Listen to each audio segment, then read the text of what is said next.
Oh,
chosen the baby.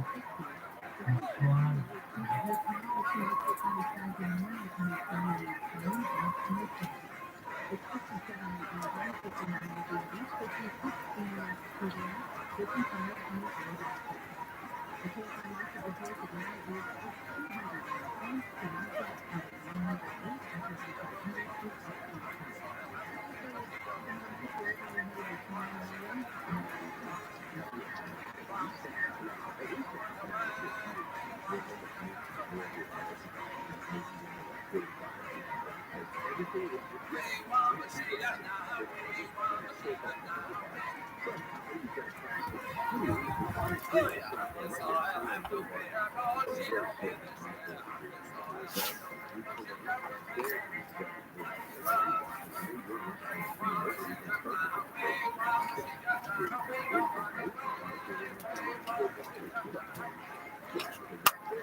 Every time I want to get it,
big shampoo.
That's not a quickie. But it's telling me to. That's my response to me. But they don't like it. It's telling you to. That's my response to me. He ain't telling me to.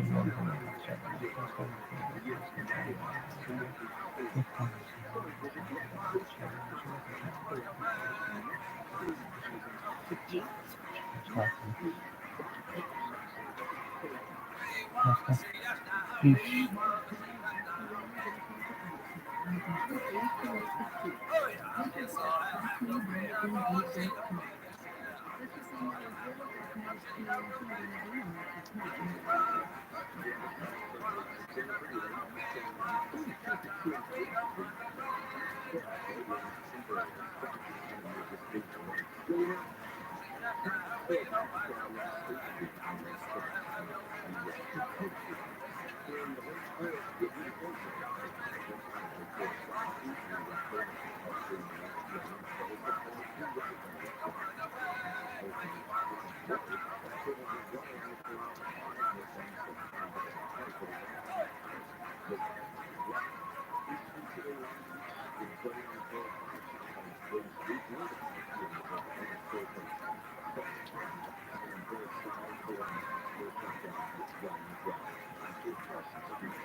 Joe Rogan Experience.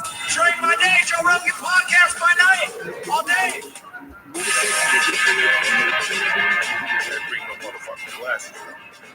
some? You might have some. Just in case. Let me show you something. Thank you, sir. Thank you, sir. So I started doing this red light bed. I started doing two things to help my eyes. One, I started taking pure encapsulations. They have this, what's it called? Macro support. What's it called? Anyway, it's a bunch of supplements that they put together to stop your eyesight from going like that. And it's legit.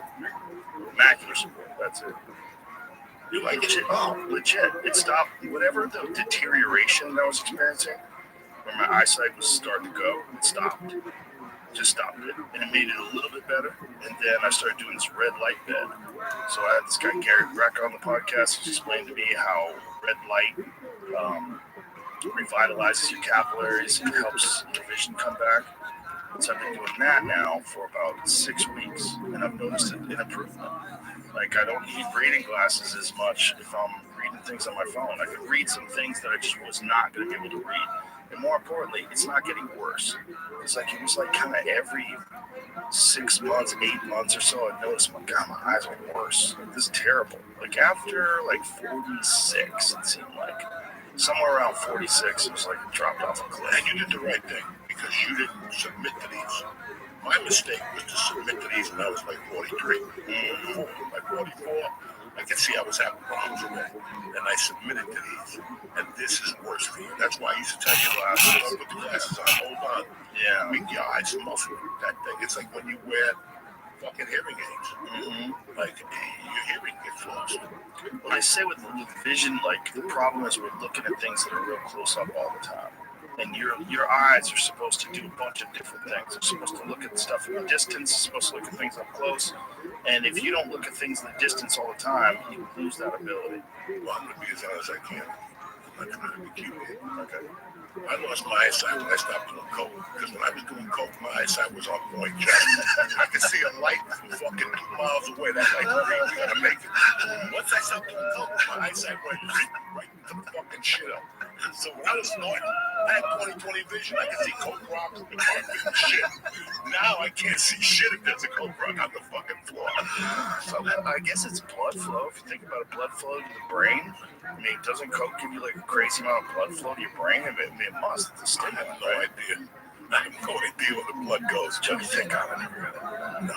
Thank God. And especially now. Like now, I see these people that are snorting anything.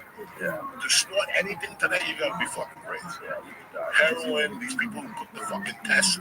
Like if you go to a bar in New York, they have tests. Yeah. They go in the bathroom. Yeah. Are you fucking kidding me? They have to. Once you test cocaine, it's time to do something different. If you're gonna test your coke, it's time to do something different. You gotta fucking. You know what's going on here? Ketamine. Everybody's doing ketamine. They do nasal sprays. We had some lady going to a K-hole in the middle of our comedy show. She's fucking falling down like this. And they brought in the Narcan. She had worried that she had overdosed. And her worker's like, no, she's just been doing ketamine. She's doing too much. So I did a couple of lines of that one time at the podcast. Yeah. And it was okay. I did the podcast. But whoever gave me ketamine left like a pile of it on the desk. We did a couple of lines. So he left and me and Lee were talking. And I go, Lee, we're going to do this. He said, I don't know, I'm throwing away. I go, fuck that. It was about 8:30, 9 o'clock at night.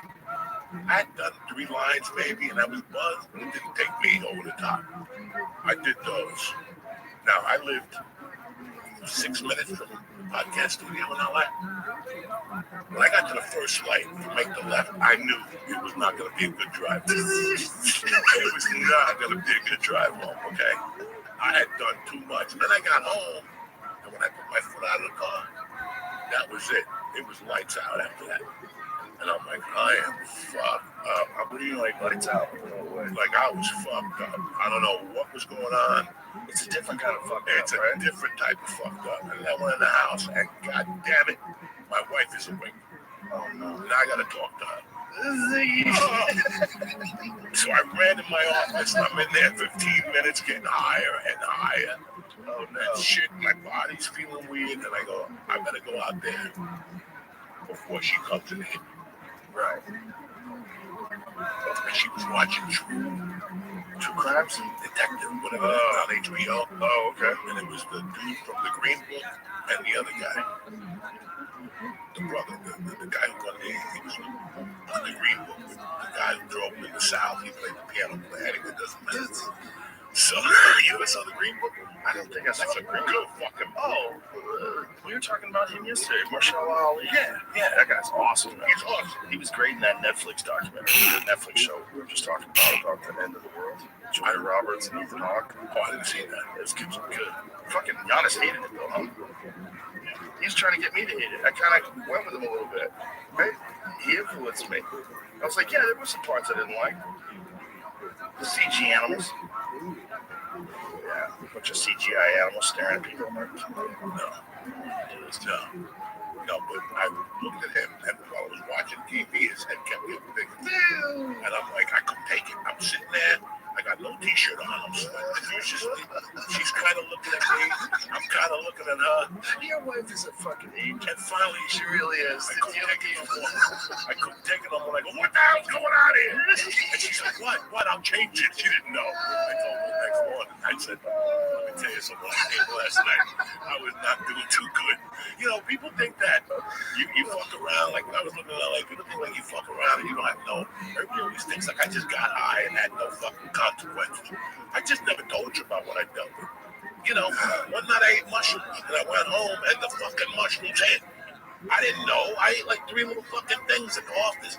The mushrooms hit, and that's the day The Exorcist came on. And I had to watch it, and I'm like, what the? And I finally ran into the room and put the blankets on, man. It was too fucking real. Like I have horrible high stories. I just don't repeat them because, you know, Bro, you won't believe it. I remember when we were on a plane once and you were eating Stars at Death, and we were like almost at New York, and it was like an hour before the plane landed. Jerome, I almost fucking lost it. I was having a panic attack. It was getting bad. Then you go, but I'm back. And then you left. I'm like, how did you just fucking do that? You just had a panic attack almost. you know, for 3 years I cried about this anxiety. I can't take it. Yeah. Fucking, I don't do edibles. Is that what it is? Monday nights. So it was edibles that was giving you the anxiety? You said it yourself. You can't live on a 2,000 milligrams of goddamn thing. Something's got to fall apart eventually. Yeah. You know, that was kicking it up. And then I would get, anytime I would get above 200 milligrams, the whole world was just like very slippery. Very slippery. It's like, this is like, I could see how edibles can get someone to legitimately lose their mind.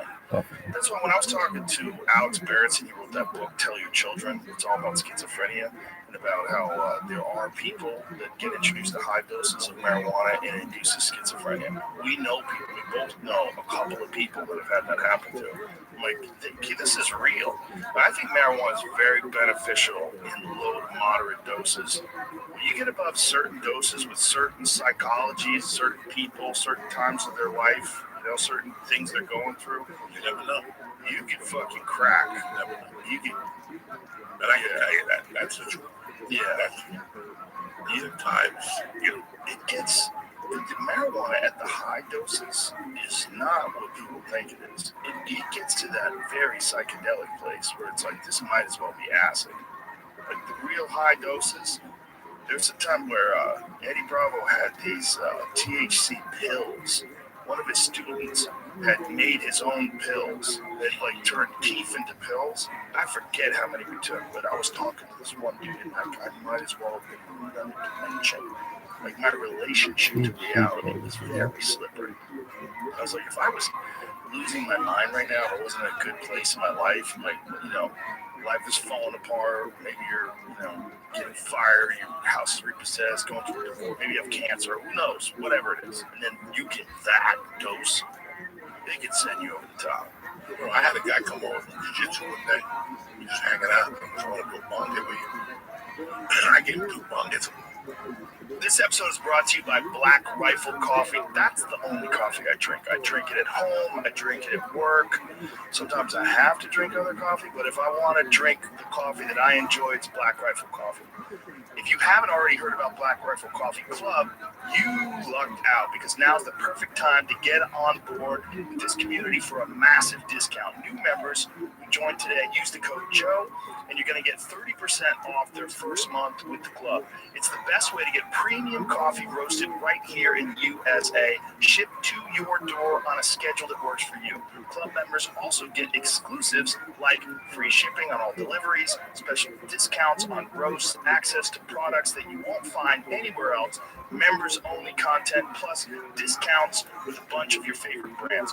Joining the coffee club is the best way to get the full BRCC experience, so sign up now, use the code Joe, and get that massive 30% off your first month. You get to enjoy the best coffee in America, the best coffee club in America, and most importantly, join a mission to give back to those who serve. This episode is brought to you by Traeger. My Traeger grill has really been a game changer when it comes to cooking up a feast.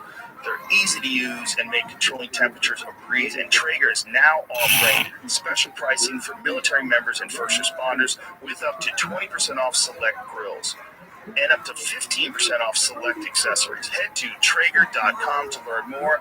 Use the code Rogan at checkout for free shipping. See, I knew people who had that, but they'd have moving locations.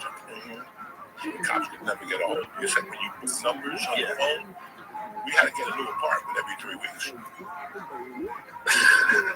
not a personal apartment, right? To look at them. To look at them. Yeah. So I would get my mom would get an apartment, and then she would get 3 different apartments out of that apartment.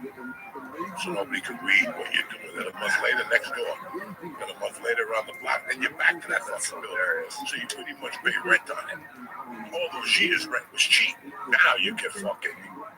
Isn't it crazy how much underground gambling there was?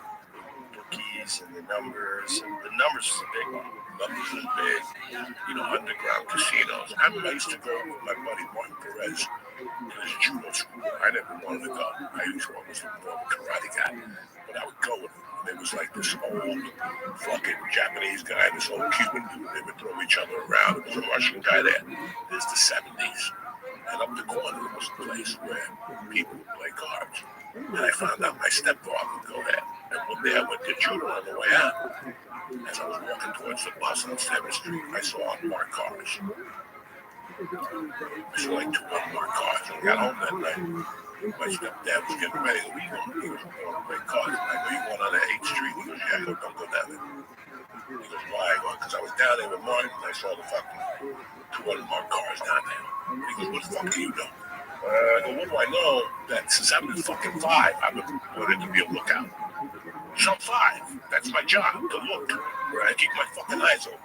And I would just pick up shit like that. I would just pick up 2 unmarked cars. He didn't go. He thought about it. I was like, hey, if you saw him, we don't go. Sure enough, the next day I woke up with him. He's like, dog, how the fuck did you know? Because I'm telling you, I fucking know. They didn't know in those days. You have to go early. And they park like 2 blocks away because they're fucking lazy. You know, you're going to rip somebody. Can you stay the fuck away from there all goddamn day? Yeah, they're coming away. Don't fucking work all day, you know. Second good fellas, they'll follow them all fucking day without a cop. Just bust them, cop. Well, they want to terrorize you. Well, they want to see what they want to see how you respond. Well, if you're cracked down, you're going to go to try to get something. Or you're going to go try to hide something. And they got your phone tap. They got everything for the cop car in front of your house. You see how you react. You see how you react. Yeah. And the day that you start leaving the house. Well, we get everything out of your house. It's a different world out there now. So I don't know nothing about that fucking world. Yeah, it's different. And I don't want it. Yeah, because now those shootings just repeat. Yeah, the world in terms of law enforcement, too. You can get out of jail like that. And they still won't drop my warrant in fucking Seattle. You can't even get arrested in Seattle for what you did. You wouldn't even have a record. You cannot. You can hit somebody with a stick and be out that afternoon. Yeah, you wouldn't have a record in Seattle. No, I'm still going back and forth with these motherfuckers. So you still can't get your passport? No. I just sent them the last day. If you get a passport, we go overseas. When we get overseas, you will get a passport. Yes. When you do this, we're going to have to fucking fly it a day early. gonna make it because I don't know if you're gonna be able to get it over there. It might be a hard time once you land. Where? Anywhere, UK, anywhere. Oh, Canada's a big one.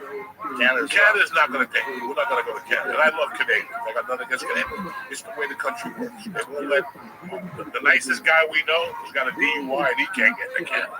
What? You can pay a tax. Like Snoop Dogg. So you're telling me Snoop Dogg can't play Canada? There's a tax you can pay, heavy, and then you get out. It's like everybody else. We could all settle this with them.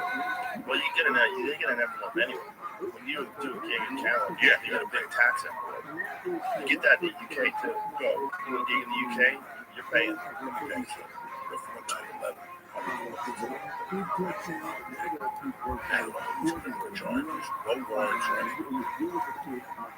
My friend from Miami Improv, David Wall, called the father, picked me up from take me to his house, crossed me over the border on 9/11.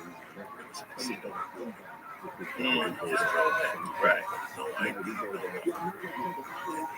drive me. Drive me to Ontario. And I paid for the bus to Toronto. 2 weeks to come back. On the way back, I come on the bus. I'm driving this motherfucker's crazy. When I get my license, they look at me and they go, when did you come in here? I go, last week. You're the guy that was working. They would say, no, I wasn't. I would have never let you come through. Well, you let me the fuck out now. Because you record? Yeah, they would hold me for like 10 minutes. Like, how did you get to this country? I'm like, on fucking bus. You guys let me in last week. No, it was a mistake. We could have never let you in. Well, that was fucking the wrong time. I tried to do that cute shit during 9/11. They yanked me right the fuck out of it. Yeah, but I'm taking this shit. But to answer your question from before, my plan is this. 10 spots. Okay, I'm up to number 2. Okay, when I do my 10 spots, I'm going to decide what I want to do.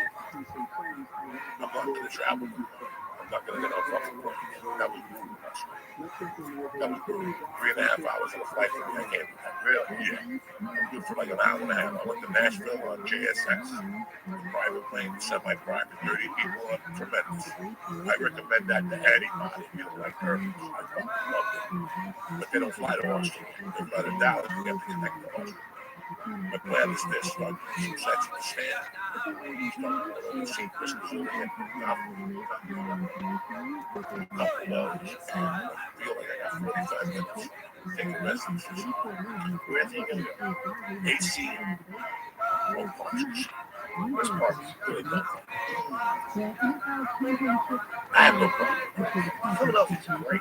Nobody's going to ever walk out of my show. No, they're fun. Yeah. Nobody ever walk out of my shows and put no so nobody will get their feelings hurt. If I say a joke that, you know, I'm on the spectrum, somebody's not going to cry after the show and say that their nephew's on the spectrum. This show hurt their feelings. Philly, that's never going to happen. Animals. And Atlantic City, animals. That's never going to happen. Same people. Animals. Same people sell jerseys. That's why I belong. Yeah. That's why I belong. Yeah, you can easily do it. I would love to tell you I open a tuxedo and go to Vegas, sing a couple songs, and then fucking do an hour of material. I would love to tell you that. Do you think you'd ever live anywhere other than Jersey? Yes. Because if you lived in Vegas, you could do it residency. Listen, we're not fucking crazy. That's a tough thing to buy. Not cheap. Jersey. Not cheap. Jersey. And that's why everybody from Jersey flies to fucking Florida, you know. I like to lean towards Nashville. Outside of Nashville, don't get like Yeah. The ones I saw for the holidays, brand new. Not lunch. You know, because it's just as bad. It's just a product of the diet. Right. If I turn 65, Yeah.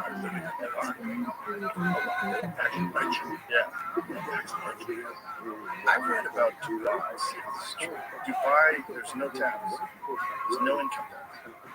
None at all. They just have so much money though. And everything's clean. My friend Will went over there and moved over there. It's like,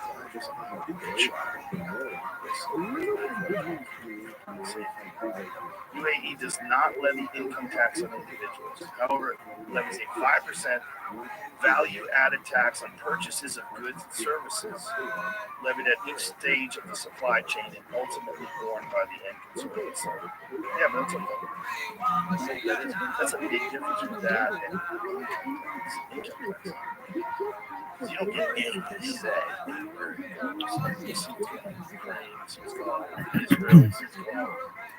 All the different shit that the Biden administration spends money, all the money they're giving immigrants coming to the country, all the money they're giving for programs that are ridiculous. That's your money. You don't have any say. You can't argue about it. There's not competition.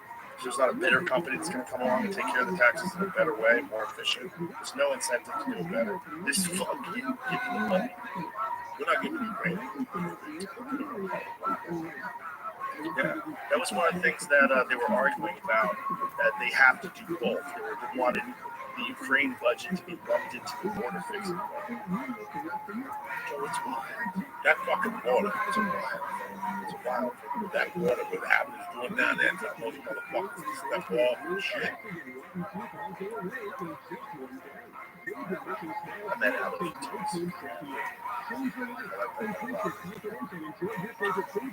sending the buses filled with immigrants to sanctuaries is such a crazy move. Like, fuck you. You take care of them. You just let them in. Your policies of letting them in. You're encouraging them to go there because you're a sanctuary city. We'll help you out. Now the same politicians that were running on this platform, it's all a fantasy platform. It's a fantasy. Like, come here, we'll accept you all. Let's say the governor now, she's like, that's enough, no more. You can't come here. Go somewhere else. Go somewhere else. What does that mean? Go where? You're already here. There's too many. There's millions. You guys have let millions in. There's more illegal immigrants over the last few years than are legal residents in like 5 states. If you put together like Idaho, Wyoming, the weird states with low populations, what's the number of illegal immigrants that have entered into this country over the last? Let's guess. Yeah, 100%. 10 million? Maybe 12. What do you think it is? I saw those fucking lines. They don't even know, by the way. They're just guessing. They're just guessing. They're not counting. Just try to. No idea. I tried to. I don't know how to differentiate.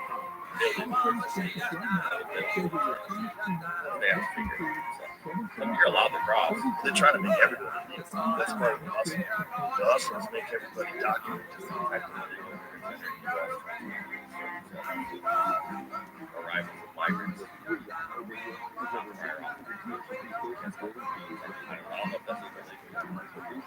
So in 1 year, arrival of ports of entry migrants, but that's ports of entry. That's not like coming in through the border. Right, that's coming in through the border. That's like right. Why don't you Google this? How many illegal immigrants sneak through the border? I don't know. How many illegal immigrants? But just do it in my language. Do it. How many illegal immigrants sneak through the border? They're canceling the games. I love them.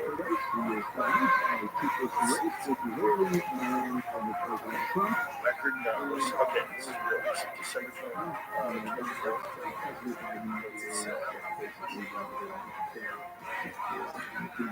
How many per day? That's not that much. That's crazy.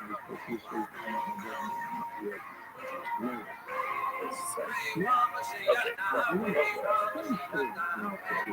There it goes. Okay. Okay. In just the last 5 days, Border Patrol processed nearly 50,000 miles. Oh, 5 days. Went to the U.S. illegally, with daily apprehensions surpassing 10,000 thrice, up from the 6,400 average last month. According to federal data obtained by CBS News, roughly 1,500 immigrants are being processed each day at official border crossings under the Biden program powered by a phone app. It says that, but they are. It says entering the U.S. illegally. Right, but they still made it across illegally. They entered in illegally. That's just what I'm saying. I'm saying that's really good. They're processing anybody, but they're just letting you go. This is what's crazy. They're processing you, but it's so bullshit. They don't say you have to go back. There's no going back. You go in. They give you a phone. They give you money. A phone? Yeah, some places they're giving people phones. And so, if it's, let's say if it's, go back to that, it's past 10,000, instead of past 10,000 thrice. So let's just say it's 50,000, so 10,000 a day. If it's 10,000 a day, daily, if that's the high end, let's assume that they're not counting a lot of them. 10,000, that's 3,650,000 a year. How much, when I read all this shit, that's I hear all this shit, how much? If it really is 10,000 a day, that is fucking bananas. But think about it, how am I supposed to feel? How am I supposed to feel? I gotta hear this shit all day long, and I feel terrible about this shit. I would do it. But you see the lines and the people that are fucking coming. It's nuts. And, listen, I don't know if a lot of people know this shit. Sanitation, police, all this shit in New York, there's no overtime. Because all that budget is gone to the migrants. Yeah. And the migrants are not happy. No. They're losing their fucking mind. They thought they were going to get jobs. Yeah, they were told they were going to get jobs. They're trying to start families. There's nothing there. There's nothing here. And we come out here to be homeless. These sanctuary cities, no, I don't even know. New York City's a sanctuary city. Yeah. Whoever made that, check with the people. So, you know what I'm saying? Like, whoever said, we're a sanctuary city in New York City, didn't check with the people. You know what it is? It's just letting everybody know you're not racist. You're not racist. You have no problem with immigrants. We're not racist. We're not, of course. We're not racist, but I see that my friend who's got 2 children that depends on overtime, the sanitation department, can't get it. He's a supervisor. He lost thousands in fucking salaries. That's all going to this. For the migrant thing. And cops, no overtime, So this is what this is doing, And this just isn't New York. It's got to be in all the big cities. Houston, Texas, Houston, And what comes from this? You don't know. Again, going back to the Marielle thing. I don't know who the fuck is coming in. I don't know if they raped 22 women. I don't know if they raped 22 boys. Yeah. I don't know if they're perfect fucking citizens. We don't know. So we're, this was just something. Listen, when I think of politics, I don't get involved, Joe, because it scares me. The only thing that doesn't scare me is how a man can have 20,000 indictments and still lead the presidential fucking in our country. This is why America's America. How can fucking somebody have 92 fucking indictments? He's in New York yelling yesterday, but he still has 50% of the fucking country on lockdown. Right? Isn't that like he's beaten Nikki Haley and the other guy? Well, because it appears that they just keep fucking throwing things at this. They throw things at him also that don't make sense. Like we talked about the Mar-a-Lago times. We try to say Mar-a-Lago jokes it's worth 18 million. Nobody thinks that. Nobody thinks that. He's not fucking keeping alive because that place is only worth 18 million. Because he raised his hand this week. Samuel Boone, talking about fucking Trump. Great. We can never corrupt him. The mafia can never corrupt Trump. The Italians, he's uncorruptible. He was saying it the other day. I'm like, sit this fucking Sam, he's a savage. He's a savage. This is a strange time. There's people who's trying to paint everybody that's supporting Trump as being a white supremacist or a racist or an anti-immigration person or anti-human rights person. You want to vote in a dictator. They're trying to say the most ridiculous versions of what most of it is. Because what most of it is people that are fed up. They're fed up with the open border. They're fed up with the increasing government scrutiny on things like social media. They're fed up with the influence that big companies have over the things you do and don't do in this country. They're fed up with us being in these fucking wars, constantly being involved in wars. And they know that Trump was one of the few guys that went to lose in office. We didn't get into wars. We didn't. They did do a great job of stopping ISIS. They did a lot of things with the economy that seemed to be working. I'm not an economist. I'm not the guy to have this conversation. If you want to talk about policies and what's effective and not effective, I'll tell you what's not effective. What's going on right now? What's going on right now is not good. You want to continue this? You're out of your fucking mind. You look at the just sheer raw numbers of dollars that we sent to other countries this year, that you have to realize that if you wanted the country to be better, you would have spent that money here on us. And if you spent that money on us and it stays in America, you got American jobs to make American cities better. You could have done a fucking substantial amount of rebuilding American cities with $170 billion. There's so much they could have done that could have elevated so many lives, and they didn't do anything. Just talk about yeah. People, Pittsburgh, yeah, all these cities up north, New York, and all that. They need a boost up there. They need something, man. Cleveland needs a boost. I went to Pittsburgh last year after the pandemic. Half the fucking town was closed. Yeah. Places had closed down. I'm like, come on. Something like a good restaurant closed down. How can they close down?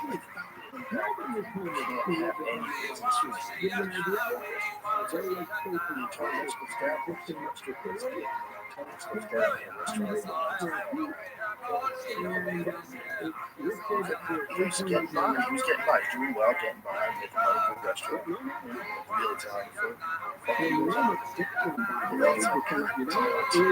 You need to give people the option of what they wanted to do, and you were wrong.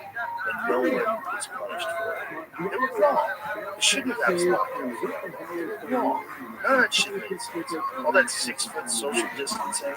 Fauci now admits it's all bullshit. They just came up with that number. They just started saying that number. Where are those stupid stickers on the ground of the bank? There's a sticker. You weren't allowed to stand here, and then the other person has to say 6 feet from you, stand there. You're not allowed to get close. It's all nonsense. It was all nonsense.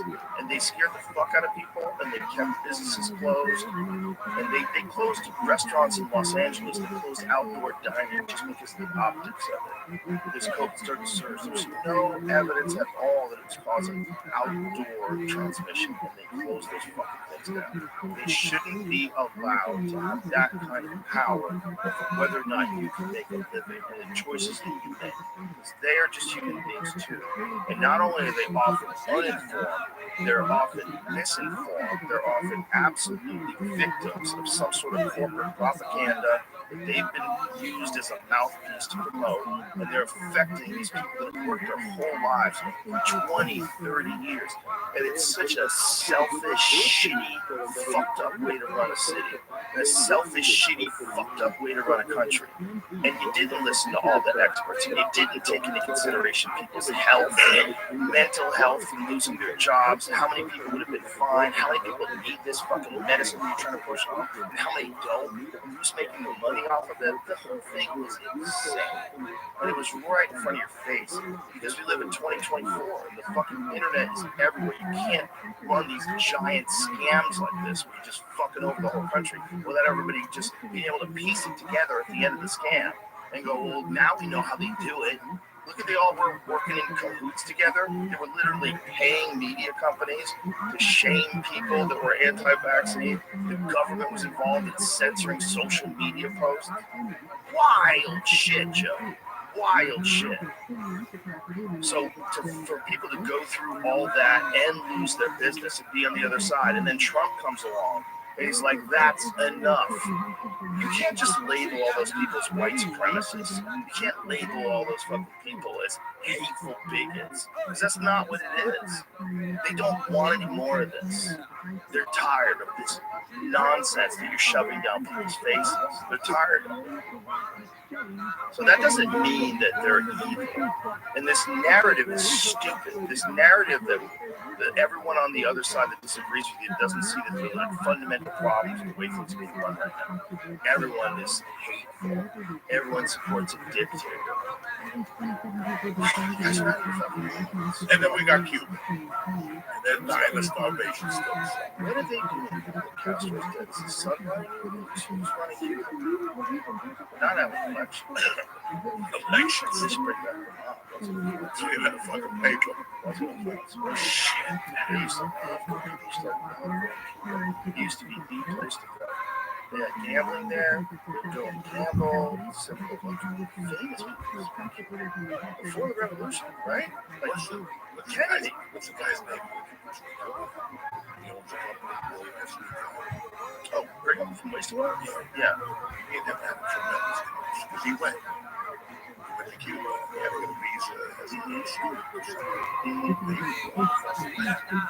He was all over those palaces, those casinos. These pictures of the people sitting, Sinatra, Brando, Rock Hudson, we don't even know how many planes go down every day. Fucking people from here. It was amazing. I'll tell you one thing. You asked a Cuban in Miami, you gotta get red. You want to talk about people who vote Republican. You want to talk about people who don't want to hear no bullshit about socialism. Shut the fuck up. Cubans will yell at you. If you want to talk that nonsense woke hippie shit about Marxism, they will fucking yell at you. Oh, those people have actually felt it. They escaped it. Yeah, that I'm sitting there, Joe. And they talk about Trump on CNN and stuff. And I had to stop. I could just imagine Cubans in Miami saying this, man. It is fucking hilarious. They love Trump. They love Trump. Because I just spoke to a cousin of mine. He's like, bro, and I'm like, oh my God. They love Republicans. They love Trump. And I could just imagine them going, oye, ¿en qué país un tipo que lo están vigilando con toda la pinga esta todavía puede ser presidente de los Estados Unidos?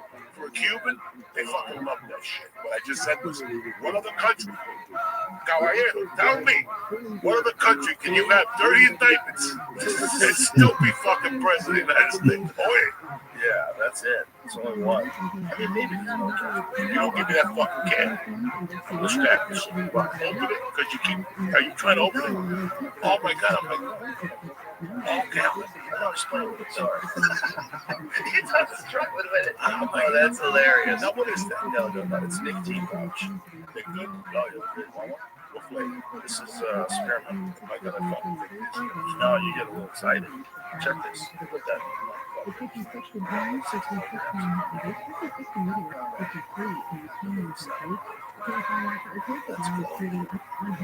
Right? Like right away. Jesus. Yeah, the whole presidential election thing that scares me is if the Democrats stay in power and Biden stays in power under the same administration, we're headed in the same exact direction as we are right now. And if Trump gets into office, then people are going to freak the fuck out. And there's probably going to be riots. It's probably going to be organized stuff too. There's probably going to be various groups that organize people to start civil unrest. That's a real thing. Whatever those groups are, whatever you want to call them, that's a real thing. It's Antifa, whatever you want to say. Groups of human beings that will purposely start civil unrest in order to push a narrative about a political movement that the people are tired of Trump, that they're hateful. You know what Jim Boyd has about the Women's March? Because when Trump was about the Women's March, yeah, you knew who a woman was then. Isn't that a great joke? That's only 2016. 2016 he gets in office, there's this giant women's march. And now no one can tell you what it is. If you had a giant women's march today, we have guys. And you can't say shit. There's your sisters, and then they'll hold an election, and then they'll win progressive. Then you got a man running for his organization. You see this video? This is lady in Chicago. This guy's trying to use the woman's room. She's going there with her daughter. This guy just a phone here. She's yelling at him. She's like, you're a whole man. It's like, I am a woman. Big voice, big husky guy. What the fuck, man? What the fuck? Is this really? Is this being kind? Is that what this is? Is this being open-minded and compassionate, or is this opening the door to fucking psychopaths? This is it. Yeah. Look at this. What size is that dude?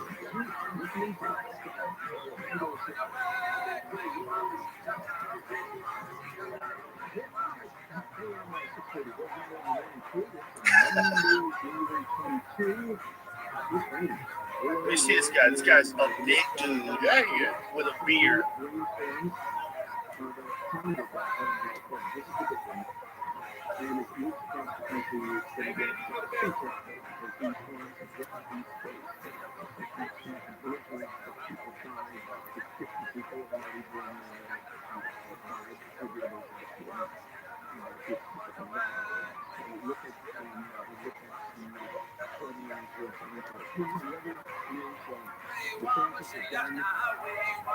So that's a real thing.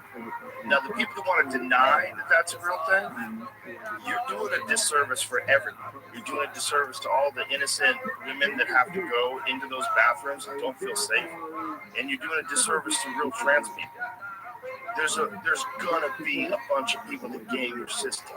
And there's gonna be a bunch of perverts with fucking beards who want to go where the little girls are shitting.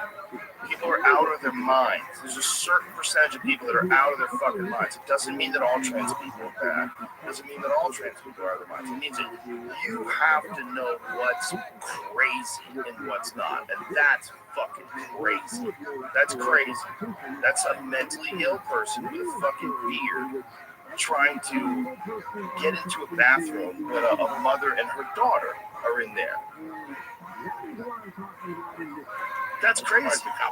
Well, it's Chicago, right? And what happens if the cops come now? What happens if that situation? The cops come. Shit, if that was in San Francisco, they might arrest that lady. They might arrest her for being a bigot. Who fucking knows, man? It's Narnia out there. It's a fantasy world. People have lost their fucking mind, and I think it's engineered. I think that China has been TikToking these fucking people into a coma. I think all those little videos where, trans awareness and, and maybe you're trans and there are no genders, just, and then psychos like that guy now think that the culture has moved to the point where they can kind of get away with it. Maybe the culture's changed their opinion on things. I think I can get away with this. I can wear my full beard with my dick out and go around women. And there's gonna be guys like that, just like there's real trans people. There's gonna be guys that are crazy that take advantage of this thing that I think has been at least partially engineered by other countries. I think the algorithm supporting that, pushing that out to people are super easily influenced, man. Super easily influenced. And if you make it this thing where you just have to accept everything that happens to be trans, everything is fine, as long as you call it trans. Well, then what about perverts? Don't you think perverts are going to game that system? This is a Willy Wonka golden ticket for perverts. That's what it is. Wasn't there a fucking pet dog a couple years ago about some chick saying that?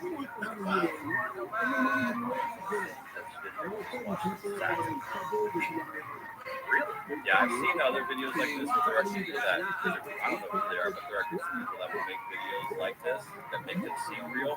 God, that lady's a great actress. I'm not saying it is, but I'm looking at a lot of comments on TikTok. It's staged. fake. Well, they might be right. But that lady, if that's true, that lady's a fucking great actress. Because that lady really did seem like someone who was very flustered and was trying to protect her daughter. And if it is satire to use that daughter, that girl was a really good actress too. She looked like a girl who would respond if a fucking grown man was trying to get in the bathroom and her mother was fighting with this grown man. Like she was frozen. So if that's true, if that is fake, they're really good actors. I tell you what, I knew the world was going crazy. Weight Watchers is all pretty fucking little shots. Those different shots? Yeah. There's a lot of money in shots, yes. I don't know if you know that. No, I didn't. Oh, yeah. Do you know that those weight loss drug shots, like these peptides, it's one of the biggest weight loss markets that's ever existed. I think it's emerged. They're everywhere. Like, what are the? How many people are on Ozempic and Wegovy and all these other? Like, what's the numbers?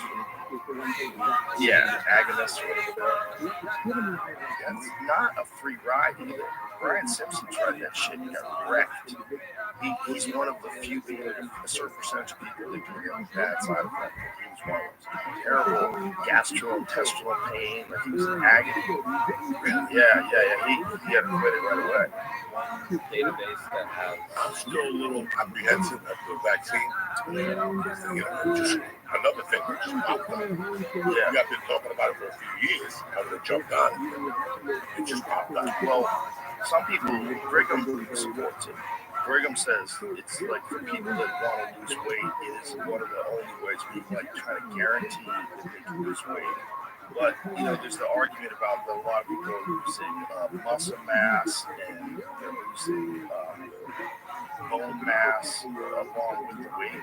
He's saying, yeah, but that's because they're not doing it right, and they should also do it with peptides. And he said they should do it with resistance training. Well, the guy I really know that he even talked to me about it, so he considered it. So look at this. It says 1.7% of people in the U.S. have been prescribed semaglutide medication in 2023, up 40-fold over the past 5 years. So it's a every third of it before 2022. No. Okay, so that's dead. So 1.7% now. So somewhere in the neighborhood of 2 million. Now, my friend said if you do it correctly. So what happened was doctors prescribed it to you, and nobody did the fucking research. So they did wrong I dose. work out with a guy, Joe, like, it's very slow. Like, this is his thing. And I asked him, because he asked me what the difference is. I got he recommended this correctly. They don't tell you have to change your eating. You have to eat the protein first on your dish. Because you're going to get too full by the time you get to your carbs.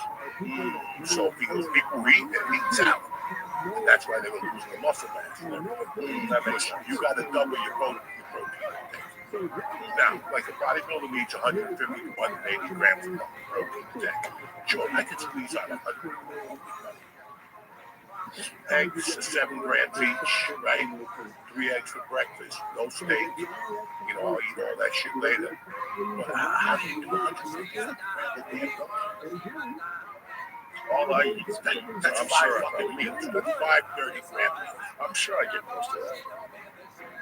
So that's what he was saying, that people that know it works 80% better with resistance training. I'm sure. 80% better, I'm sure. Okay. Anytime you're essentially what it does is it kills your desire, right? It kills your appetite, right? So you eat less, right? It's basically doing the same thing as if you had a controlled diet and you decided you're going to eat less. When you're going into starvation mode, so you're burning off more calories than your body consumes, your body's going to start eating its tissue. You're going to eat some muscle mass. You're going to eat some, because you're just not doing it. But if you did do it with peptides and you did do it with weightlifting, I would imagine imagine a lot of that 35% they're talking about is like people didn't make. And then a lot of people just took the shots, and especially if they're overweight already, drinking alcohol, they don't have a healthy lifestyle. Yeah, but I do know that some people get the side effects. And that was Brian. Brian got one of the bad side effects. They're pretty common. You know, enough people get into that. Something happens. You know, I could call you about that night in Turkey. Thank you again for the stem cells. Yeah, I hope they help you. I didn't pass out. Good. Beautiful faith. I had to leave you in the room. No, She's freaking out about me. No, I wish you would have came and talked to me. The nurses were great. They're great. Ways to Well's awesome. Listen, I love that. I can tell you, and I even told her to her face. I love to tell you like that. Wow. Well, they're really good. They're really good. I love to tell you. I think my iPod. And they just sat down. I did the fucking IV. Yep. You just see the needle. He's talking about GSP. He's talking about GSP skin.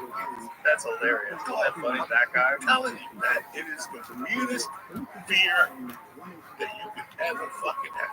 GSP is so interesting because he's such a man that he's not afraid at all to tell you what he's afraid of. You know what I'm saying? Like, he doesn't put on any. No. There's no bluster. There's no bullshit. What he is what he is. Look, I had a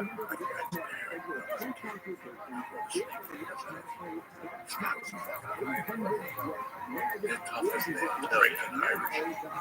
This guy was saying to me, Joey, I beg you to get out of the house. And I kept busting his ball, come on. You know, they scared of this little car, this thing. Well, flying in the fucking corner. That's a real thing. That's phobia. It's a video phobia. The best friends tell her, I read it, tell the truth, I told the nurse about a different story. When I went to prison, you have to do physical. So if I have in prison, you know, like, you gotta fucking hold your own. Right. I go in there, they put me at a desk, and I'm like, Lord, you pass out today. Because I would wake up, these brothers would yank me, dog. Do not pass out. Joe, I don't want to keep the thing out. What up? Next thing you know, I fucking put my arm down. There was a red dot on blood on fucking me. I have thousands of them. I never told anybody the truth of how I ripped my meniscus. Every day I ripped my meniscus. Yeah. I was an acupuncture. They said that time she didn't lay me down. She sat me down. Started taking needles in me, and I fainted in the chair. I buckled. And I just fell off the chair onto the floor. Oh, no. I tore my meniscus, and who does that? Look, I have 1,000. You know, my wife had this time. She was my girlfriend. She would send me down. I got a blood test. I wouldn't go. I would be petrified. Petrified. I used to date a girl who when she saw someone get a needle in her booty, she would faint. Bro, I fainted in Pulp Fiction. They stuck the needle in the heart. I was on a date with all of them. And all of a sudden the girls put raisinets in my mouth. Saying, I think you passed out. I did fucking pass out. She was trying to revive you with raisinets. Raisinets, you didn't know. She said, I just passed back. Come on, guys. I got 10, and it's always hit and miss. Lately, the last 10 years I've been very good. Except for a couple IVs in my hand. Besides that, I've been very good. 3 months ago, I did the PRP on my knee. He took 6 bloods and 6 tubes of blood out. That was no blood. You know my boy Tommy. Yeah. Tommy. Just fell asleep. He's shoveling snow all day. Shoveling his car in the snow. Driving. He's got a big gas can. He just falls asleep. He hits a fucking wall. Yeah, he's banged up. He's all the sleep. He just doesn't know what happened. He's blacked out. He's blacked out driving from exertion. You know, if you're a guy without shape, snow is heavy, right? Especially if it's melting a little bit. You gotta do your whole driveway. That's a workout. It's not a workout. Not good after 50. Well, it's not that if you're not in shape. It's great if you're in shape. It's a really good workout. Like you could get it. Like I could put a fucking chest strap on and set an app for a workout and shovel in snow. Oh yeah, and it's a real workout. We used to shovel snow when I was a kid. That was a great way to make money. I shoveled fucking snow when I was an adult. For money? When I was 19, I shoveled snow in Aspen. You would knock on people's doors. No, the guy I was part of the building. It was 15 an hour. And he went out there, whatever hours you wanted, and worked your own hours. Yeah, fucking fantastic. I loved it. I was also casing out joints. You know, that's where all the drug dealers live, so I was shoveling and casing. Yeah, when I was a kid, we would make A ton of money. Now you can't get a kid to come out. In Jersey, nothing. Nobody knocks on my door. I was out there last week. It was understood in the neighborhood. That's how people would make money. So, like, the moment, like, it would start snowing, people would be showing up at people's houses, ask them if they wanted to get shoveled out. That was second. I used to go on the road. Push motherfuckers. That's a quick one. Oh, yeah. You push a motherfucker out of a hole, you do anything for him. Seriously. Oh, yeah. There's always people stuff. Pushing and then shoveling them out. They got stuck. Rocks up there. The thing is about, like, real cold places like that, people will fucking help you because they know you can die. Like, if you see a highway and some guys, it's snowing, some guys over the side of the road, his hood's up, let's pick this guy up. Like, it's a dangerous thing to do, but a lot of people do it. A lot of people do it. They'll pick people up in the snow. I would. Listen, man, I just was told that I moved to Jersey to get shoved in snow. You get up a heart attack. It's real work. But is it because of the cold weather? It's, well, the weather's cold, but I don't think that's fucking you up. I think it's just exertion. It's a lot of work now. Like, if you, let's say you have a 100-yard driveway. You know, that's crazy. Okay, let's say it's 200. Let's say yard. That's a lot to shovel. If it's wet, if it's melting a lot, let's say that every shovelful is 40 pounds. Okay? If you're doing every shovelful 40 pounds for reps, so you're essentially doing this for reps and then carrying it. You're doing 500 reps. For example, after only 2 minutes of snow shoveling, study participants' heart rates exceeded 85% of maximal heart rate, which is a level more commonly expected during intense aerobic exercise testing. The impact is hardest in those people who are least fit up, and that's unfortunately how we're talking. So you just fucking blacked out. Yeah, I just snowed 2 weeks ago. I got a 2-car driveway. I shoveled it with my wife. My daughter came out. I had the stairs. We didn't touch the sidewalk. If you're fit, you should look at it as your workout. Dude, that's a workout. Get out there and fucking get after it. Do it like a workout. Bro. Jamie, young Jamie, we showed Joe the people shoveling Buffalo Stadium. It's fun. They pay you $20 an hour. They feed you and give you tickets for the game. Oh, really? Yeah. Wow, that's not a bad deal. If you're a kid, that's a good deal. You get to see the Bro, there game. were no kids out there. There was a bunch of fat dudes like me out there fucking laying back. You sweated tickets? Yeah. Oh my God! Look at this! Look at this! Wow, they're pushing all that snow down the chute. That's crazy. So did they play in that snow? No, would have. They would. How would they know where the lines are? Oh Oh my God, that's hilarious. They only blow off the line, so you're running through snow. What's like the heaviest snow they've ever played in? Look at that. That is crazy. And it's Buffalo. That's crazy. You know, there's something very American about that. You have to play in the snow. I mean, that is the game, right? Because in baseball, they're like, oh, it's over, folks. It's raining out. Can't have these players get wet. Not this. Why don't they play baseball in the rain? Play in the fucking rain. What are you doing? Play the game in the rain. Who gives a shit? Oh, it's a rain day. We called it for rain. Meanwhile, it's snowing. It's 0 degrees, and those guys are playing football.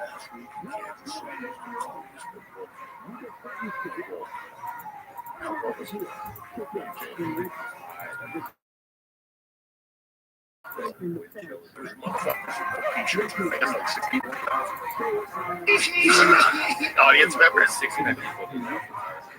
Yeah, do you know one of the dudes that survived the Titanic was in the water for 2 hours? I think he's a chef. And the story was that he got drunk before he went in the water. He just got hammered because he knew he was going to die. And somehow or another, because he was drunk, he survived. See if you can find it. I was reading it, so I was like, how does that make sense? How a baker survived the Titanic sinking by getting really drunk.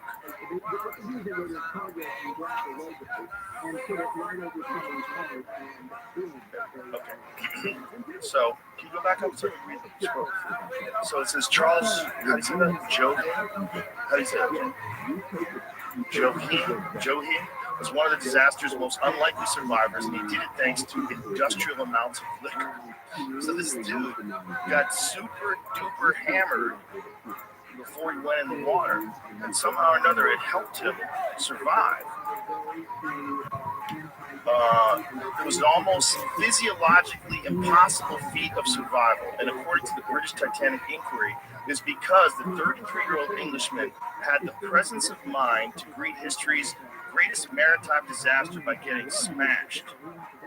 So he knew he was dying, so he just decided to get fucked up and survive.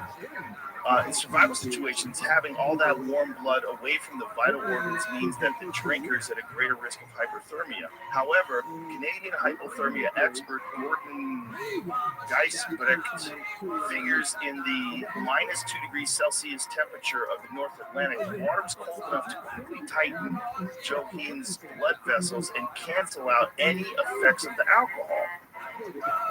So then, at a low to moderate dose of alcohol, cold will win out, says Guy Brecht. The University of Manitoba professor has performed hundreds of cold water immersion studies. What Johin would have had, however, is the awesome life-saving power of liquid courage. Alcohol remains a leading cause of humans getting into fatal situations, including freezing to death. Nevertheless, the relaxing qualities of the drug have long been known to give humans an uncanny ability to survive trauma. Passed out. Snow. Their friends found her like the next day. They brought her and she was still alive. Yeah, they're sitting right here in the ER. Cold patients who are really drunk can walk in and they're conscious at a temperature that they shouldn't be. So being drunk keeps you alive. Keep scrolling down a little. That's it? No. Yeah, his actions might speak to a man unfazed by impending disaster. Immediately upon hearing the collision with an iceberg, the chief baker leapt out of his bunk and began dispatching his staff to stock the lifeboats with bread and biscuits. This done, he popped back into his cabin for a drink before heading topside to help load lifeboats. Not only did Joaquin, however his name, Joaquin, refuse his own place on a boat, but he and a few other men began forcibly chucking There's reluctant no way women that into is empty seats, likely saving their lives. He said, "We threw them in," he testified later. Top deck of the increasingly listing Titanic was mostly cleared of lifeboats by 1:30 a.m. To most, this was a panic-inducing sign that all hopes of rescue was gone, but to whatever his name is, it was a cue to head back to his cabin for another drink. So this dude's just getting fucked up. He sat down on his bunk and nursed it along, aware but not particularly caring that the water now rippled through the cabin doorway, wrote historian Walter Lord in 19 November. Lord was in touch with the dude before the baker's 1956 death. He said the dude then splashed topside again, where he took upon himself to begin throwing deck chairs overboard with an eye to filling the water with impromptu flotation devices. So the people didn't float around on the chairs. He then worked his way back to the pantry to get a drink of water. The baker was standing in the stern, and the ship broke in half.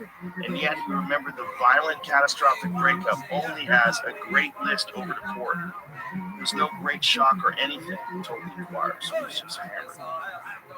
Definitely moving to the swarms of people, he made it to the stern rail of the ship. Exactly 2:20 a.m., he rode the sinking Titanic into the sea like like an elevator.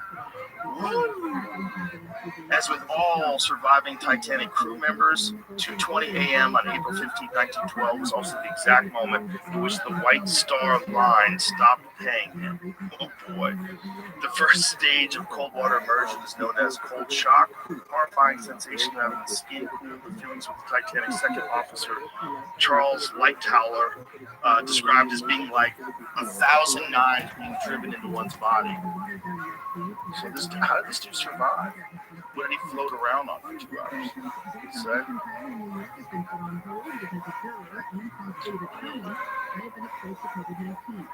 I was just paddling and treading water for 2 hours?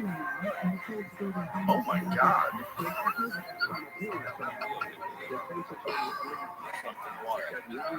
This Leo wasn't hammered and he gave up.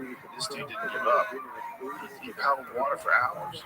I guess it took a couple hours for them to get someone to get to them, which is pretty impressive that they got to them in 2 hours. In 19 what? What was this thing? The early 1900s. So the fact they got to them in 2 hours would be late 1900s. Oh no, 107. Yeah, okay. So, yeah, 1912. Wow. Yeah, I'll go to. We'll be right back.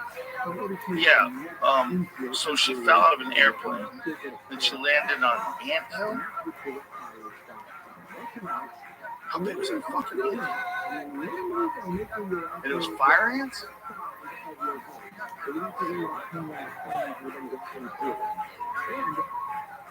Altitude of 14,500 feet. Second parachute also failed to deploy. Crashed into a fire ant mound at more than 80 miles an hour. Oh my God. Immediately started attacking her body, which kept her alive. Adrenaline. Oh my God. She spent much of 2 weeks on operations. Jesus. What the? Did they slow her down at all, the parachutes?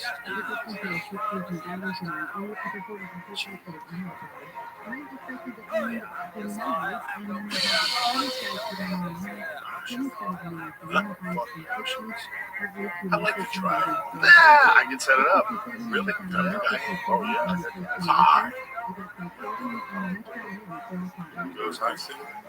Rush. You might not be able to. You might be too big. I think there's a number. The guy was just telling us the other day, Kill Tony, that he had a loser big. Yeah, I think there's a number. Yeah, I would get about 220 or something. No, and you have to have someone on your back too. The first time you do it, this person's got to. Yeah.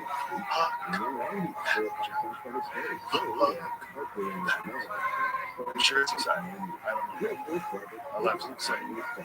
Travis and Did he go into the net? No, so he's like the crazy guy. Jumps in the, does all sorts of stuff. Motocross. If you guys notice, he jumped out without a fish. Yeah. And he threw his can over the Red Bull. But the Red Bull can is going to hit someone in the fucking head and kill him. Yeah. If it's coming from space, bro, that Red Bull can fuck you up. So someone has to grab him. It looks like that's all they did is just like. Well, no, they gave him a parachute. No, he's just strapped. Just locked on that guy. Oh. They go all the way down. Just like barely. I'm sure it's exciting. Fuck that. Right? Every once in a while, you got to do something.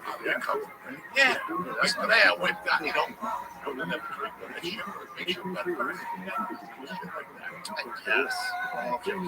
That's not real shit. Jumping out of the fucking plane, no parachute. That's not real. I think that's a big thing. I would advise you not to. No. It's gonna try shit. You know, I still remember going to Colorado. I was 19. People told me you want to go ski, and I go, fuck you. Fuck you. Fuck you. Fuck you. I'll never ski. skiing, this, that. You break your legs. Until I got up there, I was so lonely. On Christmas Day, I go, fuck it. Let me go get some skis and go. Really, never changed my life. And ever since that, I'm like, I don't want to for a while. This is not going to work out. So I can ski now. No fucking way. But at least I got to do it. And the thing about skiing is everybody tries to go on harder courses than you can control. You have to really learn how to. Dog, you got to live there. Or you got to go there. It's like anything else. Yeah. You want to get good at stand-up, you got to show up and do the dance. You got to get to whatever. Weightlifting, whatever. It's the same thing. Well, also, there's a lot of people that try skiing that don't do anything else. No, the worst thing is when people say they can't go skiing. They haven't done anything. They haven't done anything. First of all, you go to Aspen. I used to be a fucking security fucking driver. Okay? I'd see the people that were coming. The amount of alcohol, the amount of shit. Let me tell you what happens. After one day of skiing, if you're not skiing consistently, bro, you use muscles you haven't used before.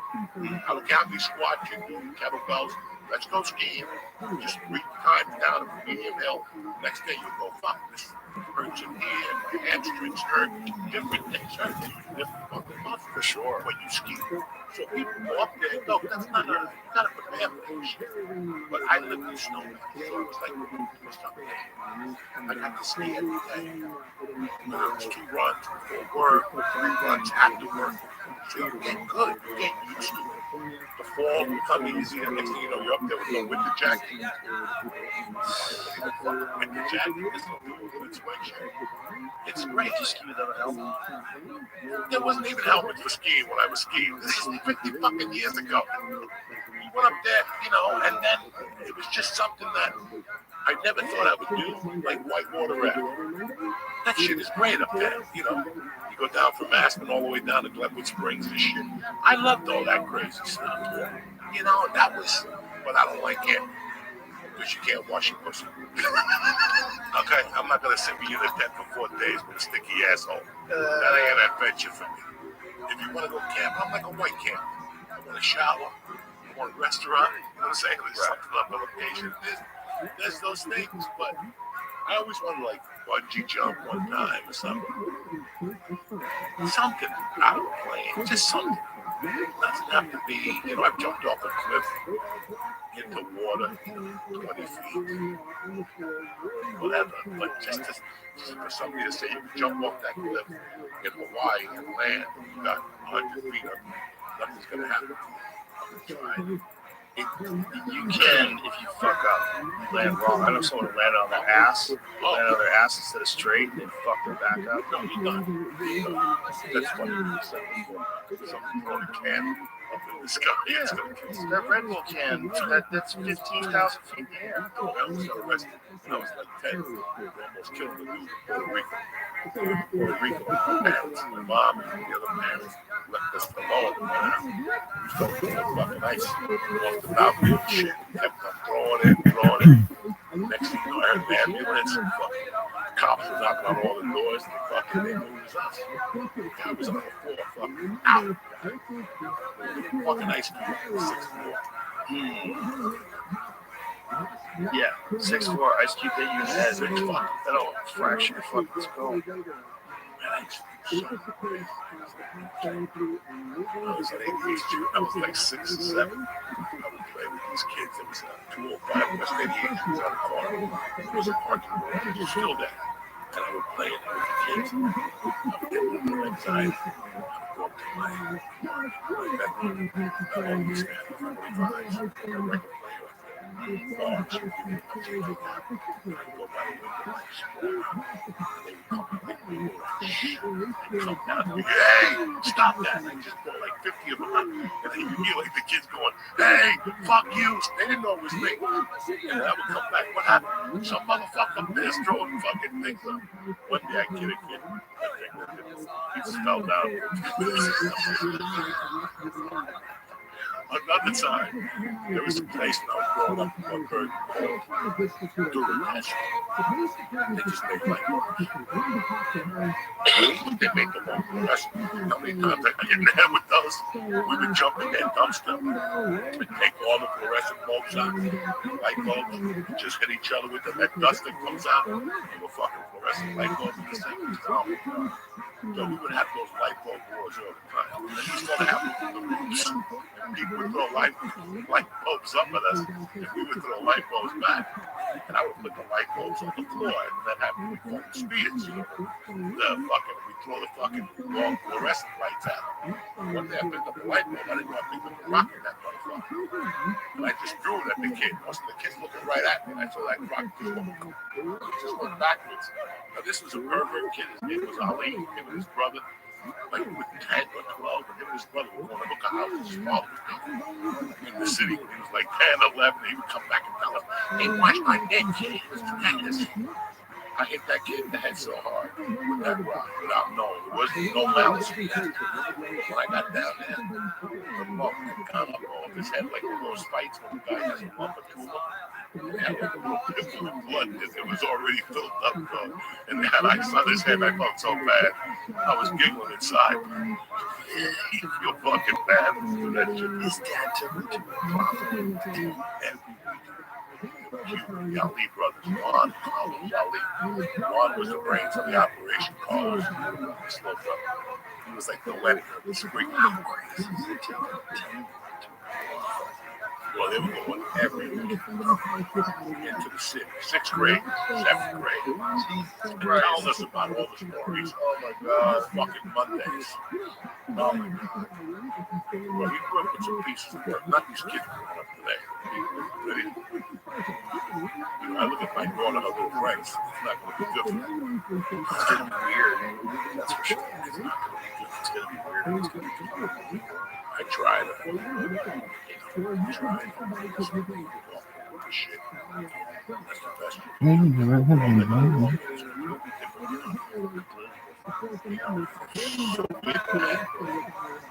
I had a shitty childhood, family wise, but everything else was amazing. I laughed my ass off. One of the kids that come to the city for Virginia Mountains, I never came to the city. It's only an hour away. Wow. 55 fucking Different world. New Jersey's. People have this idea that New Jersey's like New City, New Jersey's very Let's have young Jamie check it. Yeah. Jamie, where's the most horses in the United States? Equestrian state. That's New Jersey. That's fucking crazy. Listen, bro, Jersey has Newark, Bayonne, Amboy. Don't get me wrong, you get fucking killed. Camden, Pennsauken. Yep. You know, Jersey City's getting bad, but Birmingham's not all good. You know, they just had a couple murders in Hoboken. It's not New York City, per se. But it has cities. Action still fucking happens. Yeah, there's cities, but it's a lot bigger than people think. What's that? New Jersey. Bro, I'm in shock. Yeah. I'm in shock how big it is. I never fucking knew that. People think it's real little. You drive through real quick, it's next to New York, Philadelphia. No, that's only one way. Like, if you look at the entirety of the state, how much of it is actually rural? New Jersey has the most horses per capita. 10 horses per 1,000 people. Wow. Look, you thought I knew that? I think it's Kentucky. You know what else they have? The highest population of black bears. New Jersey. Yeah, but that's up there. They don't fuck around. They grab the bears. Yeah. They're down south too. I haven't heard. They're near Rutgers. One of the students from Rutgers got killed by a bear. My daughter said she saw a bear. We tried a little bit. Yeah. Who knows? Oh, they're there too. Far Rockaway. There's videos of them in Far Rockaway, like fighting on the street. It's crazy. It's giant bears. They're so big and they're fighting over like garbage cans. They're knocking each other over. They tumble down into a fucking mailbox, right out into the street. This kid's sitting in his car filming these like 400-pound bears in the middle of a crowded suburb. Cars are stopped. You ever seen this? No. Find that video. The video's fucking bananas. because you're looking at these giant predators that are fighting each other over territory in the middle of people's cities, and these people aren't freaking out. They've just decided, and this is like before they stopped the bear hunt. When the new governor got in place, one of the things he was running on was to stop bear hunting. He got it, he did. He stopped bear hunting. They restarted. Yeah, they was after a couple of years. They got the population out of control. Yeah, it was already out of control. You don't know what the fuck you're doing. Like, look at these two. Joe, I mean, this is someone's fucking yard. Look at the size of these fuckers. They're just duking it out in front of a mailbox. While this guy's car is parked. I mean, this is nuts. They're fighting over a female. Look at all the fur they're pulling off of each other. I mean, that's in New Jersey. You know, that's not Montana. That's New Jersey. New Jersey has the highest numbers of black bears. They're not good. It's not good. Not good to have that many of them. It kills everything. They'll kill small dogs. They'll kill your deer population. They'll kill a lot of the things that you like. They're going to cannibalize each other for sure. Maybe to certain numbers. They already do that. Males already kill cubs. They're monsters. They're fucking monsters. They're not teddy bears. I mean, they're cool. It's nice to have. It's nice that they exist. I wouldn't want to eradicate them, but you have to keep them in control. Now, do you know that I'm closer to Philly than I am to Atlanta? Yeah.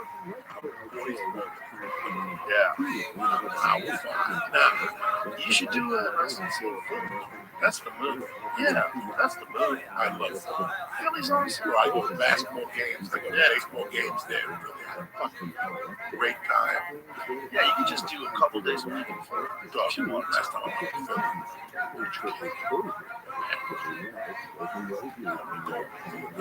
I swear to God.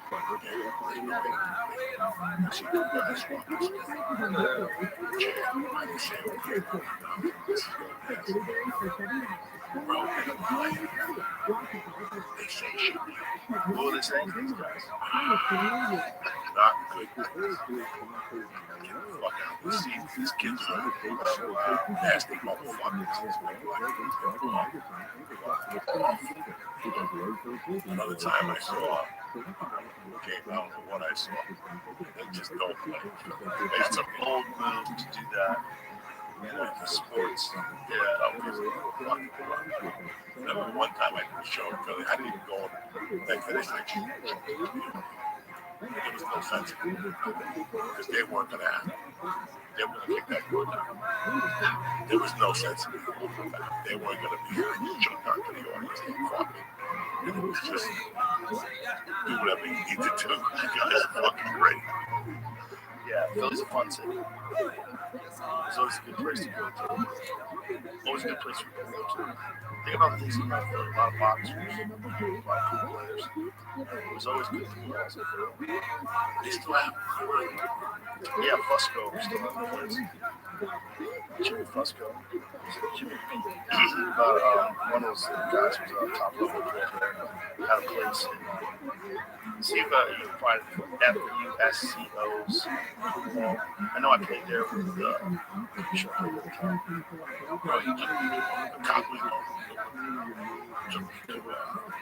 place.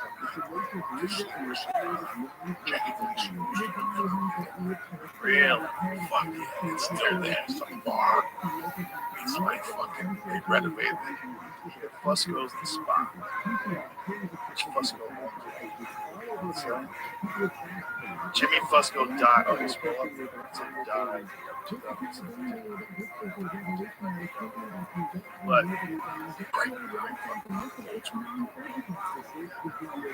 It's just how crazy that area, how much, it's like I finally watched the show because I read a book and I said, watch the show. One woman. I watched a little bit of it. It's good. Very interesting. Yeah.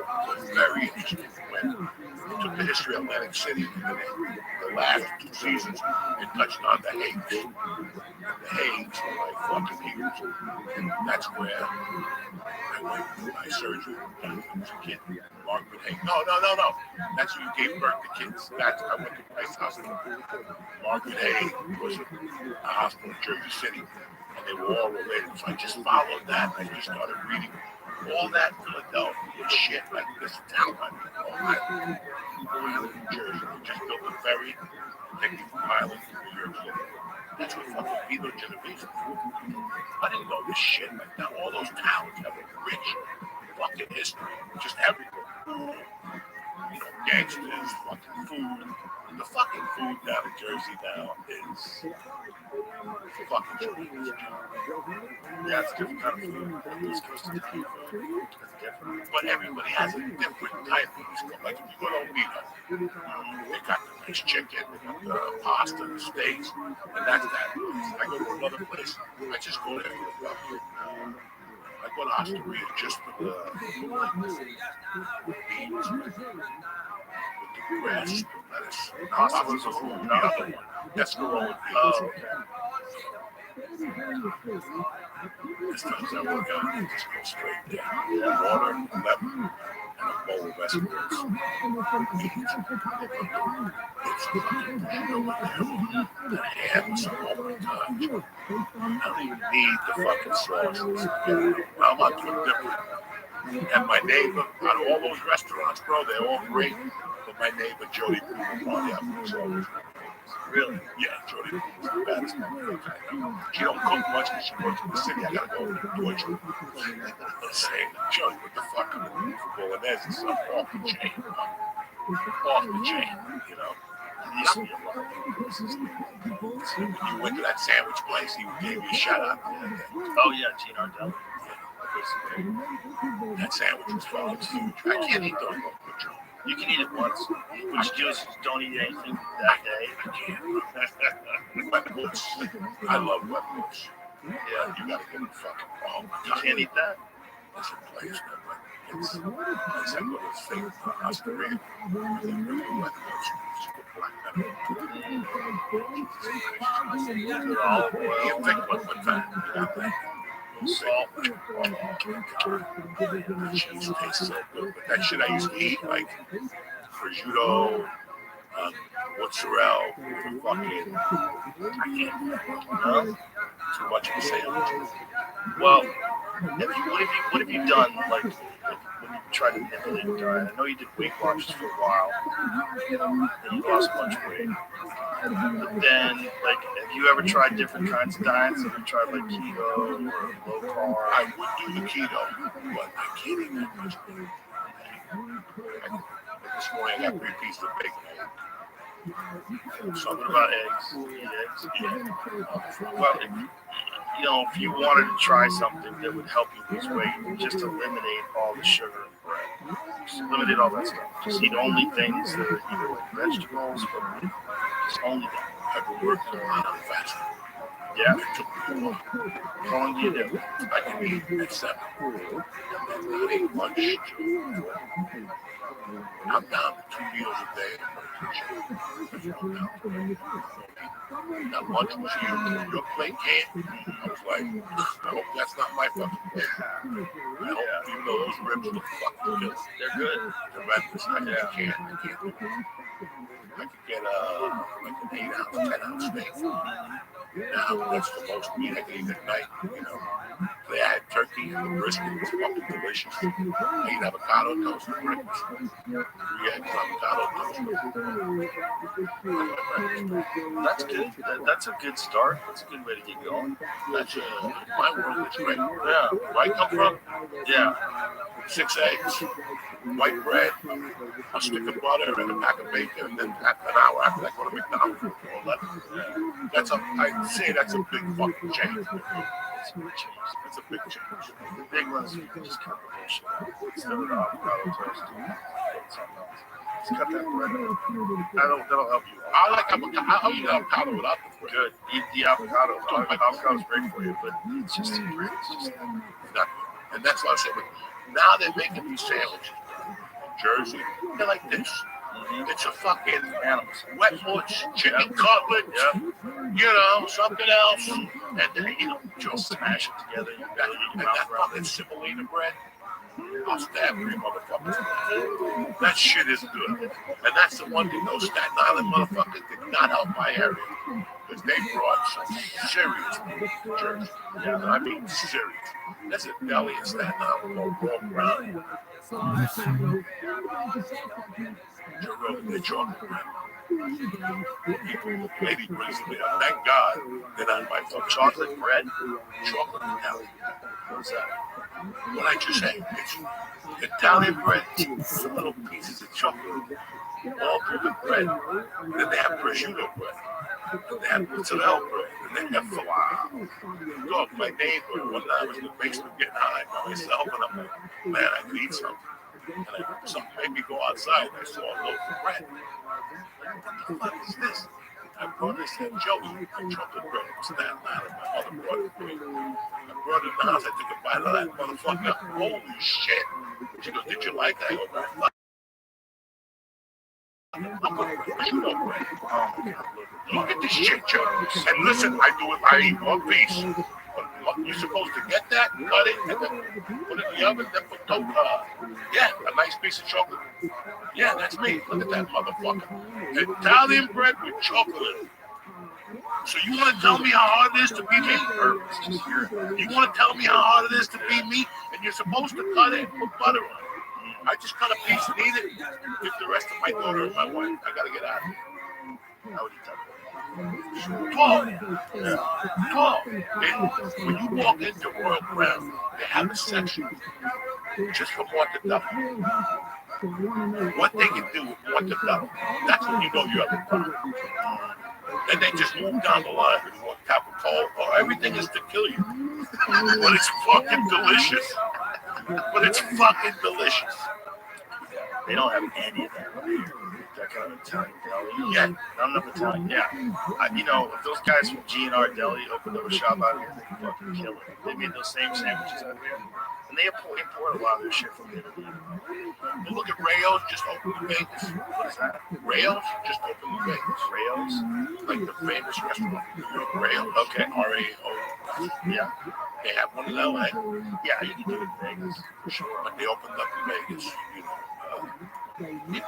Us right now. They just opened up a Peter Luger's. Yes, that's what it was. I'm sorry. Peter Luger. Oh, yeah. Okay, that's a big deal. That place. Shit. If I'm ever in Brooklyn, I'm eating at Peter Luger's. That place. Last time I went to with Ari. Oh, for the 4 o'clock fucking dinner reservation. That place is great. Yeah. You're like, what the fuck are you talking about? It was fantastic. It was so good. The steak comes over, it's crackling, the butter's dripping all over it. You take a slice of it, you're like, perfect. It's a perfect steak. And you get the smell from the plate. The plate's coming out of the oven where they finish it. Don't touch the plate, it's hot, okay? It's fucking amazing. Amazing. That place, it's right there. I read a video on that. There's a video documentary on how they pick their cattle. It's like a documentary on steak. And the Peter Luger part is like a big part.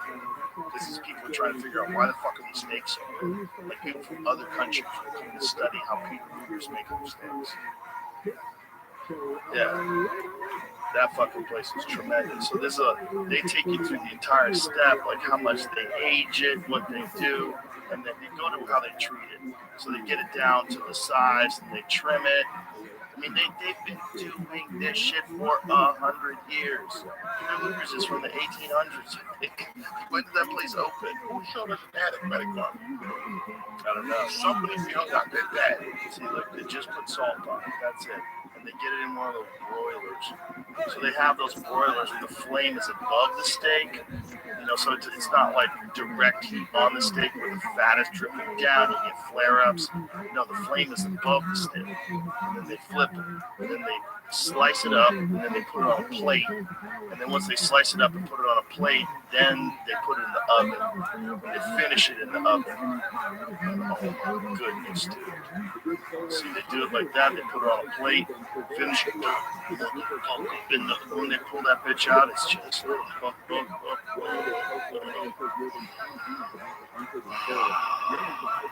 So that's where right now setting it up. Things like that. Sensational. No, I was just looking at my daughter sent me a picture of a fucking sled. It's snowing in Jersey right now. Fuck, 6 in the morning. When I woke up this morning, I already had a notice. They closed school. School was supposed to be half day, but it started snowing at 6 in the fucking morning. And they went to, it was still snowing, bro. That's when you hustle. That's when you make money. You made money, but you also get to stay at home. You're like, look, yeah, go to school. I ain't doing that term paper tonight and shit. Yeah, get the fuck away from me.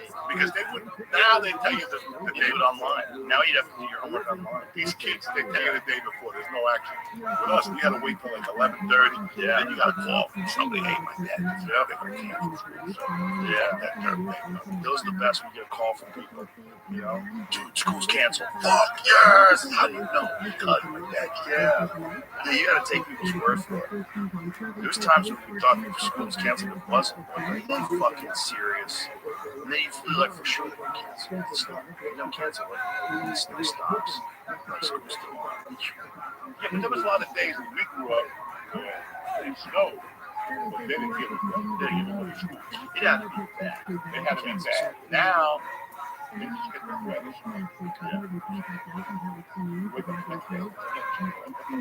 Yeah.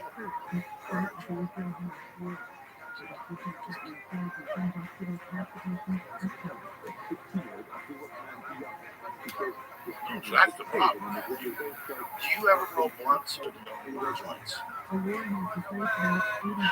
I got the podium. Did you? Yeah, How'd you get them home?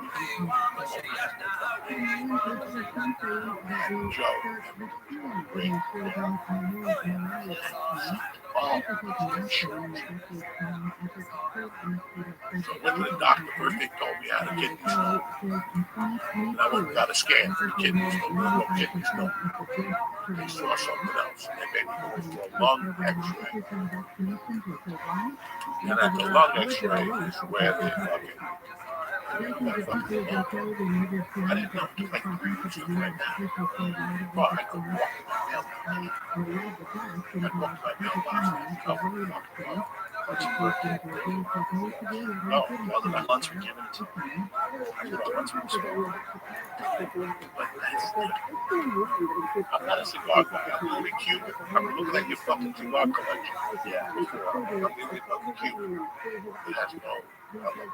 I like Ron White gave me these big ones. So if you don't want to have a whole cigar, you just want to make a puff. It's a little micro steps. Those are really good. Yeah, it's good. Oh yeah, it's good. It's good tobacco. But it's so that you don't have to finish the cigar. You just want a little Most puff. fucking cigars are too big, busy. So, It's just I don't know. Something just bothered me. Like, what else can I be doing? yeah, that's not good for you.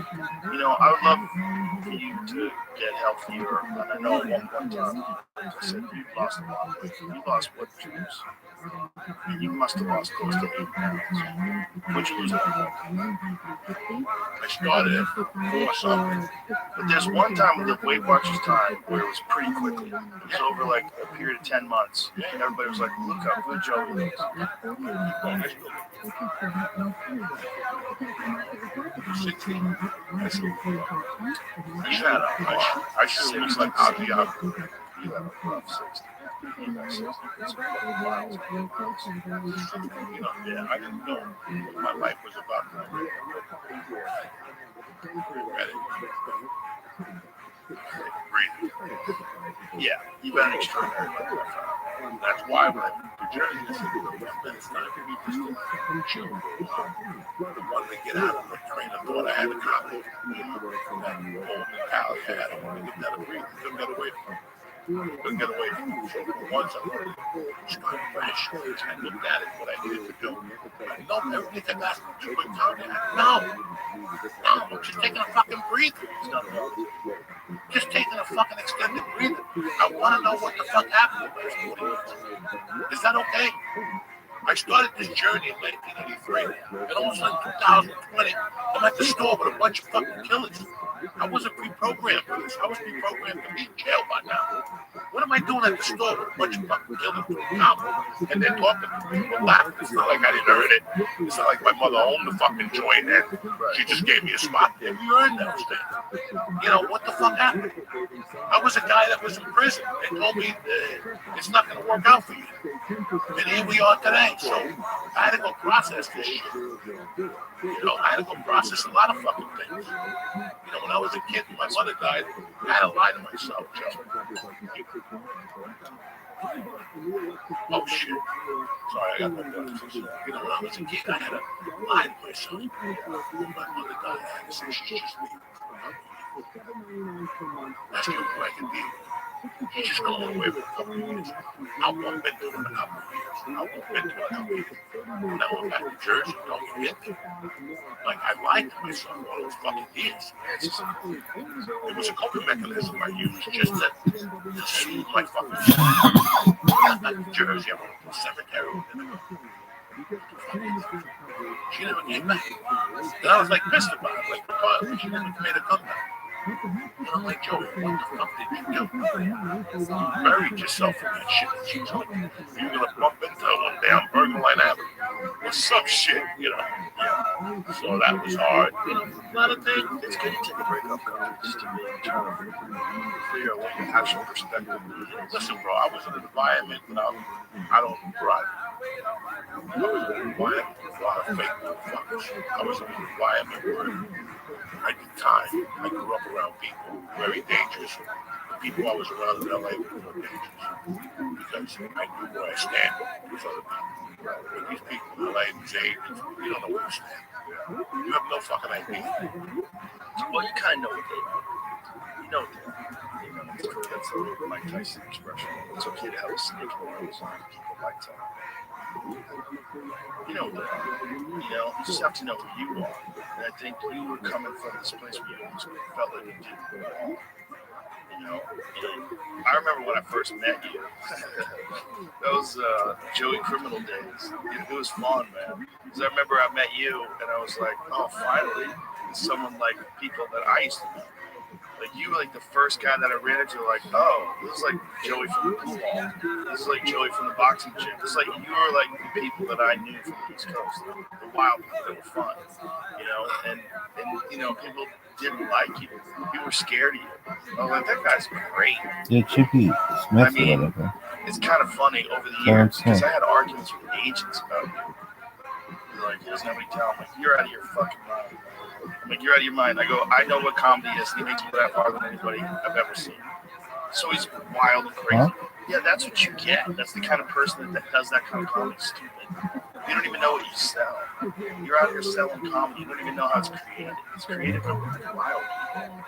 Whether it's wild intellectually, wild physically, they're just a different group of people that are going to create something that's going to make you laugh that hard. Oh, man, it was fucking crazy those first couple of years. People look at me, I remember one day, an agent stole a check. I said, I'm going to come down and get it. When I got there, the door was shut. He stuck the check out the fucking wall. He said, don't come in here. Then 10 years later, he signed me again. And I bumped into him at an event place and we were talking. I'll come back. I had a hard time there. Well, you were wrong. You were wrong, dude. You gotta be. You were reminding me a lot of my friend Johnny. You know, because Johnny was like you. He was like a brilliant guy that struggled with substances. Brilliant guy. Johnny was like one of the smartest people I ever met. He was awesome. And so I didn't know anybody like just a dangerous dude. He's always doing wild shit. I didn't know anybody like that until I met you. When I met you, I was like, oh, all right. Because in comedy, we were getting a lot of people that were essentially auditioning for sitcoms. What they wanted to do was figure out a way to transfer what they're doing on stage into a lucrative sitcom. Everybody wanted that. That was the golden way. Everybody wanted the sitcom. Everybody wanted to develop it. So a lot of guys really only had 10, 15 minutes, and that 15 minutes was just them sort of like setting up their life for a sitcom. It was almost like they told you where they were from. You know, I was born in Brooklyn, New York, and this and that. And they're basically like doing an audition for a sitcom on stage. But we were doing a different thing. We were doing what we were doing with our idols. We were doing what Pryor did. We were doing what Kinsey did. We were trying to find our path. We think. I didn't appreciate that when people said you have to present the set on stage and agents to see a network TV show. What are you talking about? Let me tell you something else. When I get this residency, I start kicking the gas and comedy again. Podcast. How come? Never again. I'm ending this career as a stand-up. But you can do both. I don't want to. You don't like it. I want to end this career as a fucking stand-up. But you are a stand-up. No, there's all this other shit, No ads and all this shit. No ads. Let's do the last 2 years. Fucking stand-up, motherfuckers. That's why I want to do the residency. That's why. Because I'm ready just to do stand-up. My phone ain't ringing right. Listen, you just come here. My phone. Anytime you get a Yeah. podcast. Oh, yeah. No, always. And if you want to stay here and do a residency here, you can do that too. Absolutely. I'm talking about it. Maybe come once a month. 100%. How we Bro, do that little boardroom. That room I heard it's fucking tremendous. Jim Florentine. It's magic. Oh, That room's magic. It's magic. It's a magical room, and that room tells you what's real and what sucks. like the OR. Yeah, just like the OR. Like the OR. It's like a little bit of the OR and a little bit of the belly room. Like it's like the belly room had sex with the OR, and it created the little boy. And then the main room had sex with the OR and created the big boy or fat man. The big room is like a combination of the main room and the OR. It's just intimate enough, but also big enough. And big laughs. What's the name? 250. 110. That's it. That's it. Oh, it's so cool. You know, this little greedy motherfucker would have made that room 400 seats. Like some other club chains and shit. Oh, 400 seats. You gotta sell tickets. The whole setup from the very beginning of this club was never to make money. It was always, if I can break even, I'm happy. I want to make the best environment for developing stuff for both professionals and for amateurs, and the best place for people to see it, where they can see like world-class people coming in every weekend. Like this weekend is Joe DeRosa. He's there tonight and tomorrow. We've had Louis C.K. is the one that helped me design the place. Dave Chappelle came by the first week. We have Shane Gillis there all the time. Ron White's there all the time. Brian Simpson's there all the time. It's just killer after killer after killer. Tony's there every Monday night. I mean, we got it cooking exactly at the right temperature. It's perfect. The environment is super positive. Everybody's doing really well. All the door people are doing really well. Everybody's killing it. Now, who's the main one? Tonight's Joe DeRosa. That's a good question. But you can do a set, 100%. They already said if you want to do a set, come on down. Yeah, just like a bunch of people stop by. Tony Hinchcliffe will do a set. He'll stop by and do sets. People are dropping in all the time. Kevin Pappas came up last night. Paulie Shore was there on Tuesday night. Paulie's killing it. Paulie's killing it. Paulie's loose and silly, having fun now. Dude, he came and he was on the stage in the little boy. He came on stage and I grabbed him. Like, you guys as funny as I've seen you. That was so good. And he was like, you see me at the store and I'm tense there. He goes, it's just like, because he was such a part of my childhood, and they kind of pushed him out. Yeah. Oh, he's playing Richard Simmons, right? Yeah, so they announced it in a full movie, but they also put out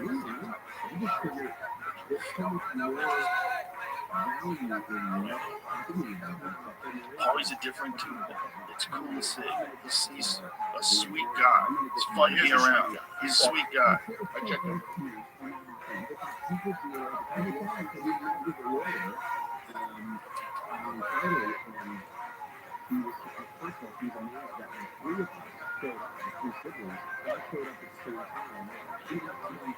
That's hilarious.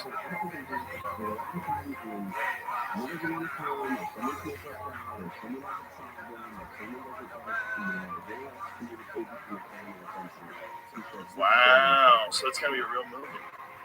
He does look like it. He looks a lot like that. And Paul can fucking act. Paul can act. I know he's done like the silly movies like Encino Man and shit, but you give him an opportunity to do something like that, a lot of comics can act. Forever.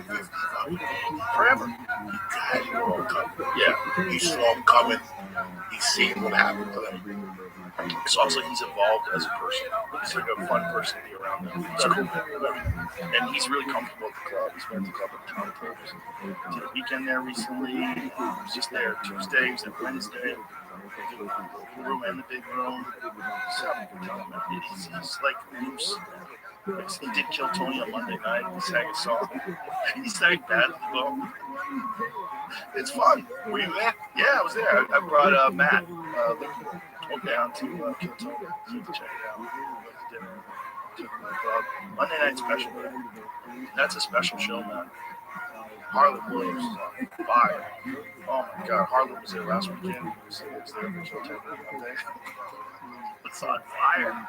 He was on fire. It's amazing. It's just the vibe of the club. It's so fun.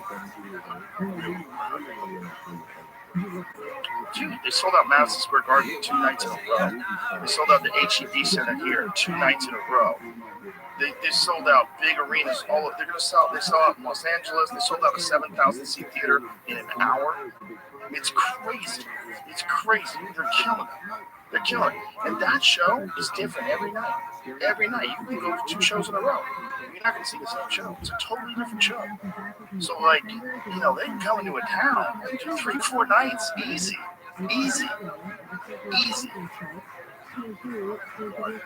Yeah, your garden. It's amazing. 2 nights in the fucking club.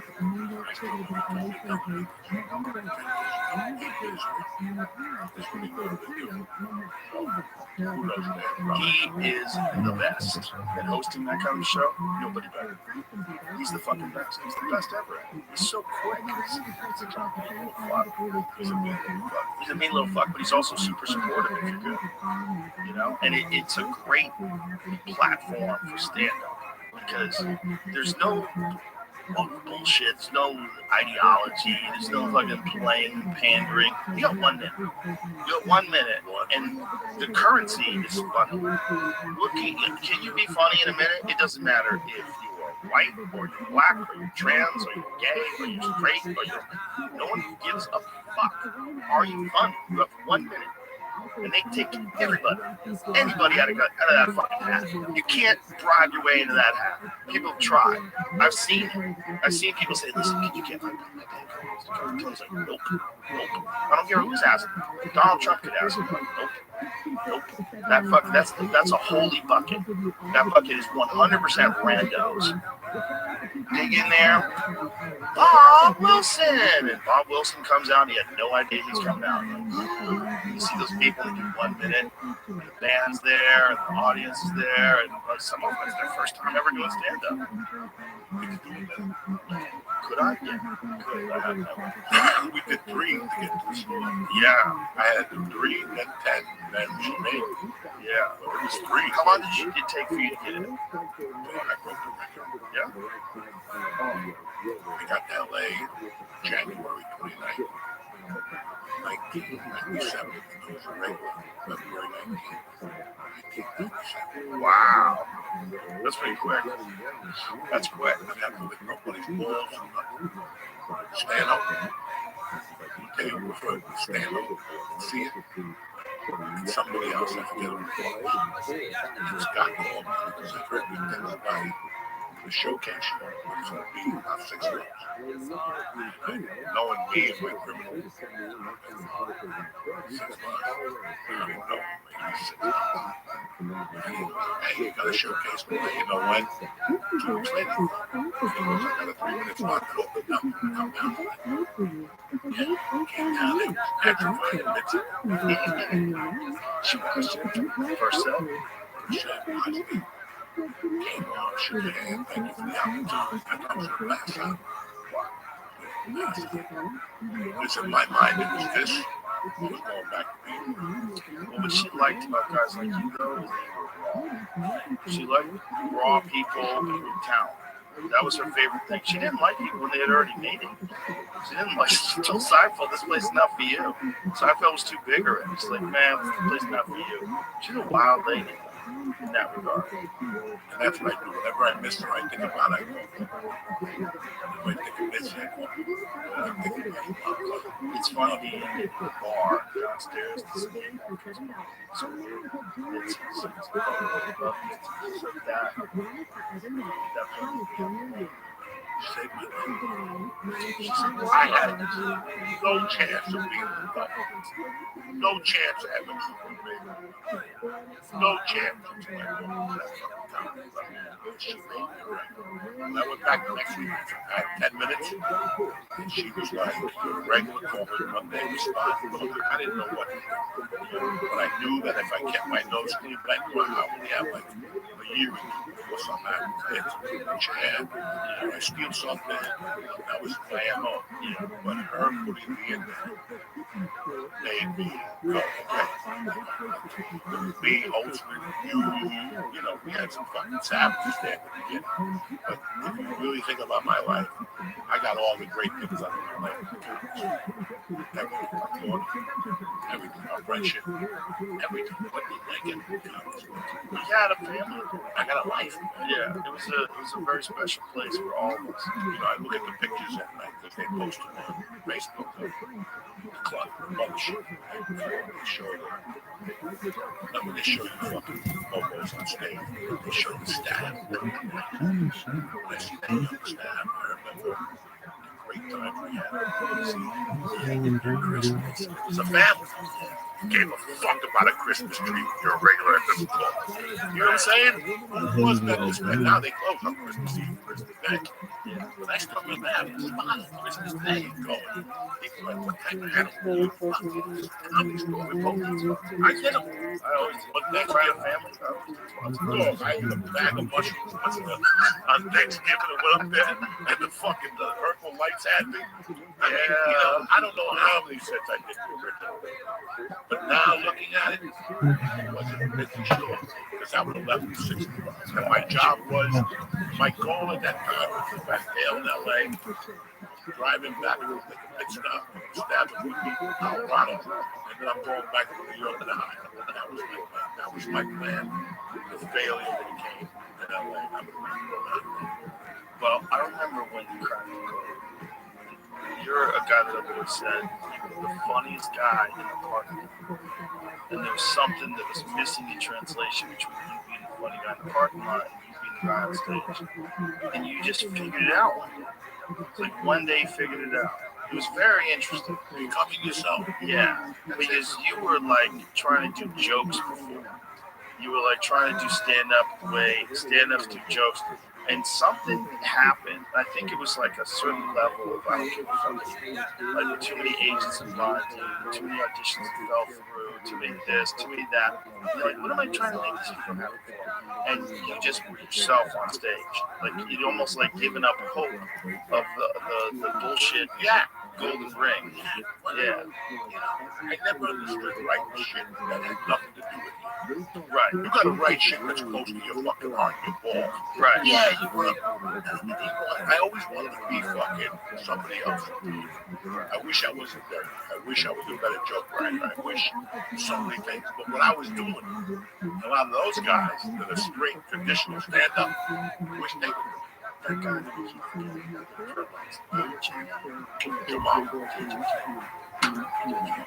Just look him up. Let's see what he's at. Yeah, that dude was fun. AJ Jamal. And I remember that dude, he used to bother you because he was so, there he is. He used to bother you that he was so funny clean. He's done box. What was his last post? Funny.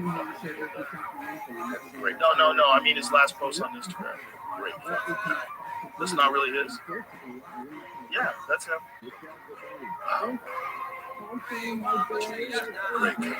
Great. I didn't like him. No. You were just, it bothered you that he was so clean, that you weren't clean, you made you self-conscious. I remember you used to tell me about that. I hate going on after that guy. He would bury me. He would kill and he He would would bury clean. me. Him and Dom Herrera made a habit of burying me. And Dom made a habit of rubbing it in my face afterwards. Dom was brutal to me in those days. Yeah, but he was just being dumb. Yeah, no, he was being a fucking great guy. You know, no, but I didn't like. I just thought, man, how the fuck is somebody this clean? Right. So sharp, very technical. He was like, if it was jiu-jitsu, you got to hold under the elbow. He would be right there with that elbow. Not an inch up, not an inch down. Yep. He just knew his boundaries, and that's what I always wanted to be. When I became, after a while, it was what I became in that original. Yeah, you became yourself. That's what happened. I remember the day, Joey. I remember like one night when you were on stage and I was in the back with everybody up on stairs, and then someone goes, Joey is murdered. We went into the back, and you were on stage, you was going on some cocaine story going off, and people were dying. No, you had to believe what you were saying. It was so funny. Well, I remember one night I was on the road, you were back there with a bunch of people, and I said that I used to date a girl who was like Eddie Munson's Teddy Bear Wolfie. Like when that shit started coming out of me, was when like I was so fucking fed up with the fucking just the bullshit. Yeah. And number one on stage, you gotta be yourself. We were talking about him earlier. He was never really a traditional stand. He did all this crazy stuff. That's yes. You know, when Bill Hicks, I love Bill Hicks. Bill Hicks had that stand-up beat, but he also did something midnight. Yeah. You know, it just wasn't. Social commentary. Yeah, it was set up punchline. So I wanted to be somewhere. Not a good writer, but I have energy. Energy and enthusiasm will kick your fucking ass. Also, you have good points. You know how to call bullshit on something. Yeah, and that's what you enjoy. You're calling bullshit on something, and you got a lot of energy. So the energy and the enthusiasm, that wins, bro. Yeah. You know, I always told you I don't like going out there, going up in town. How you guys doing? I like to come out and hit them hard, just so they know. And you said it best. I like bringing Joe with me because he goes out there and he fucking cleans the room out of all the bad spirits. That's how you do it. Your fingers that thing. He just cleans the rooms out. He goes up there and he takes it to the room for the first 5 minutes. It either works or it doesn't. All boundaries get destroyed. Destroyed in the first 5 minutes. Destroyed. Why fuck around? No nicky-nacky. Let's go. Lenny Clark on Dangerfield special. Yep. He came out Page your friend. Yep. Don't come out doing that one. My fucking word. Yeah. Come out. Fuck it. Let's go. You got 10 minutes. I'd love to smoke your maple. Yeah. It's in reality. It's just you walk out with a guy and you're who's fighting on that strip. Yeah. He's like when he went off on fucking Adesanya. Yeah. That's what it's like. Yeah. You just fucking hit them with jokes and they can't take it. And then you step back and you go, oh my God, look what I've done. They're fucking laying there like bodies. Yes. They're laying there. That's better than any dollar you can make. Yeah. That's better than any moment you can make. That's better than anything. It's better than everything. It's to see a body laid down. Yeah. You gotta stop. You gotta stop. And then I learned how to stop. Let them breathe. Then I pace my material like that. I wanted to pace my material where it's stop and go. Just take them. Give them a break. And then bring them back up. And then they'll leave there. Roller coaster. Fucking, you know, that's stand-up, brother. Yes. All right. Next time you're here, there'll be an announcement. That announcement will be a residency. Absolutely. In Philly. We're going to make it happen. No, residency at the Comedy Workshop. We'll do that 100%. That's what I really want. Anytime, because I think I need a constant week around you guys. Okay. But you don't open Monday. Monday's We're open every day of the week. But Monday's no stand-up. Open mic night. Really? Yeah. You can go up. 100% you can go up. You can go up every night of the week. Thank you for taking care of me with the steps up, man. I'm better and shit already. Always great to see you. And tomorrow night, we're all doing, by the time this is out, we're doing Fight Companion. I'll announce it right now. Joey Diaz is on the next Fight Companion. So it'll be Joey Diaz, Eddie Bravo, Brendan Schaub, and me. Let's fucking go. Let's fucking go. You already ratted it out because somebody already hit me this week. I didn't rat it out. They might have Shaw might have read it down. Somebody else might have put it up. But that's us. Tomorrow night. I love you. Love you. All right. Bye, everybody.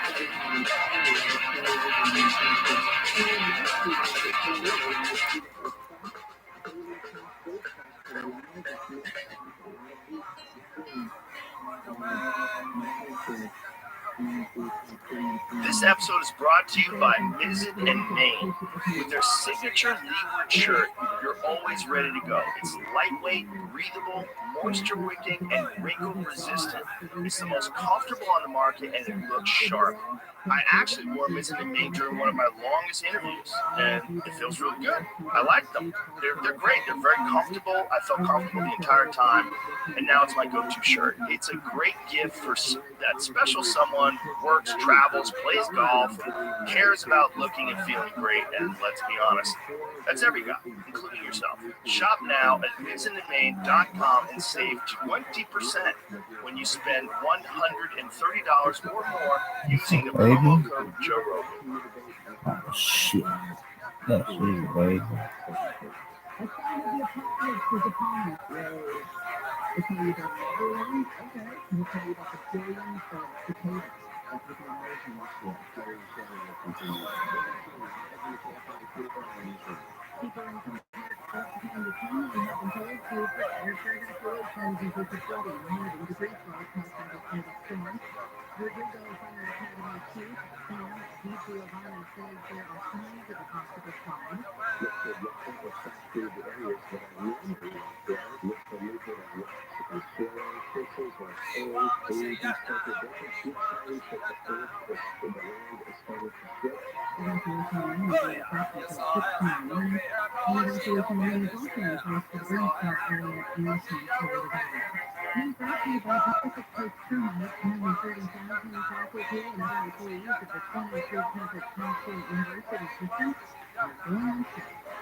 Bold, smooth taste of Dunkin' cold coffee can be brewed in your Keurig coffee maker and enjoyed at home. You heard that right.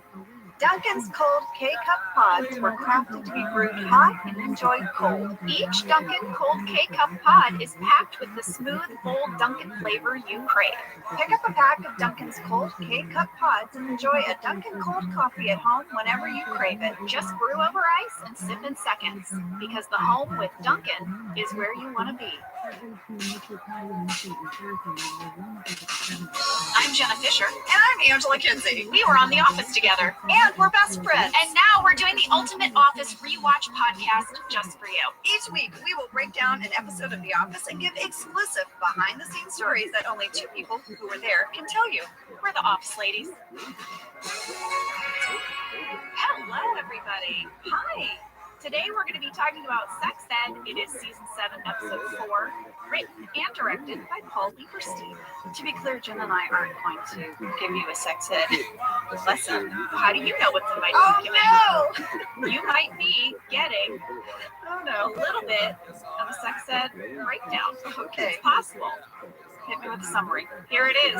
Michael has a herpes scare, which prompts him to contact all of his ex-girlfriends and examine each relationship and its ending. I mean, that is a great pitch for an episode right there. I would have loved to see that card. Like, what that could say. Michael contacts his ex-lovers. Meanwhile, Andy is going to take it upon himself to teach the importance of safe sex to his co-workers, which is really a gesture motivated by his feelings for Aaron. And we learned another thing about Andy's backstory. He was the RA in college. He has such a rich life. Well, today, instead of Fast Facts, we have a special guest. We're very, very excited. We adore her. You guys, we have Nancy Walls-Correll today. That's right. It's Carol Stills, real estate agent and former lover of Michael Scott. She's with us today. We're going to ask her all about her time in the office. Here it is. Hello. Hello, everybody. Yay! This is so exciting. We are here with Nancy Walls-Correll, otherwise known as Carol Stills, the real estate agent. That's right. Nancy, in anticipation of this interview, I went back and watched every single Carol Stills scene. So did I. The entire series. We watched all of your episodes. Not only did we watch all of your episodes, we did a little outline. So we have a whole outline of Carol Stills. Oh my God, because you know what? I think there are a few I haven't seen. Really? Well, if you have any questions, We are experts. Yeah. On your we're story. Carol experts now. I remember doing them, but I don't know if I've actually seen a few. Well, they were so much fun to rewatch. They're so delicious. Here's the first question we always ask our guests. How did you get your role on The Office? Now, we know Steve pitched you for the role of Carol. But did you know he was going to do that? Like, how did it come up? You know, I remember when you guys were shooting the pilot, talking to Greg Daniels, and he just said, you know, if anything ever came up, would you be interested in doing it? And I said, sure, yeah. You know, I was open to it. And then I think Carol came up, Steve thought it would be good, and Greg thought it would be good. So that's how it happened. Because before this, you had been a cast member on Saturday Night Live. Yeah. You've been on The Daily Show. Yeah. You studied improv at Second City in Chicago. With my teacher, Steve Carell. Oh, what? That is awesome. I didn't realize he was your teacher there. I knew you were there at the same time. Yeah. No. I mean, Steve was he was on the main stage. He was a big shot, but a lot of time the actors on the main stage would teach classes at the training center. So he taught one of my levels. You take 5 levels. Oh, yeah. So he was one of my teachers. We did not date until after. Respectable. So how did your experience on The Office compare to some of those other things? Well, certainly, the Saturday Night Live, I mean, that's a live show. You know, you're shooting it live. And a lot of times with the Daily Show, that was in the studio in front of an audience. So, you know, The Office is pretty much my only experience with, I mean, I guess would you call it a sitcom? I don't even know. Yeah. I had very little experience with that. So it was, you know, it was funny because I knew all you guys. So that was kind of nerve-wracking coming into that. Like, I mean, and I know you were all so incredibly nice. So I wasn't worried about, you know, people being mean or anything. But I just, you know, I was worried about, you know, doing a good job for everyone, I guess. So, Oh, you did such a great job. And we, as a cast, we get so excited when you came to visit. Nancy, I remember this time, I don't know if you remember, but you were in hair and makeup at the exact same time I was, and we were seated next to each other. And I was so excited. I just talked your ear off. I couldn't stop talking, so much so that my makeup artist said, Angela, I'm going to need you to face me and not Nancy. Because he could only do like one side of my face, because I was so excited to be talking to you. well, I was always excited to be there. And you know what I want to say too? I brought a lot of family members and friends to that set for tours. And you guys were the nicest people. Always. You always took time to say hi, take pictures, and I really appreciated that. I didn't know that. Aw, Thank you. That's so nice. I know. We got excited when people came. I know. out in the boonies. Yeah, we've shared this before to our listeners. We weren't on some big fancy lot where you came across other people. It was just us and a warehouse near like a train station, basically. Yeah, no, we'd be like, oh my gosh, people we've never met or seen. It's like, you know, I feel like we were like a puppy and a new person came into the house and you just were so excited. Yeah, you were giddy. Well, it was always really fun. So we know how you and Steve met and that you were at Second City together. What was it like acting with him on The Office, being his scene partner? Yeah. So that was, well, it was very fun, but it was nerve-wracking, you know, because even, you know, because this is your established show. He's so good. I was just trying to maintain, you know what I mean? Like, I just didn't want to screw up royally. That was my mindset. So if you see that character, it's very kind of, she's pretty subdued. Yeah, she's the straight man, right? Yeah. And Jen and I were talking about there are a few looks that Carol gives Michael throughout these 7 episodes that are so priceless. They're so honest because he'll say the most ridiculous things to you. I was telling Jenna in Michael's birthday when he sees you at the ice skating rink, he's like, you sell ice skating rinks? And you're like, no, I'm not in real estate all the time. You know what I mean? Yeah, but you just played it so honest. It was so good. Yes. Well, I would have this experience particularly with Brian Baumgartner when he was playing Kevin. I would find Kevin, and especially his attitude toward Pam, so off-putting. But I love Brian Baumgartner. He and I are very close friends. But Kevin would just irritate me. And I'm like curious, what was it like for you as Nancy, who loves Steve, having to then relate to him as Michael Scott? Was it so weird to like even see him as this other character and then you're relating with him? I don't know. Yeah, it was weird because I mean I had to also be somebody who was attracted to him enough to date him. So I was thinking like, how bad was my marriage that I thought this was a good guy to date? Yeah, what happened to Carol? I don't know. All I think is her husband had to be the worst person on earth. And then she met Michael at the they were at the rink, and she sees him with kids, right? Like, yeah, relating. So I think that sort of, warmed her heart a little bit. And maybe she had a really neglectful husband who didn't even like spend any time with their kids. There had to be something there because otherwise, I mean, definitely he was a quirky person that you wonder why she would date him. Well, the years post-divorce can sometimes be a slippery slope as you regroup your life. Yeah, I mean, at Diwali, when you walk in the cheerleading outfit, God, because he told me it was a costume party. Yes. And he could take his head off and then he was just in a suit. And then while you're in this outfit, which I'm sure you do not want highlighted, he takes the microphone and proposes to you in front of a huge crowd of people. Yes. Amazing. Do you have a favorite episode or a favorite scene that you did? I have to say they were all so much fun, like for very different reasons. Diwali was so much fun to shoot because they had to teach me how to dance, whenever I had to be dancing. And I remember it was Mindy's parents who played her parents on that. Yes. And they were the sweetest people. So that was so great. I loved, I think Benny Hart at Christmas was, the Christmas card. Yeah, the Christmas card. But I think that was Carol Ramis directed that. It was. Yeah. So that was, he was one of my idols and just the nicest guy too. So, I love that one. I love the last one, Jenna, when I think it was Soldier House.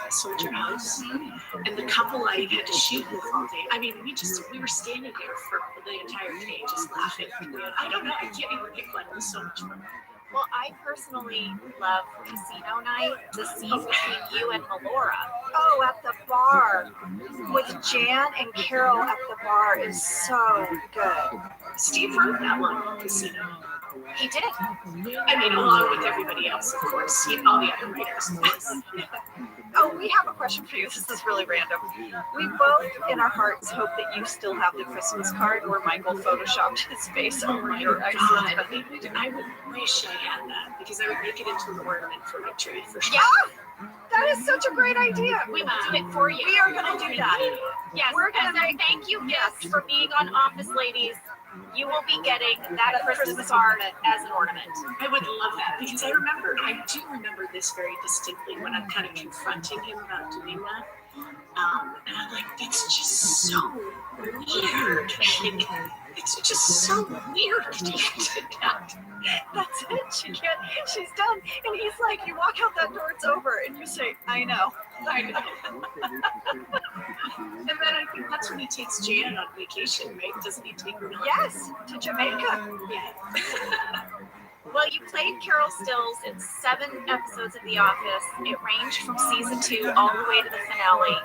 Do you ever get recognized when you're out and about? Do people call you Carol? When I'm alone, not very often, but when I'm with Steve, Oh my goodness. it's almost like every day I come across that. I was today years old when I realized Steve was married to Carol, the real estate agent. So, or like if somebody recognizes Steve, and then, I take a lot of pictures in my life of people with Steve. Yeah. And then they'll hand me the camera and they'll say, I know who you are too. Oh, Thanks. Thanks so much. Nancy, you and my husband Lee used to have drinks sometimes because he was the lactation consultant. Clark in an episode of The Office, and it happens to him, same thing all the time. I was today years old when I realized Jenna Fisher married her lactation consultant. Yes. well, all my husband gets is, you're not Dwight.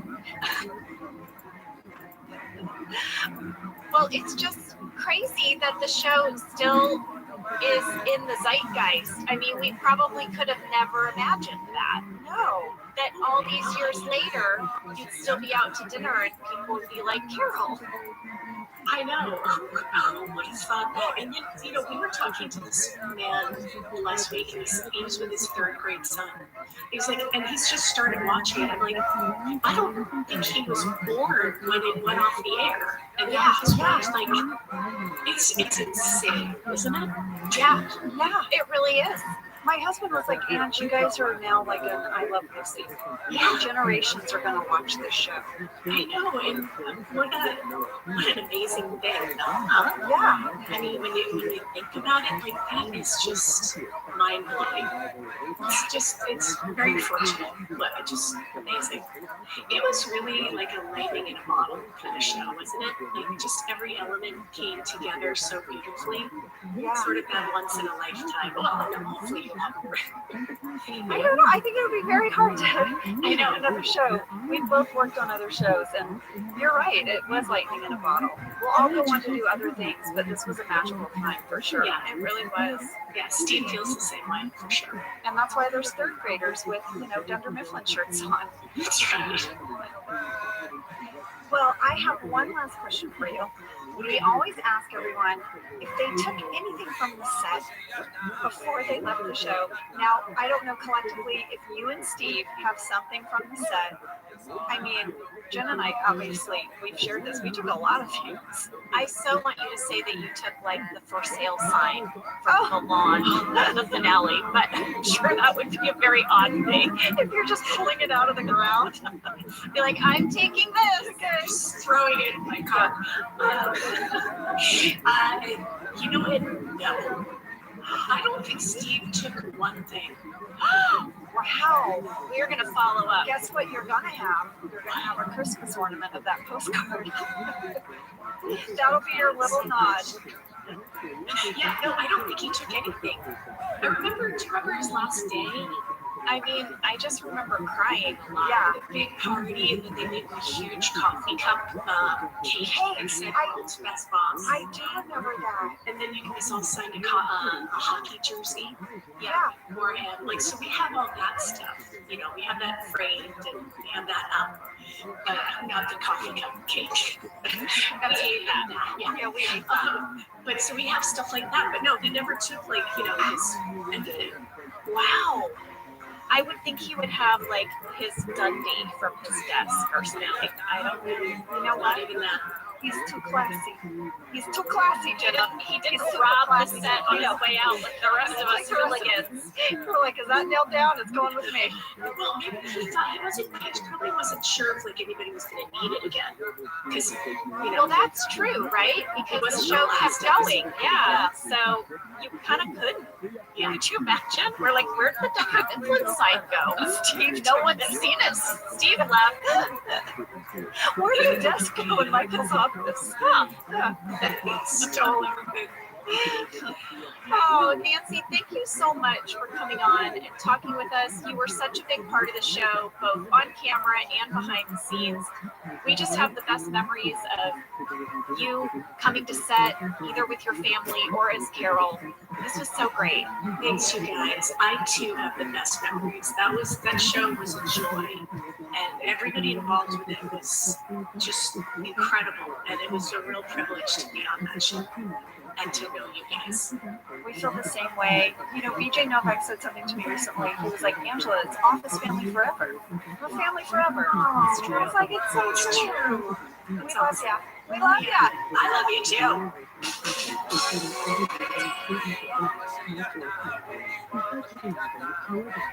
Whether your resolution is to save money, eat better, or stress less, HelloFresh is here to help you do all three. Yes, you guys, I love HelloFresh. Jen and I both love it.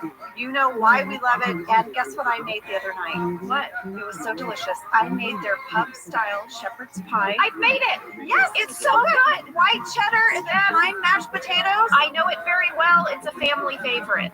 Well, you know, Josh normally makes dinner, so this was my turn, and I made this, and he loved it, and I was so happy. I was like, I made a shepherd's pie. I'd never made one before. It's so good. Everyone, you can say hello to your most delicious year yet with fresh ingredients, chef-crafted recipes, all at a price you'll like, delivered right to your door. Go to HelloFresh.com/OfficeLadiesFree and use code OfficeLadiesFree for free breakfast for life. One breakfast item per box while subscription is active. That's free breakfast for life at HelloFresh.com/OfficeLadiesFree with code OfficeLadiesFree. HelloFresh, America's #1 meal kit. This show is sponsored by BetterHelp. You know, around New Year's, we all reflect. People really start making lists of what they can do to be their best self for the next year. Yes, I think, you know, the new year definitely makes you think New Year's resolution. What do I want to change? New year, new me, that kind of thing. Yes, but perhaps this year we could be reflecting on what we're already doing right. Yeah. And therapy can help you figure out your strengths so that you can ditch this idea that you need some extreme change or this extreme New Year's resolution and just, you know, you can make changes that really stick because they're based on your strengths. I like that. If you're thinking of starting therapy, give BetterHelp a try. It's entirely online, designed to be convenient, flexible, and suited to your schedule. Just fill out a brief questionnaire to get matched with a licensed therapist and switch therapists at any time for no additional charge. Celebrate the progress you've already made. Visit BetterHelp.com/OfficeLadies today to get 10% off your first month. That's BetterHelp, HELP.com/OfficeLadies. Let's talk a little bit about hydration in the new year, particularly about liquid IV. Angela, you turned me on to this, and I'm going to have to give you props. Oh, thanks. It's pretty great. You told me that you use this when you travel to stay better hydrated. I started doing the same thing. You know, whenever we go on a road trip, it's like I don't want to drink too much water because then I'll have to pee, and then I find myself so dehydrated. So I use this. Well, I like it for hikes. Here's what it is. You get a little packet and you put it in your water, and then you are going to get 3 times the electrolytes of a leading sports drink plus 8 vitamins and nutrients. It's non-GMO and free from gluten, dairy, and soy. It is perfect for daily use before a workout or when you feel run down or after a long night out, hint, or even on really long flights.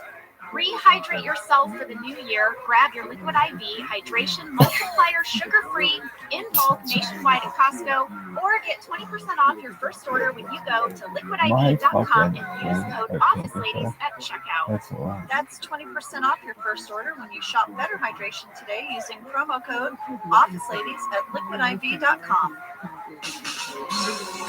You just kind of need Nancy to be another office lady and hang out with us all the time. I agree. Can we make that happen? How much texting to her is too much? I feel like we blew up her phone lately. Well, let's get into this episode. Let's do that, lady. Is anyone else out there watching your DVDs? Anyone? Let me know. Because did you notice this disc is full of so many ads? It is? You have to sit through all these commercials for other things done by Universal Studios. I'm just like, I can quote The Big Lebowski to you now. The Big Lebowski, the movie, was being promoted on the Office DVD. Yes. Especially on this one. Especially on this disc for season 7. You guys know, you folks out there watching it, it's like Parks and Rec, and then all of a sudden Big Lebowski. It's crazy. Anyway, just saying, a lot of ads on this one. Let's talk about this cold open, because Dwight was gone up to some kind of hardware store where there's day laborers, they're looking for a job, and he's pulled up and he's asking someone to come with him to work. Yes, but no one will go. We find out why. An older worker explains that no one goes with this man being Dwight, Right. because when they go with him, they never come back. Yeah, it's a mystery. So they're not going with him anymore. No.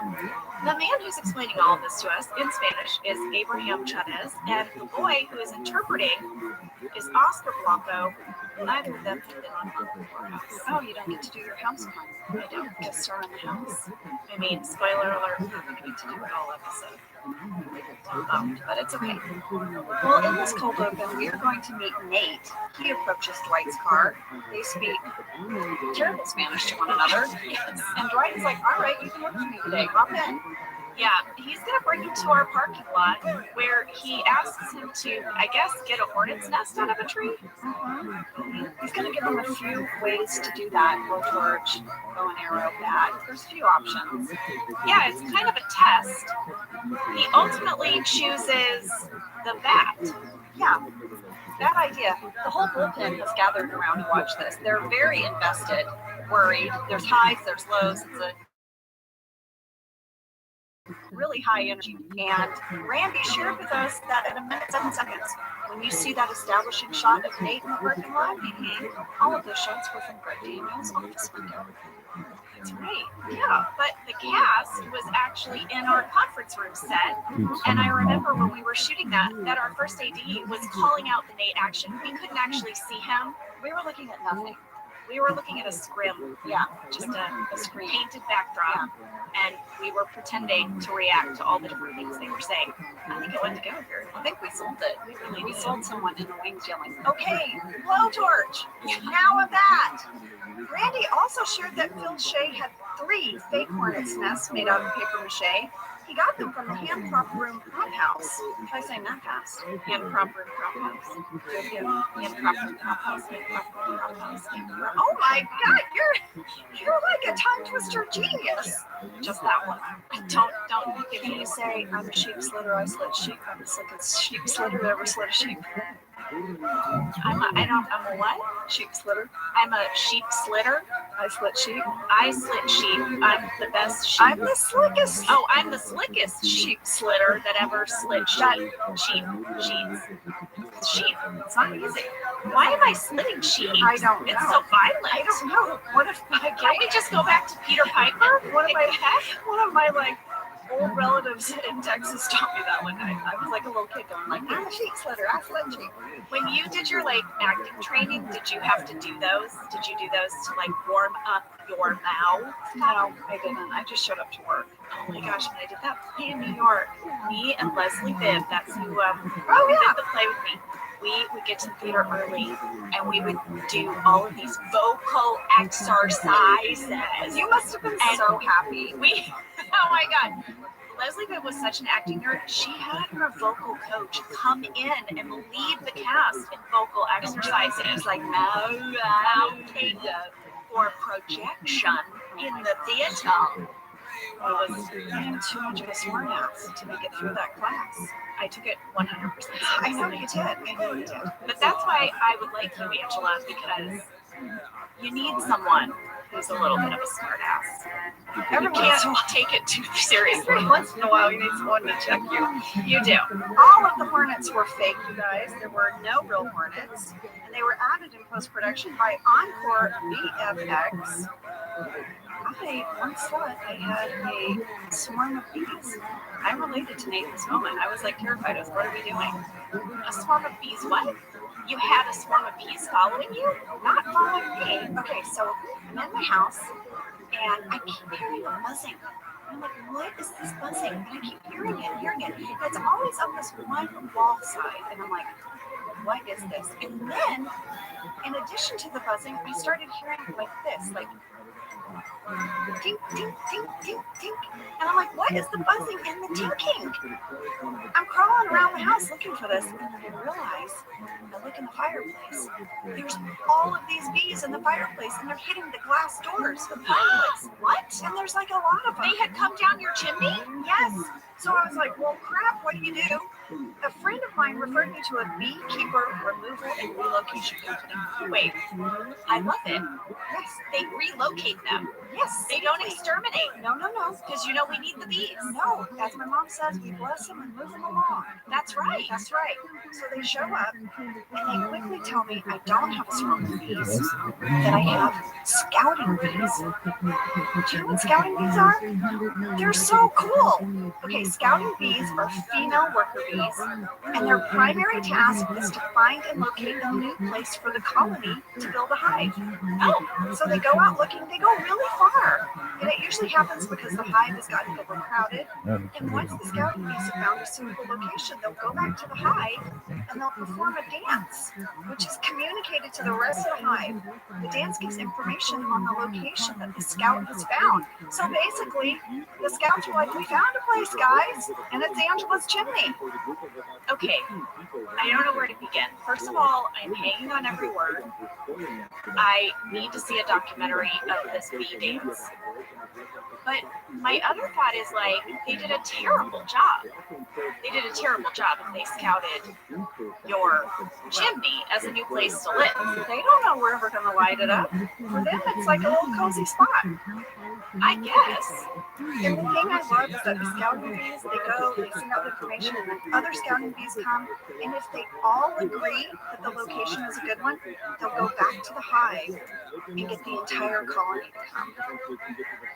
I'm fascinated by scouting bees, you guys. Well, what happens if the company comes and then they relocate the scouting bees, and the scouting bees never come back and dance for the rest of the people? The rest of the bee friends? I've like anthropomorphized. What is that? You know what it is? Yeah, they're a company, they're people now, they're not scouting They're a bees. whole industry. Yeah. So they got the scouting bees to leave. Like, scouting bees, this is not a nice place. And then they told me I needed to fix the top of my fireplace. That there's like this little special mesh thing you can get so they don't come in. So I did that. Can you imagine the scouting bees? They went back, they did the dance. They're like, we found a new place, and then more came. They're like, what are you talking about? We can't even get in. Yeah. And then they all had to go back, and then the queen was like, one scouting bee, like, what the hell, man? I know.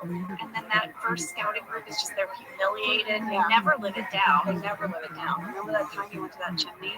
Yeah, we all went, we all packed up, we went to look at the chimney. Way to go. We even get in. Nice job. We're putting you back on pollen. You don't get to scout anymore. There's a lot of videos about bees out there, you guys. They're fascinating. I'm just going to tell you, go watch it. I love bees. Well, we got a fan mail flurry over this cold open. Valerie W. from Colorado and Megan W. from Farmville, North Carolina, and many others all said, I have to know more about Nate. He's one of my all-time favorite recurring characters. What was his audition process like? How did you find him? Well, this is one of my favorite office stories of all time, how we found Nate. I love it so much, and I became such good friends with Nate that I actually interviewed him for my book, The Actor's Life, A Survival Guide, because his story of how he got on The Office is all based on him making up his own work, his own character, all the way back in his hometown. Nate was played by Mark Crooks, and the writers at The Office discovered Mark from a series of prank videos that he did that were uploaded to YouTube. He didn't even upload them to YouTube, other people did.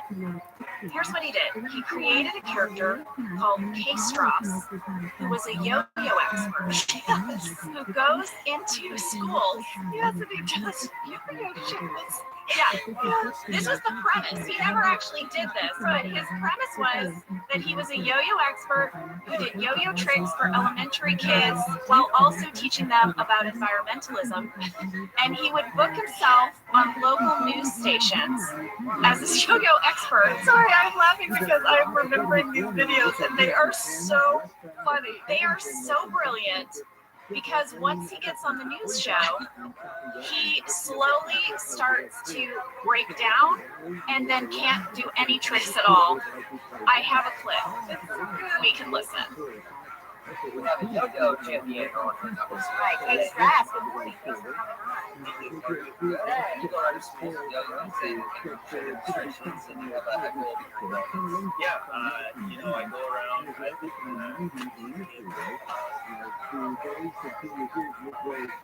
actually, and I'll be honest, it was so hot. In fact, it was literally a winter disaster. Oh no! Because basically the kids didn't like my stories, and it's no surprise because they were running around and I'm sorry. I think there's something to be said about how kids are brought up these days, and I come from a home that's okay, and so when I was being bad, you know, Daddy would get me switch himself, and I would get it, and I would get it good, and I am literally terrified, you know, to this day. Well, hopefully you can, you know, try to just watch your first time to make it the next time. But basically, you go around, you talk about nature. I mean, going green, the whole going green event. Is that basically the whole point behind your message? Well, yeah, and but I kind of have breaking news. This may literally be the last time. Sure. They are going in a different direction, and it's a direction. And am I angry about this? Yes, I am. Well, how about you show us some yo-yo demonstrations? I mean, you are the yo-yo champ. You got the yo-yo with you, right? Actually, last night what I did was I came up with one. Oh, really? So what is called KQTV? KQTV? KQ2? There you go. Yeah. You can buy two different things.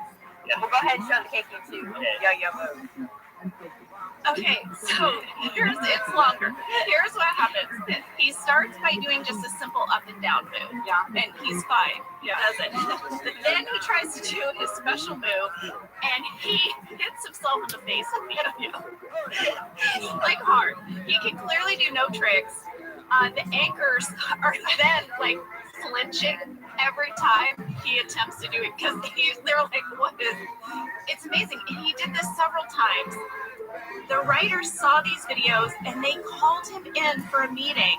They created this character for him. His story is really so amazing. We're definitely going to have him on the podcast. I don't even want to tell the whole story because I want him to tell it. Yeah, exactly. But check out these videos of K-Straws. They're fantastic. Mark, we can't wait to have you on. The news anchor trying to pivot. I know, like trying so hard. Well, maybe next time will be better. Why not show us some of your tricks? Just amazing. Well, this episode is going to start with Michael arriving wearing a fake A mustache. giant fake mustache. Erin is so tickled by it. Yes. Yeah, she likes it. He then has a talking head where, while he's doing the talking head, he's spinning his chair. And, I mean, everything he's saying is hilarious to me, but I could hear his chair go. And that just made me laugh. He says there's many reasons a man might wear a fake mustache to work. He's a fan of the outrageous. He loves to surprise. He also loves other things. Well, Michael goes to get some coffee, and his giant mustache falls off into his mug, revealing something very large on his lip. Phyllis notices. People gasp. That's what I said in the shooting draft. I said people gasp. I was like, that's kind of harsh. Michael says it's a big pimple, and he says, you know what? Who cares? Avril Lavigne has pimples, and she rocks harder than anyone else. Do you remember at this time Avril Lavigne had a proactive campaign? Lady, do I? I know why you remember, because someone else was part of that campaign. It was Avril Lavigne, Katy Perry, and me. Yeah, I know. It was me. That was so cool. Yeah, that was my first big campaign. So I feel like all of our writers knew that. I wondered when I saw it if that's how that line made it in there. Do you have like photos from that? Do you have like a photo of you with a corrective box? You can find the commercial of me. You know, when you get asked about doing the proactive campaign, you have to have really used it. Yeah. I really liked that, and I have really used it. I used it like all through college. And so I was like, yes. And you also have to send in photos of yourself with like pimples. You have to, Like a before and after kind of thing? yeah. And then they use those in your testimonial. Oh, I so want to see. So that was like, that was the whole thing. Sam is actively looking for the commercial. I see you, Sam. Oh my gosh, there it is. You know, when you're an athlete, there's so much more time that you spend getting ready in the morning. The time of trying to cover up the cracky zit or the oozy zit. You know, that's 20 minutes that I don't have in the morning. When I'm using Proactive, I don't have to worry about that stuff. And that's nice. You look so cute. Well, you know what's funny? They also make you write your own testimonial. So it makes sense to me that I wrote about how I don't have time for this shit. Like, that was where I come from. I was like, you know what? I don't have time to cover this shit up. That was my take. Well, you look adorable. Well, the group is not convinced that this is a pimple. No. And they have to start debating it. There were cancers thrown out there. It sure is. Meredith is like, I know what it is. It's a cold sore. It's herpes. I have it. And everyone's like, this is so much information. Well, then they asked Michael, when was the last time he was tested for STDs? And he said, he had his last physical. He was 40. Jim is shocked. That's like 10 years ago, right? Michael's like, no, it's 4 years ago. And in the shooting draft, there was an extra Phyllis line. It's the same bit that Phyllis always has when Michael states his age. I live for it every time. It didn't make it into the episode, but I want to read it. Kevin says, Michael, you're at least 46. Michael says, why at least? If 46 is your guess, just say 46. Phyllis would have said, you're 47. We were in the same class. And Michael gets so mad. He goes, were you held back a decade? And then he storms out. Oh my gosh. Oh, I love it. I love it so much. We should let you know our head makeup artist, Laverne, made the cold sore for Michael's lip. She did a very good job. Always. Michael is going to end up covering his cold sore with a bandage. Yeah, and the reason they did that was so that Laverne wouldn't have to try and match that same cold sore makeup every day. Yeah, it would have been very difficult. Well, the next scene should be labeled Snark in the break room, because there's some snarkiness. Everyone is in there, and they're discussing Meredith's herpes, basically. Yeah, they're kind of trashing her. But Andy is going to stand up for her. He's going to say everyone should chill out on the herp talk. This is when we learned he was an RA in college. and that the number one STD is ignorance. Aaron is impressed. I have a fan catch, lady. Okay. From Riley Adam in Nashville, Tennessee. I just want to say, Riley, I'm very impressed. What is it? This is a very quick catch, but it is there. There is a continuity error. They're all in the break room, and around 4 minutes, you can see the back of Meredith's head. But then later, she enters. Oh, good catch. Yeah, so there's this reaction shot of Andy. It sweeps over to Aaron and Gabe listening in. This was clearly a shot that they borrowed from later in the scene and moved it up earlier because they liked it, because it is 100% the back of Meredith's head. Riley applause. I know, I was so impressed. I mean, blink and you'll miss it. Lady, this scene ends with one of my favorite moments, which is Angela storming out, and once she's out of the break room, you see that she's been holding her breath. Oh yeah, that was 100% scripted. This is how it read in the shooting draft. Meredith sits at a table with Angela and Kevin. Angela quickly packs up her lunch and exits the room. As soon as she leaves the room, she inhales deeply, revealing she'd been holding her breath. Meredith takes out a sandwich. Amazing. While Michael and Dwight are researching the possible cause of herpes on his office computer, Dwight is going to tell Michael, you need to reach out to all of your lovers and tell them you have herpes. Yeah. Michael says he feels like an old-timey sailor, VD. What port did he get his herpes? Was it the Jan port? Was it the Holly port? So don't go there. Don't go to the Holly port. Do not. Dwight, in fact, says that if Michael doesn't contact all of his ex-lovers and tell them what's going on, he'll do it for him. Yeah. I love how Dwight just goes 0 to 60. He always does. He says, you need to call Holly and tell her she's crawling with herpes. Yes, exactly. Crawling. Well, this is the time when I thought we could have our sex education. Oh, Lordy. This is courtesy of Courtney B. in Georgia. Who said, I know y'all's browser history must be crazy, so I did a little deep dive for you. Thank you, Courtney. Sniffing our search engine. Courtney says, for background, I'm in nursing school and we actually just learned about the herpes viruses. Oh. There are 2 main categories of the herpes virus. Herpes simplex, which is type 1, and herpes simplex virus type 2. Type 1 is the one associated with cold sores, also known as oral herpes. It can be spread to others by saliva and kissing, but it can also be transmitted to the genitals. Something as simple as touching your lips and then using the bathroom can transmit the virus to your genitals, although it will not be as severe as if you actually had genital herpes, which is the official type 2. Type 2 is spread through sexual contact or to a newborn baby via the birth canal. So if you're a woman who has genital herpes, you have to get a C-section. Both types are lifelong infections, but you can control the symptoms with antiviral medications. Most of herpes 1, which are the oral herpes, most of those transmissions actually occur in childhood. Or you can kiss someone with a cold sore. Yeah. So Courtney went on to say, as a student nurse, it was hilarious to watch this episode knowing that Michael was causing an unnecessary panic by revealing his herpes infection to his past lovers without any context. Courtney says, thank you for listening to my PSA. Jenna, Angela, if you have any other questions about either of the herpes viruses, I'm sending you a great website with accurate information. Thank you, Courtney. We will share that in our stories. Yes, I appreciate you sharing this information, Courtney, because herpes infections are very common and nothing to be ashamed about. And really, the important thing is that people are informed, which is something that Michael is clearly not.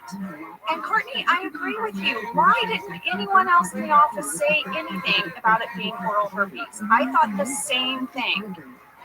But also, many people say, Pam says it, Carol later says, Michael, have you had it looked at by a doctor? Carol actually went on to say it's in the shooting draft, but it didn't make it in the episode. She says, Michael, you know the difference between genital and oral herpes, right? Oral is no big deal. It's a different virus. She says that, but it didn't make it in. But I guess if Michael had really clued in, we wouldn't have an episode. For some reason, I remember that Michael finds out that it wasn't herpes all along. I went to the shooting draft. I couldn't find that, but I swear, Angela, that was a button. That it turns out it was like an ingrown hair. And they reference it at the very final scene. With Oscar, Dwight says we're pretty sure it's an ingrown hair. Maybe that's what I'm thinking of. But this was all unnecessary, basically. Well, really what this episode is a journey for Michael to face the fact that he blows relationships out of proportion, except not with Holly. And that's the real heart of this whole episode. First, there's going to be a lot of shenanigans we have to cover. Well, the first person he's going to call is Donna.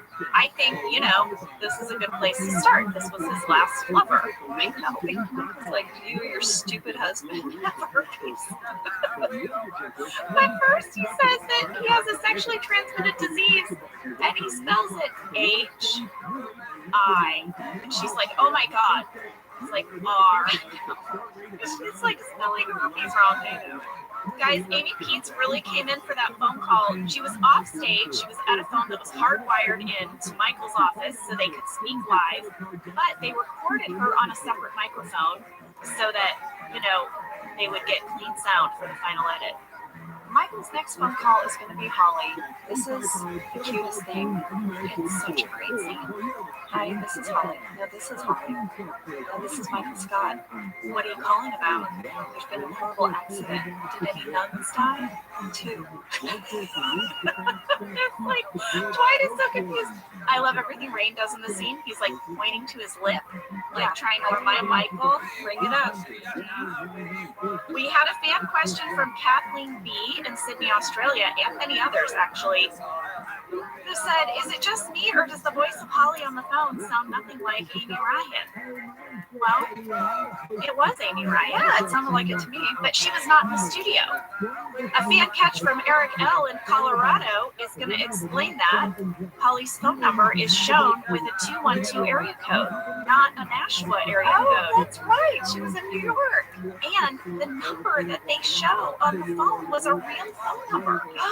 It was Amy Ryan's agent in New York. Her agents are getting lots of phone calls. I mean, I called it. Did you really? Yeah, voicemail. They should change their number. I don't want to say the number because it's still a working number. But guess what? Jenna just shared that it is a real number and you can zoom in and call it. Sorry, person who has that number. You're going to want to change that real soon. Yeah, so Amy was really in New York. They had a sound recordist named Adam Sanchez who was in New York with her, recording her half of the dialogue. But her and Steve could really hear one another and they could react off one another in real time. And they went off script a little bit, like they all so good together. I know. Well, in this conversation with Holly, Michael is going to get nostalgic. Yeah. He's going to say, do you ever wonder what it would have been like if you hadn't transferred? Michael says they'd be married. They have kids. Yeah. They were so the same person right there. And that's when Holly says to Michael, I think you romanticize things. Like, I think you blow them up to be bigger than what they really were. Yeah.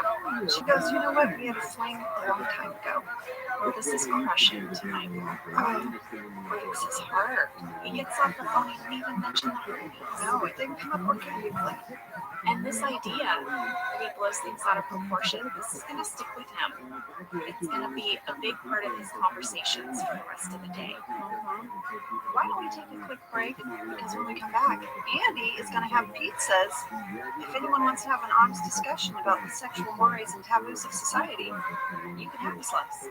We'll be right back.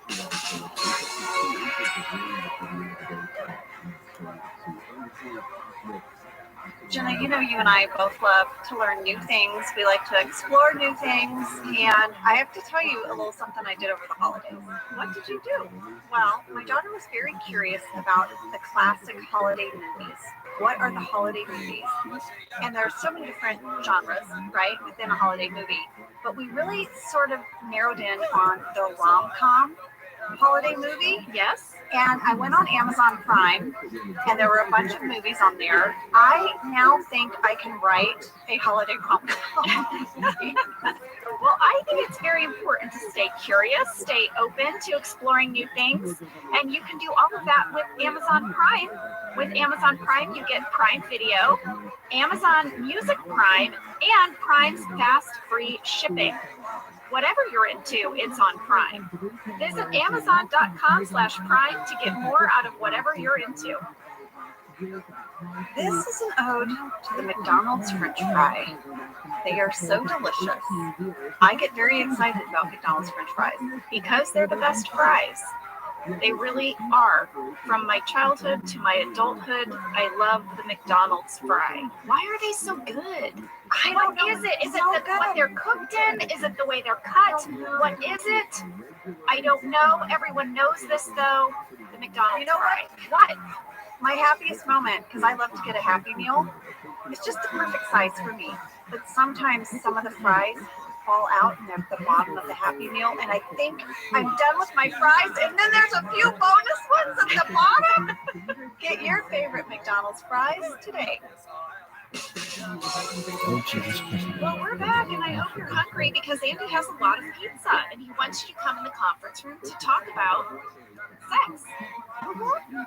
Not everyone is happy about the pizza.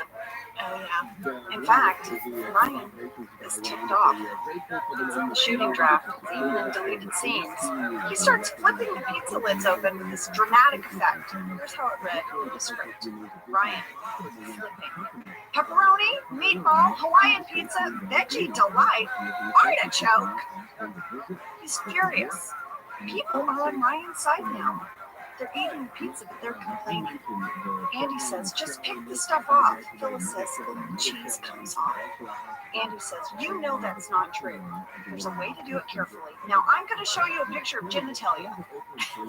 And that's how the scene in the conference room starts. Well, lady, I remember shooting that. I remember BJ flipping the pizza lids.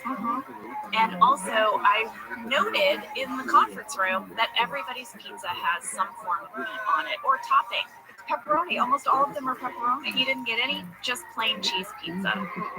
Not one. Well, Jenna, I noticed something else besides a lot of pepperoni. What's that? Jim and Pam are not sitting next to each other. And if you go to 10 minutes, 24 seconds, you see Pam wave Jim off. What's happening? Oh, lady, I'm sure you uncovered this in your research. There was a huge deleted Jim Pam storyline from this episode. It's bonkers. It's really weird. I have it all from the shooting draft. I can share it, and then you can share about shooting it. Please. All right. It read like this. At the top of the episode, Pam walks in and puts her stuff down. A few beats later, Jim walks in and puts his stuff down. They avoid each other's gazes. The camera sort of notices it, but then gets distracted by Michael and his fake mustache. This continues. Later in the kitchen, Pam and Toby are talking, and Jim walks in. The script read, Pam looks at Jim. He's surprised that she's in there. Toby says, hey, Jim. Jim says, hi, Toby. Jim looks at Pam. Pam walks out. Jim watches her go. He seems tense.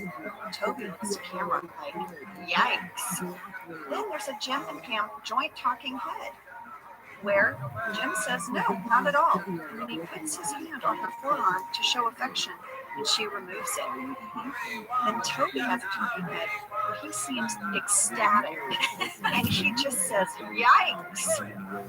Next beat involves Kelly in the kitchen. Pam is making herself coffee. Kelly is at the counter. She's struggling to open a jar of, and it says, I quote, marshmallow fluff. Ooh, just making a fluffernutter, guys. Jim comes out of the men's room to help open the jar. He can't open it. He really struggles with it. Kelly uses this as an opportunity to try to get Ryan dating advice, and Jim seems miserable. And he hands the jar back to her, unable to open it. And Pam smiles slightly. She's kind of enjoyed watching Jim struggle with Kelly. Then in the conference room, as we just talked about, Jim walks in, Pam is already seated, and Daryl offers to get up so Jim can sit next to his wife. And Pam is waving Daryl off, not Jim. Like, no, stay, Daryl, stay. Yeah. Well, this whole thing was because the writers were trying to come up with conflict for Jim and Pam, storylines for Jim and Pam now that they were married. And they thought, how about they're in a fight one day at work where they're not talking to each other? Non-serious conflict. Yes, but like, it's one of those things. Yeah. And, you know, they're having that day. The way it was explained to me was that if they had gone to different jobs, they wouldn't have like texted and called all day. They just would have had their little timeout and they probably would have been fine when they got home. They did not want this to be like a big serious disagreement, but they work at the same place, so they had to go to work together, and they're just kind of each giving the other silent treatment. Yeah, they're just annoyed. And the idea was that it would all play out in silences and little moments, and that the camera would kind of catch it. We had huge discussions over what this might be. Ultimately, we thought this was kind of a fun little thing. We came up with our own reason. Oh, and we didn't tell the other person. Oh, because we thought that would add a layer to this silent play that we were doing. It all got cut out. Well, it actually does resolve itself in the shooting draft, which you never see. The very last Jim and Pam scene is the end of the workday. I could be here. In the script, Just it like read that like this. being As Michael and Dwight head inside, they pass Jim and Pam leaving for the day. We follow Jim and Pam with a spy shot. Jim says, hey, you know, I don't even remember what we were fighting about. Pam says, I do. And then Jim says, I do too. I'm sorry. He holds out his hand. She takes it. She says, me too. And they continue walking. I mean, ultimately, I thought it was a really realistic, sort of marital, coupley thing. Yeah, but I mean, it didn't end up totally working. I think you can see some of it in deleted scenes. Oh yeah, you can. Yeah. But I mean, you can't play it because it's just silent. Yeah. Like, I was going to play the scene between Jim and Kelly and Pam in the kitchen, but it's just Kelly talking and the two of you looking off. Yeah. Well, while Jim and Pam are sitting with Daryl between them, sort of picking at their pizza, Andy is going to start showing pictures of genitalia, some of which have herpes. Yeah. My favorite line coming from John Krasinski as Jim, am I blocking anyone? Can everyone see? I loved it. We had a fan question from Kyle T. in Houston, Texas. What was actually on the pictures of blurred out genitalia? This requires some real lady because Randy Cordray, knower of all things, is on vacation. We traded a bunch of emails about this episode, and then he went on vacation. And we said, have a great vacation. We're not going to bug you about possible genitalia. We're not. Not on your vacation, Randy. No. But I had a late-breaking question, which was, what was on the pictures of the genitalia? And I was like, I have to figure it out. Well, I had a call sheet for this episode, thanks to James Carey. Way to go, James. And it said we had a still photographer on set on this day, the day we were shooting conference room scenes with pictures of genitalia. Guess what? What? There are photos of this scene, and they are not blurred. The first one that Andy holds up, the picture of the man with the ripped abs, that man is wearing underwear. The second one, the picture itself is pixelated. Right. And then we further blurred it. We saw no genitalia on this day. We did not. We had another question about this scene from Levi A. in Northampton, Massachusetts, who wanted to know, was there a reason that we are sitting in the conference room along the wall? Because I don't think you've ever sat like that before. No table in the middle. We're also not in rows. Yeah, I feel like there's a few times we were like that, like for Jan's baby shower. You know, there's every once in a while, but it's not the usual. The writers were looking for ways to put other characters in charge of the office to see how those dynamics would play out. And this was part of that experimenting that they were doing, you know, because the character of Michael was leaving. And the reason we're sitting this way was because they wanted to differentiate between Michael leading a conference room meeting and another character, and Andy. And they even put Andy in the back corner rather than the front of the room. So this was just a choice. And like you said, it was also sort of presented as an informal pizza party. Yeah. And so this was how Andy runs a conference room meeting. We sit around the wall like we're in the dorm, because that's how he ran his meetings as an RA. Probably so. Next up is one of my favorite scenes of this whole episode, because we get to see Michael and Jan in the same room together. Laura and Steve are just so incredible as these two people. They bring out the worst in each other always. Michael and Dwight have arrived to the lobby of Jan's new office building. Listen, she'll be with them shortly. She's busy. She is. How does she work as the director of office purchasing for this hospital while raising a daughter and releasing an album of Doris Day covers on her own label? If she knew, she'd tell you. Yeah.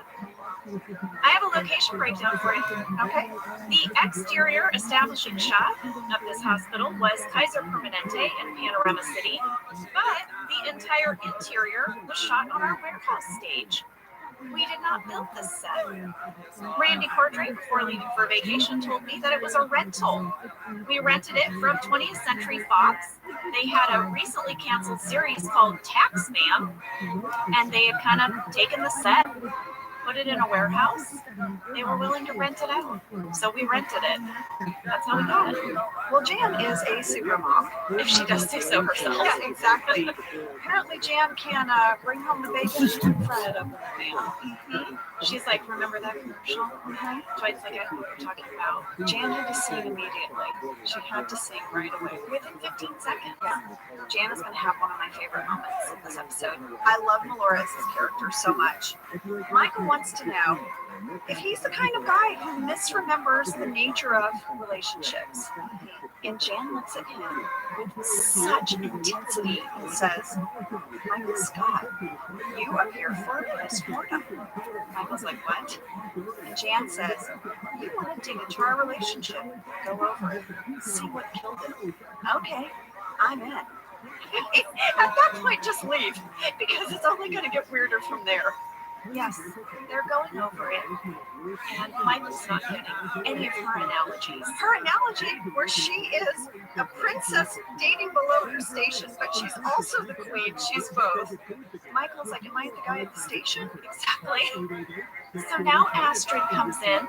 She's with her nanny, who was played by Marilyn Zack. Baby Astrid was played by Molly Burton. Cutest little kid. And Melora made the choice to sing to Astrid about her day. This was not in the script, none of this dialogue. She was just going to say, how was your day? And then she starts singing to her. Oh my God, she's so We good. have to hear it, because it's amazing. And it's the last time we're going to hear Jan sing on The Office.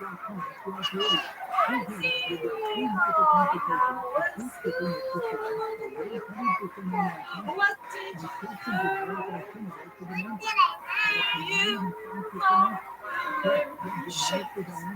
or months, or months, or colors, or you might have learned that we're all sisters, right?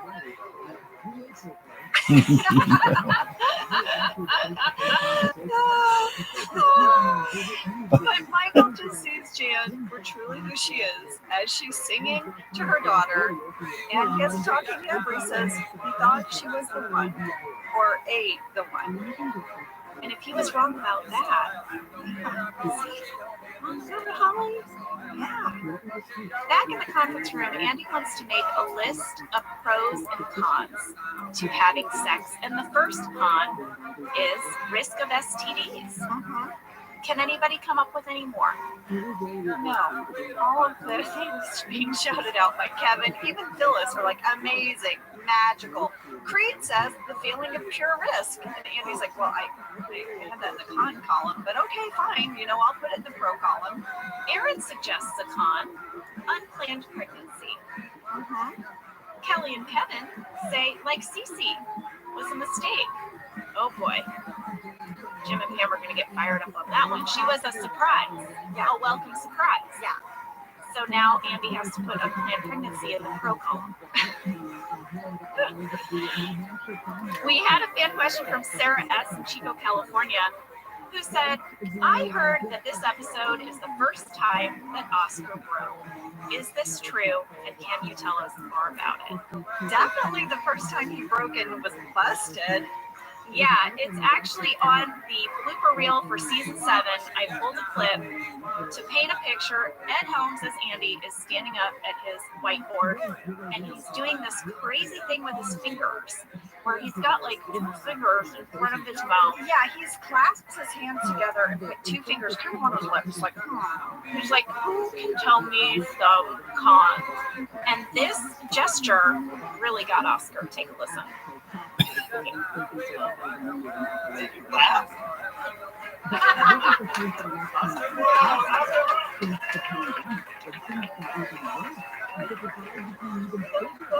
Listen to how tickled we all are. Yeah, The man never broke. He was a statue. and this was like a little thing, you know? It wasn't a big thing that got him. It was just this little funny gesture that Ed was doing. And the whole cast and crew started to cheer. Next stop on Michael's herpes tour is Helene, Pam's mom. They find her at the park. Yes, they do. She seems confused. Michael's like, don't you remember me? We were lovers. He's speaking to a totally different woman. This woman was played by Brady Rubin. This is when Helene is going to be like, Michael? She's sitting there with baby Cece. We had a good question from Molly C. in Rochester, New York. How did Michael know to go to the park to find Helene? She seemed surprised to see him, so it doesn't seem like he called ahead and asked her where she was. Well, I'll tell you. There was a line in the script that was cut as they're entering the park where Dwight said to Michael, according to Pam's emails, Helene should be here with Cece. What? They looked at Pam's email? I know! Apparently, they hacked Pam's emails to find Helene's location. Oh my gosh. Yeah. I didn't even know Michael knew how to open his own email. Well, this is clearly Dwight's It's doing. Dwight. It's Dwight. As annoyed as Helene is with Michael, she does tell him his herpes will go away as long as he doesn't touch it. And then he asks her if she thinks he misremembers relationships. She doesn't. He's deluded. Pretty much everyone is like, yes. Uh-huh. He calls her a jerk. And then he leaves. That's Pam's mom. Yeah, you jerk. Listen, Pam was against this relationship, and for good reason. But she's clearly been like, you know what? You wanted it. Y'all enjoy it. Yeah. Back in the conference room, Andy wants to know if anyone in the office is practicing abstinence. Which he says is the only real form of safe sex. Daryl takes issue with this logic. Uh-huh. It's becoming very clear that Andy has set up this whole conference room meeting just to find out if Aaron and Gabe are having sex. Yes, and it's not going to end well. Andy is starting to spiral. He's really bummed that nobody, basically Aaron, is abstinent. So he said, okay, I guess I'm going to have to put a condom onto a pencil. I mean, he can't use his penis. It's not exactly hard anyway. Yeah, and then Meredith is going to say, give it a rest, pencil dick. Guess what? Oh no. Standard practices. They allowed pencil dick? Well, here was their note. Randy sent it to me. He said this caused a flurry of notes. They said, page 30, scene 36, as previously mentioned. So they've clearly had to mention it a lot. Please bleep the word dick. And blur Meredith's lip flap when she says it. As previously mentioned. As previously mentioned. Again with the dick. Can you guys just get on board? Blur it and bleep it. Blur it and bleep it. Cover up that lip flap. I know, that's how they described it. Her lip flap. Anyway. Well, Andy's fully gonna melt down. Nobody appreciates his effort. He's gonna throw a pizza at the wall. Yeah, this is a subtle callback, or not so subtle callback, to Ryan's pizza rant. It says in the shooting draft, Andy takes the entire untouched veggie pizza and throws it against the window. The room goes silent. Look at the pizza on the wall. There is no meat. I looked. It's all veggies. But I want you to know, I think Angela would have had a piece of veggie pizza. Yeah. Maybe she saved it for the artichoke one. Maybe she did. I love that you zoomed in to see if there was meat on the Yeah, pizza. it looks like veggies to me, guys. It's commitment to the job. Gabe is now going to have to sit down with Andy. He's going to say, you know what? I know that whole meeting was about me and Aaron, and I specifically asked you if it was okay for Aaron and I to go out after you broke up. Gabe says, I remember it because of how you worded it. You said, well, good sir, nothing would make me happier than to hand you the hand that was once in my hand. In the shooting draft, Andy would have gone on to say, well, I would like you kindly to unhand that hand. Oh, Yes. And Gabe was like, you can't unhand a hand once a hand's it's like ridiculous. oh, I wish that would have stayed in. It was really funny. Michael and Dwight are now going to arrive at an open house, and that means only one thing. It's time for him to speak with Carol Stills. I have a location alert. We shot this house on the same day as the Halim Park scenes, and our locations manager, Kyle Alexander, found a private residence on Ledge Avenue in Toluca Lake, and he found a nearby park. So we were able to do both on one day. And Henry Zaid made that realty sign that's out front on the lawn. Well, Michael is going to say he's here to buy a house. He's clearly not. He asks Carol if he romanticizes relationships, and she says, yeah, you make a bigger deal of things. You proposed to me on our 4th date. I have a continuity catch. I do as well. Maria P. from Miami, Florida, and many others, I think, have the same catch, lady. Yes, in Diwali, when Michael proposes to Carol, Carol says it's only their 9th date. And here, it's their 4th date. Well, Maria thought maybe Michael proposed twice. Has he been proposing and proposing and proposing? That's hilarious. This is when Dwight comes down the stairs. In the shooting draft, he was originally stuck in the bathroom and had been screaming, and he came down the stairs and said, did no one hear me? I've been locked in the bathroom. But in this version, he came downstairs and he said someone died in that bathroom upstairs. And I love Nancy as Carol just goes, no, didn't happen. The scene with Carol ends Michael's quest, and he's going to go back to his office, and he's going to call Holly. He is. He gets her voicemail, and he leaves her such a great message. Oh my gosh. The fact that Holly did not get in her car and drive back to Michael the minute she heard this message. What do you need, Holly? What does your heart need? No, he says, you know what, Holly, you're wrong. You were wrong. I remember every second of us. And talking to them today, to the other ladies, he said, I don't feel for them anything like what I feel for you. I didn't joke with any of them. I joked with you. You are the only one who is actually happy to hear from me. And I don't know why you downgraded what we had, but I did not make this up. Oh, wait, maybe you should talk to your doctor because you might have herpes by now. Well, lady, we got a fan question from Danica G. in Des Moines, Iowa, who noticed that there was one woman missing from Michael's tour. Danica would like to know what happened to Concierge Marie. He hooked up with Concierge Marie. Was this perhaps a deleted scene? Yes, it's in deleted scenes. They call Concierge Marie from the car. Here's the clip. By going to the doctor and getting tested for herpes. And in the shooting draft, it went on to say, with an asterisk, for the super fans, this is clearly a different concierge. And after they hang up on her, Dwight crosses the Canadian off the list. Amazing. Well, now that Michael has confronted all of his former lovers, Dwight's going to see a real opportunity here. It's in deleted scenes, you guys. He's really pushing his cousin Shirley onto Michael. Oh, have a listen. Full disclosure, I really was hoping it would go for my mother Shirley. No, not Shirley. I just dropped that. I mean, yeah, like a million is very nice. Okay, I don't know what Shirley. But I just want to say that Holly pulled me back. I appreciate it. Shirley's a newscaster.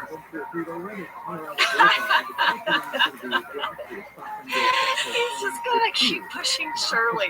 I am so sad that we do not meet Dwight's cousin Shirley, the newscaster, ever. I know. My mind is spinning with possibilities. This episode ends with Dwight and Michael telling Oscar they're pretty sure Michael has an ingrown mustache hair, but they need to ask everyone Michael's kissed if they have had herpes. They want to list all of Oscar's lovers. That's right. Oscar walks out the room. And that, my friends, is Sex Ed. I really enjoyed this episode. I loved every second of it. A big thank you to Randy Cordray and James Carey for helping us uncover some fun tidbits for this episode. Yes, Randy, thanks for the last minute emails before your vacation. So nice of you. We hope you guys have a great week, and we'll see you next week with It's a good one.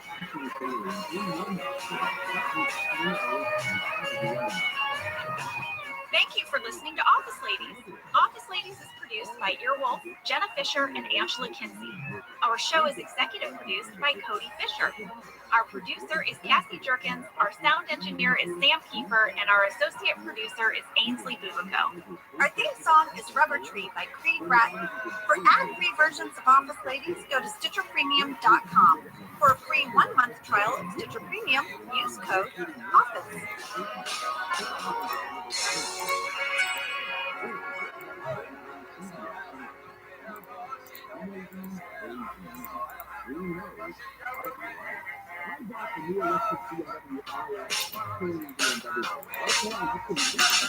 I'm Jenna Fisher. And I'm Angela Kinsey. We were on The Office together. And we're best friends. And now we're doing the Ultimate Office Rewatch podcast just for you. Each week, we will break down an episode of The Office and give exclusive behind-the-scenes stories that only two people who were there can tell you. We're the Office Ladies. Hello, Angela. Hello, everyone. Hello, Jenna. Hello, everybody. Today we're breaking down The Sting. It is season 7, episode 5, written by Mindy Kaling and directed by Randall Blackmore. I'm excited for this one. I'm excited for so many reasons. I know, me too. Well, let me start with the summary. A handsome salesman from a rival paper company has been stealing Dunder Mifflin's clients. So Michael stages an elaborate sting operation to learn his secret. Meanwhile, Andy starts a band with Daryl and Kevin after learning his less talented former classmate Broccoli Rob has had a taste of musical success. Kelsey Young. Broccoli Rob has a commercial. Kelsey Young for the milk company. Yeah, which cracked me up because Phyllis is like, you know what? That's a really good reminder. I need to drink it. You know, I was the voice of like cheese, Wisconsin cheese for a year. What was your catchphrase? I can't remember if we had a catchphrase, but for a year, I recorded commercials for Wisconsin cheese. Talked about grilled cheese sandwiches. That's awesome. I wonder if they exist anywhere. That makes me so happy. Well, listen, today, our Fast Facts are once again, for the 3rd week in a row, an interview. You guys, we are so excited. Guess who's here? We've been waiting this for a long time. It's Craig Robinson! Oh my gosh, we have been wanting this for a long time. He is busy, but he is here today, and I am so excited. And we are going to ask him everything. Oh my God! Who is this? Who's on my screen right now? Hello, Office Ladies. Hi, Craig. What's up, Craig? How's it going? It's going good. Oh my God, it's so good to see your face. Likewise. What's up over there? What is this I'm looking at? You're looking at our Office Ladies studio here at Earwolf with lots of lamps because we can't see anymore. Yeah, we each get our own lamp at Office Ladies. Yeah. Only the best. Only the best. Very nice. Very nice. Well, Craig, we're going to jump right in. We always ask our guests, how did they get their job on The Office? I auditioned. It was Greg Daniels and then must have been 12 other people in the room, and I read one of the confessionals. Yeah, the talking heads to camera. I read one of the talking heads. The beauty of my audition, the beauty and also terror was when I walked in. At the time, I had a video out with Jerry Minor. It was a song called Somebody's After My Lady. Yes, very familiar. We know it. You know, making the rounds and stuff. And you know, this is obviously people look at your work before before you come in to see what they're dealing with, kind of thing. But at that time, I didn't realize people were like looking at your work. I just thought you just went in. And Greg Daniels was like, the song doesn't get any funnier than that. And so that could you could take that two ways. Hey, you're in, and just go have a good time, or wow, you're gonna really mess this up now. Yeah, because you had peaked already. Yeah, exactly. So I was like, okay, but thankfully, they laughed and came out as Daryl. Now, when you got the role as Daryl, did you know that it was gonna be recurring? Had they already decided that? No, I don't think all of that was out there yet. I do not know, to be perfectly honest. But I didn't pop up. There was only 6 episodes. I popped up in episode 4, just to establish character, and then episode 5 with basketball. And we didn't know what the show was going to do yet, Yeah, those were the early days. Yeah. I remember the buzz on set when you did that introductory scene with Steve down in the warehouse, where Michael comes up to you and he introduces you. And I just remember everybody being like, what has just happened? Oh my What gosh. did we just get? Because the way Daryl looks at Michael, just all of that chemistry between those two characters, we hadn't had yet on the show, and people flipped out. Well, I had no idea. I was just there, trying to do a good job. I didn't know there was buzz. There was buzz, Greg. There was tons of buzz. Well, we're rewatching this show now. For the first time, we're seeing these episodes we haven't seen in a long time. And Craig, I lost my mind in episode Employee Transfer when Daryl is helping Michael and Holly move to Nashua. I could not stop laughing. I was laughing so hard I was crying. It's hands down one of my favorite episodes. And Amy Ryan was on, and she said doing those scenes with you and Steve was, quote, I'm quoting Amy Ryan, one of the highlights of her time on The Office. I call her my super. We were super friends. Shout out to Amy. Yeah, that was hysterical riding down there. I don't know if you noticed, my voice at that time was a little. I needed surgery. My voice had a polyp. It was crazy. Riding with those two. Anytime you have seen with Michael, it was like, oh, here we go. So they had the 3 of us riding down there. And it was just ridiculous. What did he say? He woke up and she was crying. He was like, did Daryl touch you?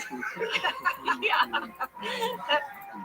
Well, do you have a favorite episode from your time on The Office? I know that's such a big question, and people ask us that. We have so many, but is there a moment that really stands out as one of your favorites? The Lady Clothes episode I thought was when he negotiation, I think it was called. Uh-huh. I had to talk Mike into going to ask for a raise so I can get a raise. And I turned out to get on Lady Clothes. That's a standout for me. And also, what scene stands out a lot that I really love was when Dwight lied and said he went to the dentist. And Michael was like, what's the name of the dentist? He was like, Crentist. The way it was shot and it felt like a Western and you really felt the tension, that's one of the standouts. Well, the cast used to love it when you would play music in an episode. We would all end up singing together.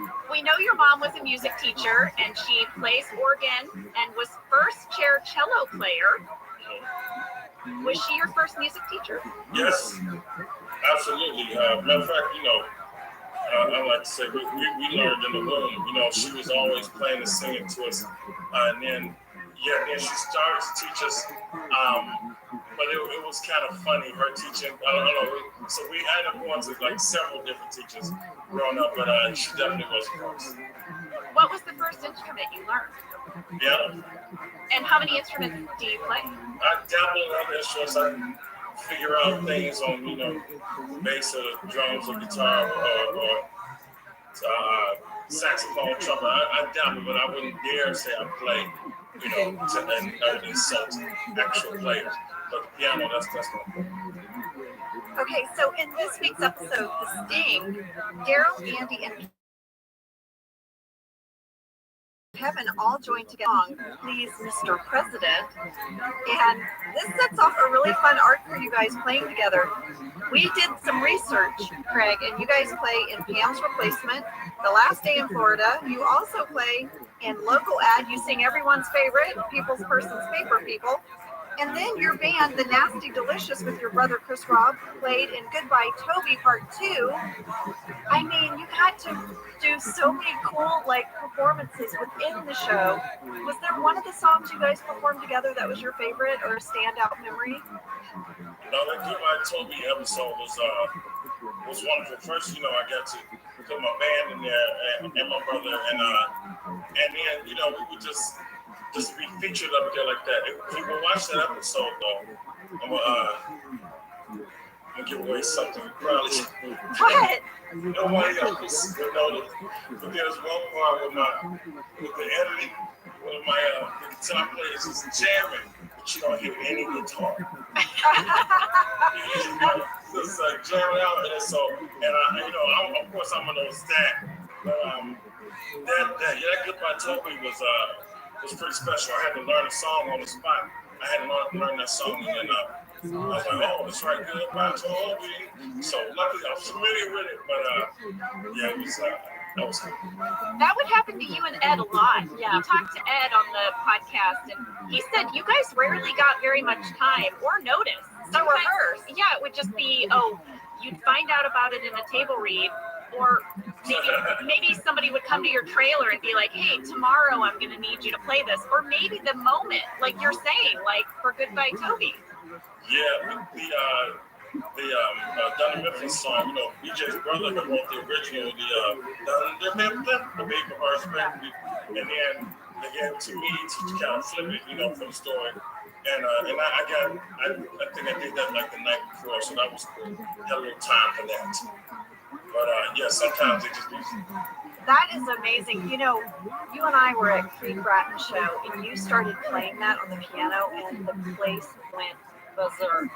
I mean, the minute you sat down to the keyboard and just they all started singing. They knew immediately. It was so cool. I mean, Craig, I never get to be on stage in a band, and I had the tambourine. I think someone handed me a tambourine. That was the closest moment to feeling like a rock star. I thought it was so fun. Well, just being on the office, and you got to be a rock star at least 2 times in your life. From going to Scranton, those 2 times, you already know, because they lost their mind. But yeah, sometimes I'm playing at the show, on my comedy shows, at a paper, and then whether it's a group or just one person knowing it, it's always satisfying. Because how many times you have to have watched the series to know that song and know the words, specifically. Yeah. But we know you also have an improv background. You studied at Second City in Chicago. Is there an improvised moment that you can remember from the show that you particularly love? Angela always says if an improviser gets a moment into a TV show or a movie, you never forget it. You never forget it. So we were curious if you had one. Oh, I have several. In negotiation. And I was telling Mike, I was like, yeah, come on, go get the raise and make it happen, Captain. And I said that, make it happen, Captain, right? And then Steve turned around, and I didn't realize this until I watched it. He said, I will make it, got the phone, so I will make it happen. Sergeant. Wow, it's going to happen all set. Okay. That's awesome. Well, I have a favorite Daryl moment from this rewatch. It's season 3, Back from Vacation. That's the one where Michael realizes that he accidentally emailed the topless photo of Jan to everybody in the whole office. And he runs down to the warehouse because he wants you to delete it from your computer. And when he gets in there, you're sitting there, you have your feet up on the desk, and you're eating a plate of food. And you say, I don't know, I'm really busy, Michael. And when I saw that moment, I went and I checked the script, and there is no mention that Daryl is eating a plate of food. And so I asked writer Justin Spitzer about it, and he said that was your idea, that you went over to Crafty and grabbed a plate of food before the scene started. Yeah, I wanted to look as not busy But to say I was busy is possible. So yeah. Well, the reason I was suspicious was because I looked at the food on the plate And you recognize and I was like, that looks a lot like our hot snack. I mean, that looks like right after 10:30. that's not still shade. That was, you know, A grab and go. yeah, that's right. Did you? Oh, speaking of hot snacks, do you have a favorite hot snack? I would kill the pastrami sandwich. Oh yeah. For those who don't know, the way they fed us on that show. We had breakfast in the morning, 3 hours later, hot snack, 3 hours later, lunch, 3 hours later, hot snack. And then a lot of times there was second meal. It was torturous and wonderful. And wonderful. I found an email thread in my digital clutter where we were all going back and forth as a cast about the albondigas soup that Martin would put out. There was a whole email thread about it because I guess one week we didn't get it and everyone's like, "Where's the soup?" I remember the first time they put out turkey chili, and then we wanted it every day. Oh yeah. That was John's favorite, I think, and Ed. Well, we talk a lot about behind the scenes moments. You know, obviously Jen and I, we are watching this and remembering all kinds of stuff. But do you have a favorite behind the scenes moment where we would mess with each other or just do anything? Man, oh my God. You know, I was thoroughly entertained coming to work every day watching, just sitting back watching y'all for the most part. Do you remember when, what was it going, the rain was on the tightrope? Yes! Oh my God, that still haunts me to this day, him trying to balance, and we were all just laughing, trying to hold our laugh gas. So I just remember the laughter on his face. Oh man. I have found some old videos from my, old phone. Remember the phones we had? Like you could kind of video off a flip phone? Yeah. And I have a real grainy video of you and Ed and Kate singing your hearts out. And Ellie, that was like in between scenes for a Halloween episode. And Craig, I texted it to you. Did you get to see it? Like ages ago. No, I don't remember. What? Oh my gosh! And Oh, I'm sending it because you guys are having so much fun. Oh no, who did I text it to? I might not have your correct number anymore. Oh crap, email me your phone number. You might be my old number. Somebody has my old number and they're, I guess, very polite telling people, hey, he doesn't, this is I should probably coordinate with them and say, hey, you send them this way. All right, I've got a question for you, Craig. Is there a Daryl quote that fans say to you when they see you out?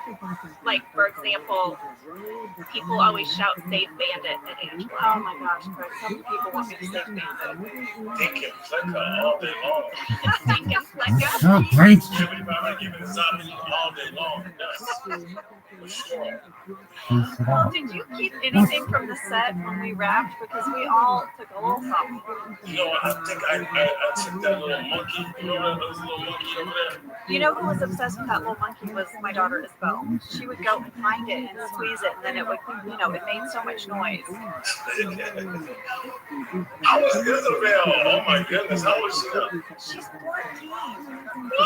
Oh my gosh. It freaks people out that worked with us back then when they see her now. Jeez, yeah, no kidding. There's a little kid on set. I have to bring this up, Craig. I loved you so much as Doug Judy on Brooklyn Nine-Nine. That is such a phenomenal character. If you guys haven't watched Craig on Brooklyn Nine-Nine, you've got to go see it. I lived for him. Thank you. That was so much fun. You know, I was doing that and The Office, so because every year they have me do an episode, whatever. But yeah, Andy Samberg, I don't know if y'all know anything, like working with him, it was like two kids coming together. You ever see two kids just come together and start playing? It was that, for real. It has that energy, actually. It really does. I just rewatched you guys in the convertible singing about the shoes. It's like, that is so great. I guarantee it was an improvised song. I'm putting that in our office ladies' Insta stories because it's so good. Is there anything you're working on now that we can share? Yes, I'm on the road when I have a show September 22nd in Brooklyn, at Brooklyn Bowl. Everybody's interested in that. And then coming up, let me see, the 23rd, Governor's Long Island, and then the 25th, Toronto, JFL, Just for Laughs. But other than that, we're going to start shooting season 2 of my show on streaming service Peacock TV. Killing it is so good. Jen and I got to watch the pilot just the other day, and it is so funny. And I did not see that second part coming. I don't want to give anything away. But there's some things coming in that's gonna make your mouth drop a little bit. Craig, who is the Australian actress who stars in that? Oh, I love you two together. She's so good. She's brilliant. Her sense of self and sense of timing and comedy, she's so great to work with. Do you guys improv a lot on that show? We get some chances for sure to improv. And we have some fun making stuff up. You guys are an amazing duo, like your chemistry. I just want you two to be stuck in a car all the time, basically. It was actually very similar to like the Michael Scott Daryl stuck in a car energy. It was yeah, so good. But in the show, in Killing It, it's so great because you get the opportunity to be the funny man and the straight man. We saw so much of the straight man side of you on The Office, and Killing It, I feel like we get the full Craig Robinson. Yeah, it's definitely opened me up a little bit to showcase some different sides. So I'm appreciative, and I love the show. I love doing it. I love going to work. We're shooting New Orleans, and now we're going to shoot LA. So fun and interesting. Yeah. Well, if you need two middle-aged ladies to just, do a pop-in on Killing It, we're available. Come on down. And also, Craig, I saw on your website, MrCraigRobinson.com, all of your show dates and everything up to date. So whoever's doing your website is doing a real good job. So if you guys want to catch Craig, go to his website. Oh my God, it's so good to see you. Y'all too. Thank you so much. Yeah. Craig, is there anything that we missed? Anything else you'd like to share about your time on The Office or what it's meant to you? I mean, it's like, on The Office, it's like you were everybody's friend. Like everywhere I go, somebody's ready to buy you a drink or share a story. Some stories I get like this the only time my family comes together is my mother was sick and this story made her laugh. It's all these incredible stories about people bonding with The Office, and now people have seen it, 9, 10, 14 times through. It's somebody's like it's a home constant in my house. It's just such a blessing to be a part of that, and so it's a blessing to share with you ladies. We had some good time. Yeah, we did. Well, Craig, we love you. It was so good to see you. Thank you so much for having me, ladies. Everybody around the world are like, do office ladies. I'm like, Well, we love you. Big hugs. Big hugs, Craig. I want to see you in person soon. Yeah, just let me know. All right. Yeah, we good. Thank Take you. care, everybody.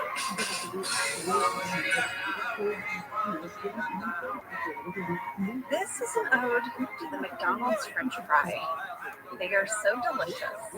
I get very excited about McDonald's French fries because they're the best fries. They really are. From my childhood to my adulthood, I love the McDonald's fry. Why are they so good?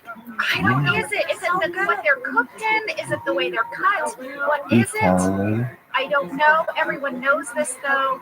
The McDonald's fry. What? My happiest moment, because I love to get a Happy Meal. It's just the perfect size for me. But sometimes some of the fries fall out at the bottom of the Happy Meal, and I think I'm done with my fries, and then there's a few bonus ones at the bottom.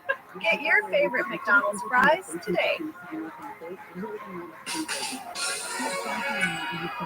We are back. It was so awesome talking to Craig. Oh my gosh. I love him. To start this episode, Sam, Cassie, Jenna, I have a question for you. What? Yeah, a question for you. Do you want more freedom, less freedom, or to stay the same? I think I always want more freedom. You are a Danny. I'm also going to go with Rabbi. You are a Danny.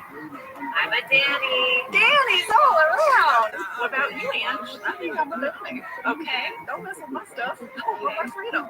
Well, let me ask you this. Do you guys want a better life, a worse life, or do you want your life to stay the same? I'm going to say better. You're going with I'm better? going to have to get better. Cassie left the room. I'm going to assume she was going to go for better. Okay. I like my life. You want it to stay the same? Yeah, I'm happy in my life. But I mean, wouldn't better just be even better than the life you already like? I'm happy. I am too. I mean, listen, if my life stayed the same, I wouldn't be upset. Yeah, I don't know. That's the tricky one because it's like I'm so thankful for what I have. I don't want to be too greedy. I'm so happy. Okay, so we'll keep the life we have, but with more freedom. Yeah, We're half Danny. we're half Danny. This episode opens with Oscar in the parking lot. He has a new bike. He's a cyclist. Who knew? Who knew? Did you catch the Pam sass? I did. It was so delicious to me. I really felt like we had to hear it. Sam, can you please play it? Love cycling. Andy, I feel like a tourist in my own city. I literally can't wait to wake up every morning. Okay. Well, you can't beat a horse. Okay. But then I love Dwight's line where he says it can't beat a horse, it's a bike that pedals itself. I mean, it's kind of true. That okay though that you did to me was just you. Okay. Okay. All right, buddy. Give it a rest. Oh. Well, at 18 seconds, Kevin refers to Oscar's bike as Lance Armstrong's bike. Turns out Phil Shea and Randy Cordray reached out to Trek Bikes. They're in Wisconsin, and they were the product sponsors for Lance Armstrong's Tour de France victories. Wow. Yeah. They connected with Trek Bikes' head of public relations, who turns out was a huge fan of The Office, and they gave us 2 bikes. 2 of the Madone models. They were the exact same bike that Lance Armstrong used. Randy said that they were full carbon fiber frames with top-of-the-line wheels, drivetrains. At the time, these bikes retailed for around $6,000. Come on. He said a similar bike today would probably be near double that. Got my bike in Turkey. I don't even have a bike. So, you're doing better than I am. That is a nice bicycle. Well, Michael's going to decide that he needs to ride it. Yeah, Michael really wants to ride the bicycle. Puts the helmet on, he gets on. He does need Jim and Pam's help. He cannot steer it. He explains to them he used to have the little wheels in the back. We had a fan question from Lana W. in Atlanta, Georgia. During the cold open, Jim and Pam are helping Michael on the bike, and at 49 seconds, what is happening on Pam's face? What? Jenna, are you about to break or sneeze in this moment? Lana, I see it. I missed it. What are you doing? I can't believe you missed it. It is the most ridiculous moment of mugging that I do on the show so far, in my opinion. That was me acting like Michael was heavy. Oh no! Face acting to indicate that Michael is very heavy. I can't wait. I'm going to go back and see it. Either that, or maybe like the pedal was actually digging into my shin, and it looked like I'm screaming without making a noise. It's really over the top. Well, shortly after Pam has that expression on her face, Michael is going to be able to ride a little bit, and then he crashes. He does. Randy told us we did 2 takes of this crash, and we used Steve's stunt double, Eric Solke. That is who actually crashed, and then we did some creative editing to have Steve pop up. He said on the first take, we kind of scratched up the bike, but it was still functional, and we did a second take. Well, after the scene was over, Phil and Randy called the Wisconsin Trek office to see what they wanted us to do with the bikes. They asked that we return the scratch bike. They picked up the shipping costs, but they gave us permission to gift the other bike to Steve Carell. Because Steve had been racing bicycles in high school, he was an avid cyclist. He He was absolutely so thrilled at the generosity of Trek, and Randy sent us a picture of Phil and Randy and Steve when Steve was given the bike. I did not know that Steve was a cyclist. I mean, the man is an onion. He's very sporty. The layers just keep coming off. He can play hockey. He's a cyclist. Well, we got a fan mail flurry about Michael's cycling ability. Casey H. from Coral Springs, Florida, plus many others mentioned in Double Date at Colleen's birthday lunch, Michael says he would do a triathlon. He has the running and biking down. He just needs to learn how to swim. But then, in Benihana Christmas, he can barely ride his bike into the office, and here he crashes into a car. Which one is it? Can he ride a bike or not? Thank you, Casey, for pointing out these continuity mysteries. Here's what I want to say. I didn't realize that Steve was an avid cycler, and I'm very impressed with his fake bad bike riding, now knowing that. He really sold it. I mean, And he didn't make a big face. Oh my gosh, could you imagine my face if I had to do bad cycling? Please, mine would be horrible too. I would just be like, This episode is going to start with Jim and Dwight. They've got a big meeting with the chief buyer for Frame Select, Steve Nash. Not the Steve Nash, you know, amazing point guard, played for the Phoenix Suns, Dallas Mavericks, Lakers. He's now head coach of Brooklyn Nets. Not that Steve Nash. We don't need this description. Stop being a condescending jock hipster. Okay. Steve Nash is so cool. I have a location alert. Both the exterior and interior of Frame Select was a building on Alameda Boulevard in Burbank. The office was an empty suite that our set decorating crew, led by Steve Rothstein, had filled up. That big Frame Select logo, I mean, it's very large, huge, over reception.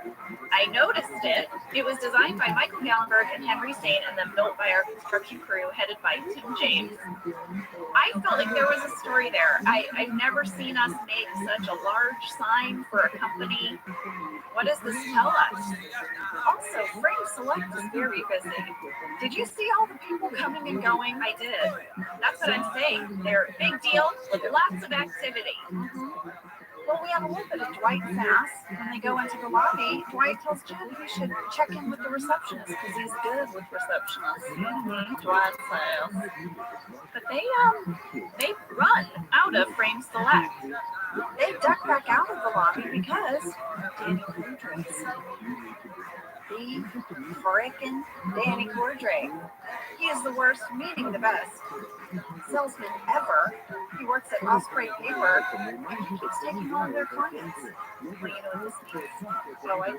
It's a guest star alert, and it's a big one. It is. Timothy Oliphant, star of Deadwood, star of Justified, Also in The Mandalorian. Woo-hoo. plays Danny Cordray. We had a fan question from Natalie F. in San Antonio, Texas.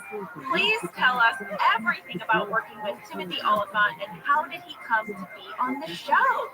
Well, my memory is that Mindy Kaling specifically pitched him for this role, and that's how he got the job. And it makes sense to me. She wrote this episode, and then later he had a role in the Mindy Project too, so she was a fan.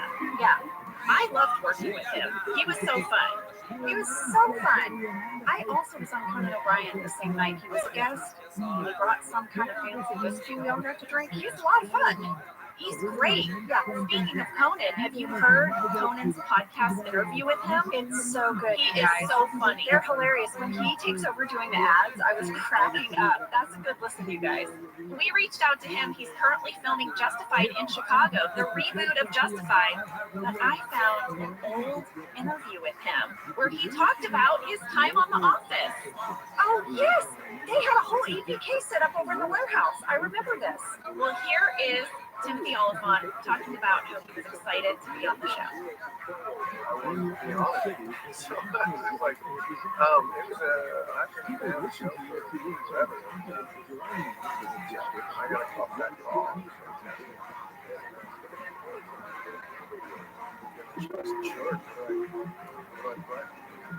Yeah, I play a character named Danny Cordray, who is a rival salesman who has done quite well for a bit of a problem for the guys in the office.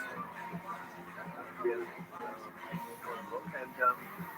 and to further kind of complicate things, one statement, and there seems to be, as the story goes, some discrepancy over whether that didn't work out because of her or that didn't work out because of me. It's quite a subject of conversation. I'm not gonna lie. I love the implication that perhaps someone of Timothy Oliphant's, what do I say? Hotness? Yes, would date me. I was like, I'll take it. Yeah, even if he wasn't interested in a second or third date.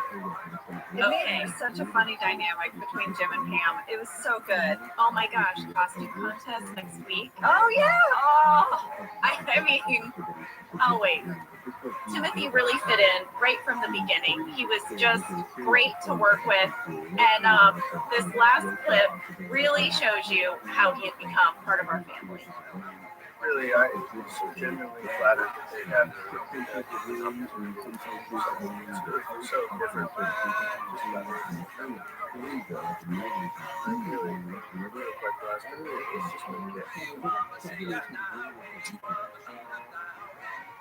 Range in but I mean, he got it that we dog on Rain. Yeah, you know what I mean? That's Like, when you know you're in, is when you can take a shot at Rain. That was very funny. And also, I wasn't expecting it because he was being so sincere. I know, that's why he's so great. We got a fan mail flurry, also Angela, about Danny Cordray's name. People wanted to know if it was inspired by Randy Cordray. It was, absolutely. We actually reached out to Randy about this, and he said, "You might remember that my office was next door to Mindy Kaling. One day in the weeks prior to the script coming out, Mindy came by and said, 'Randy, you have a cool last name. Can I use it for a character I'm writing?' And I said, 'Sure.' And that's how Danny Cordray got his name." Randy said he was really flattered to have someone as cool as Timothy Oliphant having his own last name on the show, and he says people still come up to him and say, "You know, there's a character in The Office that has your last name."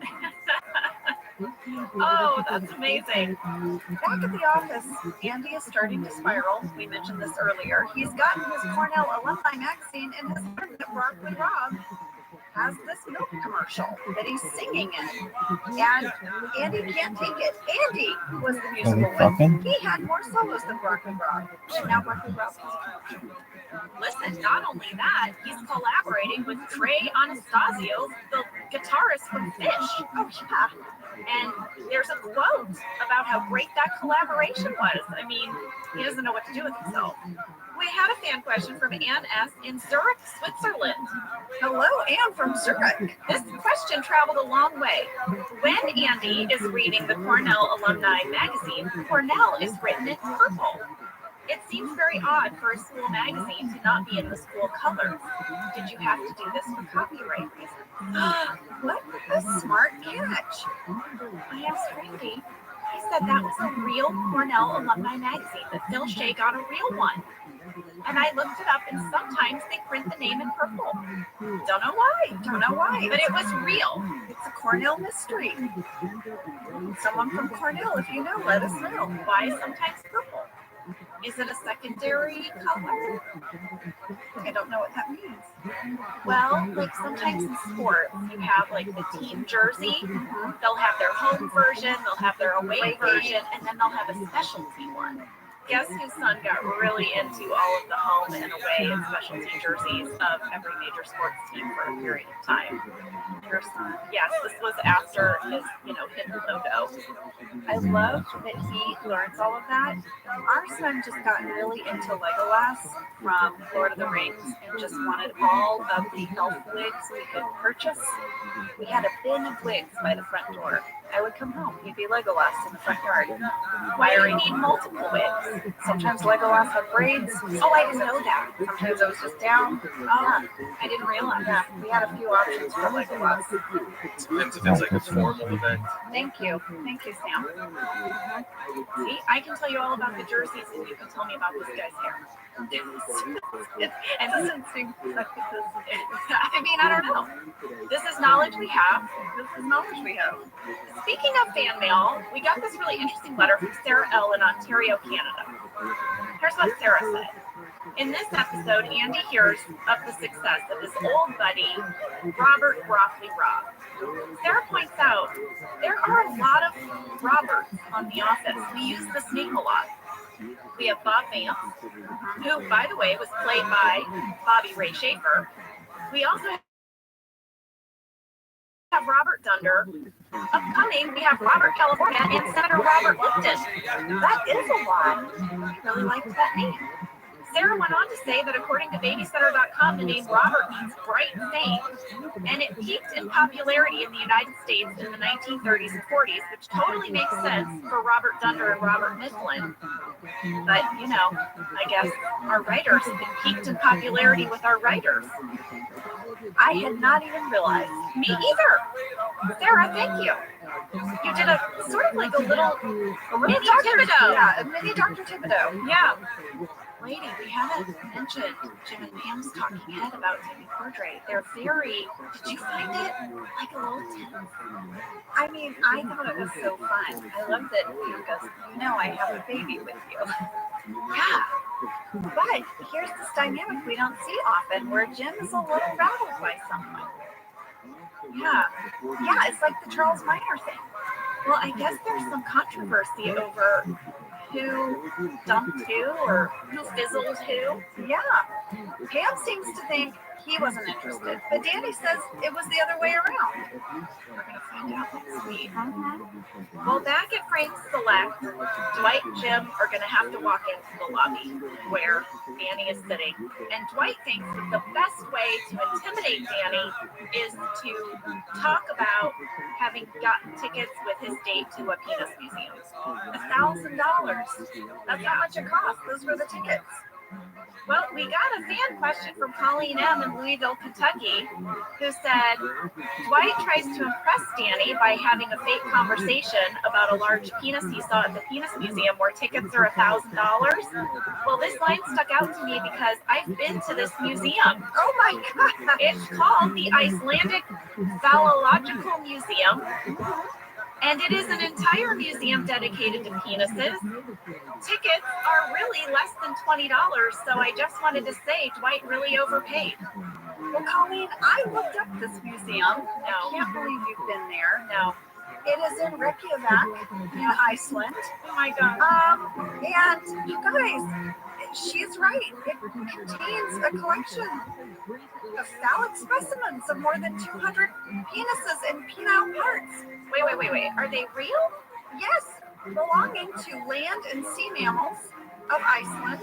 There's also 55 specimens belonging to 16 different kinds of whale, one specimen from a rogue polar bear, 36 specimens belonging to 7 different kinds of seal and walrus. There's some images I can't get out of my mind. I want you to know because I looked at the gallery. Also, here's the thing that kind of cracked me up.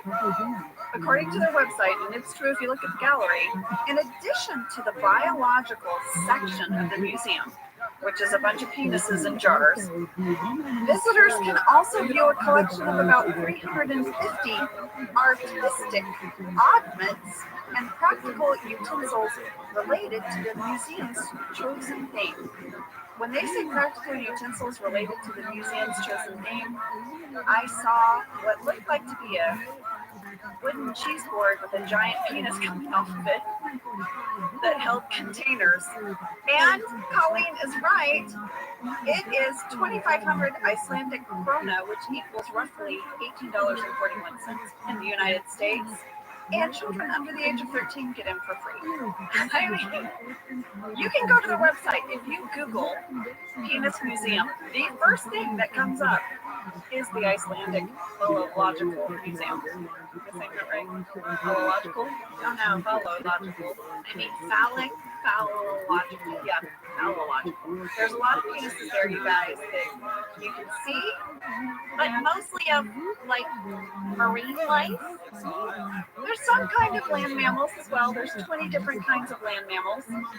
And human? Are there any preserved human penises? There's a few Homo sapiens. There's some folklore specimens. Overall, it contains 282 specimens from 93 different species of animals. And you can get a cheese board with a giant dick coming off of it. Who conceived of this museum? Who pitched it? Who funded it? The founder is a historian with a BA degree from the University of Iceland and an M.Lit degree in Latin American history from the University of Edinburgh, Scotland. His name is, I'm going to spell it for you. Okay, it's Sigur-Our. I think if I'm reading this correctly. His last name is Hjartarson. Okay. I was not sure how to say that. That's fine. On the website, if you go to the website, he writes about how this all came to be. In the founder's own words, it says, the foundation was laid in 1974 when I got a pizzle for a bull's penis. Just got it. Received that. As a child, I was sent to the countryside during summer vacations, and there I was given a pizzle as a whip for the animals. So he could whip the other animals with a bull's penis. Could be standard? I don't know. Some of my teachers used to work in summer in a nearby whaling station, and after the first specimen, they started bringing me whale penises. Gosh, it's like this was thrust upon him. He didn't even seek it out. The penises found him. Then he says the idea came gradually that it might be interesting collecting specimens from more mammalian species. By 1980, I had 13 specimens, 4 from whales and 9 from land animals. It goes on and on and on, you guys, as he collected. The museum was formed, and they even have honorary members of the museum. All I'm thinking right now is how grateful I am that my son collects flags from different countries. Yes. And you know what?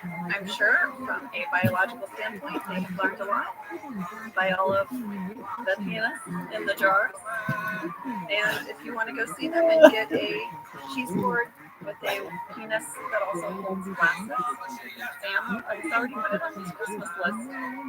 I've always wanted to go to Iceland. Me too. It's on my list. I've heard Reykjavik is amazing.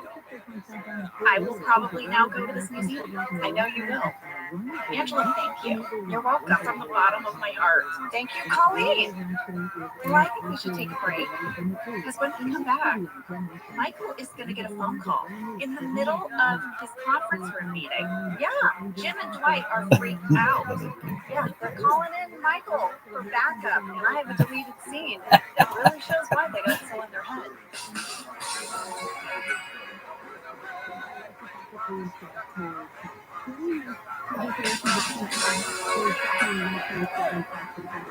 Well, we're back. Danny is not impressed by Dwight's Penis Museum tickets. They asked him what he's doing there, and he's like, I'm just here for the coffee. He's so smooth. I know. Dwight's like, no, you're not. Dwight gets like so pissed off. And Jim was like, you can just tell Jim wants to hide under the table. The scene would have continued, and I'm going to play the deleted scene because it really shows you how in Dwight and Jim's head Danny was getting. Everything just falls in this guy's lap. Everything. Listen to this.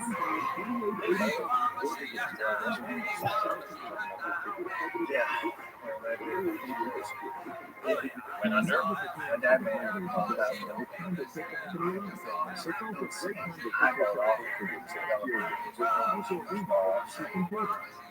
think it's great.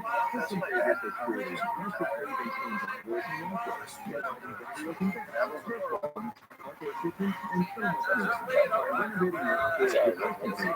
You said stories, guys.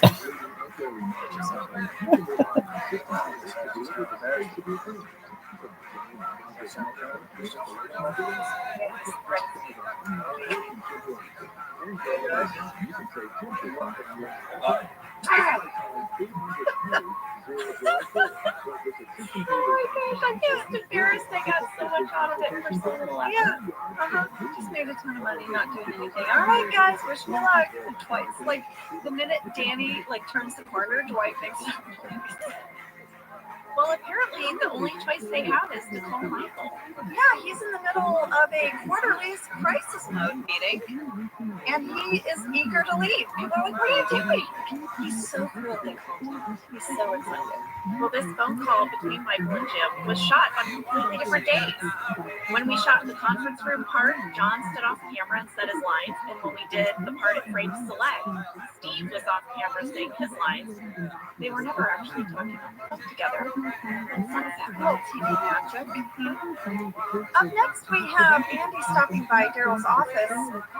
Daryl has glasses. I saw. I thought it was so cute. In the script, the stage direction for Daryl's glasses was this. Andy knocks on Daryl's door and enters. Daryl has his reading glasses on, the kind you get from Barnes & Noble. Oh, the little readers at the kiosk? Yeah, I love that detail. It's adorable. Well, I guess Daryl is so busy because he's entering his points on his Weight Watchers website. Yeah. Randy said this was a big deal to clear Weight Watchers. Oh. Yeah. He said NBC Sales originally said no because they were in the process of negotiating a, quote, integration deal with another NBC series. An integration deal is where a company like Weight Watchers or Staples will actually pay the network an amount of money to mention their product on the air, where it's not a coincidence. I guess our sales department didn't want us to give away a mention for free because they thought it might undercut their ability to negotiate for their show. It's just Randy some said there was a American guy. flurry of emails between us and sales, and eventually they said, fine, you can mention it, but only this one time. And now you're on our list. I guess so. Oh my goodness. Well, Andy is stopping by to talk to Daryl because he wants to start a band, and he needs Daryl on the keys. He offers him $60 a session. And Daryl's like, that's crazy, I'll do it for $40. I love it. I know. Back at Frame Select, Michael has joined Jim and Dwight. Danny's got a note. 3 salesmen for 1 sale, huh? Well, Michael likes to call it overkill. Yeah, but he doesn't want to give away our secret. He doesn't. I loved that line. I thought that was really clever. I found that charming of Michael. Well, Michael can't get past this little thing. It's gnawing at him. He thinks he knows Danny as a model. Yeah, he's like, that guy's a male model. Yeah. And you're sort of thinking like, oh, he's just saying that because he's so handsome. Exactly. Well, there was a deleted scene where Michael finally remembers where he knows him. You'll never guess what Danny modeled. He was, in fact, a model. Oh my God. Chance worked at that. 10 or 15 years ago. Not? Yes, what's going on? I knew it. I remember the one you were like, hey. Oh my gosh. And the storyline continues. Michael later finding the backpack ad online. He went on his computer, he pulled it up. There's a photo of Danny with the backpack. It's so great. It's in deleted scenes. But guess what? Randy shared with us that Michael Gallenberg shot this photo on green screen. Henry Sane photoshopped the image into purchased stock backgrounds from Getty Images. Henry also built the fakey webpage for it. And Randy gave us the full resolution image of the backpack photo shoot. They are amazing. I'm going to put them in Office Lady Spot Stories, but imagine with me Timothy Oliphant as Danny giving a very moody, kind of sassy glance over his shoulder as he has a backpack on. The photos are amazing. I feel like Danny Cordray is everything Michael wishes he could be. I mean, male model, Jansport male model, yeah, top salesperson. Well, when Michael and Jim and Dwight go in to meet with Steve Nash, they really pitch him hard. They say, we will deliver on the weekends. We'll give you all of our paper at cost. He's like, shake my hand now. And even still, Steve Nash is going to go with Steve Michael Gallagher. Guest star alert, Steve Nash is played by Pete Pastor. He has appeared on Seinfeld, Chicago Hope, and Passions. Not interested. Well, the guys are really frustrated now. They're going to leave Frame Select. Dwight blames Jim. Michael says they just simply got bested. They're going to get in the elevators, kind of dejected, and go home. We had a fan questions from Anu U in Estonia and Paris D from West Wales, UK, and others. Was it scripted or improv? At 7 minutes and 45 seconds, when Michael says, why is there a door close button if it doesn't even close the door? That was scripted. And I did a deep dive on door close buttons. What? Have you ever wondered about the door close button? Like, does it really close the door on elevators? Does it really work? I have never wondered about this. Oh, yeah, baby. Well, I had this faint memory of this story coming out years ago that said door close buttons don't work. Oh. So I looked into, do the door open buttons work? Door open buttons work. Door close ones are just to fake us out so we feel like we're getting somewhere because we're in a hurry. That's exactly right. Come on. The New York Times did a piece on door close buttons. Here's the scoop. This is a mom detective moment. I'm so proud of myself. All I did was look up an article. I mean, someone else figured it out. Most elevator door buttons do not work. In 1990, we passed the Americans with Disabilities Act. Okay? Part of that legislation required that elevator doors remain open long enough for anyone who might be using crutches, a cane, or a wheelchair to enter and exit. And as a result, door close buttons were phased out. They used to work, but after this legislation was passed, they did away with them. But they left the button? Yes, because that way they could be operated by firefighters or maintenance workers in the case of an emergency, but they only work if you have a proper key or a code. Huh. Yeah, so none of the door close buttons work in any elevators unless you have a proper key or a code. That's right. Am I understanding this correctly? Yes. So I can tell my kids to quit hitting it over and over? That's right. Okay. But that's not all. Okay. The article also covered crosswalk signals. You know, the button that you press to cross the street? Yeah, you're kind of obsessed with them. We were on a walk the other day and we were like, you were like suspect of one of them. Well, it had a sign that said, don't press. I know. I was like, what's this about? Yeah. In 2004, New York City deactivated most of the pedestrian buttons. So, of the over 3,000 walk buttons in New York City, more than 2,500 of them were replaced with placebos. They're just there to give the illusion of control. Today, there are only 120 working walk systems controlled by the pedestrian in New York City. Why not just get rid of them? I don't need your fake button. Just get rid of it. I don't know, but in 2010, ABC News did a study of pedestrian crosswalks in Austin, Texas, Gainesville, Florida, and Syracuse, and only one of the signals was actually pedestrian controlled. So, I mean, it's not just New York City. Yeah. But then I found an article that was written by an engineer who said that pushing the crosswalk button does have an effect, but it's not the effect you might think. He said most crosswalks are computer controlled and it's all about traffic, you know, traffic maintenance and control. And he said pressing the crosswalk button will not make the light change faster, but what it will do is extend the amount of time that you can cross the street.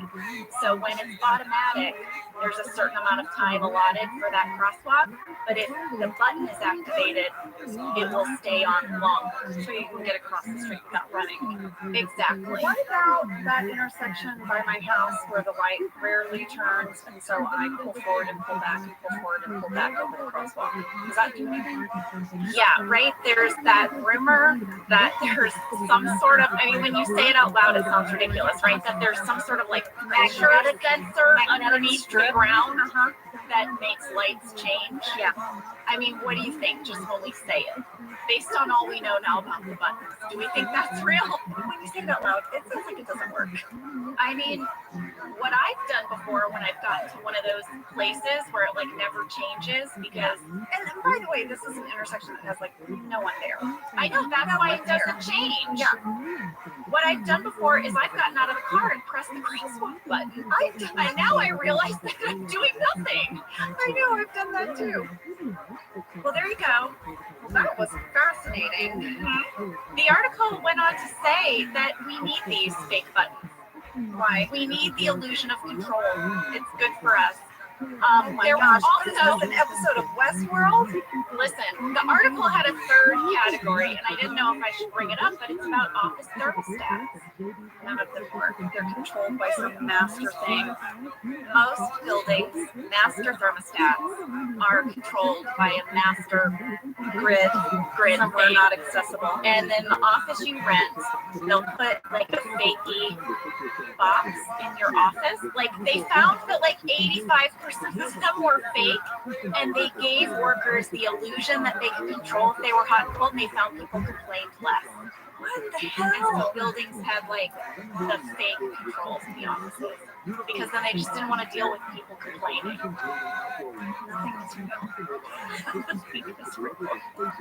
I don't know. Nothing is real. Oh my gosh, I'm gonna go live in a cabin in the woods. I know our thermostat here at Earwolf works.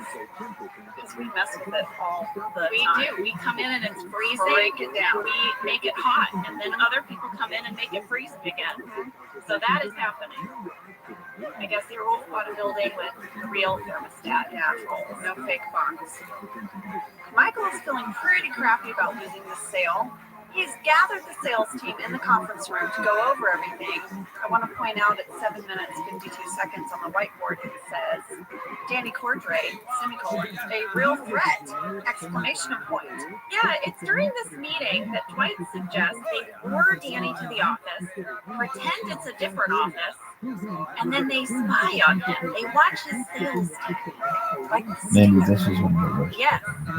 You know, that movie with Robert Redford and Paul Newman, The Stinger, where they ride horses. Yeah. I went back and rewatched The Stinger. The whole movie, I didn't get through all of it because it was a little bit late, but almost all of it. It's so good. it's so good. Oh my gosh. The Sting is why I learned to play The Entertainer on the piano. Da-na-na-na, yeah. Da-na-na-na-na-na. Yeah, I told my mom I want to learn how to play The Entertainer on the piano. We got a piano teacher. I took piano lessons for like 2 years. I learned all the chords and the things. Finally, I learned The Entertainer, and I stopped. Can you still play it? Yes, it's the only thing I can play on the piano because I stopped my lessons as soon as I learned it. But I was obsessed with that movie. I love it. For those of you who haven't seen The Sting, it was a 1973 American caper film involving a complicated plot by 2 professional grifters to con a mob boss. And those 2 guys are Robert Redford and Paul Newman, and man, was it fun to rewatch them. Robert Redford is so charming. I don't understand Hollywood's eyes. I really don't understand how you can have eyes that look. And then I made all the salad dressings and he gave all the money to charity. I know. So they are going to set up this elaborate ruse. Let's just talk about where did this budget come from? Where did the fake sign come from? It says Pennsylvania Solar Tech on the door. They get Meredith to play the head of Pennsylvania Solar Tech. But here's my question. When they walk Danny in, they have Erin walk Danny in. Yeah. Where did she greet him? At the door? As he walked in, did he not see that Dunder Mifflin is also here? I don't know. He's there to meet Meredith Van Helsing. He's focused. I reached out to Kate Larry about doing these scenes with Timothy Oliphant because she's so good in them. She crushes it. She said, Ange, I was so nervous because I had just watched Deadwood. Oh, Sheriff Seth Bullock. That's all Kate could see. She said she was also excited because she got to have a whole new look for Meredith. She got to wear a nice suit that actually fit her well. She got pretty hair and makeup, and she said shooting the scenes were a blast. She also shared with me she improvised the line, "You smell like a scorpion." Oh, that's such a good line. I know. Thanks, Kate. Well, we've got Jim, Dwight, and Michael in Dwight's like little security office, whereas Meredith is set up in Dwight's building office. I have a location breakdown for you. Okay. Dwight's surveillance room and Dwight's management office were both built on stage 2 in our warehouse. For the surveillance office, they actually had 4 pre-placed lipstick cameras that were really broadcasting into that little surveillance room. Oh, that's so fun. So the guys got to actually watch Kate and Timothy play out these beats. Yes. Oh, that's so cool. Yes. And it cost about $6,000 to set that up, a little baby surveillance room. I think we should check in on the band. Yeah, they're down in the warehouse and they're singing their song, Dear Mr. President. Daryl says he doesn't think Andy should sing from the point of view of a little girl. That's weird. The lyrics to the song were written by Mindy Kaling and the music was written by Craig Robinson and Ed Helms. These were all original songs. Randy said they even had to create legal contracts between Mindy, Craig, and Ed in order to record and release them. I mean, after watching this episode, I found myself humming. I was like, wait, because I watched it like 3 times. The line, "Please, Mr. President, if you want to give hope a whirl, bring our troops home safe and sound," says this. I can't, like, it's stuck in my head. We had a fan question from Mag C in Yorkville, Illinois, who said, I am 11 years old and I've watched the show for years. My teacher asked us to write a paper on our favorite celebrity and I chose Jenna. Aw, Mags, thank you so much. Mag's question is, were the people who played the instruments professionals? Well, I'll tell you, Mags, Craig, Ed, and Brian were all really playing their instruments. I would classify Craig and Ed as being at the level of a professional musician. I'm not sure I would put Brian there. Brian, no offense. To be fair, Brian would be the first person to tell you that whenever he had these scenes, he would be so nervous because he's like, guys, I am not a musician. You guys are. Randy said that when they recorded these scenes, they recorded the vocals and the instrumentals together live. And he said this was a problem later because when the international sales team went to sell the show internationally, they couldn't dub the voices because they couldn't separate it from the music. Oh. So Randy had to go back. He had to hire music composer Ian Nelson to create separate keyboard, drums, and guitar and re-record the music and then sync it with the dubbed foreign language vocals. It was a whole thing. Wow. Well, Andy is going to play the song for the whole group, and he really wants honest feedback. Could the song be famous, like in a car commercial or something? I love Ryan's response. Yeah, I know. The Ryan sass. Ryan is so snarky.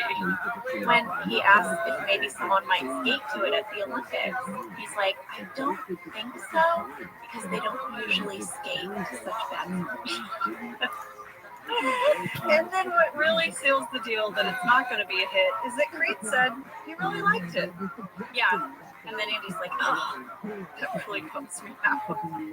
At 11 minutes 43 seconds, I noticed that I'm holding Pam's pink mug. I noticed that too. And you're all in pink, kind of. It was like a whole pink thing happening. Well, forgive me if I've said this on the podcast before, but that mug broke. I had that mug for all 9 seasons, and in the 9th season it broke. And they glued it back together for me, and I keep it on my bookshelf. But I have a late breaking development about Pam's pink mug. It didn't break again, did it? No. What happened?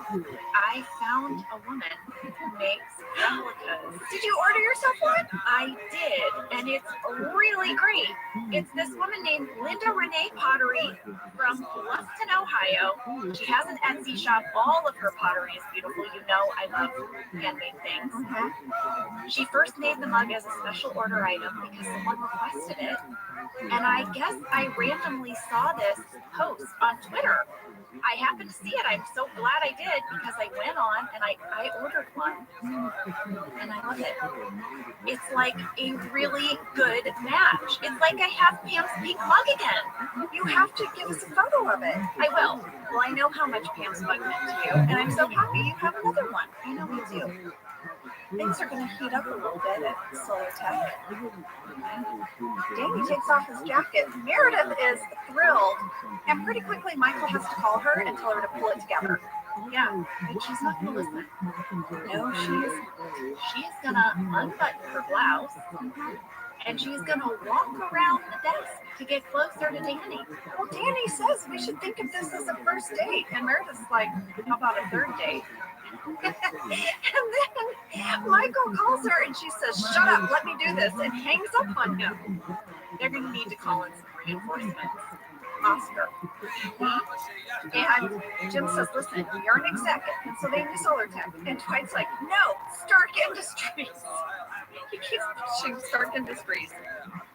Oscar walks in to take over the meeting. Meredith is like, oh, Manuel, this is Manuel, my cleaning man. He doesn't speak any English.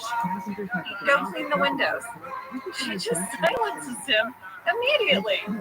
So now they need another person. They're panicking. They grab Ryan. They give him the same speech. Ryan wants to say that he worked at Google. They're like, just get in there.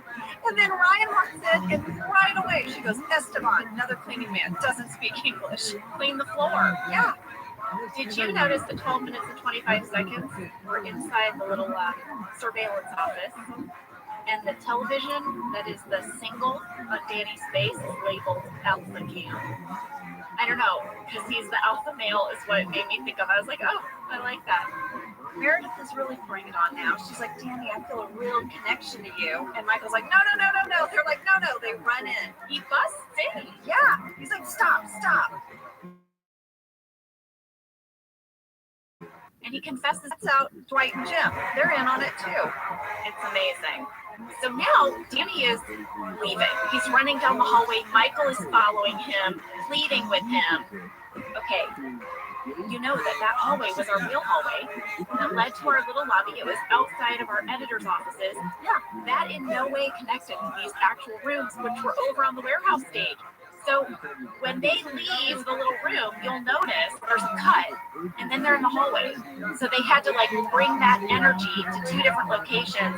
But all of it, when Oscar's coming down the hallway, when Ryan's coming down the hallway, none of that was actually connected to the room. So they had to stitch it. They did. They had a whole afternoon of hallway work.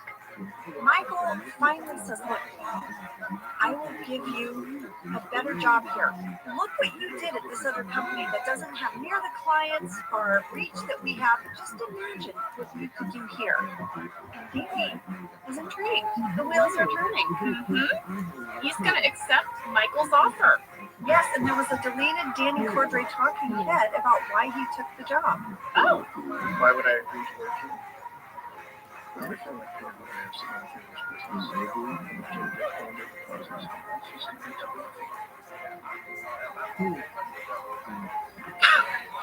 Just kidding.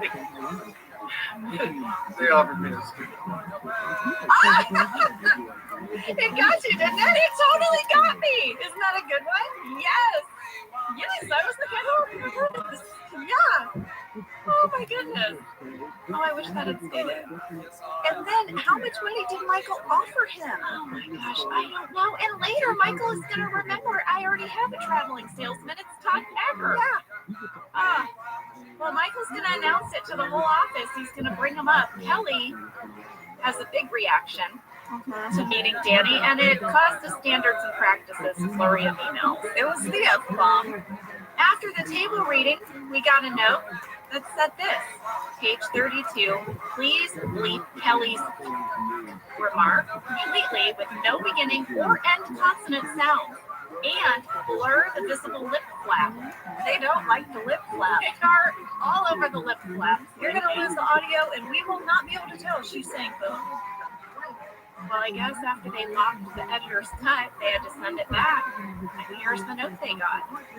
As previously noted, please blur Kelly's lips when she says please blur the freaking lip flap. How many times do I have to say it? These assholes in the office flip flap. Oh my gosh, can we please meet this person? Well, Kelly is happy, but the sales team is not. They are not. They are going to go into Michael's office and tell them that Danny is going to steal their clients. Well, I want to point out two things. The first is from 17 minutes and 37 seconds until 18 minutes and 15 seconds, you can see Danny Cordray standing outside of Michael's office in the background of this scene. Timothy Olyphant had to stand there the whole entire scene. That's what you need to know. He was just standing there. Also, for my background catch folks, did anyone else notice that there are no toys? Not a single one. No toys on Michael's desk. Did anyone notice, Angela? We got a fan mail flurry about it. Yes. Work J from Montana, Maggie E from Tennessee, and many others said, why is Michael's office more empty than usual and there aren't any toys on his desk? Not a one. Also, Christian H from Independence, Missouri. It seemed like the bookshelves were missing from Michael's office toward the end of the episode. What happened to them? Is there a deleted scene or something we don't know about?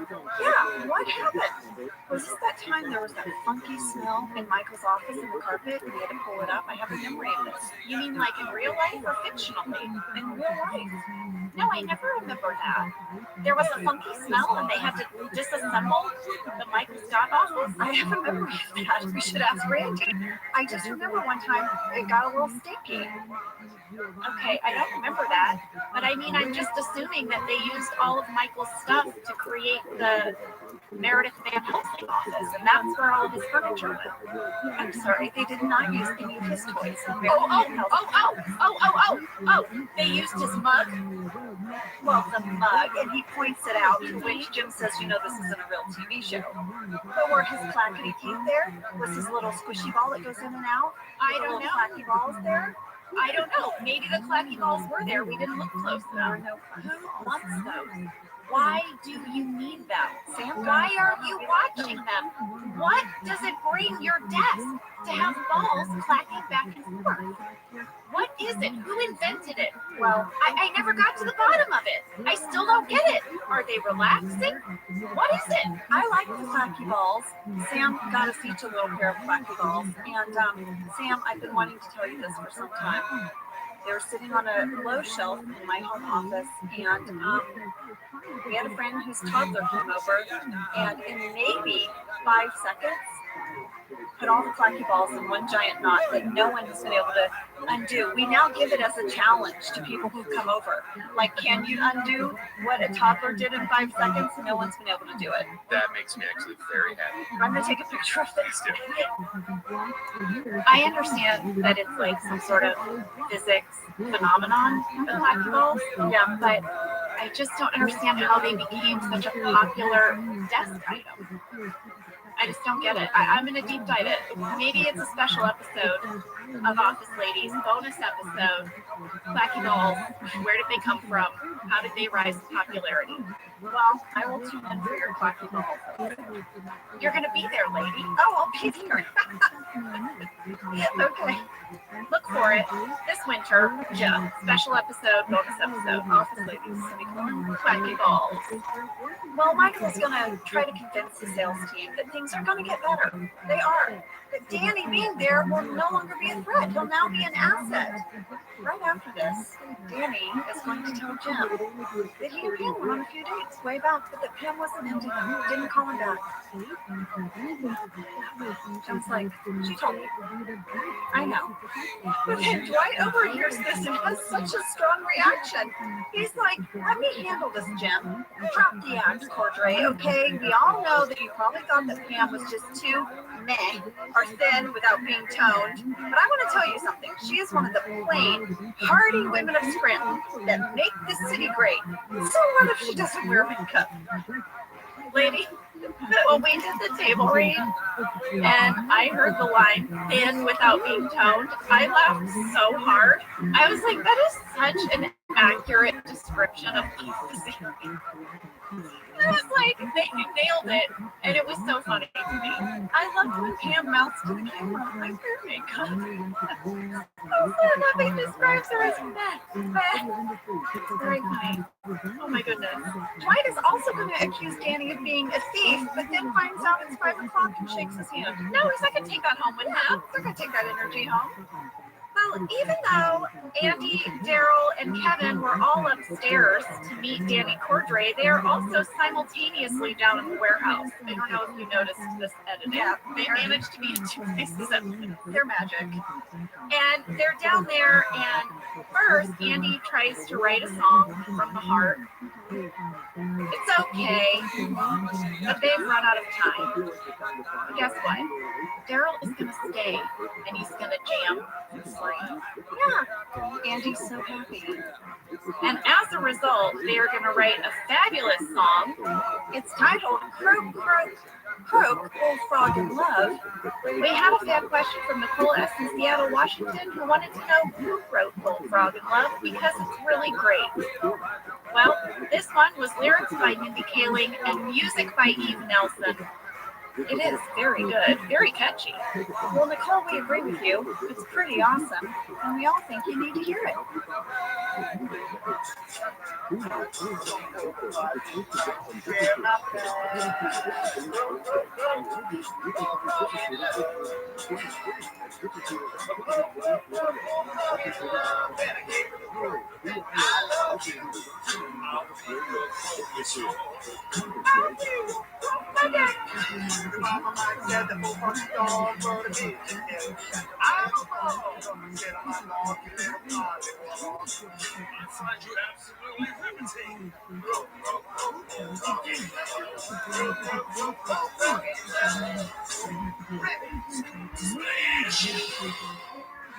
Oh, everybody, that was the sting. Thank you to Randy Cordray, Kate Flannery, and James Carey, and of course to Craig Robinson. Oh, Craig, it was so great to see you. Craig, it was awesome. And you guys, if you want to check out Craig's shows, go to MrCraigRobinson.com. That's his website. You can see where he's touring around the country, and you can check out Killing It on Peacock. We all find you riveting. Yeah, we hope you have a great week. We'll see you next time. Thank you for listening to Office Ladies. Office Ladies is produced by Earwolf, Jenna Fisher, and Angela Kinsey. Our show is executive produced by Cody Fisher. Our producer is Cassie Jerkins, our sound engineer is Sam Kiefer, and our associate producer is Ainsley Bubico. Our theme song is Rubber Tree by Creed Bratton. For ad-free versions of Office Ladies, go to StitcherPremium.com. For a free 1-month trial of Stitcher Premium, use code OFFICE.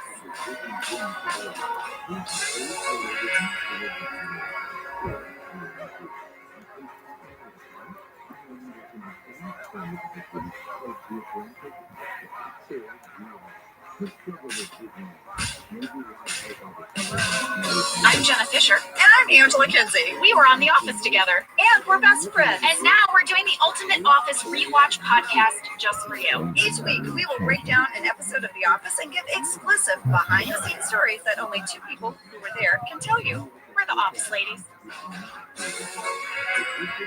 Hello, Angela. Hello, everybody. Hello and hello.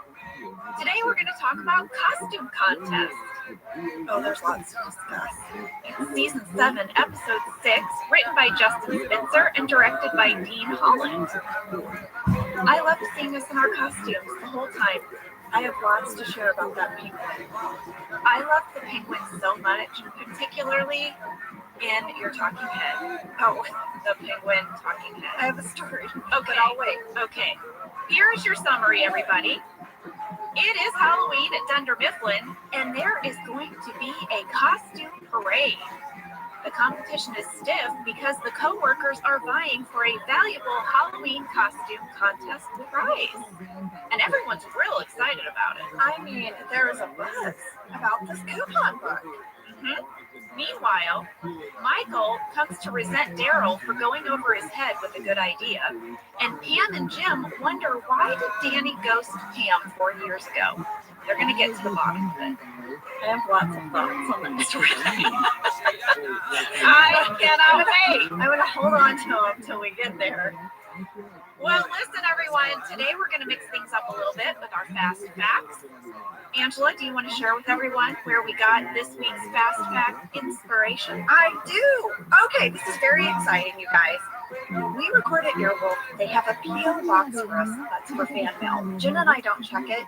Earwolf checks it, but because of the pandemic, everyone hasn't been back in the office, and mail has been piling up for a long time. And finally, the offices are back open, people are back in, and guess what? They checked our P.O. box. Yeah. There was so much mail. It like took up a whole little room. It was kind of crazy. And you guys know I go through the physical mail, the snail mail, because I love tangible things, Jen. I like to touch things in my hands. This is true. You like email. You're much better at it than I am, and you do all the email mail. Because it's divided into grids and folders. Yeah. And it all comes on my computer on a spreadsheet. And mine was just piled up in a room. They put all of our mail in a supply room, and you could barely see Angela behind this mail. Yeah, The stacks of mail were so high, and I looked at her and I just said, I'm gonna stay. Yeah, I'm gonna stay. We're gonna go through this together. This is like a 7-person job, but we'll do it the two of us. That's right. I was going to stay after and go through it. And Jennifer, you were like, let's order food. We're going to make a day of this. It actually turned into 2 days. Yeah. We're not even done. There's still one bin left. But you guys, we were so moved by all the amazing letters and things that you sent us. Today's fast facts are going to be fan mail shout outs. Woohoo! Woohoo! Woohoo! I did your bit. Hey, don't take my boo. That's a classic. So where should we start? Well, I think we start with how many letters we received. So many lovely letters, cards, graduation announcements, wedding invitations. I think I opened easily, I don't know, Jenna, maybe 200 wedding invitations, maybe 300. There's so many. I haven't even gotten to all of them. I sat next to Angela while she was opening the wedding invitations, and I want you to know she was genuinely delighted by each and every one. She pointed out details. She took every little card out of every little folder thing. I was very impressed because you guys are real fancy. Some of them, when you open them, have like a little built-in folder for all the important pieces of paper you're going to need. Oh, and then there's this new thing that people put the little scan square thing. You scan it with your phone, and then it tells you all the wedding information. That made me feel old. It made me feel old too. It's not a website. It's like a scannable thing. Like when you go to a restaurant and it's on the menu, but it's on your wedding invitation now. Also, people are really creative. One had like charred edges, like it looked like someone had lit a flame to it, but it was intentional. Very cool. The other thing that you kept showing me, Angela, were all the people who did the little wax stamp.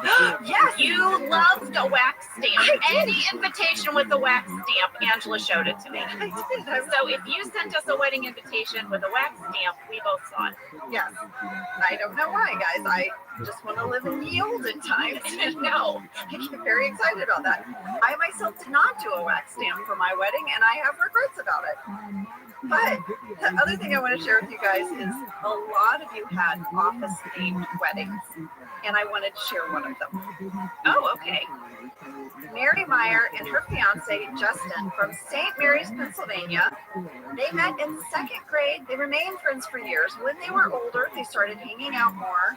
And a lot of their dates included watching The Office. Jenna, you should know they named their dog Beasley. Aw. After everyone's favorite receptionist, they said. They got engaged at Niagara Falls, and Mary had a "It is your bridal shower" themed bridal shower. The invitation was so cute. I think Jim and Dwight would have been very proud, Mary. If I blur all the personal information, can I put it in Office Lady Stories? I think so yeah, cute. yeah. You take out All the stuff, right. Mary and Justin, we wish you all the best. Mary, thanks for sharing your bridal shower invitation with us. And you know, Jenna, as much as I love the fancy invites, I also got a real chuckle from a very simple one that we got from Caitlin and Jeremy in Azle, Texas. Caitlin and Jeremy sent us an invitation that just said in big all caps, free drinks.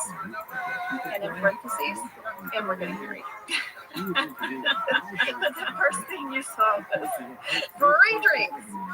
And one other thing I want to share is a lot of you wrote in and told us that the office was how you met your significant other.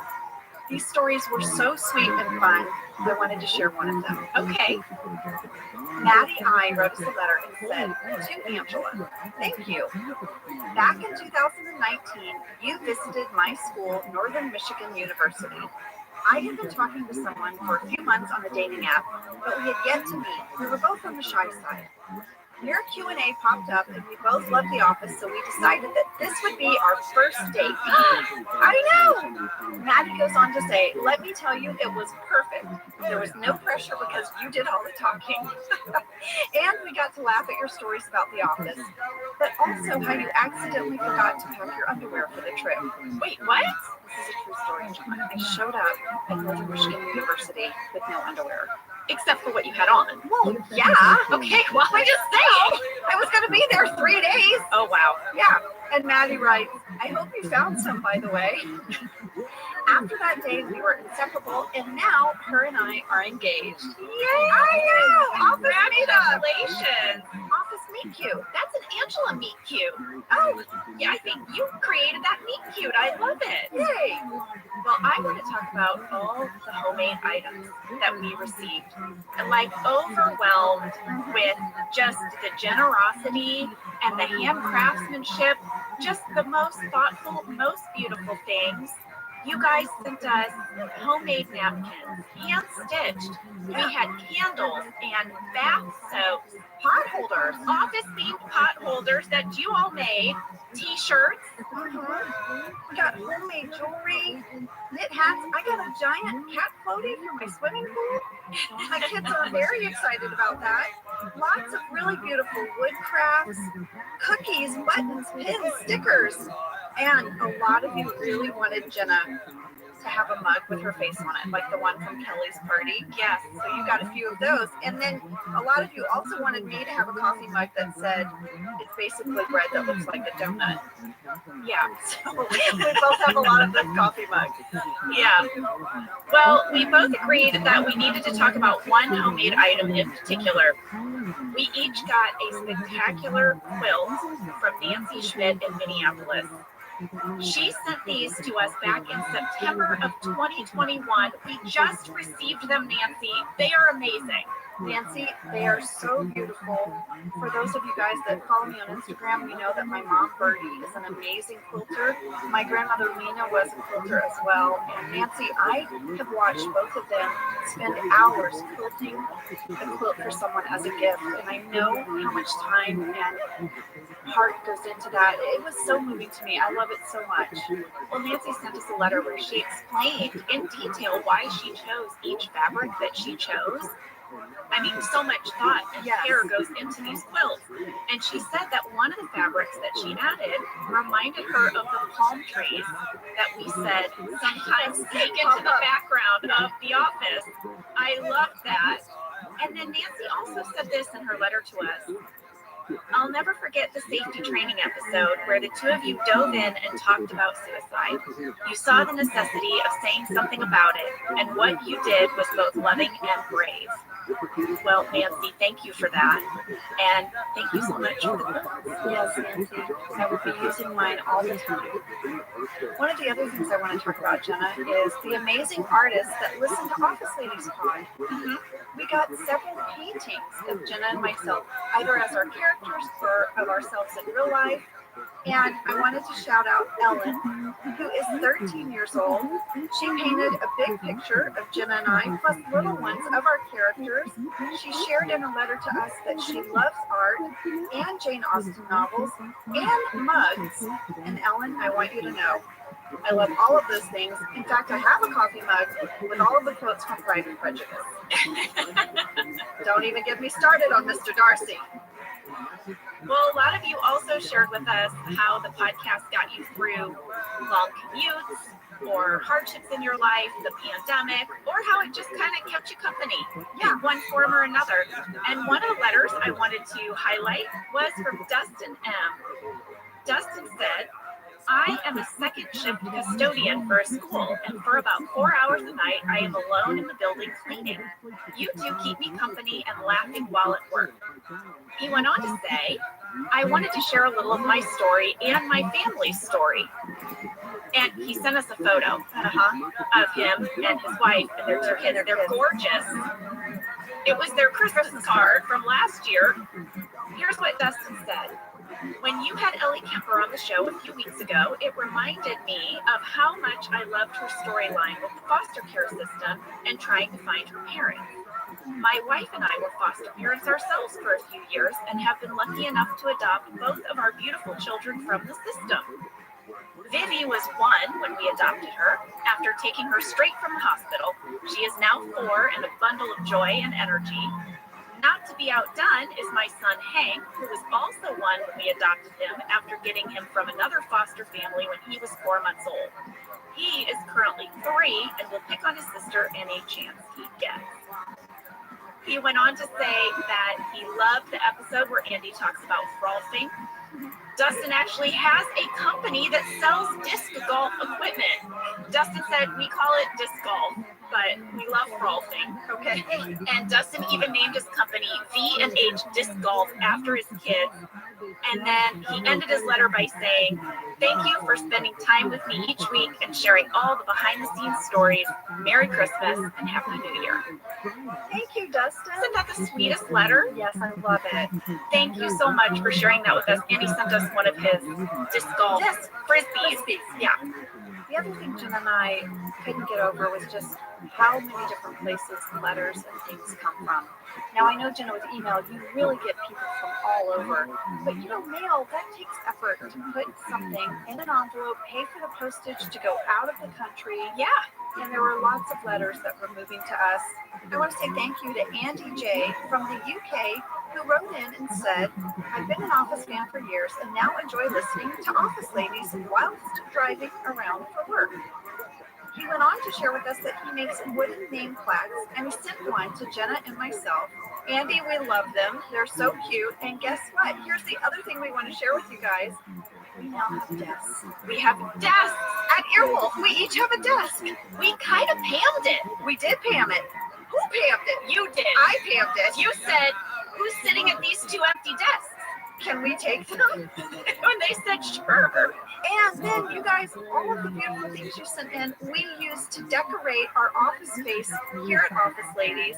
We'll put it in stories, but all of your pictures and paintings and things you sent, we have the cutest nook at Earwolf now. And it has already paid off because we can sit side by side, undisturbed by the distractions of home life and chores and all that. We have like a real office space. It's so exciting. It's so exciting. You know what cracks me up to that is we spent 9 years being in fake work booths, sort of side by side through a partition, and now we're so excited to be in a real work pod.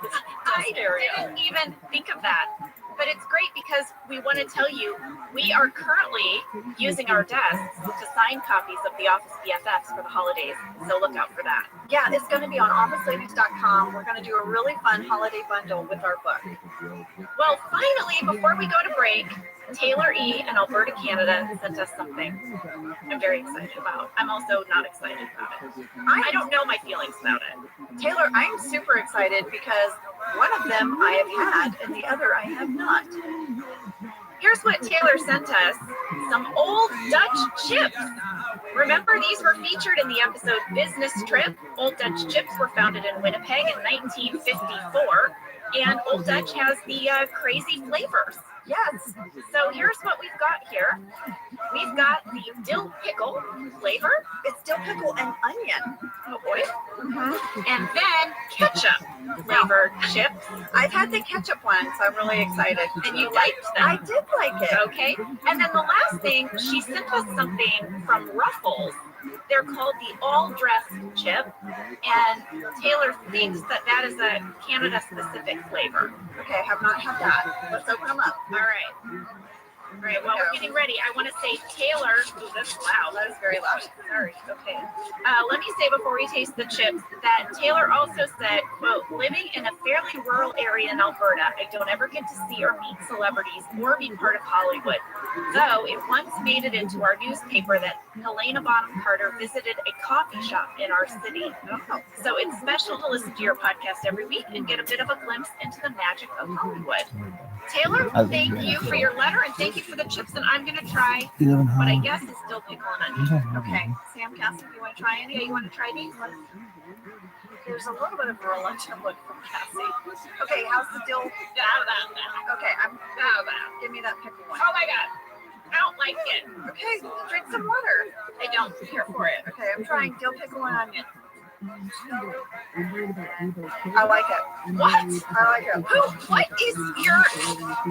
What is I don't get it. Oh, look at this. Look at that. Tell them what you're eating. This is ketchup. Oh my gosh, I wish you could see Jim's face. I have to take a picture of your face. Pass it over to me. Who would eat this willingly? Oh, well, again, I like it. Oh boy. Okay, I need Sam and Cassie to try these. Sam. Oh wait, who's in the booth with Sam and Cassie? That's Phil. Hi, that's Phil. Rosenthal. Oh my gosh. Hello. Phil, would you like? You're a food guy. Yes. You have a whole podcast about food. Yes, you do. Okay, come here. Have you ever had Old Dutch chips? They are Canadian and they have these crazy flavors. Have a seat, Phil Rosenthal. What am I eating? This is eating dill, pickle, and onion. Cornichons and ranch. It sounds very good. Thoughts? Okay. She hated this. I love it. That one? Yep. I loved it. I did. I would eat that, but I hated this more. Okay. No, This is just called ketchup. Yeah. I feel like we're getting a real food connoisseurs opinion now. Yeah. What do you think? Why are you laughing? That's not so good. Thank you. Thank you. How many others do you have? We have one more. Oh, I got it. All dressed. Yeah. You have? Spell, say that for French. Your phone's out. Associant. Oh, nice. I don't know. Associant. Oh, comment dit-on associant? I'm just doing my French stick. Yeah. Okay, let's try it. You would eat those? No, you don't like it? You know what? I know. I clearly should not be Canadian. Okay, look at her face trying the ketchup one. This is my photo for my phone. Oh, that's adorable. You really hit it. Here's the thing. I do not like vinegar, so I don't like the what is that chip we do here? Salt vinegar. Yeah, I don't care for it. Okay. And so Do you like chips and dip? I love Onion dip? yep, I love a French onion dip. I love a French onion chip. Just don't need to add a dill pickle to it. And then whatever's happening there with the ketchup is a no for me as well. I would eat all of these. But that You can. They're now yours. it's not like a real thing. I know, Phil. Don't judge. Give me all the fake. Give me all the fakey salty stuff. You know why I'm thrilled to see both of these? Because I want to invite you to our podcast. Now, we get to eat on your podcast, right? You get a real lot, not the chips. This is, What? we get No, a full lunch. to be fair, we didn't know you were stopping by. No excuse. You should always have lunch ready for anyone who likes them. So true, Phil. Phil, thank you so much for stopping in to eat chips. We're going to go to break, but let's tell everyone about your podcast. It's on the stick. Naked Lunch. It's on Stitcher. We have the same mugs. We have the same much. Check out Phil's podcast, Naked Lunch, Gemini, Yes. where people eat full meals, Will you come? delicious meals. Yes, yes. Well, You promised not to serve me anything in this area. In the chip, in the fake No fake ketchup. Yeah. area. No, we get lunch from. It can be a surprise for you, or you get to pick where you want lunch from again. Oh my God. You know we love a free meal. Gig. We will be there. I miss such things. Ladies, I love you. Love you. Thanks, Bill. Thanks, Bill. Bye. Those of you that are huge Everybody Loves Raymond fans know Phil because he created that with Ray Romano. That's right. He also had a show on Netflix called Somebody Feed Phil, and now he has the podcast Naked Lunch, which I guess, Jenna, we're going to go on and eat. I love free food, lady. I'm there. You never know who you're going to run into here at Earwolf. Ran into Matt Besser the other day, comedian Matt Besser. I did the movie Walk Hard with him. It's fun having a desk here. It really is. And people are back in the office. Well, listen, thank you from the bottom of our hearts for all of the things you sent. We're going to stay on top of our mail now, I think, a little better. Yes. And really, what a wonderful 2 days that was, opening up all of the mail. Angela, it put me in such a good mood, and I love feeling so connected to all of you all. Oh, same, Jenna.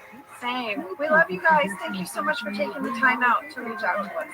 And we'll be back after this break with costume contest.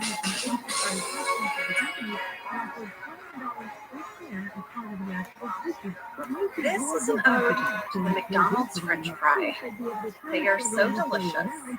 I get very excited about McDonald's French fries because they're the best fries. They really are. From my childhood to my adulthood, I love the McDonald's fry. Why are they so good? I don't know. Is it what they're cooked in? Is it the way they're cut? What is it? I don't know. Everyone knows this though.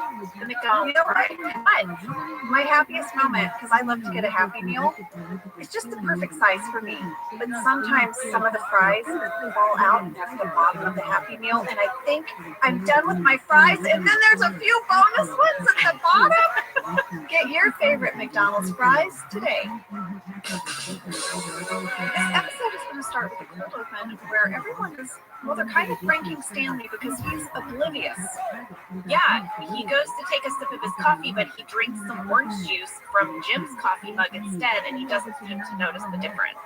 This sets off a whole bunch of everyone in the office just acting strange around him to see if he will notice. I do have a question. What is it? Why is Jim drinking orange juice out of a coffee mug? This was my question. I was like, of all the ridiculous things in this cold open, to me, that is the most strange. I know. I mean, sure, Andy has no shirt on and Kevin is dressed like Phyllis, but orange juice in a coffee mug, Jim?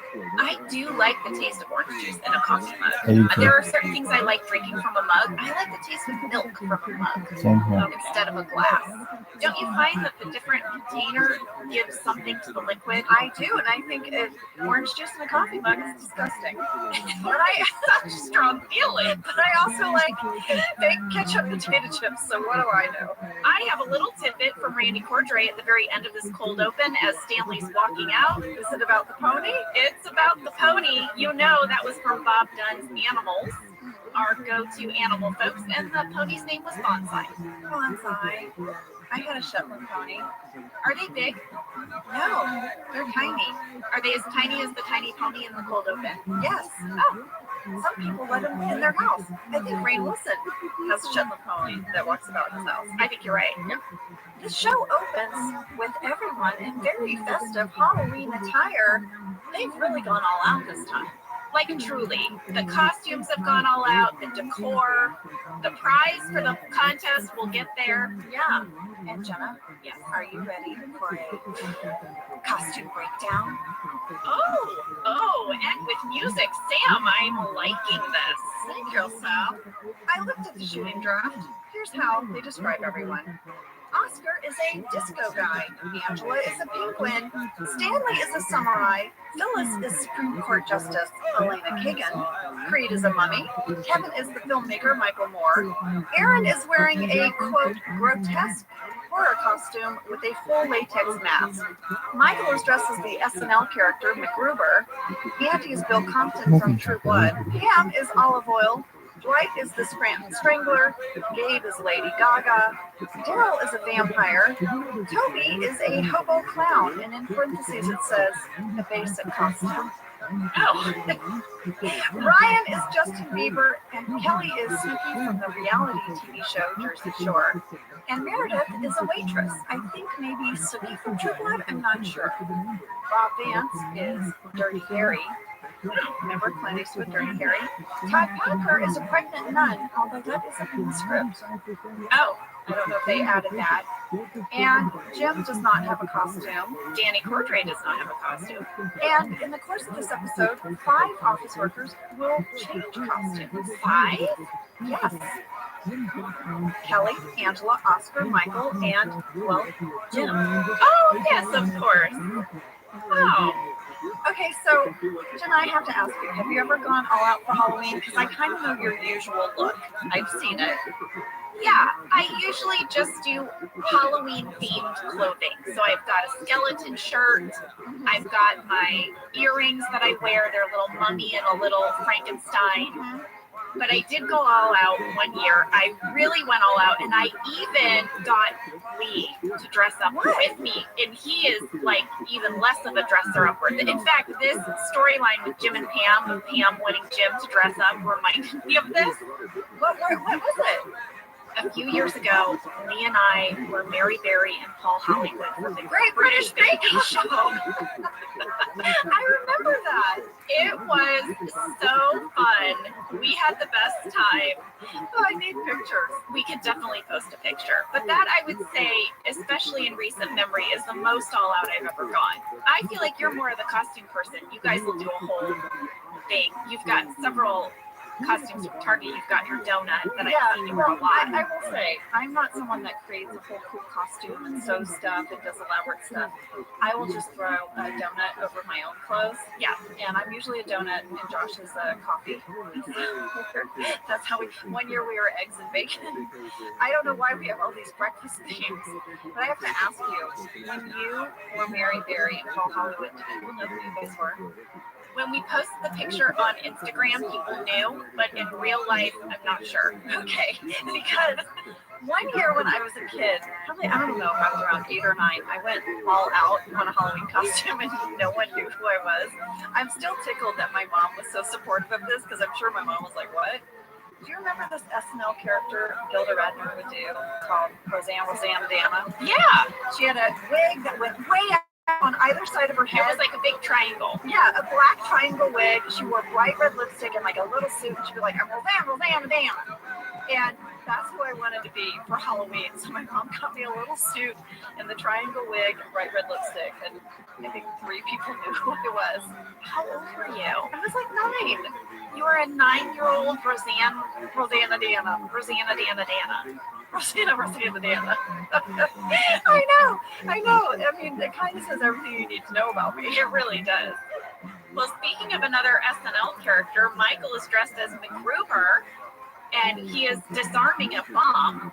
Yeah, a really cute talking head. He's doing a whole bit. I had to look up MacGyver because, you know, MacGruber is based on MacGyver. MacGyver was a TV show. Oh, I watched MacGyver. I mean, he can too. He can do amazing things with like a paper clip and some chewed gum and like a stick. I had to look up MacGyver just to refresh my memory, Jenna, and this tickled me. On MacGyver's Wikipedia page, they list his most used items in each show. Are you ready? The things he uses to like disarm a bomb or like get into a car? Yes. Oh, please. MacGyver's most used items are Swiss Army knife, and he usually carries a roll of duct tape in his back pocket, but he's flattened it out to make it fit. Okay. I mean, I need to see a picture of that.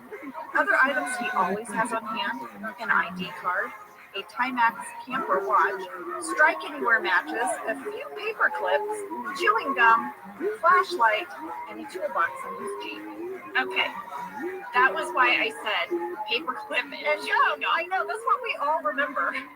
But when you listed those things, it actually doesn't sound as amazing, everything he could do. I mean, he had a full Swiss Army knife and a toolbox and some duct tape. I mean, who can't do amazing things with those 3 things? Now, hold up. The toolbox is in his car. Oh, so he has to get all the way back Right. there. But you know what he always has? What? Gum, Swiss Army knife, and a smushed duct tape in his pocket. Well, okay. I'll be impressed.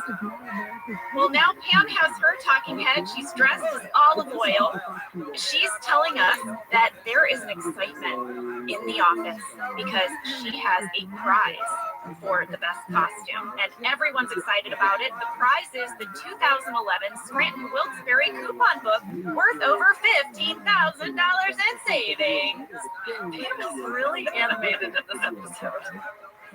I want you to know that Pam had an alternate talking head, and it was really fun to me. Was it the candy bag? Was it in the candy bag? Yes, and I remember doing it, and that's why I wanted to bring it up.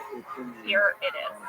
Pam could have said, everyone is bringing their A game to the costume contest in order to win the super awesome prize, this coupon book. Okay, wait. Is it coupon or coupon? I say coupon. Anyway, people will go nuts for these, and I got my hands on one. It's worth $15,000 in savings. Page after page of Wait, do I say it like that? Have I ever said that word out loud before? That was her talking head, was trying to figure out if she says coupon or coupon.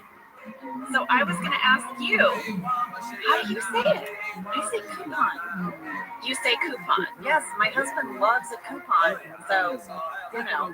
Well, It's always a coupon for something. Well, I can confirm in this episode there are 3 people who say this word. You are one of them, and you do say coupon. Woohoo! Oscar says this word twice. He says coupon. And interestingly enough, Pam says this word 3 times, and she also says coupon. However, in 2011, coupons.com did a poll to see how English-speaking people pronounce this word, and 57% of people say coupon. Where do they live? Okay, primarily in the South and on the coast. Yeah. But then Cambridge University did a study on how English people pronounce it, and that data showed that 61% of people say coupon. So I think we need our own poll. Coupon or coupon? All right, where are we? Well, Dwight is the Scranton Strangler, and he's going to sneak up behind Jim. Oh, I have a question about this. What is it? Dwight sees Pam and thinks she's mocking his mother. Right. Right? Mm-hmm. He says that Pam is only a third as beautiful as his mom and half her height. Mm-hmm. How tall is Dwight's mom? Very tall. How tall are you, Jenna? I'm 5'6". Oh my gosh! That is hilarious. I loved this olive oil costume. I'd like to say I had the best time. Alicia Raycraft, our costume designer, did all the costumes with her team for this episode. I thought they did a great job. Fantastic job, Alicia. She built my olive oil costume from scratch, and she even sent me my fitting photo of me with all the pins in it, so we'll have to post that. That's awesome. I know, and I loved the whole wig and all the everything. It was great. The wig would kind of bounce a little, like the olive oil ponytail would kind of picky. The only problem was that at lunch I couldn't lay down because they didn't want to take the wig on and off. Once it was on, Yeah, and so I couldn't put my head back even on like the couch or anything. Yeah, that was my problem when I had to feed the nurse. Oh, They brought my head and the whole hat. Pam really wants Jim to wear a Popeye costume. Yeah, she wants the whole family to be dressed up. He's not doing it. You know, he's not much of a costume guy. Yeah. You know who is a costume guy? Apparently Gabe. Gabe goes all out as Lady Gaga. Yeah. We had a fan catch from Kayla M. in Washington, D.C. Hi, ladies. I was watching Community Season 2, Episode 26, and Dean Pelton was dressed up as Lady Gaga. This reminded me of the time the Gabe dressed as Lady Gaga in costume contest, so I decided to look up the air dates for both episodes, and they premiered on the same night, and they are dressed almost identically. That's hilarious. I looked up the pictures. Kayla's not the first person to notice this because all over Reddit there are these screenshots side by side of these two characters from the same night. Will you send me that? I sure will. Well, Gabe is holding a meeting with all of the sales team, and he announces that the warehouse workers are now going to be able to make sales during their deliveries, and that they will split the commissions with the sales team. This is actually really good news. You know, the sales team doesn't seem to like this, But I thought it sounded pretty good because you'd almost have this surrogate salesperson out selling on your roof, maybe being able to tap into a need that you wouldn't know about. Well, there's a really funny deleted scene that's on the DVD where Michael is annoyed by this, you know? He feels like somehow it's like they feel like somehow something's going to be taken away from them. So Michael makes this big speech and he says, would you rather have 50% of something or 100% of nothing? Exactly. And everyone's like, well, when you put it that way, like Stanley's like, oh yeah, this is like passive income for me. Yeah. And Dwight's like, that's not helping Michael. Well, next, Michael is going to enter Daryl's office. And he's going to say to Daryl, hey, this idea is a lot like one you came to me with a while ago that I kind of squashed. He's like, I blew it. I'm sorry. Yeah. But Daryl is like, it's all right, it's cool, it's fine. I'm glad they're doing it. But you know, that's not where the story is going to end. No, it's not. In the kitchen, everyone is really excited about this coupon book. Mm-hmm. And Oscar is the only person all day long that is like, you guys, you realize this coupon book isn't actually worth $15,000. Yeah. Something about this. He's the only person who seems to understand how a coupon book works, which is that first you have to purchase something to get the savings. Yeah. It's only worth That's the worst song. These coupon books cost money. Did you have these when you were growing up? We had these for fundraisers. Oh, yeah. And I loved looking through them because you'd be like, oh, I can get free fries at McDonald's, or you can get like buy one, get one free ticket to Six Flags. Yeah. Well, Danny's going to invite everyone to his bar. Super cute Danny Cordray co-owns the bar. I'm not attracted to it.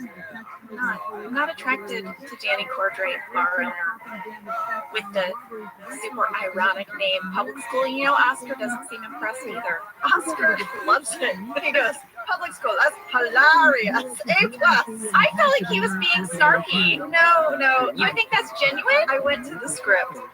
And the stage direction is that Oscar's like clearly like trying to flirt. Oh, like he's enamored? Yes, he's enamored. And then as he says, it's hilarious, then he's like embarrassed, and then he's like, A+, and he kind of backs away. Well, let me say, that makes sense to me, but I think he's faking his admiration of the bar to flirt. I think down deep, Oscar and I feel the same way. Okay. Well, I wanted to know if there really is a public school bar. Oh, yeah, I there went is. online, and Jimmy, there is a public school restaurant and bar in Sherman Oaks, not too far from where we filmed. Oh my gosh! I wonder if that's where they got the name, because there's not one in Scranton, right? There's not. I looked. What kind of stuff do they serve? Looks like bar food. American fare? Yeah.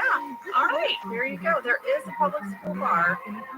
Next up, there's some gossip in the break room. There really is. I mean, just people just chitty-chatting about Jim and Pam and Danny Cordray. They clearly needed a little drama. They needed something. Everyone is still stuck on the fact that Pam dated Danny. Yeah.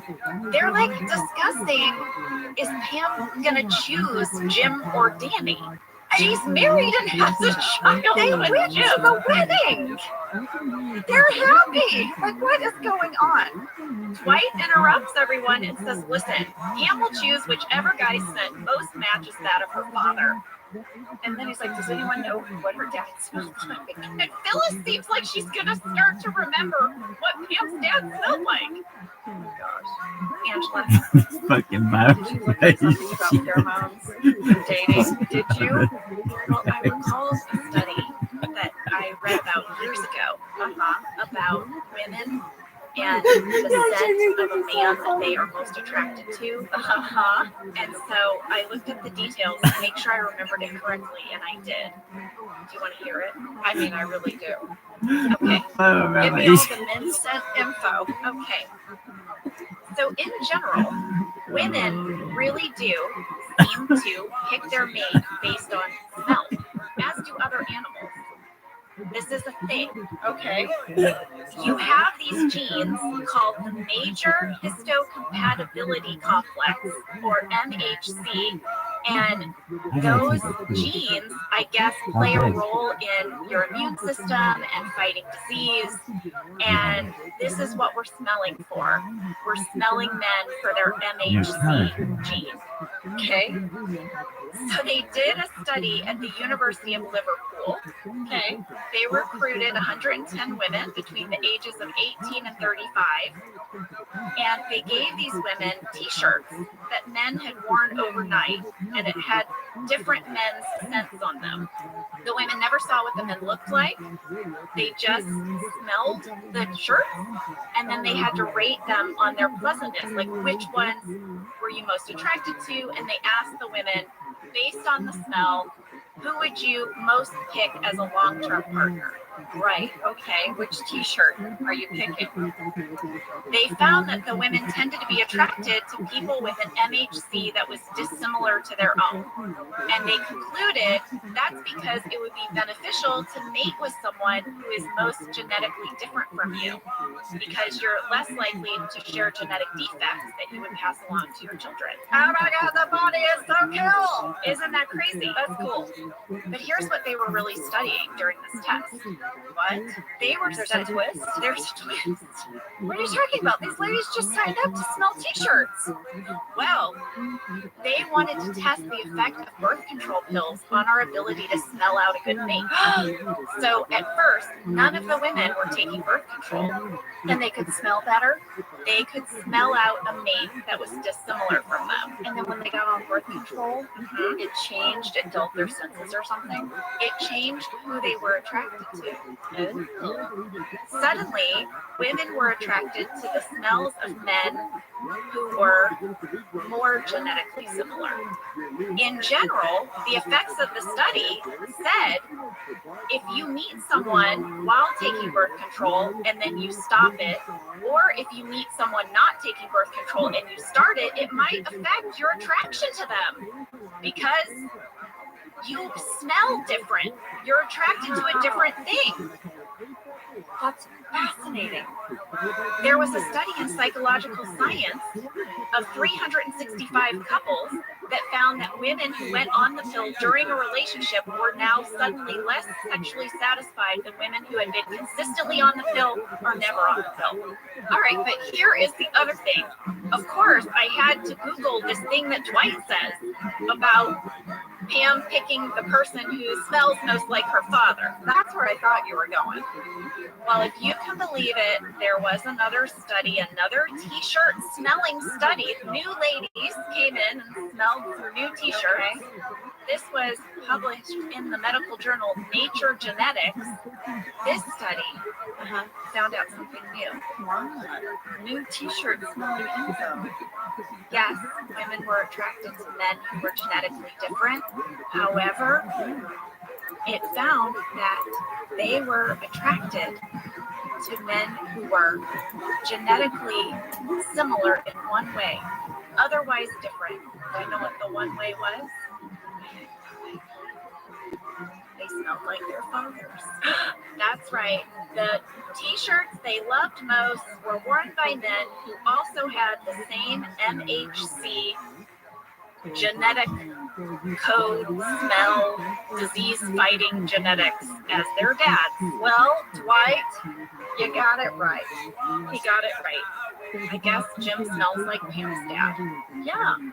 And thank you to all the ladies who smelled shirts, and to the men who wore them, who were not allowed to smoke, use cologne, deodorant, have sex, or eat certain foods during the experiment. We thank you. Everyone go home and smell your mate. Well, this is going to lead to a Jim and Pam talking head, where we learned that 4 years ago, while Jim was in Stanford dating Karen, Pam went on 2 dates with Danny Cordray. And you know what? It wasn't a big deal. They had 2 dates, no big deal, right? Yeah. He didn't call her back. Whatever. Yeah. Well, this isn't sitting well with Andy and Kevin. No, for some reason, they think that they can't go to Danny's party at public school because they need to show support for Jim and Pam. Yeah. And they're really bummed because they don't get invited to a lot of parties, you guys. They don't. This Kevin and Andy talking head has a lot of tooth play. Did you see the tooth play? Fake teeth in and out? The in and out. Andy as this vampire character. That's right, from True Blood. Yeah.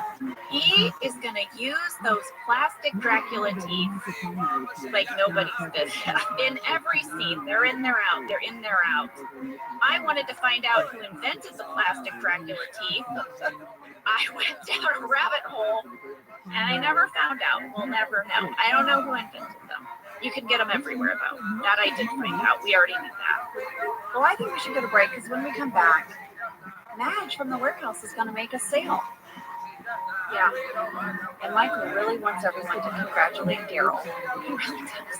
And we're going to find out some information. Oh.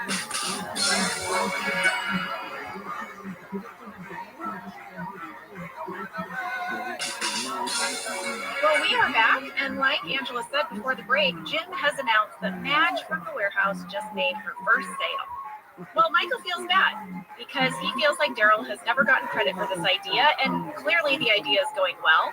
So he asked Aaron to call Daryl on speakerphone. Oh boy. Why was that so hard for Aaron? Well, it's like Pam said, like she was able to call him. She just can't hang up. It's like same button you pressed before.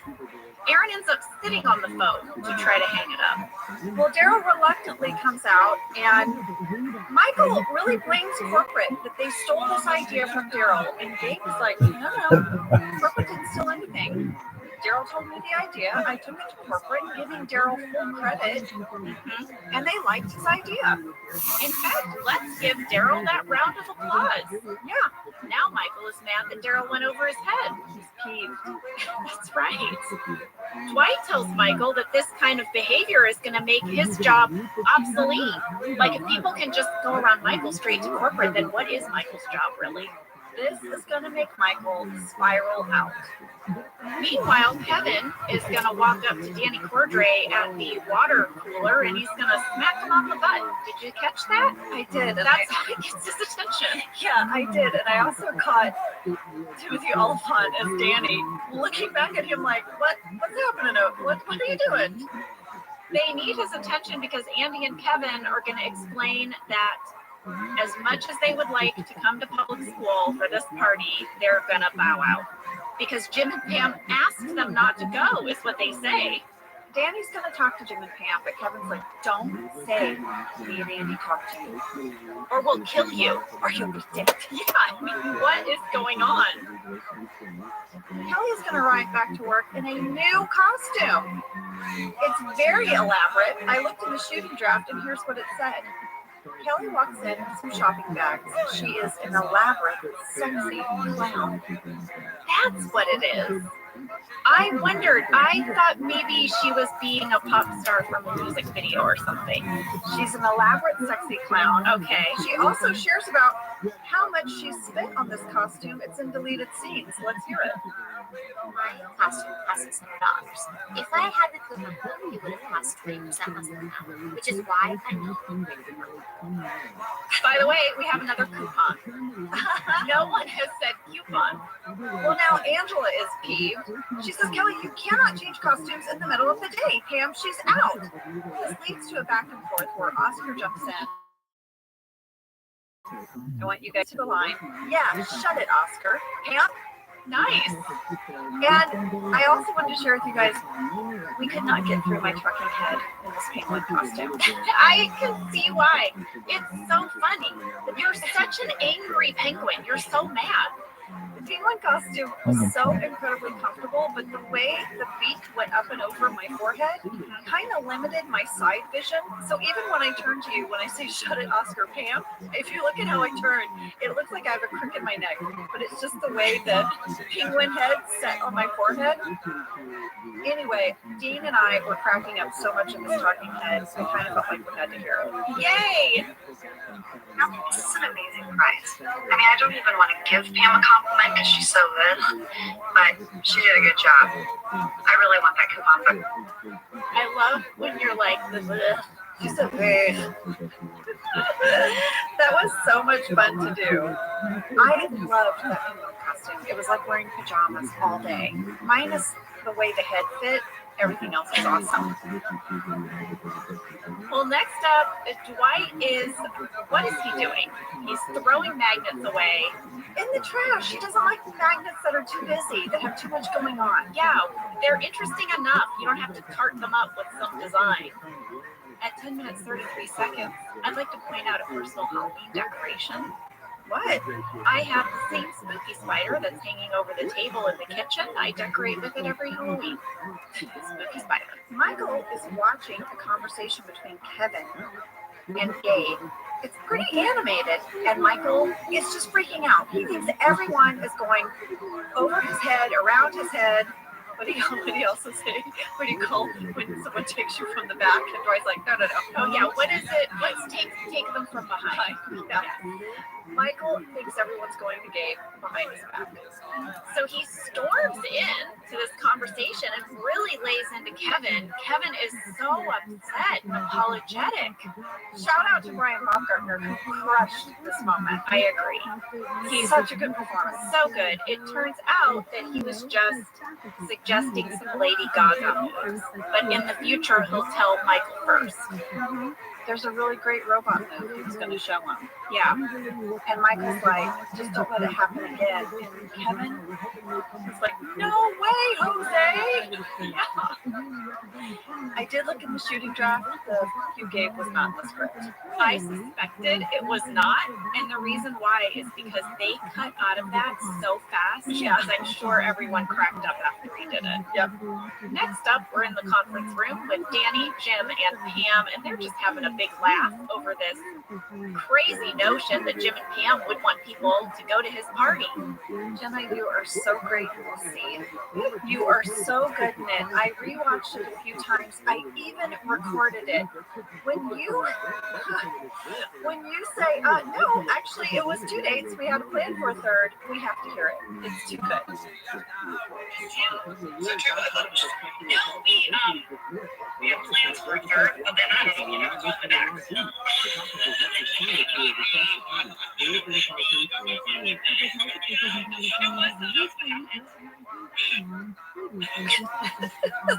awkward. But you do that thing. You and I do this in real life sometimes when things are awkward. We go, well, somebody didn't bring their homework today. Yes, exactly. It's like, uh-oh, I feel uncomfortable. I guess I shouldn't have backed into your car, but it hurt.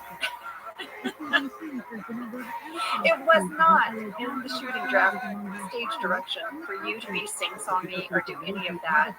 That was all your choice, and I thought it was fantastic. Aw, thank you, lady. Yeah, well, there's one other time I love. I'll bring it up later. So good. You're so good in this episode. I really loved it. I have to say, I found Pam absolutely adorable in this episode, and I'm very, very proud of my performance. If I could toot my own horn for a moment, and I'll use a voice to do it. Toot it! Well, Michael is going to confront Daryl. He says the chain of command is crumbling. He just made Kevin cry. Yeah. And Daryl says, I'm sorry you're upset. And then Michael is like, well, thank you for your apology. I'd like this apology in front of everyone. And Daryl says, I'm not apologizing to you. Yeah, he's like, you made a bad call. Yeah. And I fixed it.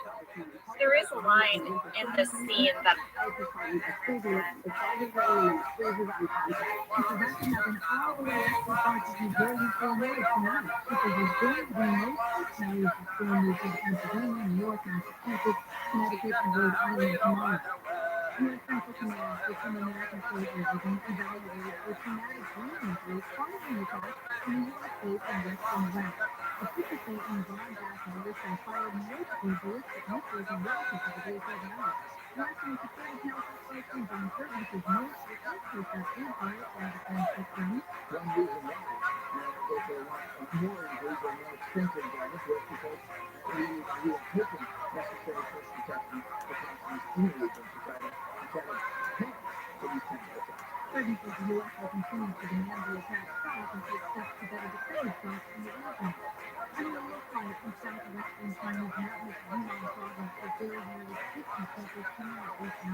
Do you? Yeah, he's like, you made a bad call. Yeah. And I fixed it. There is a line in this scene that I thought could go on a Halloween mug. You tell me if you like it, Angela. Okay. It's a Michael Scott quote. Halloween should be a day in which we honor monsters and not be mad at each other. That's a good one. Right? And then it has like little monster people on it. Little Frankenstein and a mummy and everything. It's cute, right? I like it. Thank you. Well, one of my favorite lines from the whole entire episode is coming up. What's that? Made me laugh so hard. Is it Ryan? No. Oh, Andy says Suke, which is a character name on True Blood. And then he takes out his teeth and says, Bill Compton from True Blood. He says that to Stanley. Stanley looks at him and says, how many freaking vampires am I supposed to care about these days? I love that line. No, this is so good. This is very similar to the person who doesn't want to give a standing ovation. Yeah. How many vampires? Seriously? Well, we have our second costume change. Oscar has taken off his disco guy ensemble, and he's now just a rational consumer. He's so proud of this. He does, and that's when Ryan has his snarky line. So much Ryan snark. Yeah, He's like, yeah, I heard you say it. great lines, good one. Yeah. Pam is going to start passing out the ballots for the costume contest, and she explains that you cannot vote for yourself. That's how this is going to work. We're going to have our third costume change. Michael's going to show up dressed as a warehouse worker. He has Daryl's shirt on. He's Daryl. Yeah, he's a jerk. Yeah. Pam says this is a bad idea. When has this ever worked for you? That's a line I appreciated. Michael says, never! He's so bummed out that Daryl went behind his back to Gabe, and he's just acting like an asshole. He really is. The costume parade contest begins. I want you guys to know, if you go to the DVD on deleted scenes, there's an extended cut of this, and you see pretty much every single person do the catwalk. I think that this was based on our real life costume contest that we did every Halloween with our crew. Yeah. And I recently got a picture of me and Bartan judging the Halloween costume contest. One year I got to be the guest judge. He would always judge, and he would have a guest judge, and I got to do it. And I'll give that to you, Angela, so you can post it. It's really cool. I love it. Well, we're going to have our fourth costume change, which is Angela has gone from the penguin to the sexy nurse. She has a talking head where she says, I don't like your tone.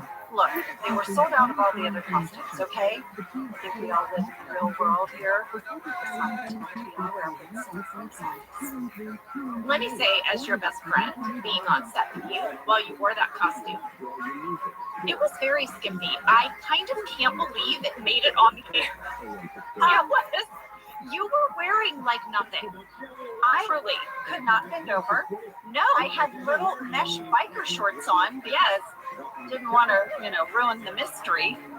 I had little high heels on and these like stockings and tiny little dress.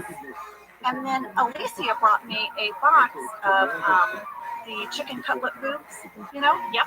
and we played with a few different sizes. I want you to know, the first size that they had for me, I would have looked like Dolly Parton. I love you, Dolly. I wasn't ready to be full Dolly Parton. I said, can we scale back on the cutlet size? Well, the very odd thing was that they recycled the nurse costume. Yeah, The same costume that Jackie DeBotton wore when she held up the big check for science. yeah, it was the exact same one. I think they just had to trim the length a little for me. Well, they trimmed it too much. They might have. They really did. It was so short. I will tell you that Kim Ferry, who did my hair on the show, we had so much fun because I got to have like fun, sassy hair. Yeah. And just so you know, I would take the penguin costume over that any day because the penguin costume was like wearing a sleeping bag. There were so many different costumes at Dunder Mifflin. Jenna, it made me curious. What was the most popular Halloween costume last year? Oh, so I went and looked it up. I was a lady who Googled. We did a lot of Googling. We really did. Here was the top 10, according to Google Trends, Frightgeist Halloween costumes of 2021. Okay. Number 1, witch. Number 2, rabbit. Number 3, dinosaur. Number 4, Spider-Man. Number 5, Cruella de Vil. Number 6, fairy. Number 7, Harley Quinn. Number 8, cowboy. Number 9, clown. Number 10, Chucky. Wow. Yeah. What was number 2? Rabbit. Rabbit. That one came out of left field for me. More Halloween festivities are happening now. A few folks are playing with the Ouija board by front reception, and Michael's determined to make a ghost call Daryl an ass. And then in the conference room, folks are robbing for apples. We have a fan pitch from Emily H. in Tennessee that is so amazing. It's about this apple bobbing scene. Okay. Emily said, I thought my eyes were playing tricks on me, but I'm not making this up, in all caps. All throughout this episode, Meredith is wearing a blonde wig. But in the opening credits, starting with Goodbye Michael, I believe, the scene in which Aaron is bobbing for apples is used, and it shows Meredith in a red wig. I had to go back to this episode, and sure enough, her wig is blonde. Why did they do that? I am sure many people have written in about this, but I just never noticed it until now. So here's what I did. These extended credits of Aaron bobbing for apples, they've actually been playing since the beginning of this season. So the first thing I did was go back and look at the opening credits, and I even took a screenshot. The extended credits are in Andy's play, and Meredith is wearing the blonde wig, just like in this episode.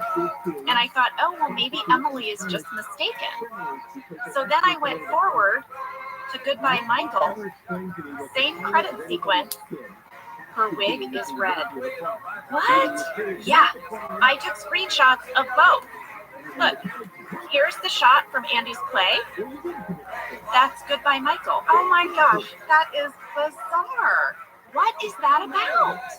Yeah, they clearly went in and recolored the wig for this credit sequence in Goodbye Michael.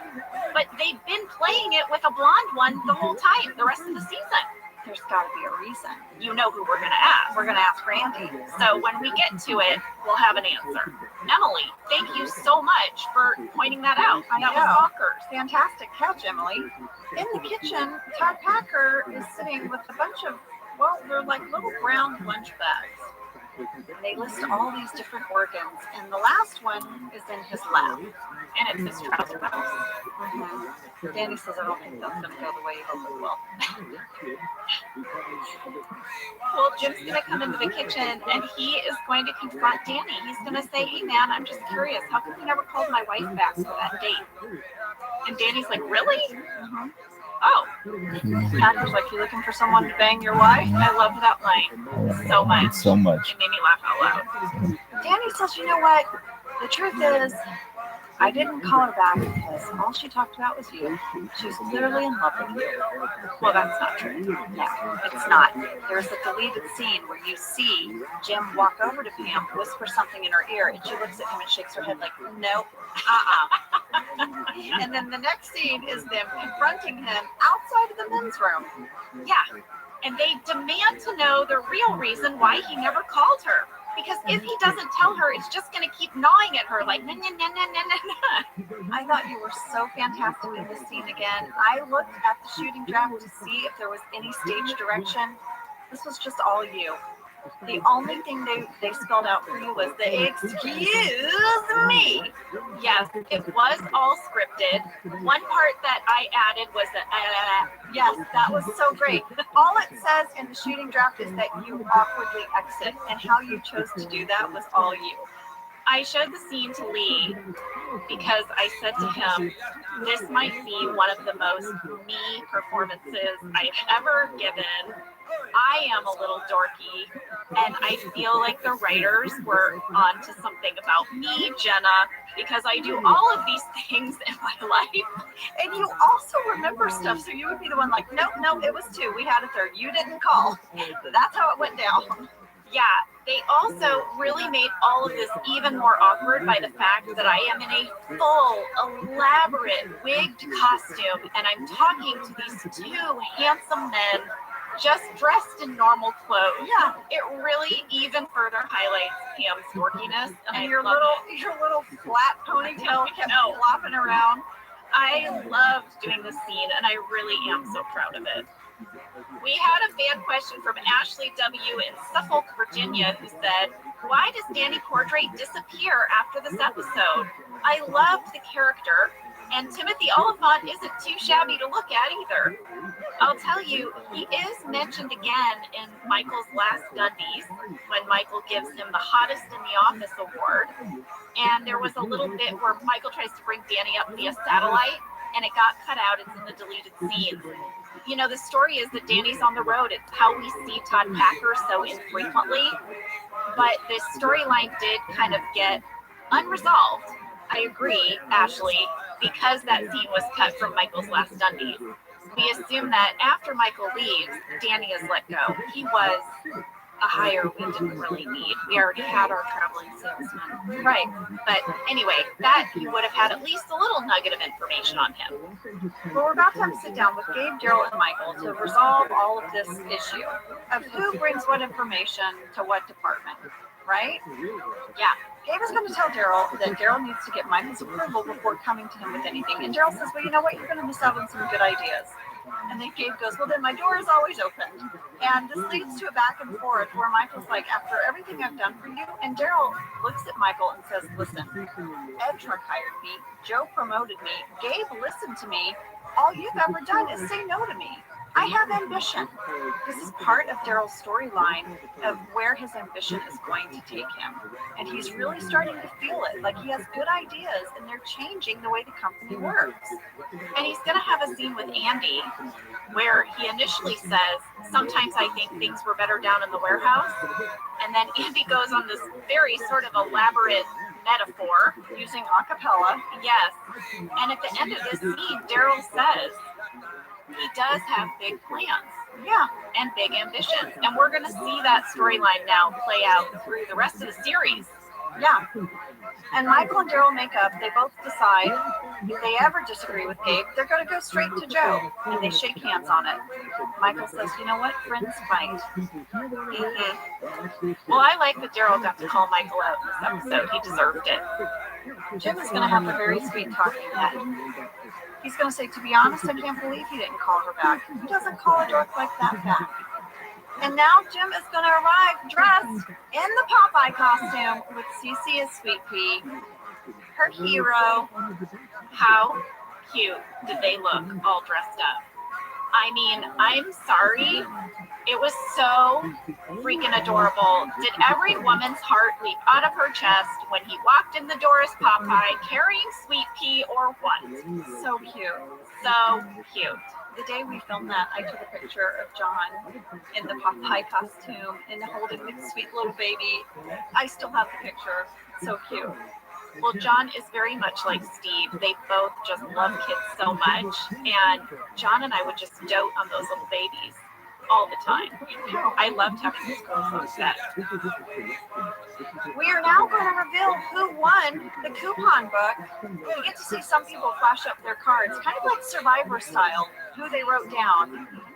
Kelly voted for Oscar. Ryan voted for Oscar. Creed voted for Oscar. Oscar won. Yeah. There was a scene that would have come after this. It's in deleted scenes. Creed, Meredith, Ryan, Kelly, and Angela have gathered around Oscar as he reads from the coupon book. Oh, I love this. I feel like they gave Oscar a lot of alts for this. Here are a few that were in the script as well as deleted scenes. Oscar says, who wants $30 off any full fare ticket on a flight to Chicago? Blackout dates apply. Who wants a free power boost at Body Shakes Boba Bar? Who wants a 100 megabyte MP3 player, special bonus, Does not play iTunes. Who wants a free estimate on carpet cleaning? Oh look, 5% off your Dunder Mifflin order. Ask for Stan the Man. And then the camera reveals a smiling photo of Stanley from 20 years ago. I have a question. How are people reacting in the scene? Are they getting it? Are they like finally getting that maybe the coupon book wasn't great? Or are they still wishing they had the coupon book? No, with each one they're like, pass, and then Kelly's like, Oscar, get to the good stuff. And then that's when he gets to Stan the Man. That's great. Oh, well, guys, that was Costume Contest. Yes, we hope you have a great week. Thanks for listening. Thank you, Randy Cordray. And thanks to Phil Rosenthal for coming in and eating some, in my opinion, disgusting chips. And thank you to all of you, Yes, for sending in all your wonderful messages and gifts. We love ya. we love you so much. See you next week. Bye.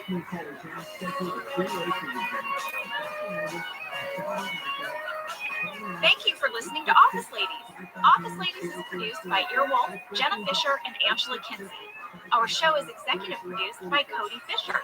Our producer is Cassie Jerkins, our sound engineer is Sam Kiefer, and our associate producer is Ainsley Bubico. Our theme song is Rubber Tree by Creed Bratton.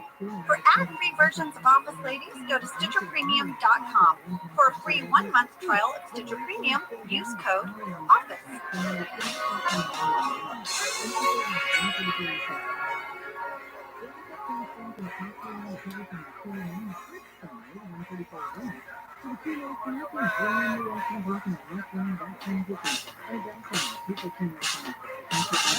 I'm Jenna Fisher. And I'm Angela Kinsey. We were on The Office together. And we're best friends. And now we're doing the Ultimate Office Rewatch podcast just for you. Each week, we will break down an episode of The Office and give exclusive behind-the-scenes stories that only 2 people who were there can tell you.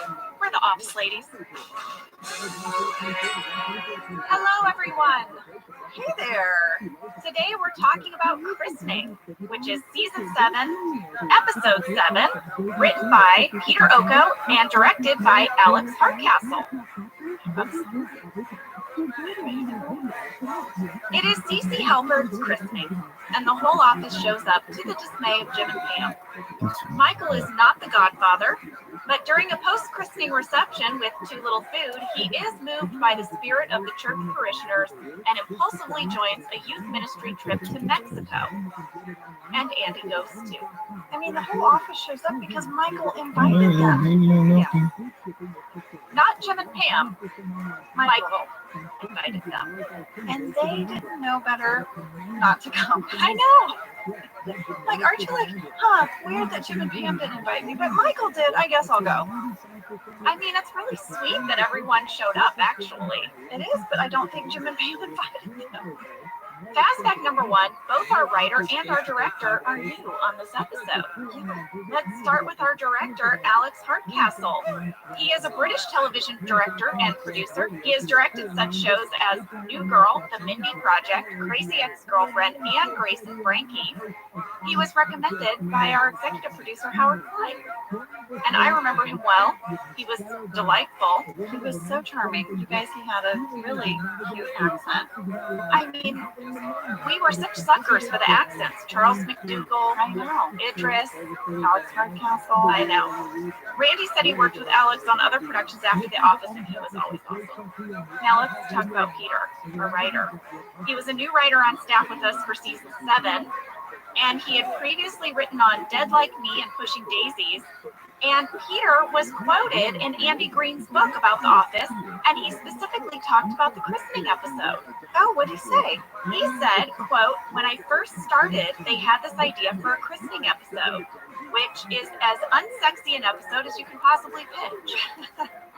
And when they brought it up, the entire room looked at me because I had a lot of kids. And that's true. He had 5 kids. He has a big family. And then he said, I think the thought was, we'll let him write it. And I felt this sense of how do you keep what we all loved in Jim and Pam in this post-marriage, post-baby world? But he said they just tried to lean into it and acknowledge that The Office was as much of a family for Jim and Pam in Season 7 as it was for Michael. And so that's where they got the idea that in the christening episode, you would bring the office into that story. Yeah. I can imagine your first writing assignment, the christening, to be a little tough. I love hearing all of that. My memory of Peter is that he was so nice, and I was a big fan of Dead Like Me. So I was like, oh my gosh, it's such a cool show, and now we get one of the writers from that show. One of the fun perks about working in this industry is that you get to run into people you're fans of, and you get to hear all the insights about what went into making this show or movie that you love so much. Do you want Fast Fact 2? Can I guess what it is? What is it? Because we're becoming like that old married couple. Oh, I know. You know what I order for dinner? Maybe. I'm going to guess. Sam, you guess too. Okay. Fast Fact 2. I'm going to guess that it's a location breakdown of the church. History of Christmas.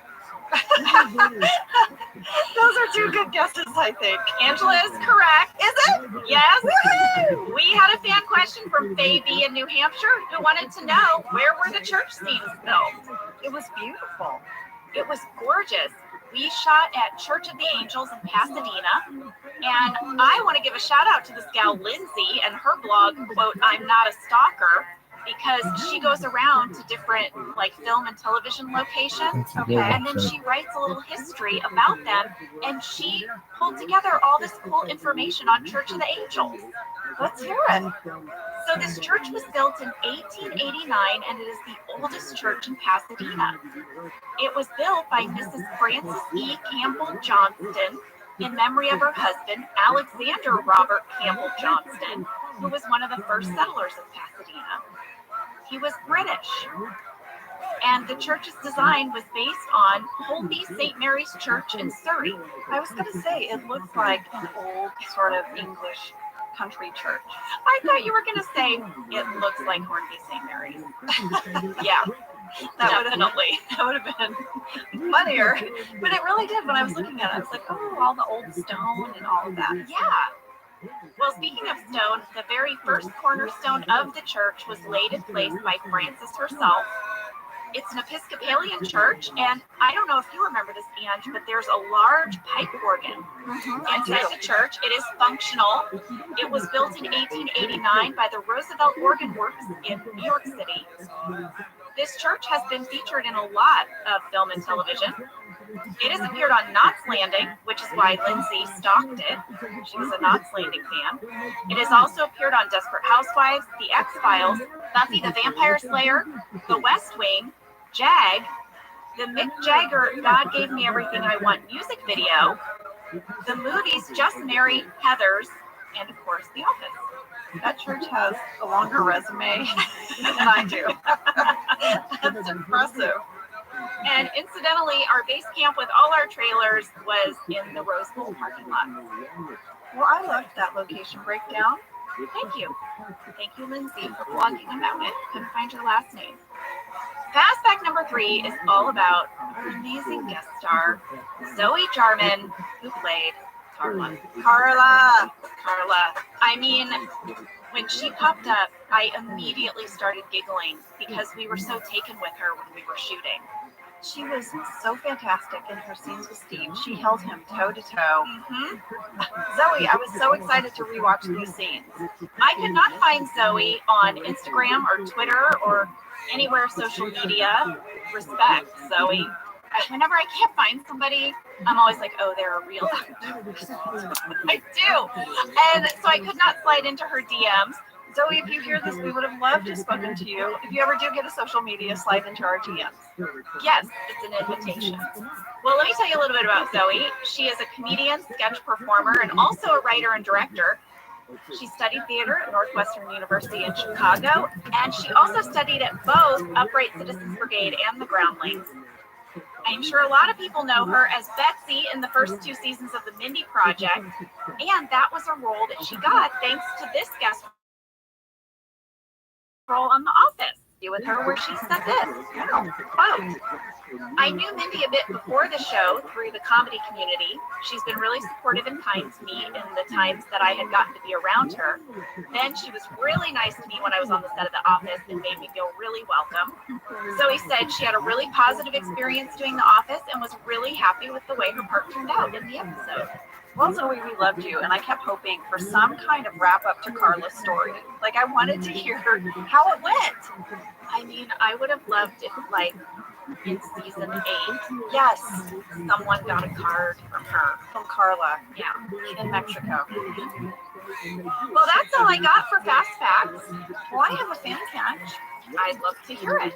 This starts the beginning of a new DVD. You know, I'm watching the DVDs. New DVD. It's very exciting.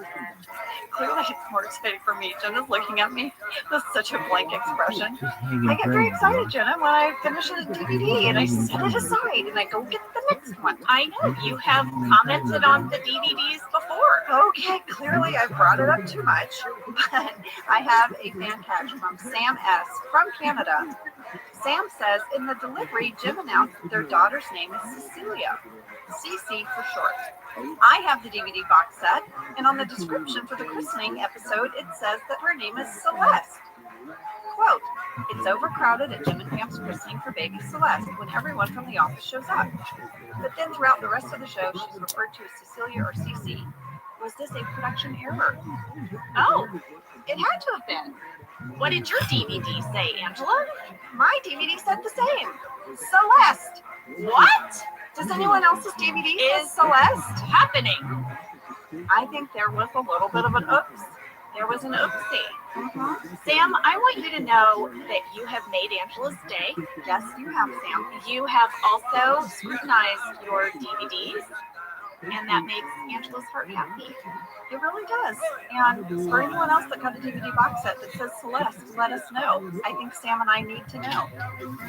Speaking of baby CC, guess what I have thanks to Joya Balfour from NBC.com. Lady, I hope you're going to tell me that you have Pam's christening blog because I couldn't find it, but I remembered it existed. Yes, I have it. Joya sent it to me. Here's how it read. CC's Christening, posted by Pam Halpert on November 4th, 2010 at 19:42 hours. 42 hours. Minus 12.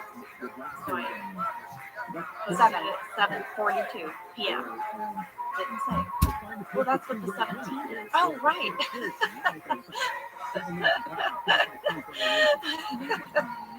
That's why we're doing military time. Yeah, Right. so that you don't have to. So you don't have to worry if it's AM or PM. Right, When 'cause you're in you a know stressful it's in the situation. number. Yes. Yes. That way, if things are going down, you know it's nighttime and not the morning. Yeah. Okay, here's what it said. Okay. 7:42 p.m. It's official. CC is a member of the Covenant community. Baptism ceremony was beautiful, mostly. CC looked so cute in her christening gown. She was almost in it long enough to get a picture. It was wonderful to see all of our friends and family at the church. My apologies to everyone that went to the reception. We promise that CC's wedding will be catered. Although the day didn't go as smoothly as planned, all in all, it was a truly blessed event. I know all babies are equal in the eyes of the Lord, but Cece was definitely the cutest baby there. Aw. Very sweet. Pam's baby blog. Who is she writing this for? It's like who I used to write my journals for. Yeah, I don't know who's reading her blog. I might have brought it. What? I found one of my journals. All right, we're going to take a break. We're going to come back and break down this episode, and at some point, Angela will be getting out her journal. Oh, I can see it. I can see it. I just did What nugget? Wait, I just need Jenna to read. I just need Jenna to read what's on the front of my journal. I am here to live out loud. Yes, I am, guys. Yes, I am. And when we come back, we're going to break down the christening, get into my journal. Who knows what else? I have a present for you. You do? Oh my gosh. There's so much to do today. We'll be right back.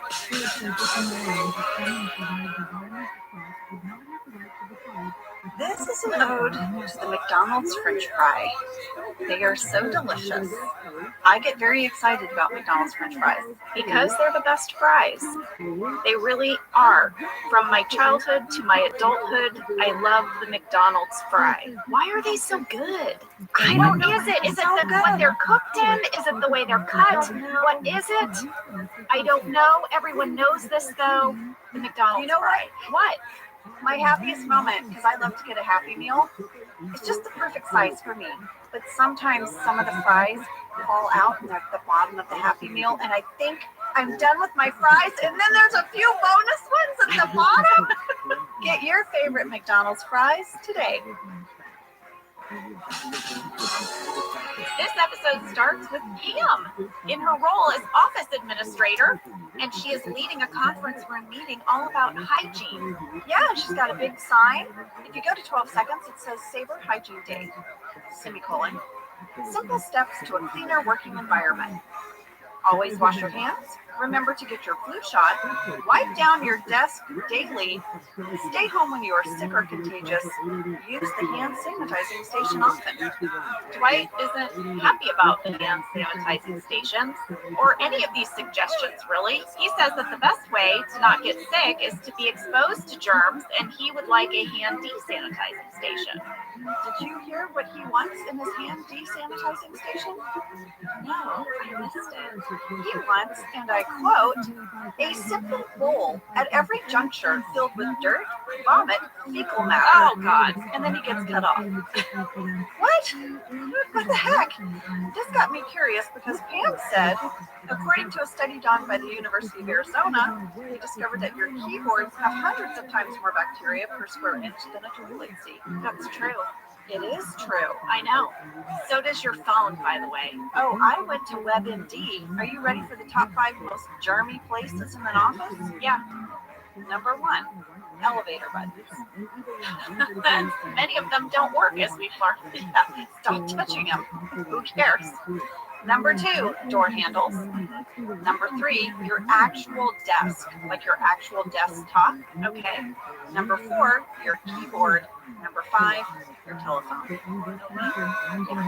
Is this a good time to tell you that when I go into like a hotel room or something, I wipe down the remote and the light switches and like everything with the little antibacterial wipe, because I watched a whole, whatever Dateline or something like that, all about it. I feel like we all saw that Dateline where they went in with that special light and everything glowed blue because it was poop or earwax or something disgusting. The most disturbing part of that show for me was when they showed like secret cameras of how they don't really clean the water glasses that are left in the bathrooms. Like a lot of places, they just like sort of rinsed them under water using the same rag that they had just used to like clean the bathroom. I never use those cups.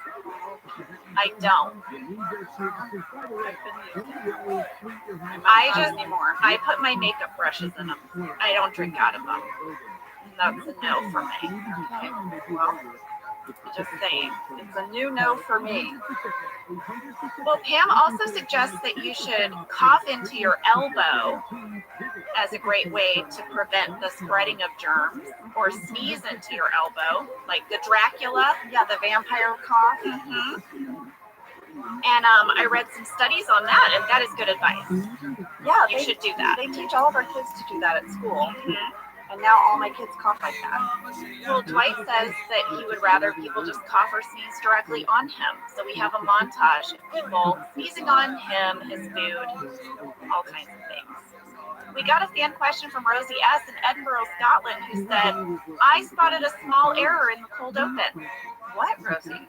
Dwight talks about the cost of wool in Transylvania, and he blames it on the euro. But Rosie points out that Transylvania is in Romania, which does not use the euro. It's in Europe, but they have their own currency. Why? And they have for a while. Now, I believe they are converting to the euro in a few years. Dwight got it wrong. That's rare. Dwight often, we find, has got it right, but not this time. The episode starts outside of the church. Angela's walking up to Jim and Pam, and they're holding little Cece.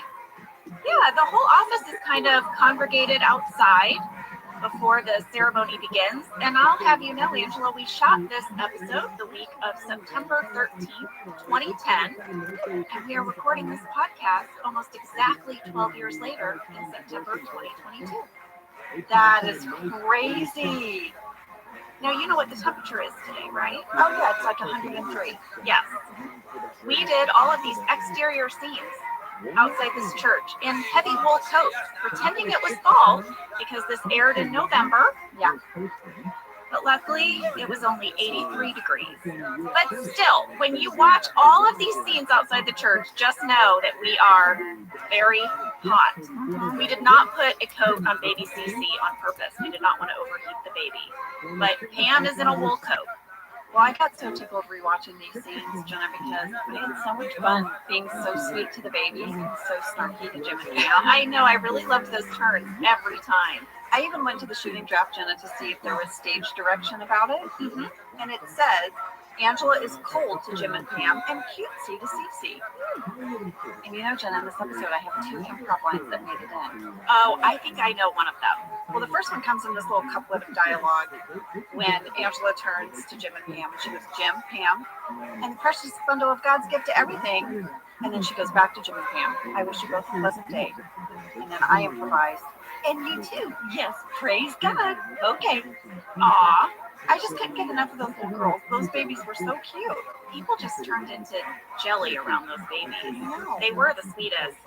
Once again, they were played by Bailey and Sienna, although there were a few times that we used the creepy jelly baby. Oh, I caught it. Yeah, Phil got it for us. They're really expensive. We've talked about these before. They're like thousands of dollars. And we had to be careful with them. I have some catches. I have some jelly baby catches. I do too. But in these opening scenes, it was all Bailey and Sienna. You know, in the shooting draft, there's a series of talking heads where everyone would have weighed in on whether or not they want kids. Oh, yeah. But Andy saying that he wanted Nard pups is the one that made it in, and it's definitely the best one. Well, as everyone's entering the church, Dwight is going to hand out his business cards. And you know what cracked me up about this moment, Jenna? It's very small, but Rain chose to deliver the line where he hands the business cards in the way that when you walk into church, they hand you the program. Yes. I thought that was so great. Is it Dwight Schrute? We should say this. Dwight Schrute, business card. Like he did that cadence. Yes. This is part of a bigger storyline for Dwight. It's in deleted scenes. It comes out throughout the episode where he is really trying to work this church crowd for business. Well, the one person who's having trouble getting into the church is Toby. He says it's been a few years since he's attended a church service. Yeah. He and the big guy have some catching up to do. Mm-hmm. I went to deleted scenes and looked in our candy bag alts because I was curious if there was any more backstory. I mean, we learned in season 5, Casual Friday, that Toby had been in seminary and dropped out because he wanted to have sex with his girlfriend, Kathy. Yes. And then followed her to Scranton and took the first job he could find, which was in human resources at Dunder Mifflin. Well, I'm curious what you found because we had fan questions from Rachel C. in Suffolk, Virginia, and Kaylee E. in Indianapolis, Indiana, who said, so Toby has trouble going into the church, but wasn't he at Jim and Pam's wedding as well as Phyllis's wedding? He didn't have a problem going to those churches. Oh, that's such a good catch. Well, the candy bag alts were all versions of this. Here's one of them. Toby, I studied for the ministry, but well, it didn't work out. So I'm going to walk into the church, maybe look up at the altar and say, hey, remember me? It's Toby. Okay. They were all versions of that he left the church and there was some mystery and he's got a little bit of beef, maybe with the big man. You know where my brain went? What? You know who wouldn't want to enter a church because they have a problem with God? Who? A strangler. Oh! And he started strangling after Jim and Pam's wedding and Phyllis's wedding. Sam, is Toby the Scranton Strangler? Will the Reddit threads be abuzz with this new development? Michael, of course, is going to try to weasel his way into the family sitting area at the church. I mean, this is what he does. Remember Phyllis's wedding? He wanted to be in the family photo. Mm-hmm. And he's doing his Godfather impression. And I loved this line so much, Jenna. You said, you know, I love it when you do that voice. But today, I'm sorry. I need you to tell me that you know you're not CC's Godfather. And then Michael's like, yeah. And Pam says, I'm sorry, Michael. I need you to say it. I'm so sorry.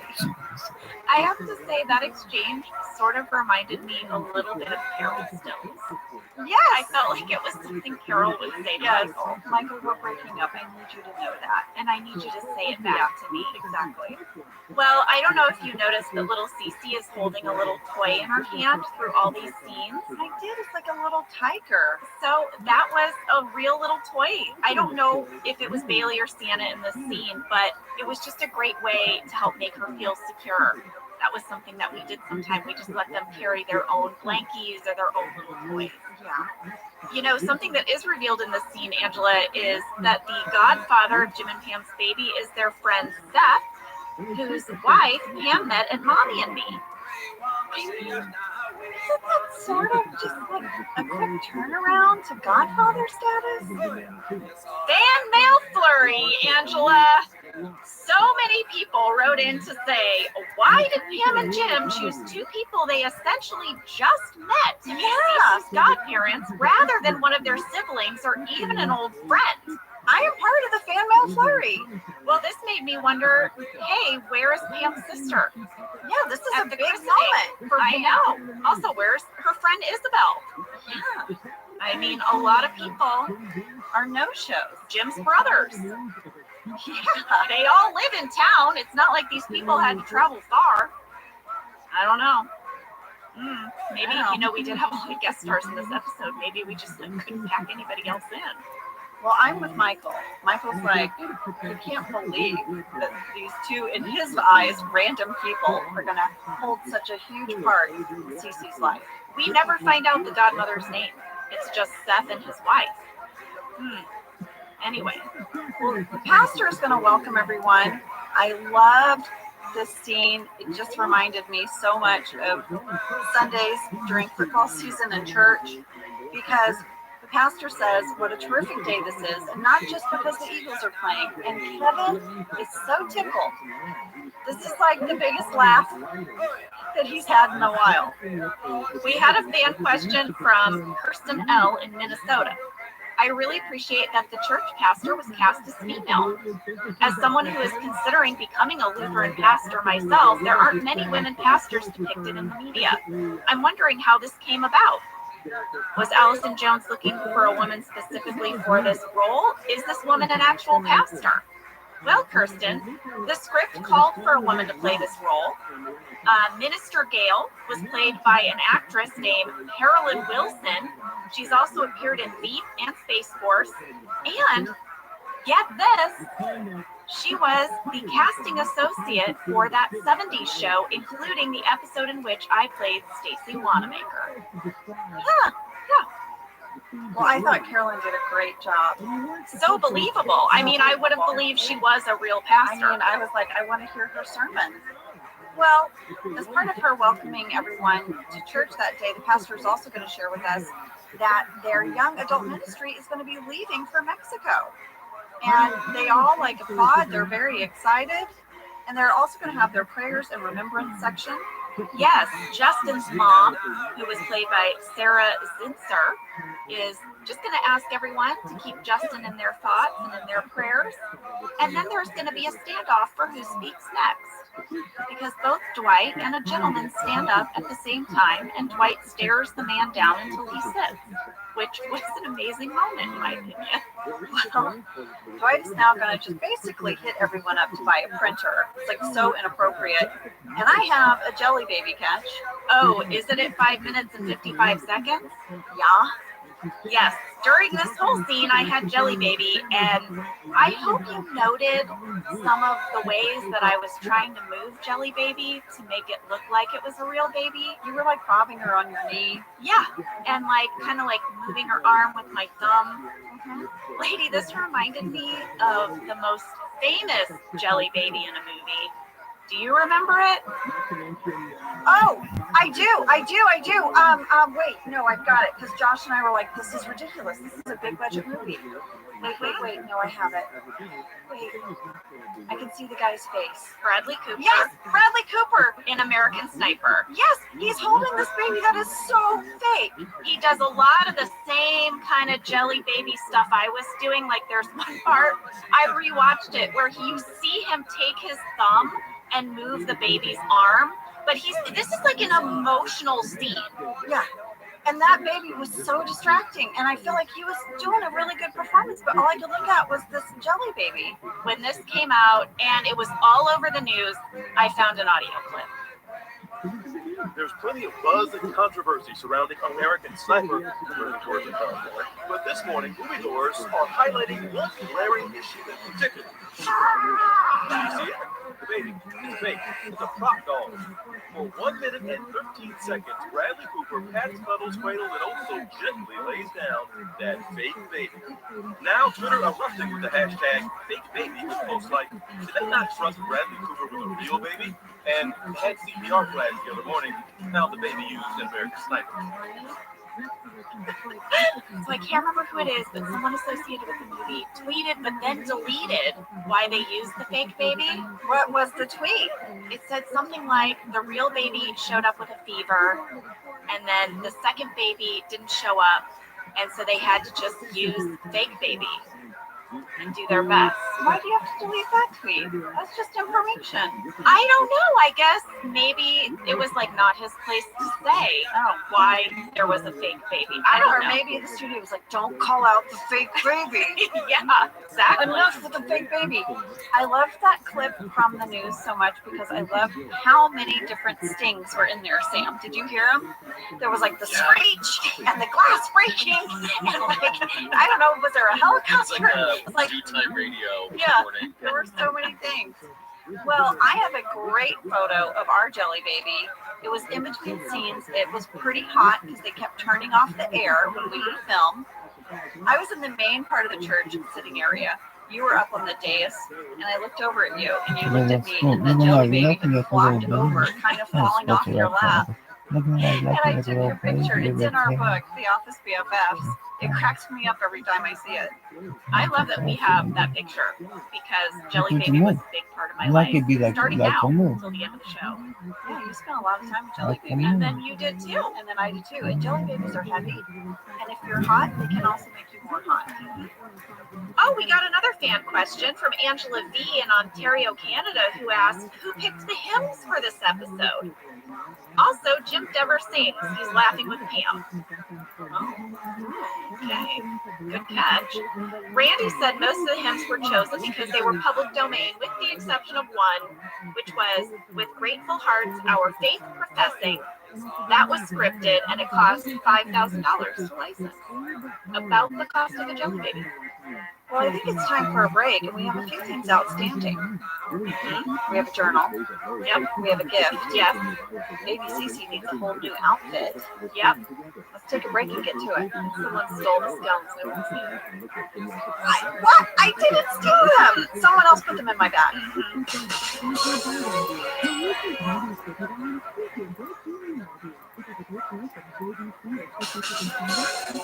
All right, we are back, and Cece's diaper needs a change. But before we do that, Angela, I want to give you your gift.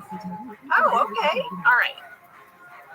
Here it is. I wrapped it. You really did. So, you know, we shared with everyone last week that we got desks and that we opened the mail. Wait, before you look. What? I want to give it. I thought I was allowed to open it. Okay. I just want to say, what have you been saying you wish you had? A letter opener. Because there's so many letters. Yes. And I've been opening them with my little finger, and I snagged that little side part of your fingernail. So here, this is my special letter opener for you. Oh, the Night's Watch. Wait, it's a Game of Thrones. Yeah. It's a Game of Thrones letter opener. Oh my gosh. It is the Long Claw Sword letter opener. Yes. Yay. Winter is coming, and so is your mail. So here's the thing. I really wanted to get Arya's sword for you. By the way, I don't know anything about what I'm saying. I did a lot of Googling to figure out, like, what Game of Thrones item. This is one of the most thoughtful gifts you've ever given me in all of our friendship. I mean, they don't, from what I know, make Arya's sword into a letter opener. The needle. It's called the needle. The needle, yes. You can get a replica of it for your house, but you can't open letters with it. So I hope that this long claw sword is good. Yes, I love it. I will take a picture of it, and I will open mail happily with it. Something that keeps coming up in our mail holding up my letter opener. Something that keeps coming up in our mail is what is next for Office Ladies? What are we doing next? Are we going to be ladies who Google? Are we going to be mom detectives? What's our next podcast? Are we going to do movies? I know, lady. This is the question because I can't believe. What do we have, like a year? OMG.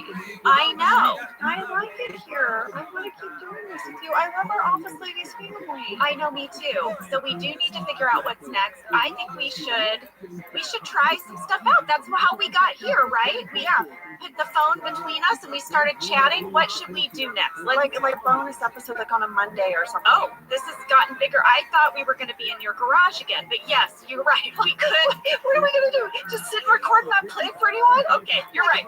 You're right. Okay, yes, I like this bonus episode, but what should we talk about? I like the idea of doing let's break down a movie.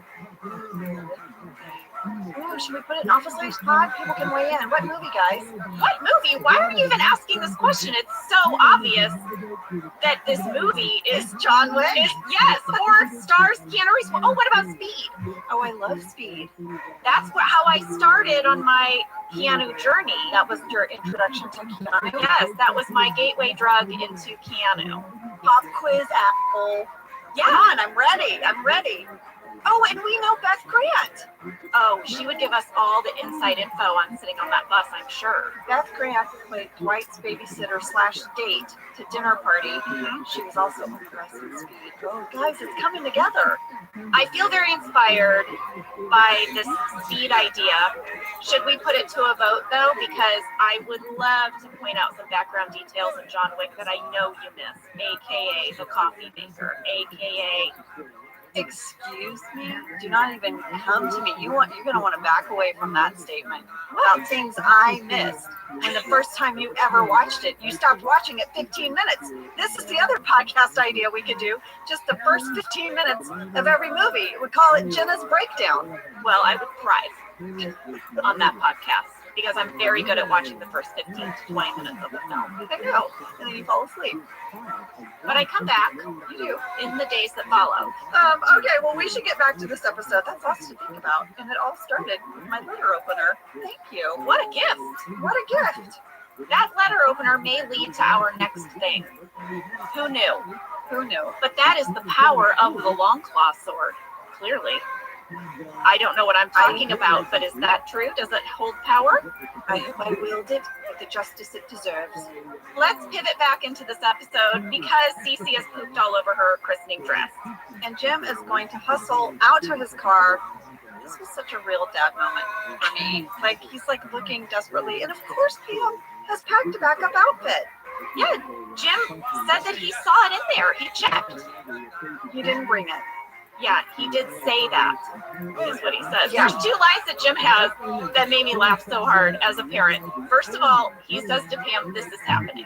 Yeah, because you've had those moments where, like, one parent is already halfway down the road and they're bringing the other one up to speed, and they're like, this is happening. Trust me. This was our best option, was this t-shirt. So we're going to go from here. And then she's like, no, there's this backup outfit. You said you checked the bag. And he's like, I did say that. That's what I said. Maybe not what I did. So I loved those. And I personally was charmed by the fact that all of their photos from the day would have Cece in this t-shirt. That would just become fun family lore, in my opinion. Mm-hmm. Like, if that happened to my kids, they would be so delighted to look at those pictures and hear that story again. Oh, be for like, sure. right? Yeah. Like, you can't get too upset over these moments. Well, the christening is over, and Stanley thinks he can go, but Pastor's going to let everyone know that the Halberts are hosting a reception next door. For everyone. Yeah, everyone's invited. Well, this mistake really angered Chelsea L. from Houston, Texas. I want to say that in Chelsea's letter, there are a lot of all caps. Chelsea, what got you? Was it the Halbert? It was so many things. Here is what Chelsea said. Quote, okay, this bothers me so much every time I see this episode. Why does Jim not correct the minister when she announces the Halbert reception? Come on, Jim. Or Pam. I suppose Pam could have corrected this too. And I don't think anyone in the church would be angry if they corrected the minister and asked folks not to come to the reception, Jim and Pam. This makes me so irrationally angry for them. But Jim and Pam do not correct the minister. Instead, they are now going to host a reception for which they do not have enough food. Well, this was kind of a recurring thing with Jim's last name, because it happened in Niagara as well. Remember, outside of the reception, there was a sign that said the Halprit reception? This happens to me all the time. People put an L in my last name, so they'll say Kinsley. I've heard people call you Kinsley over and over.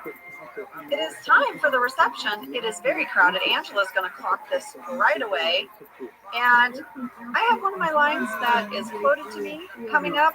I have seen it stitched on a pillow. Angela says to Pam, "You don't know them all?" Pam says, "Nope, and we're going to need a loaves and fishes kind of miracle to feed them all." And that's when Angela says, "Jesus is not your caterer." But he should be your caterer because you're a little angel. Why didn't your parents get you a caterer? And now, do you know what I improvised? Because they don't think. That was so Southern. When I heard it, I was like, they don't think. Everyone is hungry. Everyone is angry. There's a lot of hangry folks at this reception. Well, Angela isn't the only person who's miffed at the lack of food. We also have to deal with Doug McPherson Davies' uncle. It's one of my favorite character names. He was played by Emil Beheshti, who is a very accomplished comedic actor. He's been on Will and Grace, The King of Queens, Greg the Bunny, Grounded for Life, Big Love. The list goes on and on. Even after finding out there's not really any food, everyone is still staying. Leave, everybody. Just go away. My favorite grump was Sconesy Cider. Sconesy Cider. Lady, there is a Twitter page for Sconesy Cider. No way. Yes, it is basically a bunch of posts about cider and scones. Also, if you'd like a Sconesy Cider bumper sticker, you can find one over on the Etsy page. That's what Soap said.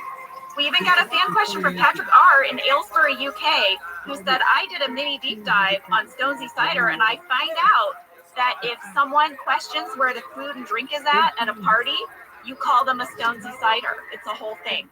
That is awesome.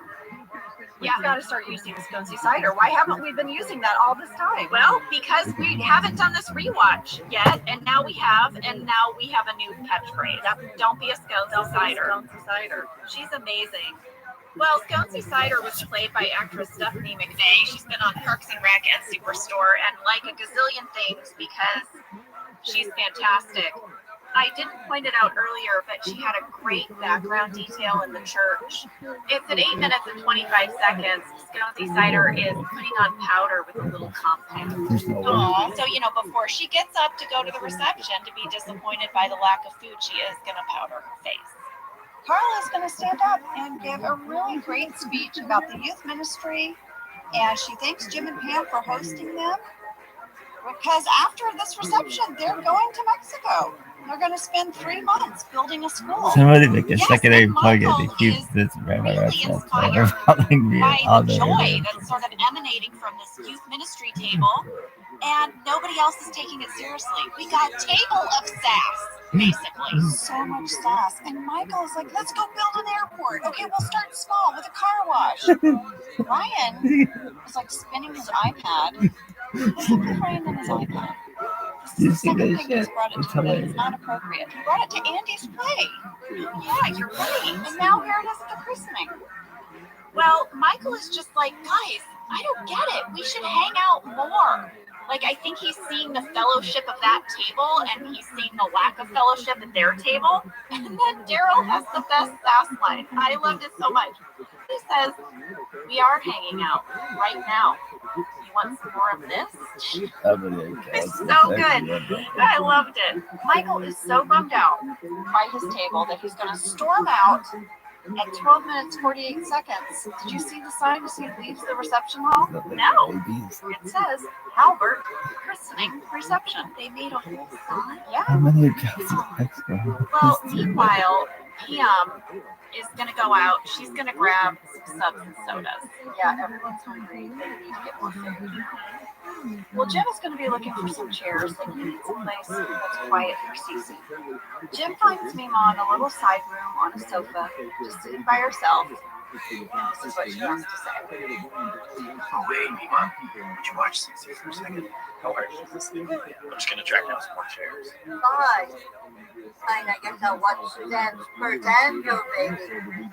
I watched Suzanne's first and your baby. And I want to say later when Jim comes back and he can't find Cece, he comes into Mima again and he's like, Mima, where is Cece? And she says, I lost the purse too.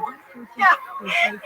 She's so matter of fact. She's like, I don't know. It's so, she doesn't even turn around and look at him.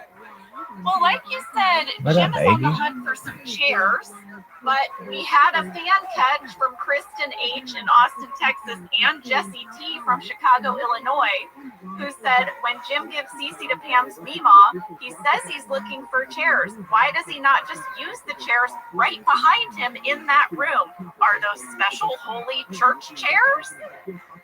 Lady, it's true. There is a dining table surrounded by chairs, and he walks right past them and says, I need to find some chairs. I didn't catch that. That's great. I mean, I thought maybe he's looking for some folding chairs or something, but there are clearly 8 chairs right there. Didn't need to look so hard. Well, it is time for the youth ministry to leave. Their bus is waiting, and people are gathering outside, kind of making a long line to give them high fives and hugs as they go. It kind of reminded me of like when a football team is entering the stadium and people give them the high five as they take the field. Yeah, and Michael joins right in. He's just very into it. He's wishing them all the best. He's really caught up in this, and all of a sudden he's like, you know what? I'm going with him. Yep. And he gets on the bus.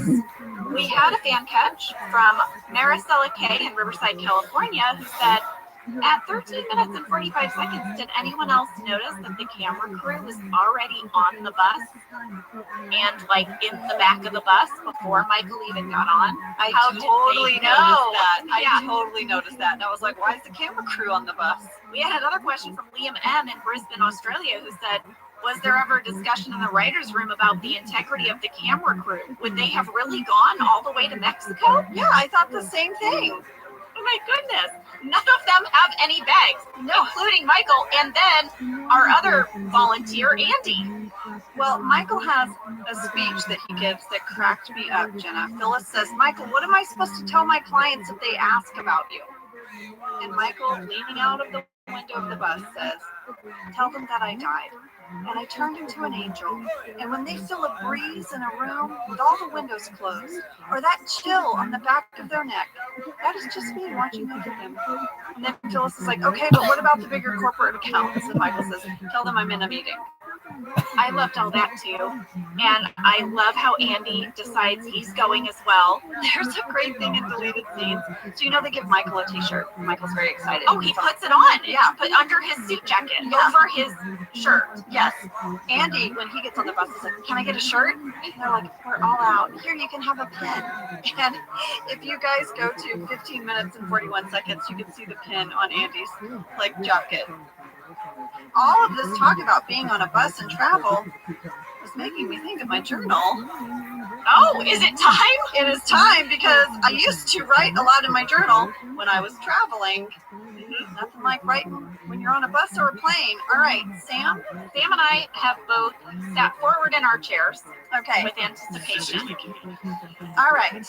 You guys have a choice. Do you want to hear what I've titled Anniversary, or do you want to hear what I've titled Airplane? Both. Yes. They must be selfish. Okay, let's start with Anniversary. September 10th, 1996. Oh my gosh. Yeah. 1:28 p.m. PM is underlined. Oh, just so you know. Today marks my 1-year anniversary in Los Angeles, California! Exclamation point. Can you believe it? Question, exclamation point. Time has flown here. It crawled in New York. I haven't accomplished a great deal yet. Or have I accomplished a lot? Why is it in a riddle?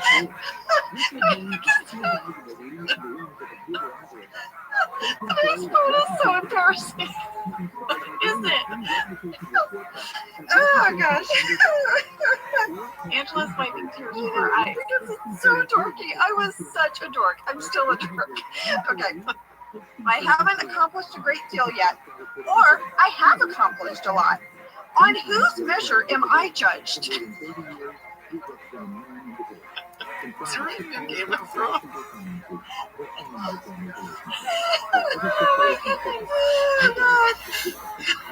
All right, that's how that one ends. Okay. Okay. Next one. Let's see the date here. December 24th, 1996. Christmas Eve, Delta Airlines. Oh, okay. Okay. 5:16 p.m. Utah Airport. I just got bumped up to first class! Exclamation point. What a nice Christmas present! Exclamation point. Fun! Exclamation point. This has never happened to me. I am so psyched. A window seat in first class makes up for that 2.5-hour layover in Salt Lake City. I'm drinking my complimentary pre-flight drink. Oh, and in first class you get a hot meal. Ha! Economy gets a sack lunch. Oh my gosh, now you get nothing. I know. I wonder if they upgraded me because I don't feel well. My cold is getting worse.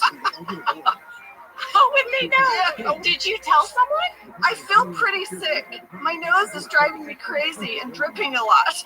Did you go to the airport and go, I'm so sorry about you. I don't feel well. Well, first class rocks, but I feel really sick. I might be getting the flu. You know what? I want to see the journal entry of the person who sat next to you on this flight. This is my first time paying for first class, and they seat me next to some sniffly, runny-nosed, wide-eyed weirdo who's downing a drink pre-flight. She keeps telling the flight attendants are sick. Okay, right. The stewardess is the nicest lady. She's really taking good care of me. I'm pretty sure now I have a fever. I'm getting worse. This is now 2 hours into the flight. Oh, goodness. This is how it ends. Feeling so sickly! Exclamation point. Sad face. Oh, yeah. Here you go. Did you have the flu? Yeah, I got the flu. I showed up on Christmas Eve with the flu. I like that it has callbacks like we've been. We were like, not like the other airport, as if we're going to be like, I remember that entry. Wait, I didn't count on this one, but here is January 2nd, 1997. Well, 1997 is here. Can you believe it? You and the reader have been through so much. Oh gosh, all right, I'm going to stop for today. My journals are so embarrassing. Thank you so much for that. Well, that was delightful, Angela, and I just want to say we do also have the option of a spin-off podcast called Angela's. No, we can't take it. Just saying, no, as we figure out what's next. You can break down a journal entry each episode. Oh. Deep dives on it. I mean, who am I writing to? Always is the question. Okay. I'm sorry you were sick that Christmas. I know. It really stinks. But I did get to fly first class. You did? Yeah. The bus is on the road and Toby has made it inside the church. Finally. And we had a fan catch from Sean L. in Indiana. It's wonderful. Sean said, this is not a question, but something fun to look out for. When Toby enters the church toward the end of the episode, you can see Dwight put his business cards inside of the Bibles in the pews. Oh, Sean, this is something I was about to bring up.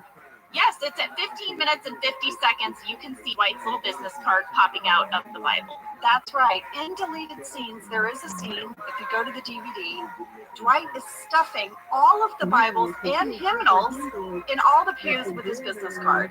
Incredible. Well, Jim is panicking. He cannot find Cece, and someone says a little blonde lady took Cece. Yes, that little blonde lady is Pam's mother, but Jim doesn't know that. So just as Pam is entering with a tray of sub sandwiches, Jim screams, "Stop that woman! Stop her now, she stole my baby. Kevin grabs Angela and her big bag right as Pam is entering, and they all collide, and this tray of sub sandwiches goes flying in the air. Do you know, this was like a stunt for us. Do you remember? I do remember. They had to break it down. We had to time it out. Someone was cueing you on the outside. Ryan had to be in the right place, and I did, and you had to come in. I'm not going to lie. When I watched it, I thought my tray fumble was a little forced. I don't know if you saw it, brought the two trays together almost like symbols. It looked like a cartoon. It looked like Looney Tunes. It looked like so crazy. And I also wanted to know, why the silver platter? I don't know. She would be bringing them in bags. This whole silver platter thing was so over the top. Well, we got a fan question from Kirsten W. in Fort Myers, Florida, who said, when Pam comes back from getting the subs, she drops them when Angela bumps into her. And then they insinuate that they can't eat the subs because they fell on the ground, but all the subs were wrapped, so why couldn't they just pick them up and eat them?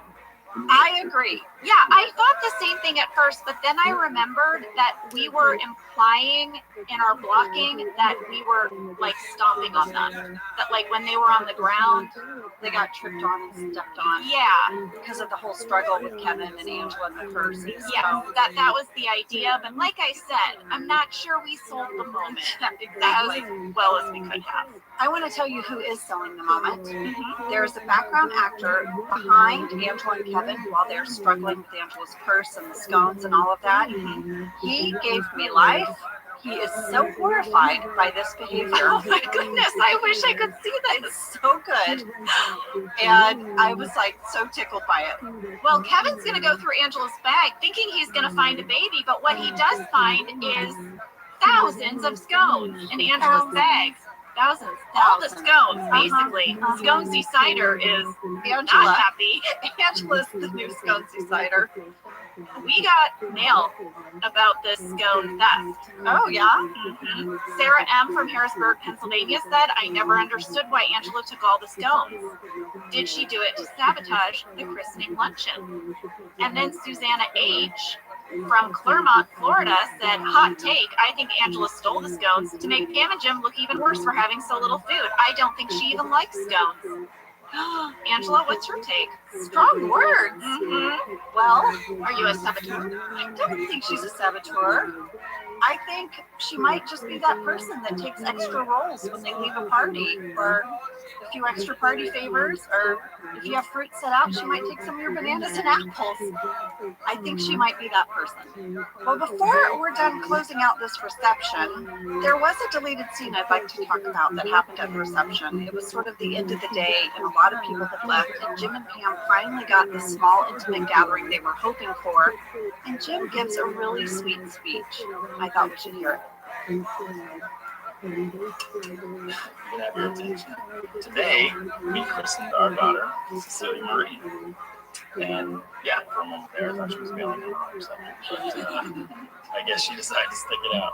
We named Cece after Pam's grandmother, Cecilia, and after my grandmother, Marie. And I always remember how cool Marie was. She loved people, and she loved a full and crazy house. And nothing ever rattled her, so she would have loved it here today. And we just hope that Cece has that same carefree spirit. Thank you guys all for coming and sharing this special day with us.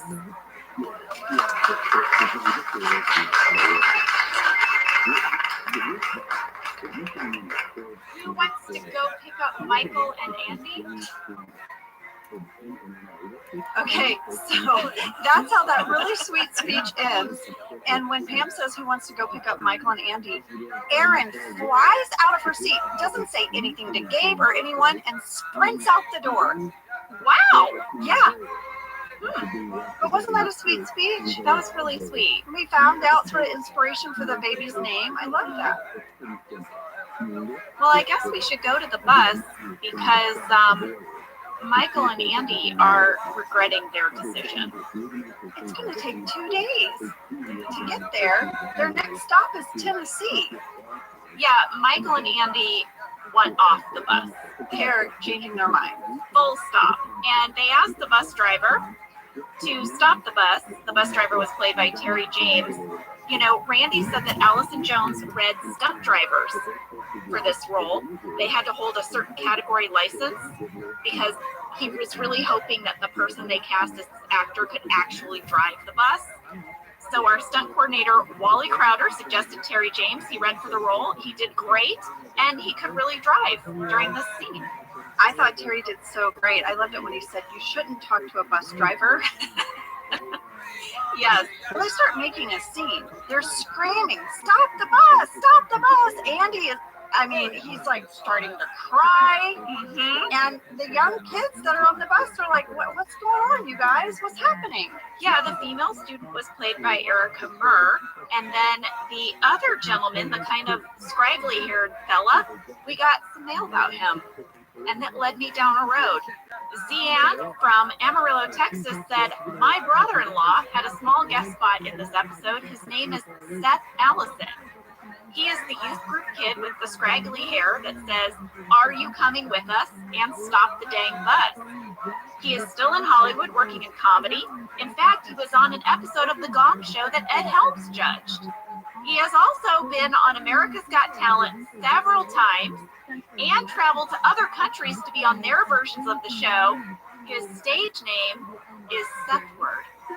Angela, Sethward, yeah, has appeared on 12 episodes of America's Got Talent over multiple seasons. Wow. 5 episodes of The Gong Show. He always appears as a type of animal who, I don't know how to explain it, but he has been Sethward the worm, Sethward the phoenix, Sethward the peacock, Sethward the walrus, the caterpillar, the snake, the chicken, the cow, and the bunny. What does he do when he's an animal? Well, it's very interesting. So the first one that I saw was Sethward the caterpillar. Okay. He is in a caterpillar outfit, and when he comes out onto the stage, he falls down.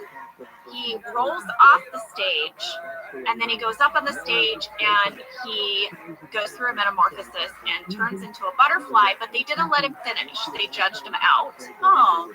But he became sort of like an audience favorite, so he came back multiple times. Finally, they let him move forward, but he was just a recurring, like a recurring fan favorite of the show. Of America's Got Talent, coming back in different forms every time.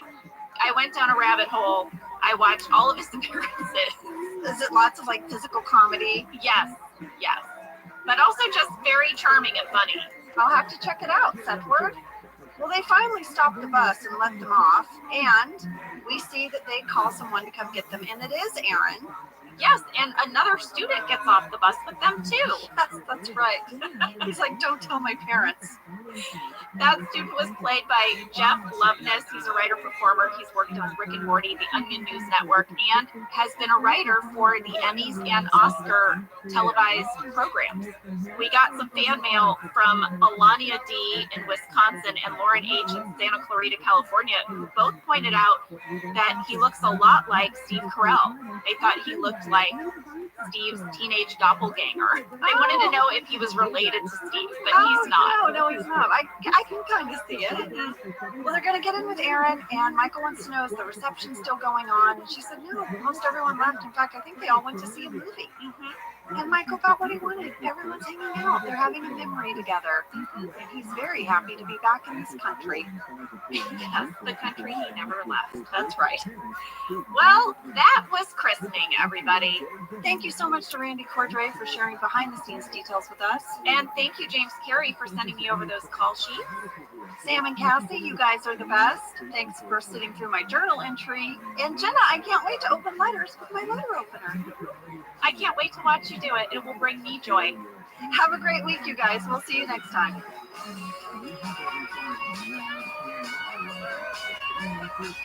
Thank you for listening to Office Ladies.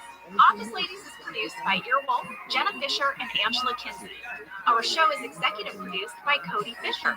Our producer is Cassie Jerkins, our sound engineer is Sam Kiefer, and our associate producer is Ainsley Bubico. Our theme song is Rubber Tree by Creed Bratton. For ad-free versions of Office Ladies, go to StitcherPremium.com.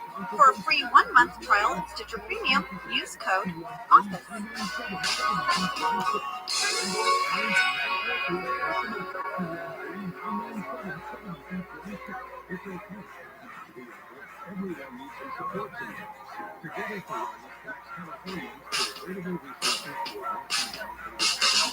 I'm Jenna Fisher. And I'm Angela Kinsey. We were on The Office together. And we're best friends. And now we're doing the Ultimate Office Rewatch podcast just for you. Each week, we will break down an episode of The Office and give exclusive behind-the-scenes stories that only 2 people who were there can tell you. We're the Office Ladies. Hello! Hey, you guys! What's going on? How are you?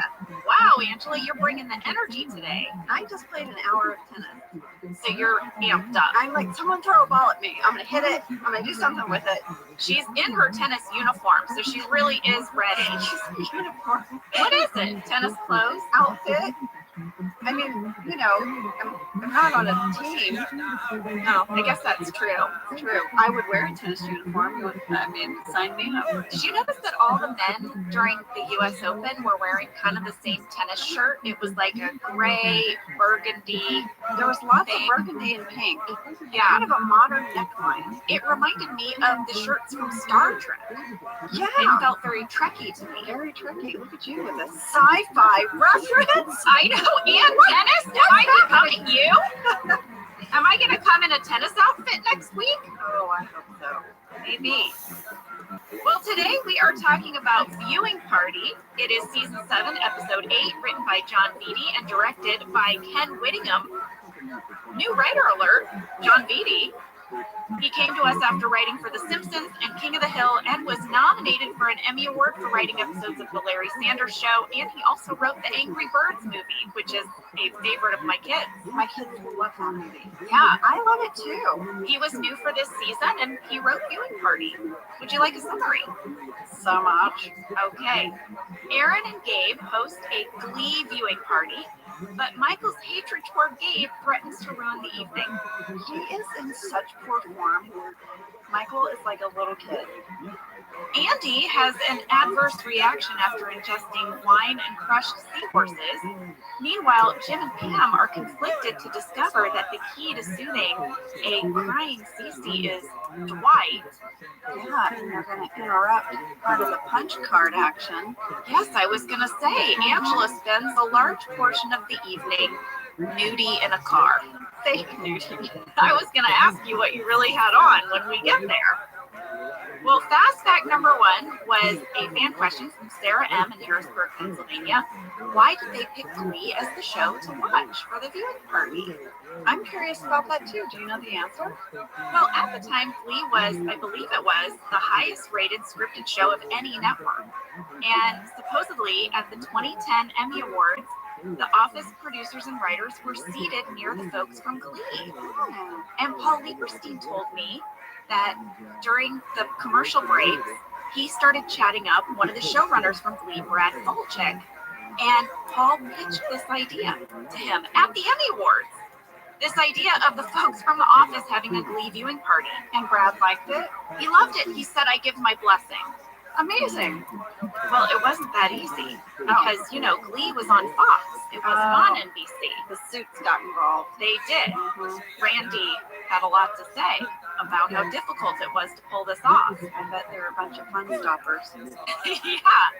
We had a couple of fan questions. Natalie V. from Winnipeg asked, is there a process for asking one network to shoot an episode that promotes another network? And Leah Roberts from Downington, Pennsylvania said, did you have to get special rights to use the Glee content in your episode? I'd love to know the story behind all of this.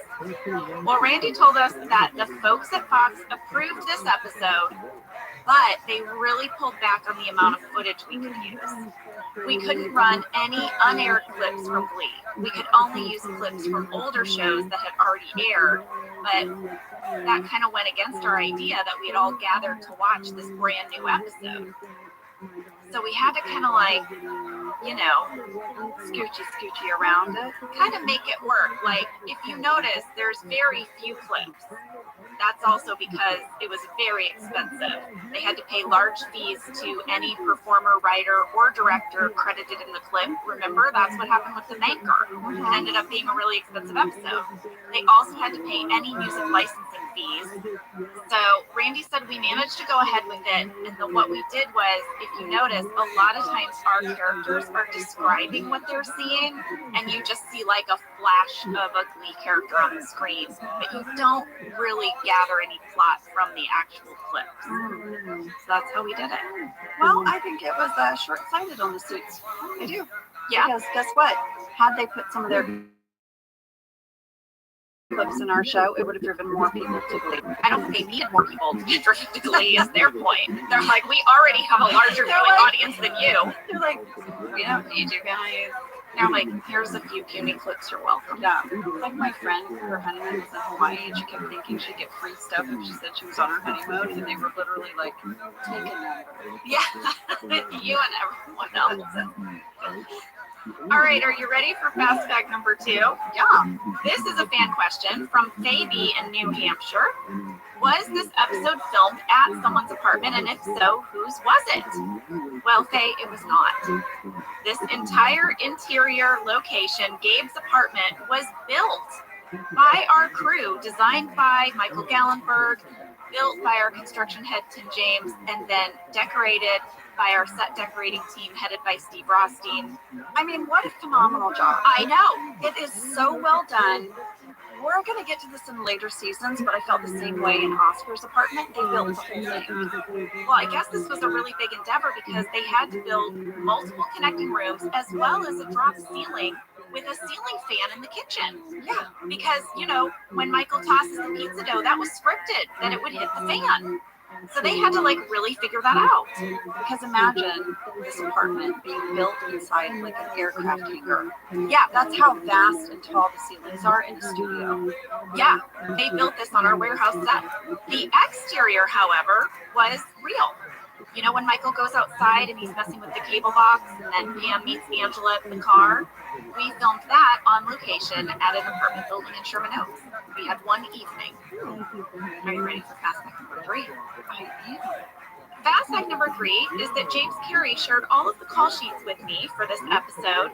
And you know I'm a call sheet. Oh, no, you do. There's so much information. You get so excited. Just a chart of their time. So many moving parts. Your brain's like buzzing. Oh, yeah. I don't even want to look at it. They tell you what time sunset is. Yeah. They tell you, the weather of the day. Yeah. All kinds of things. Well, these call sheets reminded me that while shooting this episode, this viewing party episode, we were also having the nepotism premiere viewing party as a cast. It was Thursday, September 23rd, and as a result, the next day we had a later call time of 1:30 p.m. so that we could all stay up and watch. Oh, that's so fun. Isn't that so cool? And it worked out perfectly because that Friday night was the night that we had to shoot all of the stuff outside in the evening. I loved our cast viewing parties. They were so fun. I know. I also just love that we were 7 years into this show, and we were still so excited to get together and watch an episode together. Yeah, and this wasn't like, I feel like we should say, this wasn't one of those like publicity viewing parties. No, this wasn't. Someone would volunteer to host. Yeah. We did it often. It was a tradition with our cast starting from the very beginning. We had so many photos of viewing parties for our book that we couldn't even include because we ran out of space. People ask us a lot, was there anything that you didn't get to talk about in your book? In more depth. Yeah, and for me, it's always the viewing parties. We couldn't figure out where to put them. Yeah. Because they were just such a big part of, I think, what made us feel like a family. I'll never forget the one I hosted. I did not have enough places for people to sit. I had that one couch everyone gets from IKEA. What is it? Ektorp or whatever. You know what I mean? Sounds about right. And so a lot of people had to sit on the floor. And I have this great picture of Steve and Mindy on the floor and everyone. I ordered pizza and I love it. Steve always took the floor. He did. He did get one picture in the book. We're talking about our book, The Office BFF. Yeah. Which, by the way, we are signing copies of right now. Yes, because we're going to have them as part of a really fun holiday bundle on OfficeLadies.com. Yeah. But there is one picture in there of a viewing party, and it was at my house, and Steve is on the floor. Yeah. I'm going to post the one at my place. Yeah. Yeah. You should. Yeah. Well, listen, that's all I've got.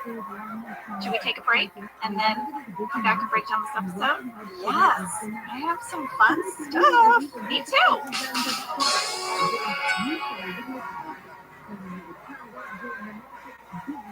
This is an ode to the McDonald's French fry. They are so delicious. I get very excited about McDonald's French fries Because they're the best fries. They really are. From my childhood to my adulthood, I love the McDonald's fry. Why are they so good? I don't know. Is it what they're cooked in? Is it the way they're cut? What is it? I don't know. Everyone knows this though. The McDonald's You know fry. What? My happiest moment, because I love to get a Happy Meal, is just the perfect size for me. But sometimes some of the fries fall out and they're at the bottom of the Happy Meal, and I think I'm done with my fries, and then there's a few bonus ones at the bottom. Get your favorite McDonald's fries today. All right, we are back. Gabe is going to arrive to work, and there's no one in the bullpen. Aaron rushes out and says, "They got the Scranton Strangler! There's a chase!" And everyone is back in the annex around Toby's desk. Did you notice? Who isn't there? Who isn't there? We never watch videos at Toby's desk. It's always at Oscar's desk. Well, what's crazy is in the script it said we were all gathered around Kelly's desk, but we must have changed it because we're at Toby's desk and he's not there. Dwight says he doesn't think these kind of chases should be televised because it will only encourage copycats. Angela says, "Just say copies. Why do you have to drag cats into this?" That got a laugh at the table read. And it's interesting too because when I think back to these episodes, I remember the table reads. Yeah. And if something got a laugh, you knew it was going to make it in. So I was like, oh, I know you have that cat line. Well, we're watching all this footage, and I asked Randy, how did we get this footage? He said that the footage of the standoff was a real standoff. What? Yeah, that was like a real thing that happened. Are you allowed to do that? I don't know. We borrowed it.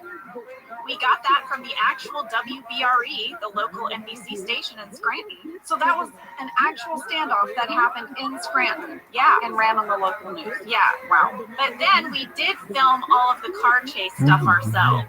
We used rented police cars, precision drivers, and we added the voiceover of the newscaster, obviously. And Randy was really bummed. He couldn't find any information on who did that voiceover. He really looked for it. And then, you know, what really made me laugh was when the one single cop car goes down our street because we all run, we realize it's coming by us, the chase. Yeah. That street is a dead end. I know. So I was imagining, like, I know that cop car had to, like, slam on its brakes right after it went past our window. There's nothing there. There's nothing there. Well, I have a few background catches. At 12 seconds, did anyone else catch that Toby has an adorable coffee mug on his desk that is a candle? I don't understand. How can it be a mug and a candle? Because Jenna, the candle is in the mug. It's so cute. What? The candle is in the mug. I took a picture. Is it a functioning coffee mug or a functioning candle? It's a functioning candle. I don't understand. Oh my God, I'm going to show you. I feel confused. Look at it. It's so cute. I was like, what a cute gift. Okay. The coffee mug. Oh, I get it now. Okay, so it looks like a white diner coffee mug, but the mug is filled with wax and has a wick coming out of it. Okay, I like it. Now I want it. Now you want it. I have another background catch. I'm going to call it Kinsey Busted. What is it? At 1 minute 3 seconds, I am behind Pam next to Creed. Then I am standing and reaching towards John, passing him something behind everyone's back. Busted. In the next frame, I am seated. What's going on? Yeah, what is going on? I was passing something to John. You're all over the place. I'm all over the place. And then I have an overall, what I called a what the heck moment. Okay. Which we've discussed, which is, where's Toby? Yeah, Did you get a fan mail flurry about that? I didn't. What? Not a single letter. You're kidding! I'm so sorry. I'm so sorry. Ella B from Ontario did mention it. Well, Ella, you and I were clearly thinking the same thing. Where the heck is Toby? I did look at the call sheet, thanks to James Carey I mentioned, and there was a person listed as the Scranton Strangler on the call sheet. Who? It was one of the precision drivers who was driving the Scranton Strangler's car. We almost solved the mystery of the Scranton Strangler. I know, we were so close. Yeah. But on the call sheet, it says police driver number 1, police driver number 2, police driver number 3, Scranton Strangler. That's what it said. Well, the episode is going to start with Michael walking through the office at kind of a brisk clip, and Erin is like scurrying behind him. She wants to invite him to Gabe's party. Mm-hmm. There was an alt beginning to this in deleted scenes where Gabe is passing out the invites to his party. Oh, and he gives one to Stanley, and Stanley's reaction was so funny to it, Jenna. I wanted you guys to hear it. Crossword clue. 10 letters means time of your life. Gabe's party. Yeah, goodness. Thank you for thinking of me. Why the hell? I got my own crazy idea for tonight. I'm going to watch a TV show I want to watch with people I want to watch with in CIS by myself. It was really funny. His talking head, he had the invite in his hand, and he's like holding it up like, are you kidding me? I did zoom in on the invite. okay. It was a pink invite with purple writing, looked very festive. It said the party was taking place Tuesday at 7 p.m. and it has a make-your-own pizza bar. Well, Michael starts out by pretending like he doesn't have time for TV shows. He's never heard of Glee. He's walking in a circle, and then it's a prank. He does know what Glee is, and he'd be happy to be there. Erin has a talking head where she basically says she's really glad Michael's coming. She's not sure if Michael likes Gabe very much. And then she talks about the Glee mashups, where they mash up two songs that don't really go together to make a really great song. Do you remember how big those mashups were? Oh, yeah. Would do? People loved them. Yes. I looked it up. Glee did 43 mashups in total. And there are websites that rank them. Like, what's the best mashup? It looks like, for the most part, everyone agrees that the best one was the Thriller Heads Will Roll mashup. Oh, please tell me you have a clip. I want to hear it. I have a clip, and it's pretty amazing, and I wish you could see the visuals because it's like the football team on the field, and they all look like they're from Thriller. Oh, cool. It was great. Here's a clip.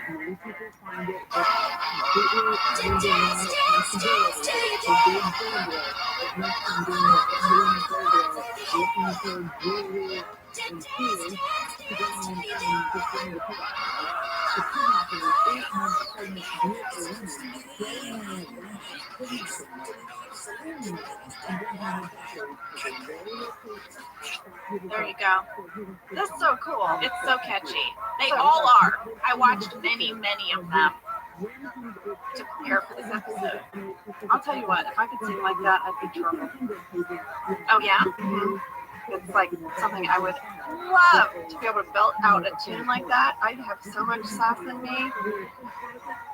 I'd be a sassy singer. You would? Well, if you were on Glee, I would be a full-on Glee for you. Thank you. You're welcome. Well, you know, there was a deleted Michael talking head where he shared his thoughts on Gabe. There's part of his talking head that made me laugh so hard. I rewound it and rewatched it again. I just want you to hear this part. I don't really know Gabe. I know that whenever I hear his name or see him, I am surprised. And then I remember who he is. I'm sorry, that made me laugh. It just cracked me up.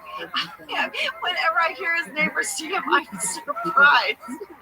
Like, who is this guy? Oh, yeah, like every time. Oh, that's pretty amazing. Well, Kelly has a pretty great talking head where she gives all her thoughts on Glee. Oh, yeah. We got a fan question from Abigail R. in Niceville, Florida, who said, I feel like Kelly's opinion on the plot of Glee is actually Mindy's opinion. Is that accurate? I think there's a good chance of that. I think there's a real blurring of the line. Yeah. We've got a little Dwangela in the kitchen. We do. Angela wants to know if Dwight's going to go to the viewing party.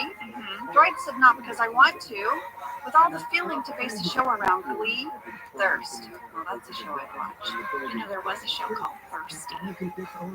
What was it about? Here's their log line. What does modern courtship, sex, love look like between damaged individuals? Oh my God, that's horrible. Thirsty. Oh no. Yeah, it was a comedy. Oh, It came out. I thought it was a reality show for a minute. Then I got really nervous. No, it was a scripted show. I think it came out in 2020. It was might have just been a pilot episode. I didn't see a number of other episodes. But there are lots and lots of movies called Thirst. I mean, Dwight and Angela could have a real, movie night around the word thirst if they wanted. All I can think about in this moment was the fact that Creed, a few years ago, insisted that Josh and I watch Alone. He was like, you gotta see it. And now we're like hooked on Alone, and Creed was like, it makes you look at animals different, huh? Why, like you're gonna eat them? Because you're like they're starving. They've got to eat. And Josh was like, yeah, totally. No, like you look at the squirrel differently. Well, Erin is going to extend an invite to Andy, and it's a little awkward. They're so awkward. The two of them are so awkward. Yeah, I mean, obviously, Andy doesn't want to spend an evening in Gabe's apartment watching him be a couple with Erin. He can't say no. He says he'll be there.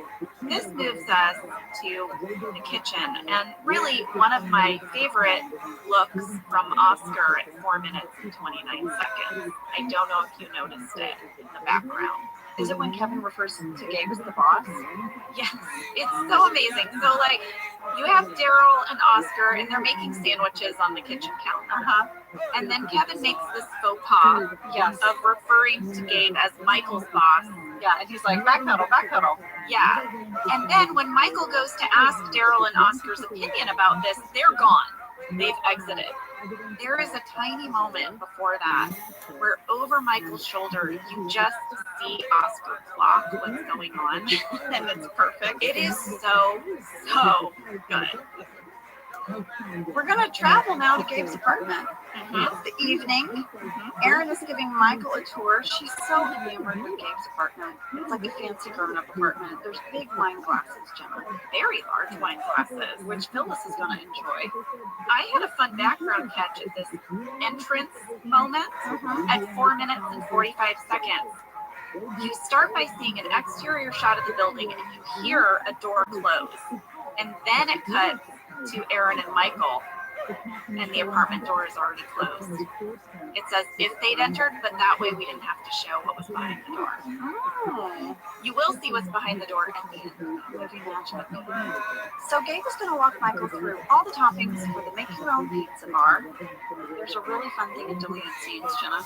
What is it? Michael wants his own ingredients for the pizza. He doesn't like all of these amazing ingredients that Gabe has laid out so nicely. He goes into Gabe's pantry and he picks out SpaghettiOs. And Gabe says, I was saving that, for one of the children I mentor. I remember shooting this. Yeah. So I remember because I remember being worried for Steve. So Michael makes a pizza with SpaghettiOs as the topping, and he takes this huge bite. I remember this. Yes. Steve had to take a huge bite out of this pizza topped with SpaghettiOs. It looked so disgusting. I thought he was going to gag. And then as Michael, he spits it out into the trash. It looked so nasty. It led me down a pizza rabbit hole. What's a pizza rabbit hole? Pizza rabbit hole is, and I barely scratched the surface. But here are a few things I found about how people eat pizza around the world. What are they? Let's start with Australia. There is a Aussie pizza that is topped with barbecue sauce at the base. Yep. Mozzarella, cheese, little bits of chopped bacon, sometimes ham, and a few eggs. Well, the last one surprised me. What about barbecue sauce though? No tomato sauce. Well, I often eat a barbecue chicken pizza. Oh, well, and it's very good. Why was I so surprised by barbecue sauce? I don't know, but I would eat that Australian pizza. With the egg on it? I would. Okay. Would you eat this one? In Russia, there is a popular pizza known as the makva. If I'm saying that correctly. It contains the following: sardines, tuna, mackerel, salmon, onions, and it's traditionally served cold. No, pass on makva. Finland has a funny pizza topping story. They have a pizza called Pizza Berlusconi, and I'll tell you how this pizza came about. I guess there was an Italian prime minister named Silvio Berlusconi, and he made a jab at Finnish cuisine. Oh, he said the Finnish food usually consists of marinated reindeer. Well, guess what the Finnish did? Did they put marinated reindeer on a pizza? They named a pizza after him, and they included a bunch of Finnish stereotypical food, including smoked reindeer, mushrooms, and red onions. And this pizza is now served in restaurants across the country and is called the Pizza Berlusconi. I would try it. I might feel bad about eating reindeer because it makes me think of Rudolph, but I guess I'd try it. I think I would try it. Okay. Here's just a fun tidbit, a pizza tidbit. Every pizza in Sweden is served with pizza salad. It's a tangy coleslaw salad with red pepper. Some people eat it as a side, others eat it on top of the pizza. I would eat that, and I would put it on top of my pizza. Okay. California Pizza Kitchen does a pizza. They do a BLT pizza, and there's kind of a salad on top of it. It's really good. Quick pizza fun fact: Norwegians are said to consume the most pizza per capita in the world. Not America? Norwegians. What? I know. New Yorkers, you're letting us down. I know. Lastly, according to the internet, Korea might be the most adventurous pizza makers out there. Why? Basically anything goes. Toppings on pizzas can range from kimchi to snails, potatoes, T-bone steak, and calamari. Some pizzas even have stuffed crust. But guess what it's stuffed with? What? Sweet potato. Oh. There you have it, guys. That's just scratching the surface. There's a lot of pizza content out there. I want you to know. Have you ever had a St. Louis style pizza, Ange? I really wish I brought one in today because it's so on theme. No, I've never had St. Louis style pizza. What is that? Okay, we have a pizza place. It's called Emo's Pizza. They're most famous for serving the St. Louis style pizza, but other places do it as well in St. Louis. It's a very, very thin crust, and it's I love crispy. thin crust. Ooh, I love that. So when you bite it, it's crispy. But the topping is sort of a cheesy sauce that then hardens into a kind of a plastic. This isn't selling it. Well, it's made out of a made-up cheese called Provel. So It's not real cheese. No, it's in sort of the Velveeta category. Okay. It's a processed kind of made-up cheese. Okay. So St. Louis style pizza, and then you put the other traditional toppings on, sausage, pepperoni, whatever you want. But it's the crispy crust with this Provel cheese on top. BJ Novak went to St. Louis to do some stand-up, and he was like, "Tell me about your local cuisine. Where should I go?" Yeah, and I said, "Oh, you have to get toasted ravioli. You have to probably go get some Ted Drew's frozen custard, and then you've got to try a St. Louis style Emo's pizza."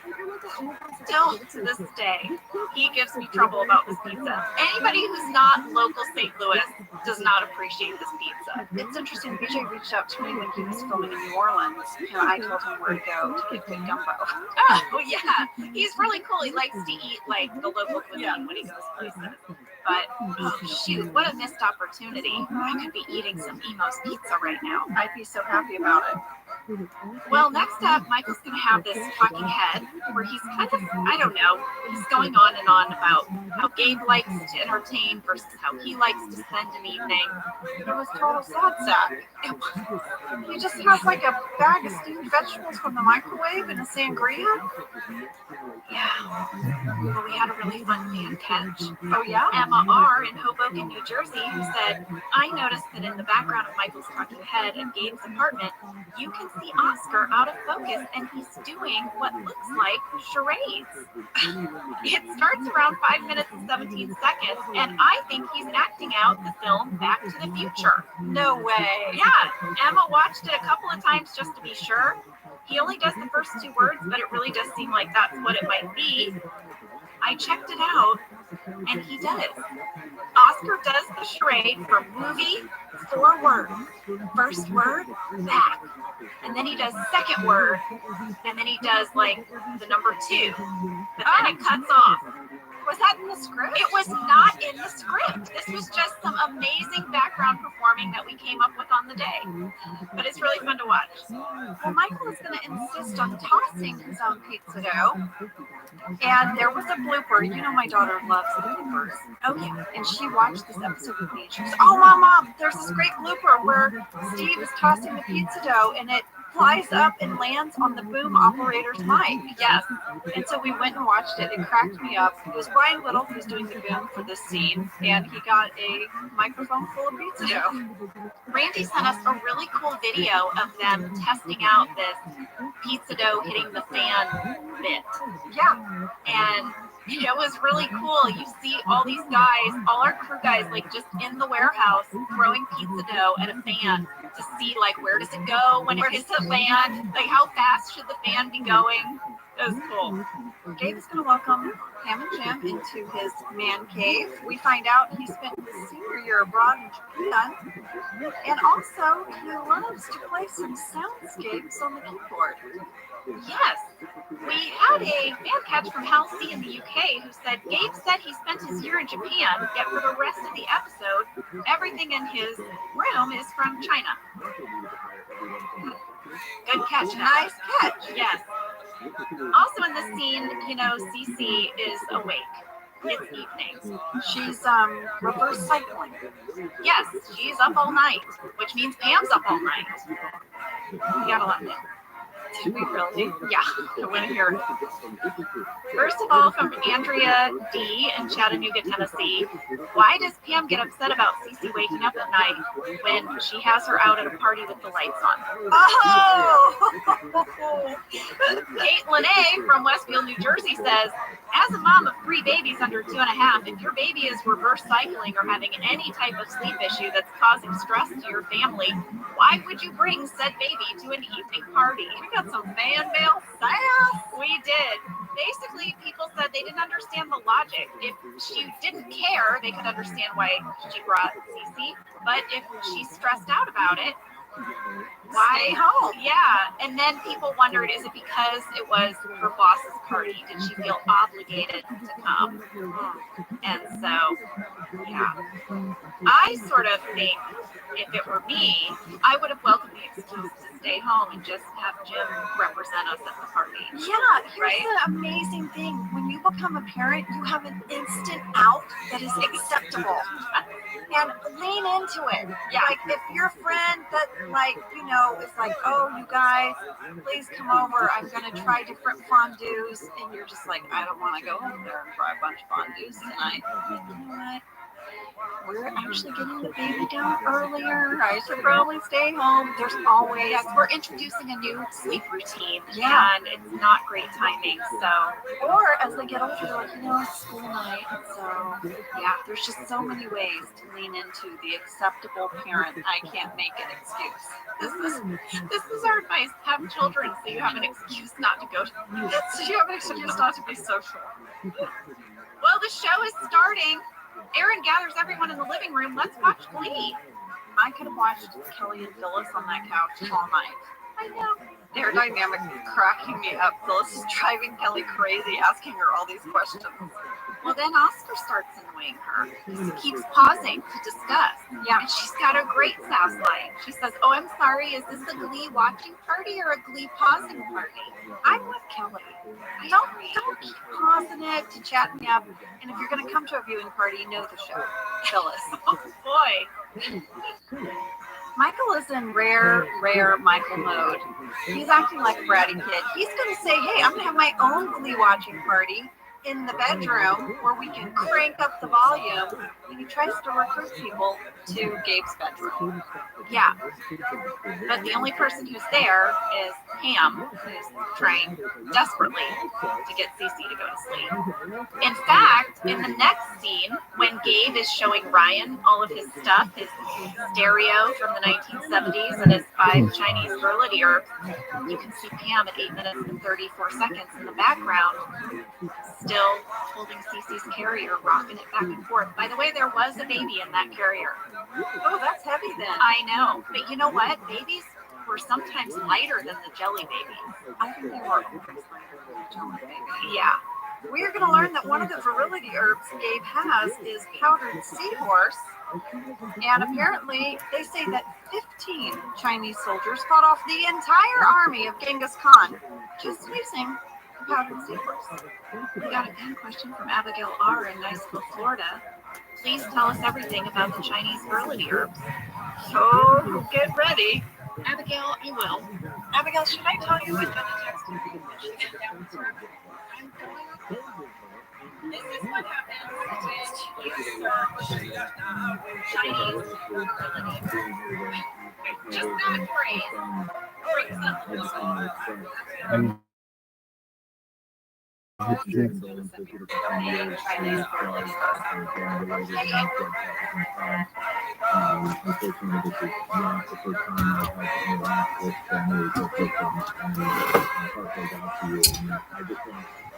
I want to apologize in some ways to you that you are here really to share your story, but being used as a witness for an impeachment investigation, and obviously, given what your experience has been, you don't have a background to understand what a hard time with the media is and how it relates to this. And so I hope that you're handling that okay.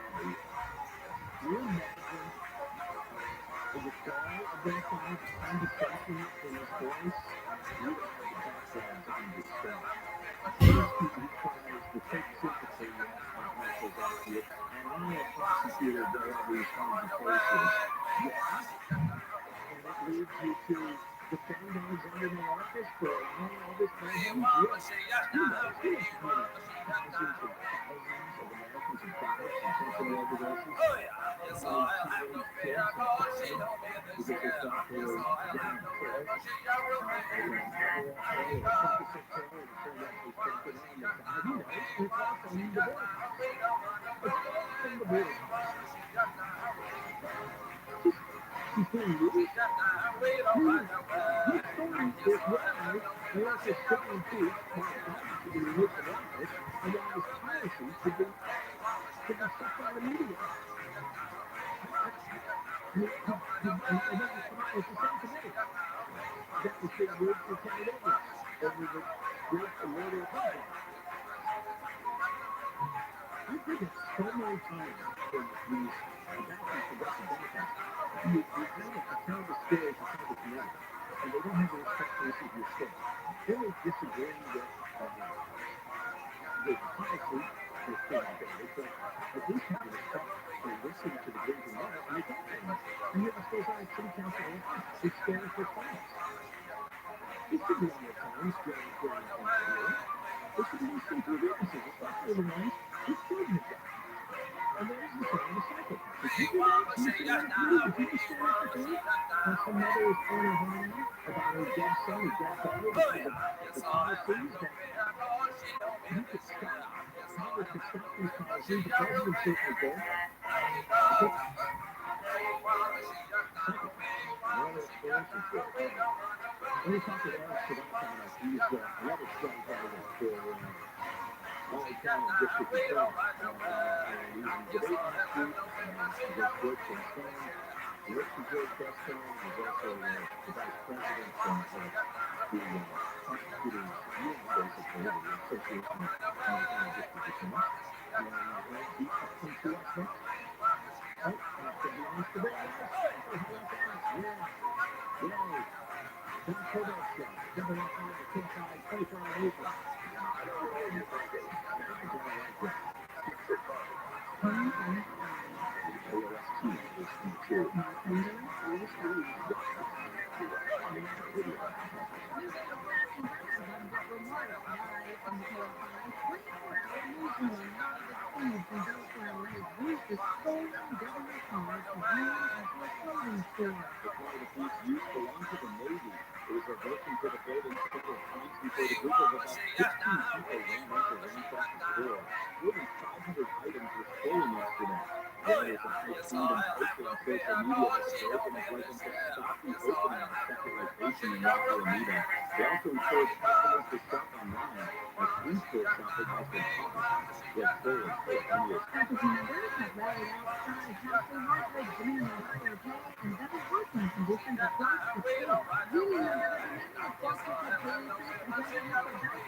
It's fucking viral.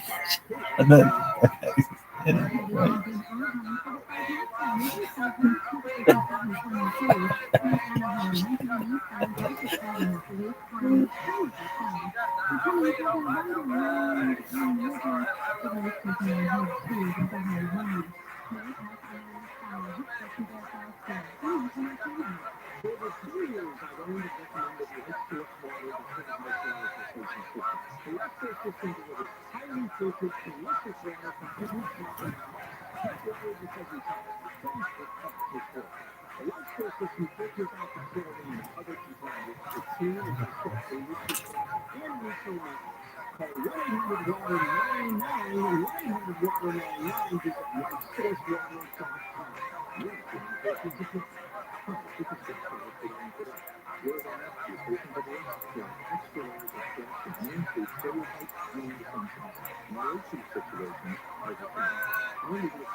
other people.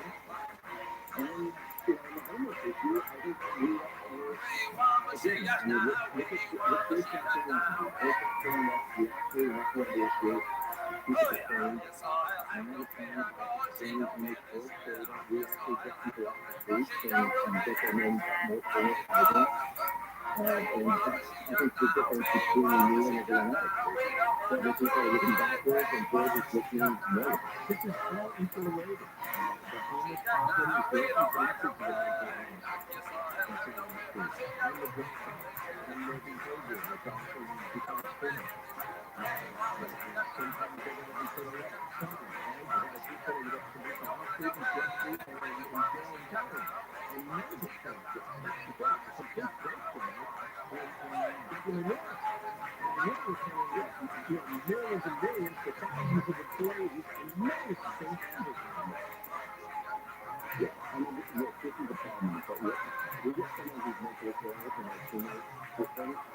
Right now, what's happening to that person is they're being thrown back on the street and they're giving community mental health support. If they're extremely violent, putting them back on the streets is not good for them, and it's certainly not good for the community.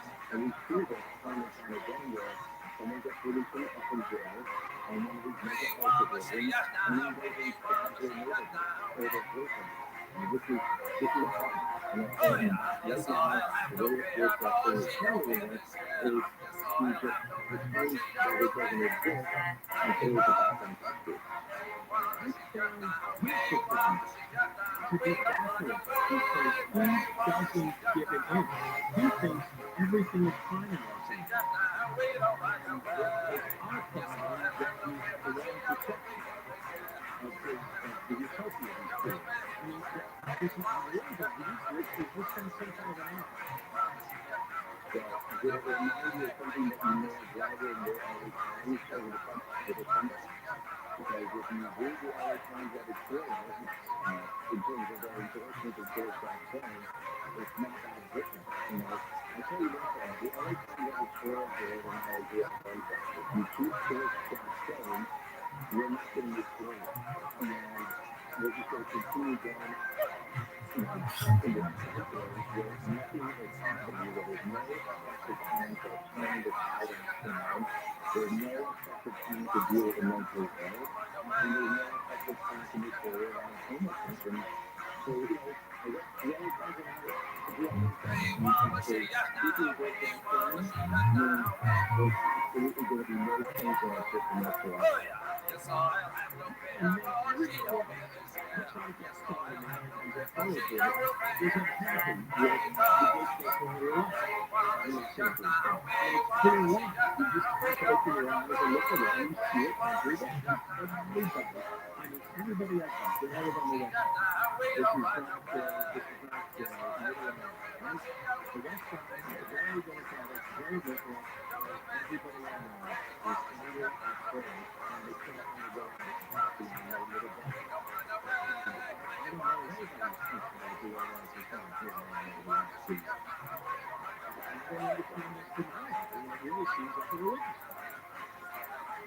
Yeah, I think one of the things that's interesting about the editorial itself is you read it, there's no mention of any proposals that he has, there's no mention of how he's getting the office, there's no mention of the fact that he's lost confidence of law enforcement, there's no mention of the fact that he lost the confidence of prosecutors. And frankly, most importantly, and this is something I've seen in the polling that we've done for my campaign, he has lost the confidence of most individuals. He has about 15% of individuals who are supporting him, and the rest of them are either opposed to him or indifferent, but the majority are opposed to him. So I don't know where, I don't know what they were thinking in terms of this endorsement, but it's clear that it's not based on substance. It's not based on his plan. It's not based upon where he's going to take us in the future. And it's based upon, okay, I mean, I think you kind of put it at the point. Like, this is how he got there. This is continue. And I'm still planning on maintaining, and they're planning on maintaining, and everybody's wonderful. We're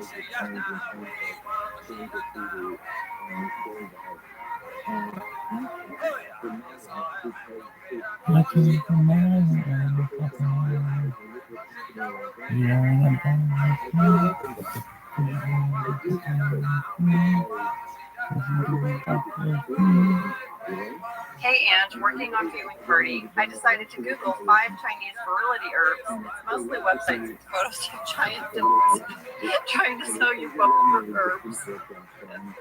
Oh my god, I've seen so many pics today. Oh my god. It's true. It's really true. Oh man. But here is what I learned, minus all the pics. Yeah, these herbs, particularly dried crushed seahorses, are believed to have Viagra-like powers, meaning that they're mainly used to treat erectile dysfunction, but they're also believed to give the body more energy, and they can also prevent premature ejaculation. These are the claims. They are also sometimes used in a tea to treat asthma. But here's the thing.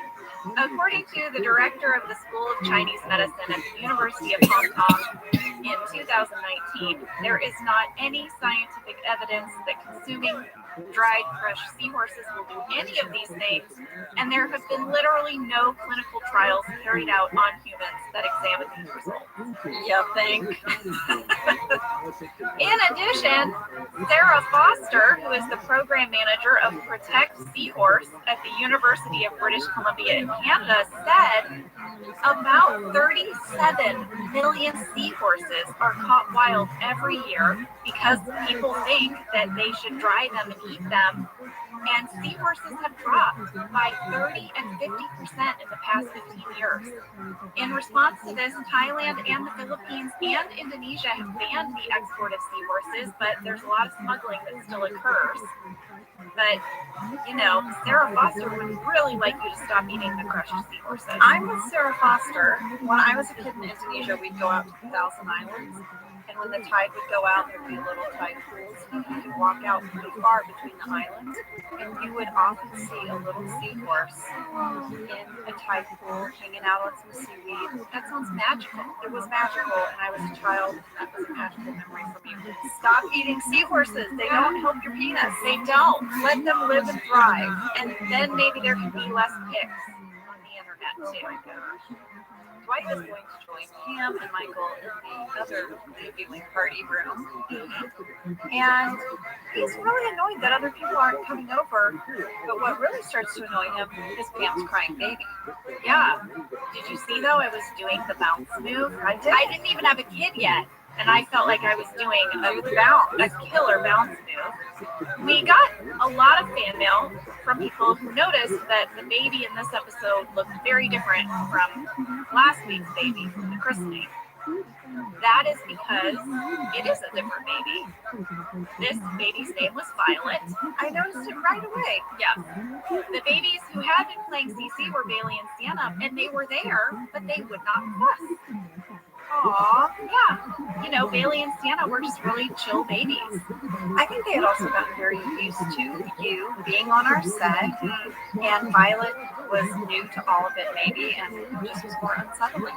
Yes, that's right. Well, Dwight is going to pick up baby Cece, and instantly comforts her. She completely stops fussing. Lady, that really happened. I was going to say, you can't cheat that. There is no movie magic. From the moment Rain picks her up, we don't cut away, and the baby stops fussing. I was like, what happened? I wanted to know. It was just real. Well, it was scripted that Dwight would have this magic touch with babies, and we kept saying, how are we going to do that? Well, yeah, like what if it doesn't work? What if the baby keeps fussing? So we had this whole plan where we're going to have Violet, who is fussing, and then Dwight will take her, and then we'll cut away to a different baby somehow in editing. The first take, Rain walks over to me. He picks up Violet. She immediately stops fussing in his arms. Oh my gosh. And it happened every single take. She loved him. She loved him. He was a natural. She completely calmed down in his arms every time. And we were just like, this is amazing. That is so wild. Rain had a special touch with the baby. Well, the fact that Dwight is the baby whisperer is the best news Pam has had in a long time. Oh yeah, she won't let him put baby Cece down. Yeah, she's like, Cece can sleep. I'm going to get my life back. Yeah. And Dwight is like, you know what? I don't need to hold the baby all night. Here's what you need to do. You just need to go to Gabe's Bridge, get any suet or congealed animal fat, tie a piece of string to it, and then tie the other end to Cece's toe and pop the suet in her mouth, and she'll be happy for hours.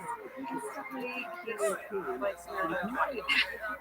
He went from being like amazing baby whisperer to what? Tie it on the toe? What are you talking about? I had to know what is suet. What is suet? It is the raw, hard fat of beef, lamb, or mutton found in the loins or the kidneys. Yum. But here's why I thought I had heard of it before. Great British Baking Show. Do they use suet? They use suet because it is an ingredient in many British recipes, like their Christmas puddings and pastry. This week is Patisserie Week. We'll be going home with Nigel. But Nigel lives with his mom in Devonshire. I love this. They'll be making orange marmalade biscuits. That's right. I love Great British Baking. Well, the common American substitute is shortening, like Crisco, but it's the sort of thing where, like, if you use suet in your pie crust, it's really good if you're making like a meat pie or it has a wet filling, and then you want to use butter for a sweet pie. This is like when you come to my mom's house and you try her cornbread, and you're like, why is your cornbread so good? And she's like, first you get some bacon, put it in your skillet, you're going to cook that bacon. Yes, take the bacon out, leave the grease in there. Then you put it in the mix. That's right. Yeah, that's similar. But now I want my mom's cornbread. Well, maybe we should take a break because when we come back, Daryl is going to get a little tour of the man cave, and Andy's going to do something really dumb. Oh, Andy. Sarah Foster. We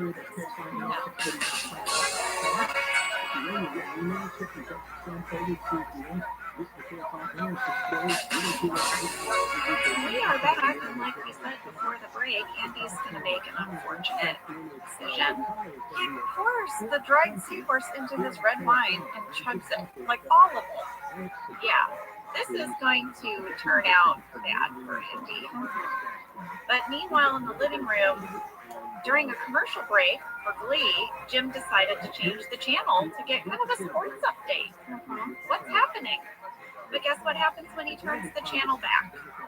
Aaron wasn't recording, so it jumped ahead. And Kelly's very upset because they missed a huge performance. Lady, do you remember when Steve and Nancy invited us all over to watch the Oscars at their house? And Nancy, like, this happened. I remember now that you're saying it, I remember it. It was literally the last award of the night. It was like the best movie of the year. And all of a sudden it jumped ahead. And we missed the final moment. And we were like, what just happened? And then Nancy was like, yeah, we had to look it up. Yeah, we missed the final speech. It was so funny. I mean, we all started cracking up. Yes, I remember that. I really enjoyed the scene with Andy Phyllis so much. She smells like white diamonds. Wow, you really know your perfume. And then he says his nanny used to wear that. Yeah, he's acting weird. This is just the beginning of Andy's strange behavior. In a little bit, he's going to walk up to Aaron, faking a phone call to UPS. He's waiting on the 5 minutes with Aaron he ordered. But then he starts to get sick. I need to point out something in this scene. It is how brilliant Ed Helms is. I know that there's a lot of serious awards out there for dramatic performances and comedic performances, but I would like to introduce a new category, okay, to the Emmys called Best About to Puke Scene. Because it's really hard to do, and he sells it so well, and it made me laugh every time. I think we need to hear it. Did you ever clear it out on purpose? You're forcing it. You know, if you got the bottom finger on it, but if you put it on maybe but if you put it on wood.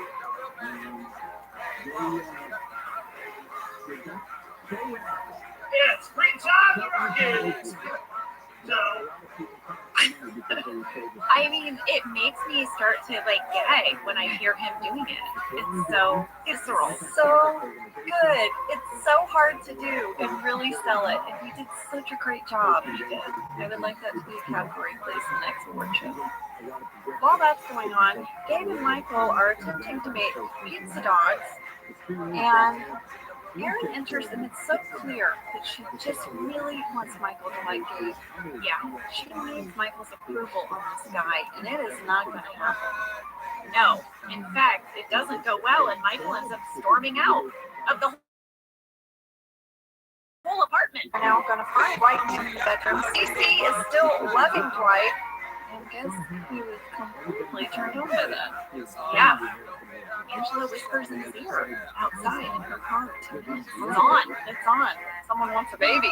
But Pam is like, you cannot leave. You cannot go. It's so awkward too, because Jim and Pam are stuck there as Dwight and Angela have this weird conversation about their punch card, sex card. That's so awkward. Well, it gets more awkward because of all the things that Dwight makes Jim do in order for him to stay. Oh. Dwight makes Jim feed him a piece of pizza. Crust first. Oh, yeah. Do you eat your pizza crust first? How do you eat your pizza? I hold the crust as it was meant to be done. That's the handle, right? It's the handle. It's your bread handle that you then get to eat at the end. Maybe if you have some ranch dressing, you dip it in there. Well, according to an article on MarthaStewart.com, oh, Martha, what you got? Here's how people eat their pizza. Okay. 28% of people eat their pizza tipped to crust. Only 28% eat it how we're saying. You're not very much. ISO is a term I never knew that I needed to know, but now I know it. Tipped to crust. 18% eat it crust first. Come on, then how's everyone else eating it? 17% folded in half. That's a calzone, people. 14% sandwich 2 slices together and eat it like a pizza sandwich. 14%! I respect that. 8% eat it with a knife and fork. That's so dignified. Oh no. But watching Jim feed Dwight this pizza and Rain's chewing, oh, it was a lot. And then also he made him gently pour beer into his mouth. It was very... This sound was so gross. I'm sorry. I apologize for making the sound. It was gross. But someone needs to go out and talk to Angela. And Dwight says to Pam, she is in heat and she will eat your face off. Well, Pam's going to go. She has no choice. She has to keep Dwight there. Pam goes. And Angela, I remember shooting this with you. Jenna, I was going to say the same thing. I remember every beat of this, everything. Well, it was one of those scenes with just the two of us. It wasn't a scene with us and then people in the background. Yeah. It was just us. It was late at night. We were the last scene of the day. Yeah. I remember it so clearly. Same.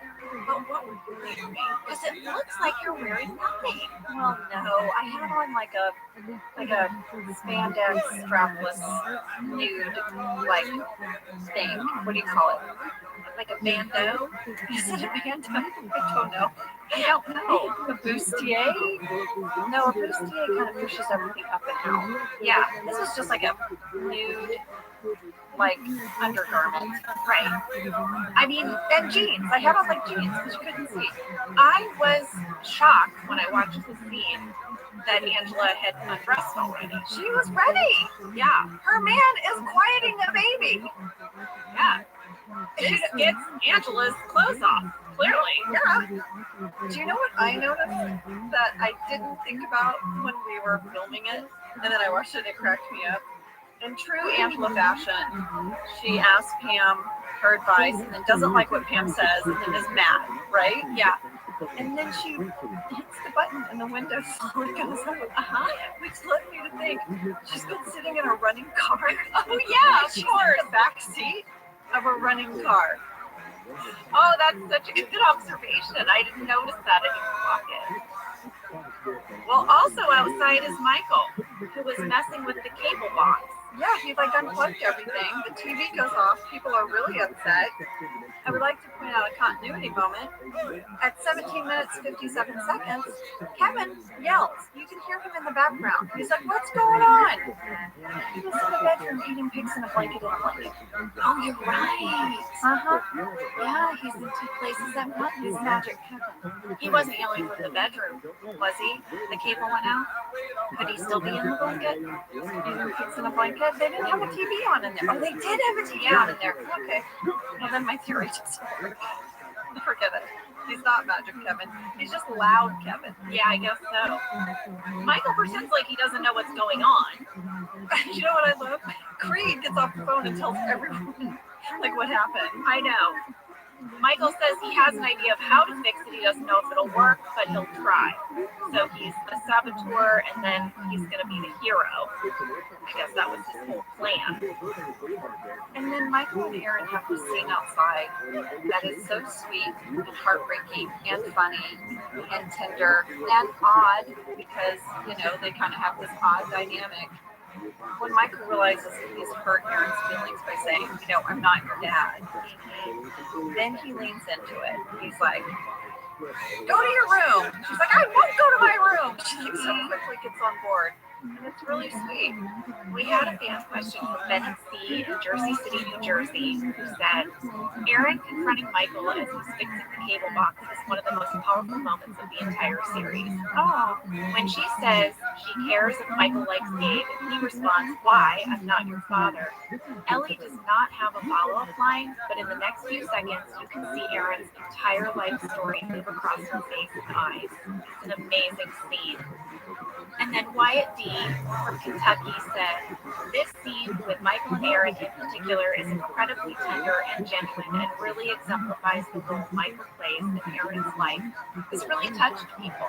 And me too. This was the thing about our show where, you know, we cast these people who were always just going for the comedy moment. And so when they dig deep and give this dramatic performance that's based in this real kind of heartbreak, you know, Brian Baumgartner does it as Kevin, and then Ellie does it as Aaron. It just, wow. It takes you by surprise, and it grounds the show. One of my favorite things about our show, we say it all the time, but it is. So many characters over the course of the 9 seasons have a moment like this, and it's always so powerful. And of course, Ellie and Steve just crushed it. But you know, as much as Aaron needs Michael to be her father, Michael just wants a daughter. It's very sweet. Yeah.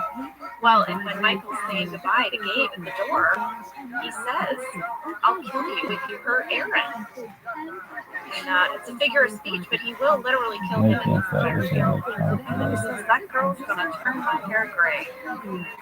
Yeah, it's really sweet. You know what we haven't mentioned was the fact that Andy puked on a made bed in Gabe's house and covered it with a pillow. Gabe has got a frying pan, so gross. And then Andy's going to end up throwing up at a toilet as Gabe rubs his back. And Gabe's like, you know what we need right now? Yeah, we need a little soundscape. Yeah, he's going to get out his keyboard. He's going to start playing Earthrise and Moon. This was an original piece of music. Our editor, Claire Scanlon, had a friend named Roddy Bottom who composed a song just for us and licensed it for $500. Well, I really think we need to hear that as we end this episode. But before we do, that was Viewing Party. There it was. A big thank you to Randy Cordray and James Carey for helping us get lots of fun tidbits for this one. And to you guys for listening and sending in your questions and comments. And now, you guys, here's Gabe's Earthrise Alone. Have a great week. Bye.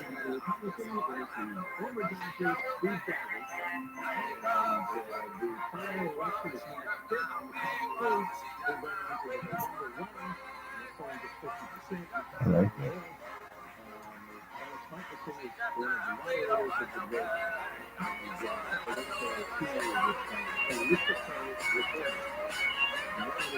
Thank you for listening to Office Ladies.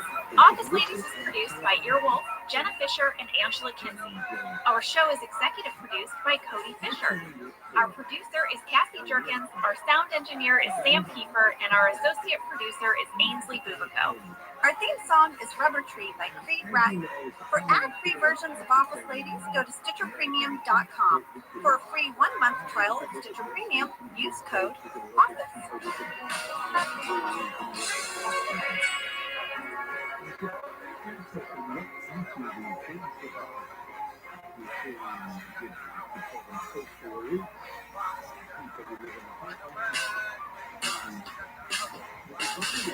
I'm Jenna Fisher. And I'm Angela Kinsey. We were on The Office together. And we're best friends. And now we're doing the Ultimate Office Rewatch podcast just for you. Each week, we will break down an episode of The Office and give exclusive behind-the-scenes stories that only two people who were there can tell you. We're the Office Ladies. Hello, hello. Hi. Guess what we're talking about today? Wolf. Wolf.com. Oh my gosh. Ryan's startup company is here. This is season 7, episode 9. It was written by Aaron Schur and directed by Danny Leaner. He was a new director for us. Yeah. He had directed Dude, Where's My Car? And Harold and Kumar Go to White Castle. We had a lot of fun. We did. Here is your summary. Ryan and Michael's business venture, Woof.com, has hit a snag. And their investors/co-workers are pressuring them to sell the company. Sell the company? The company is days old. No, it's hit a snag so quickly. There's a lot of graphs for it, though. So many color copies. Oh, I love that runner. I don't like to be a lousy snitch. Well, in the meantime, there's a new corporate policy. Ye old commission cap. And Jim has hit his commission cap, so he no longer feels motivated to work. And finally, Dwight is going to relive his childhood by turning the parking lot into a hay festival, which leads Angela into the arms of his love. Oh, you know what? This was our Thanksgiving episode. That's why there's a hay festival. Aw. This aired on November 18th, 2010. We're always asking, where's our Thanksgiving episode? I think this was it. Here you go, Woof.com. Well, we're really excited because today we are going to talk to our writer of this episode and friend, Aaron Schur. Yes, Aaron was so lovely, and we got to talk to him for quite a bit. He was such a great guest. Jenna, you and I always love it when writers get to come on. Well, we're such nerds for the writing process. We are. Well, here's our conversation with Aaron. Hello, Aaron! Hi! Woohoo! Everyone, we're so excited. We're being joined by our writer, Aaron Schur, who, by the way, was nominated for a Writers Guild Award for episodic comedy for this episode, Woof.com. That was one of the high points of my career, was getting that nomination. Well, we loved this episode. Woof! I was cracking up. I hadn't seen this episode in so long. And we always say that because we are doing a rewatch in real time, but I was cracking up. Yeah, it was fun. I really enjoyed the chance to revisit it, and the number of person hours that went into it, easy, 25 pages of notes from Jonathan Hughes and Kelly Hannon, right? Wow.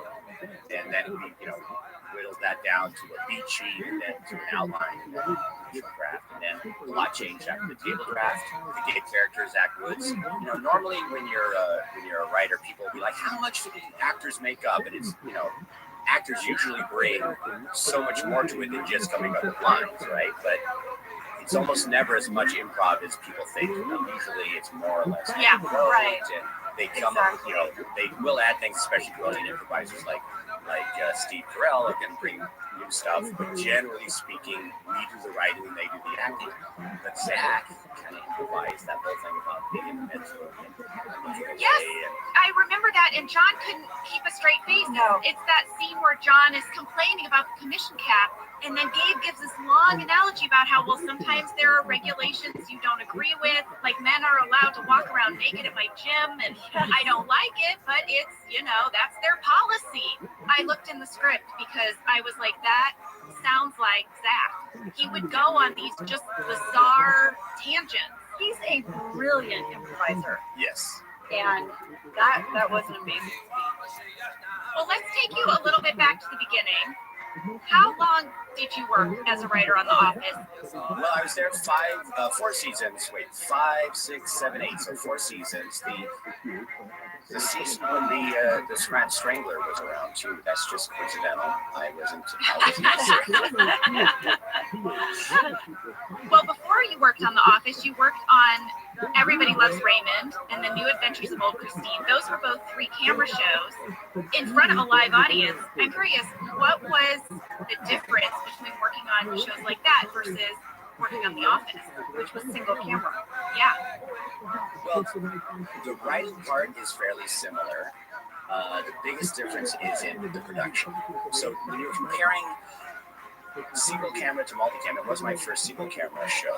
And one of the things is, you know, a multicam is shot like a stage production, like you're watching a play, and usually, ideally, there's a real audience there enjoying it. You can't get that energy. Whereas our show, The Office, was, you know, shot like a movie, and the camera is a character, and so you're in the space, and it's much tighter, and like people are speaking more quietly and more realistically. And but for me, being on the set, I was used to laughing loudly to try to encourage the actors and make it clear what parts were the joke. And so I had to learn not to do that. I remember my first episode was Baby Shower, and Greg Daniels was directing, and he had to keep telling me, like, hey, don't laugh, be quiet. And so I'd go home and have held it so, because, oh my God, the performances were so amazing and so funny, and it's so hard not to laugh. So I go home and feel all this pent-up laughter, and it usually come out in, like, you know, digestion and burps and stuff. But also there was sort of a generational change from Raymond to The Office, then other shows I brought on to, like People of Earth, in terms of how we relate to the internet, which is apropos of this episode, right? Which on Everybody Loves Raymond, we would be like, don't go to those chat boards, don't, you know, MySpace. And then on The Office, we were, you know, interacting with Office Tally and Jenny Tan, and we were kind of doing the equivalent of live streaming that day. But during an episode, when the episode would air, the writing staff would get on and be like tweeting. So on The Office, we would draw from the internet. It was like a reciprocal relationship where we would talk to the internet, and the internet would talk to us, and we would take stuff from the internet, like in, you know, Wedding Dance was straight off the internet, and YouTube, right? And also lip dubs, like the opening of Nepotism, where there's a lip dub, and you see wolf.com in there. Well, you know, on our show, a lot of times you guys would pitch us lines in the moment, because we've said this before, the writers were on set with us. But my small experience with multicam is that you sort of figure out your jokes and change your jokes in the rehearsal process, and there's not a lot of, like, on the shoot day coming up with new jokes. Is that true? Or did you feel pressure while we were shooting that you had to stand there and throw new lines at us? Yes, well, we would have, you know, a candy bag with lots of alternative lines ready to go. We would write a lot of pages that would not end up in the final cut. They maybe would be deleted scenes, but on a multicam like Everybody Loves Raymond, we pretty much had every page that we wrote would end up in the final episode. Whereas on The Office, we lose 20-30% of pages. Yeah. And that's the power of the doc style, because it's found footage. It's okay if it feels like, you're not seeing every single moment, and you can lose a lot. Still have the story be there. You're able to keep just the best moments. I remember once I went to a panel for aspiring writers, and I showed an episode I wrote. Might have been both, and it was on a DVD. Remember DVDs? Oh yeah. I accidentally hit play on the deleted scenes, and I didn't realize it. So we were watching only the deleted scenes, and it had the basic shape of the entire episode. I thought, wow, this is oddly edited for syndication.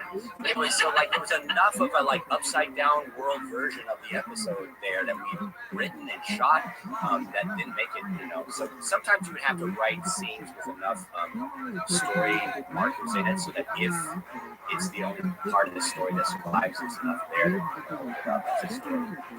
So there was a big flexibility in the editing, probably more so than in. Okay, I have a question for you. Aaron, we have shared with our podcast listeners that you were the, quote, king of cold opens. You really were. You came up with some of the most brilliant ones. I mean, everyone knows Kevin's chili.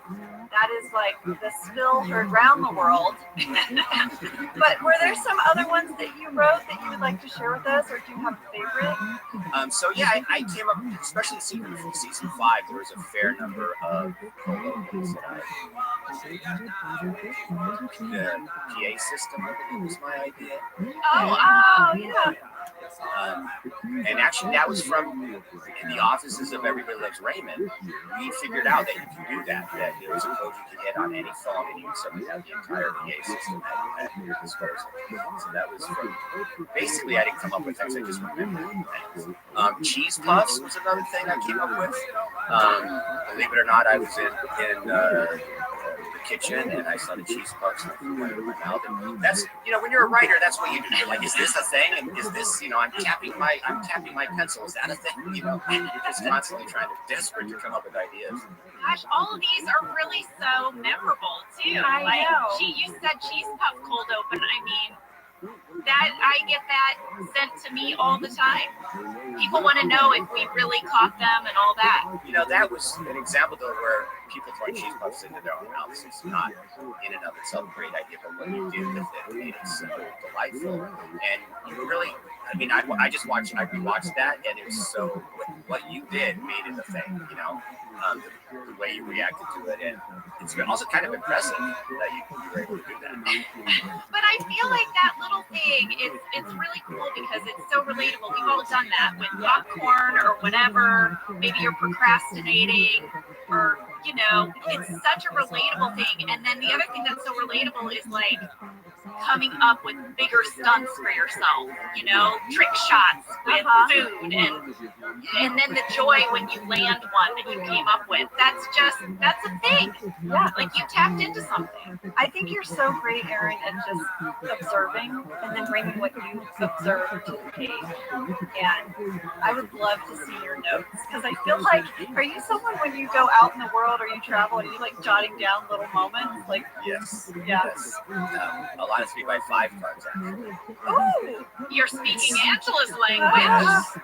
Well, I know you've talked about that, how much we try to externalize the stories by putting them on 3x5 cards and putting captions on the wall. And, as you showed in your book, there's all those writers from students.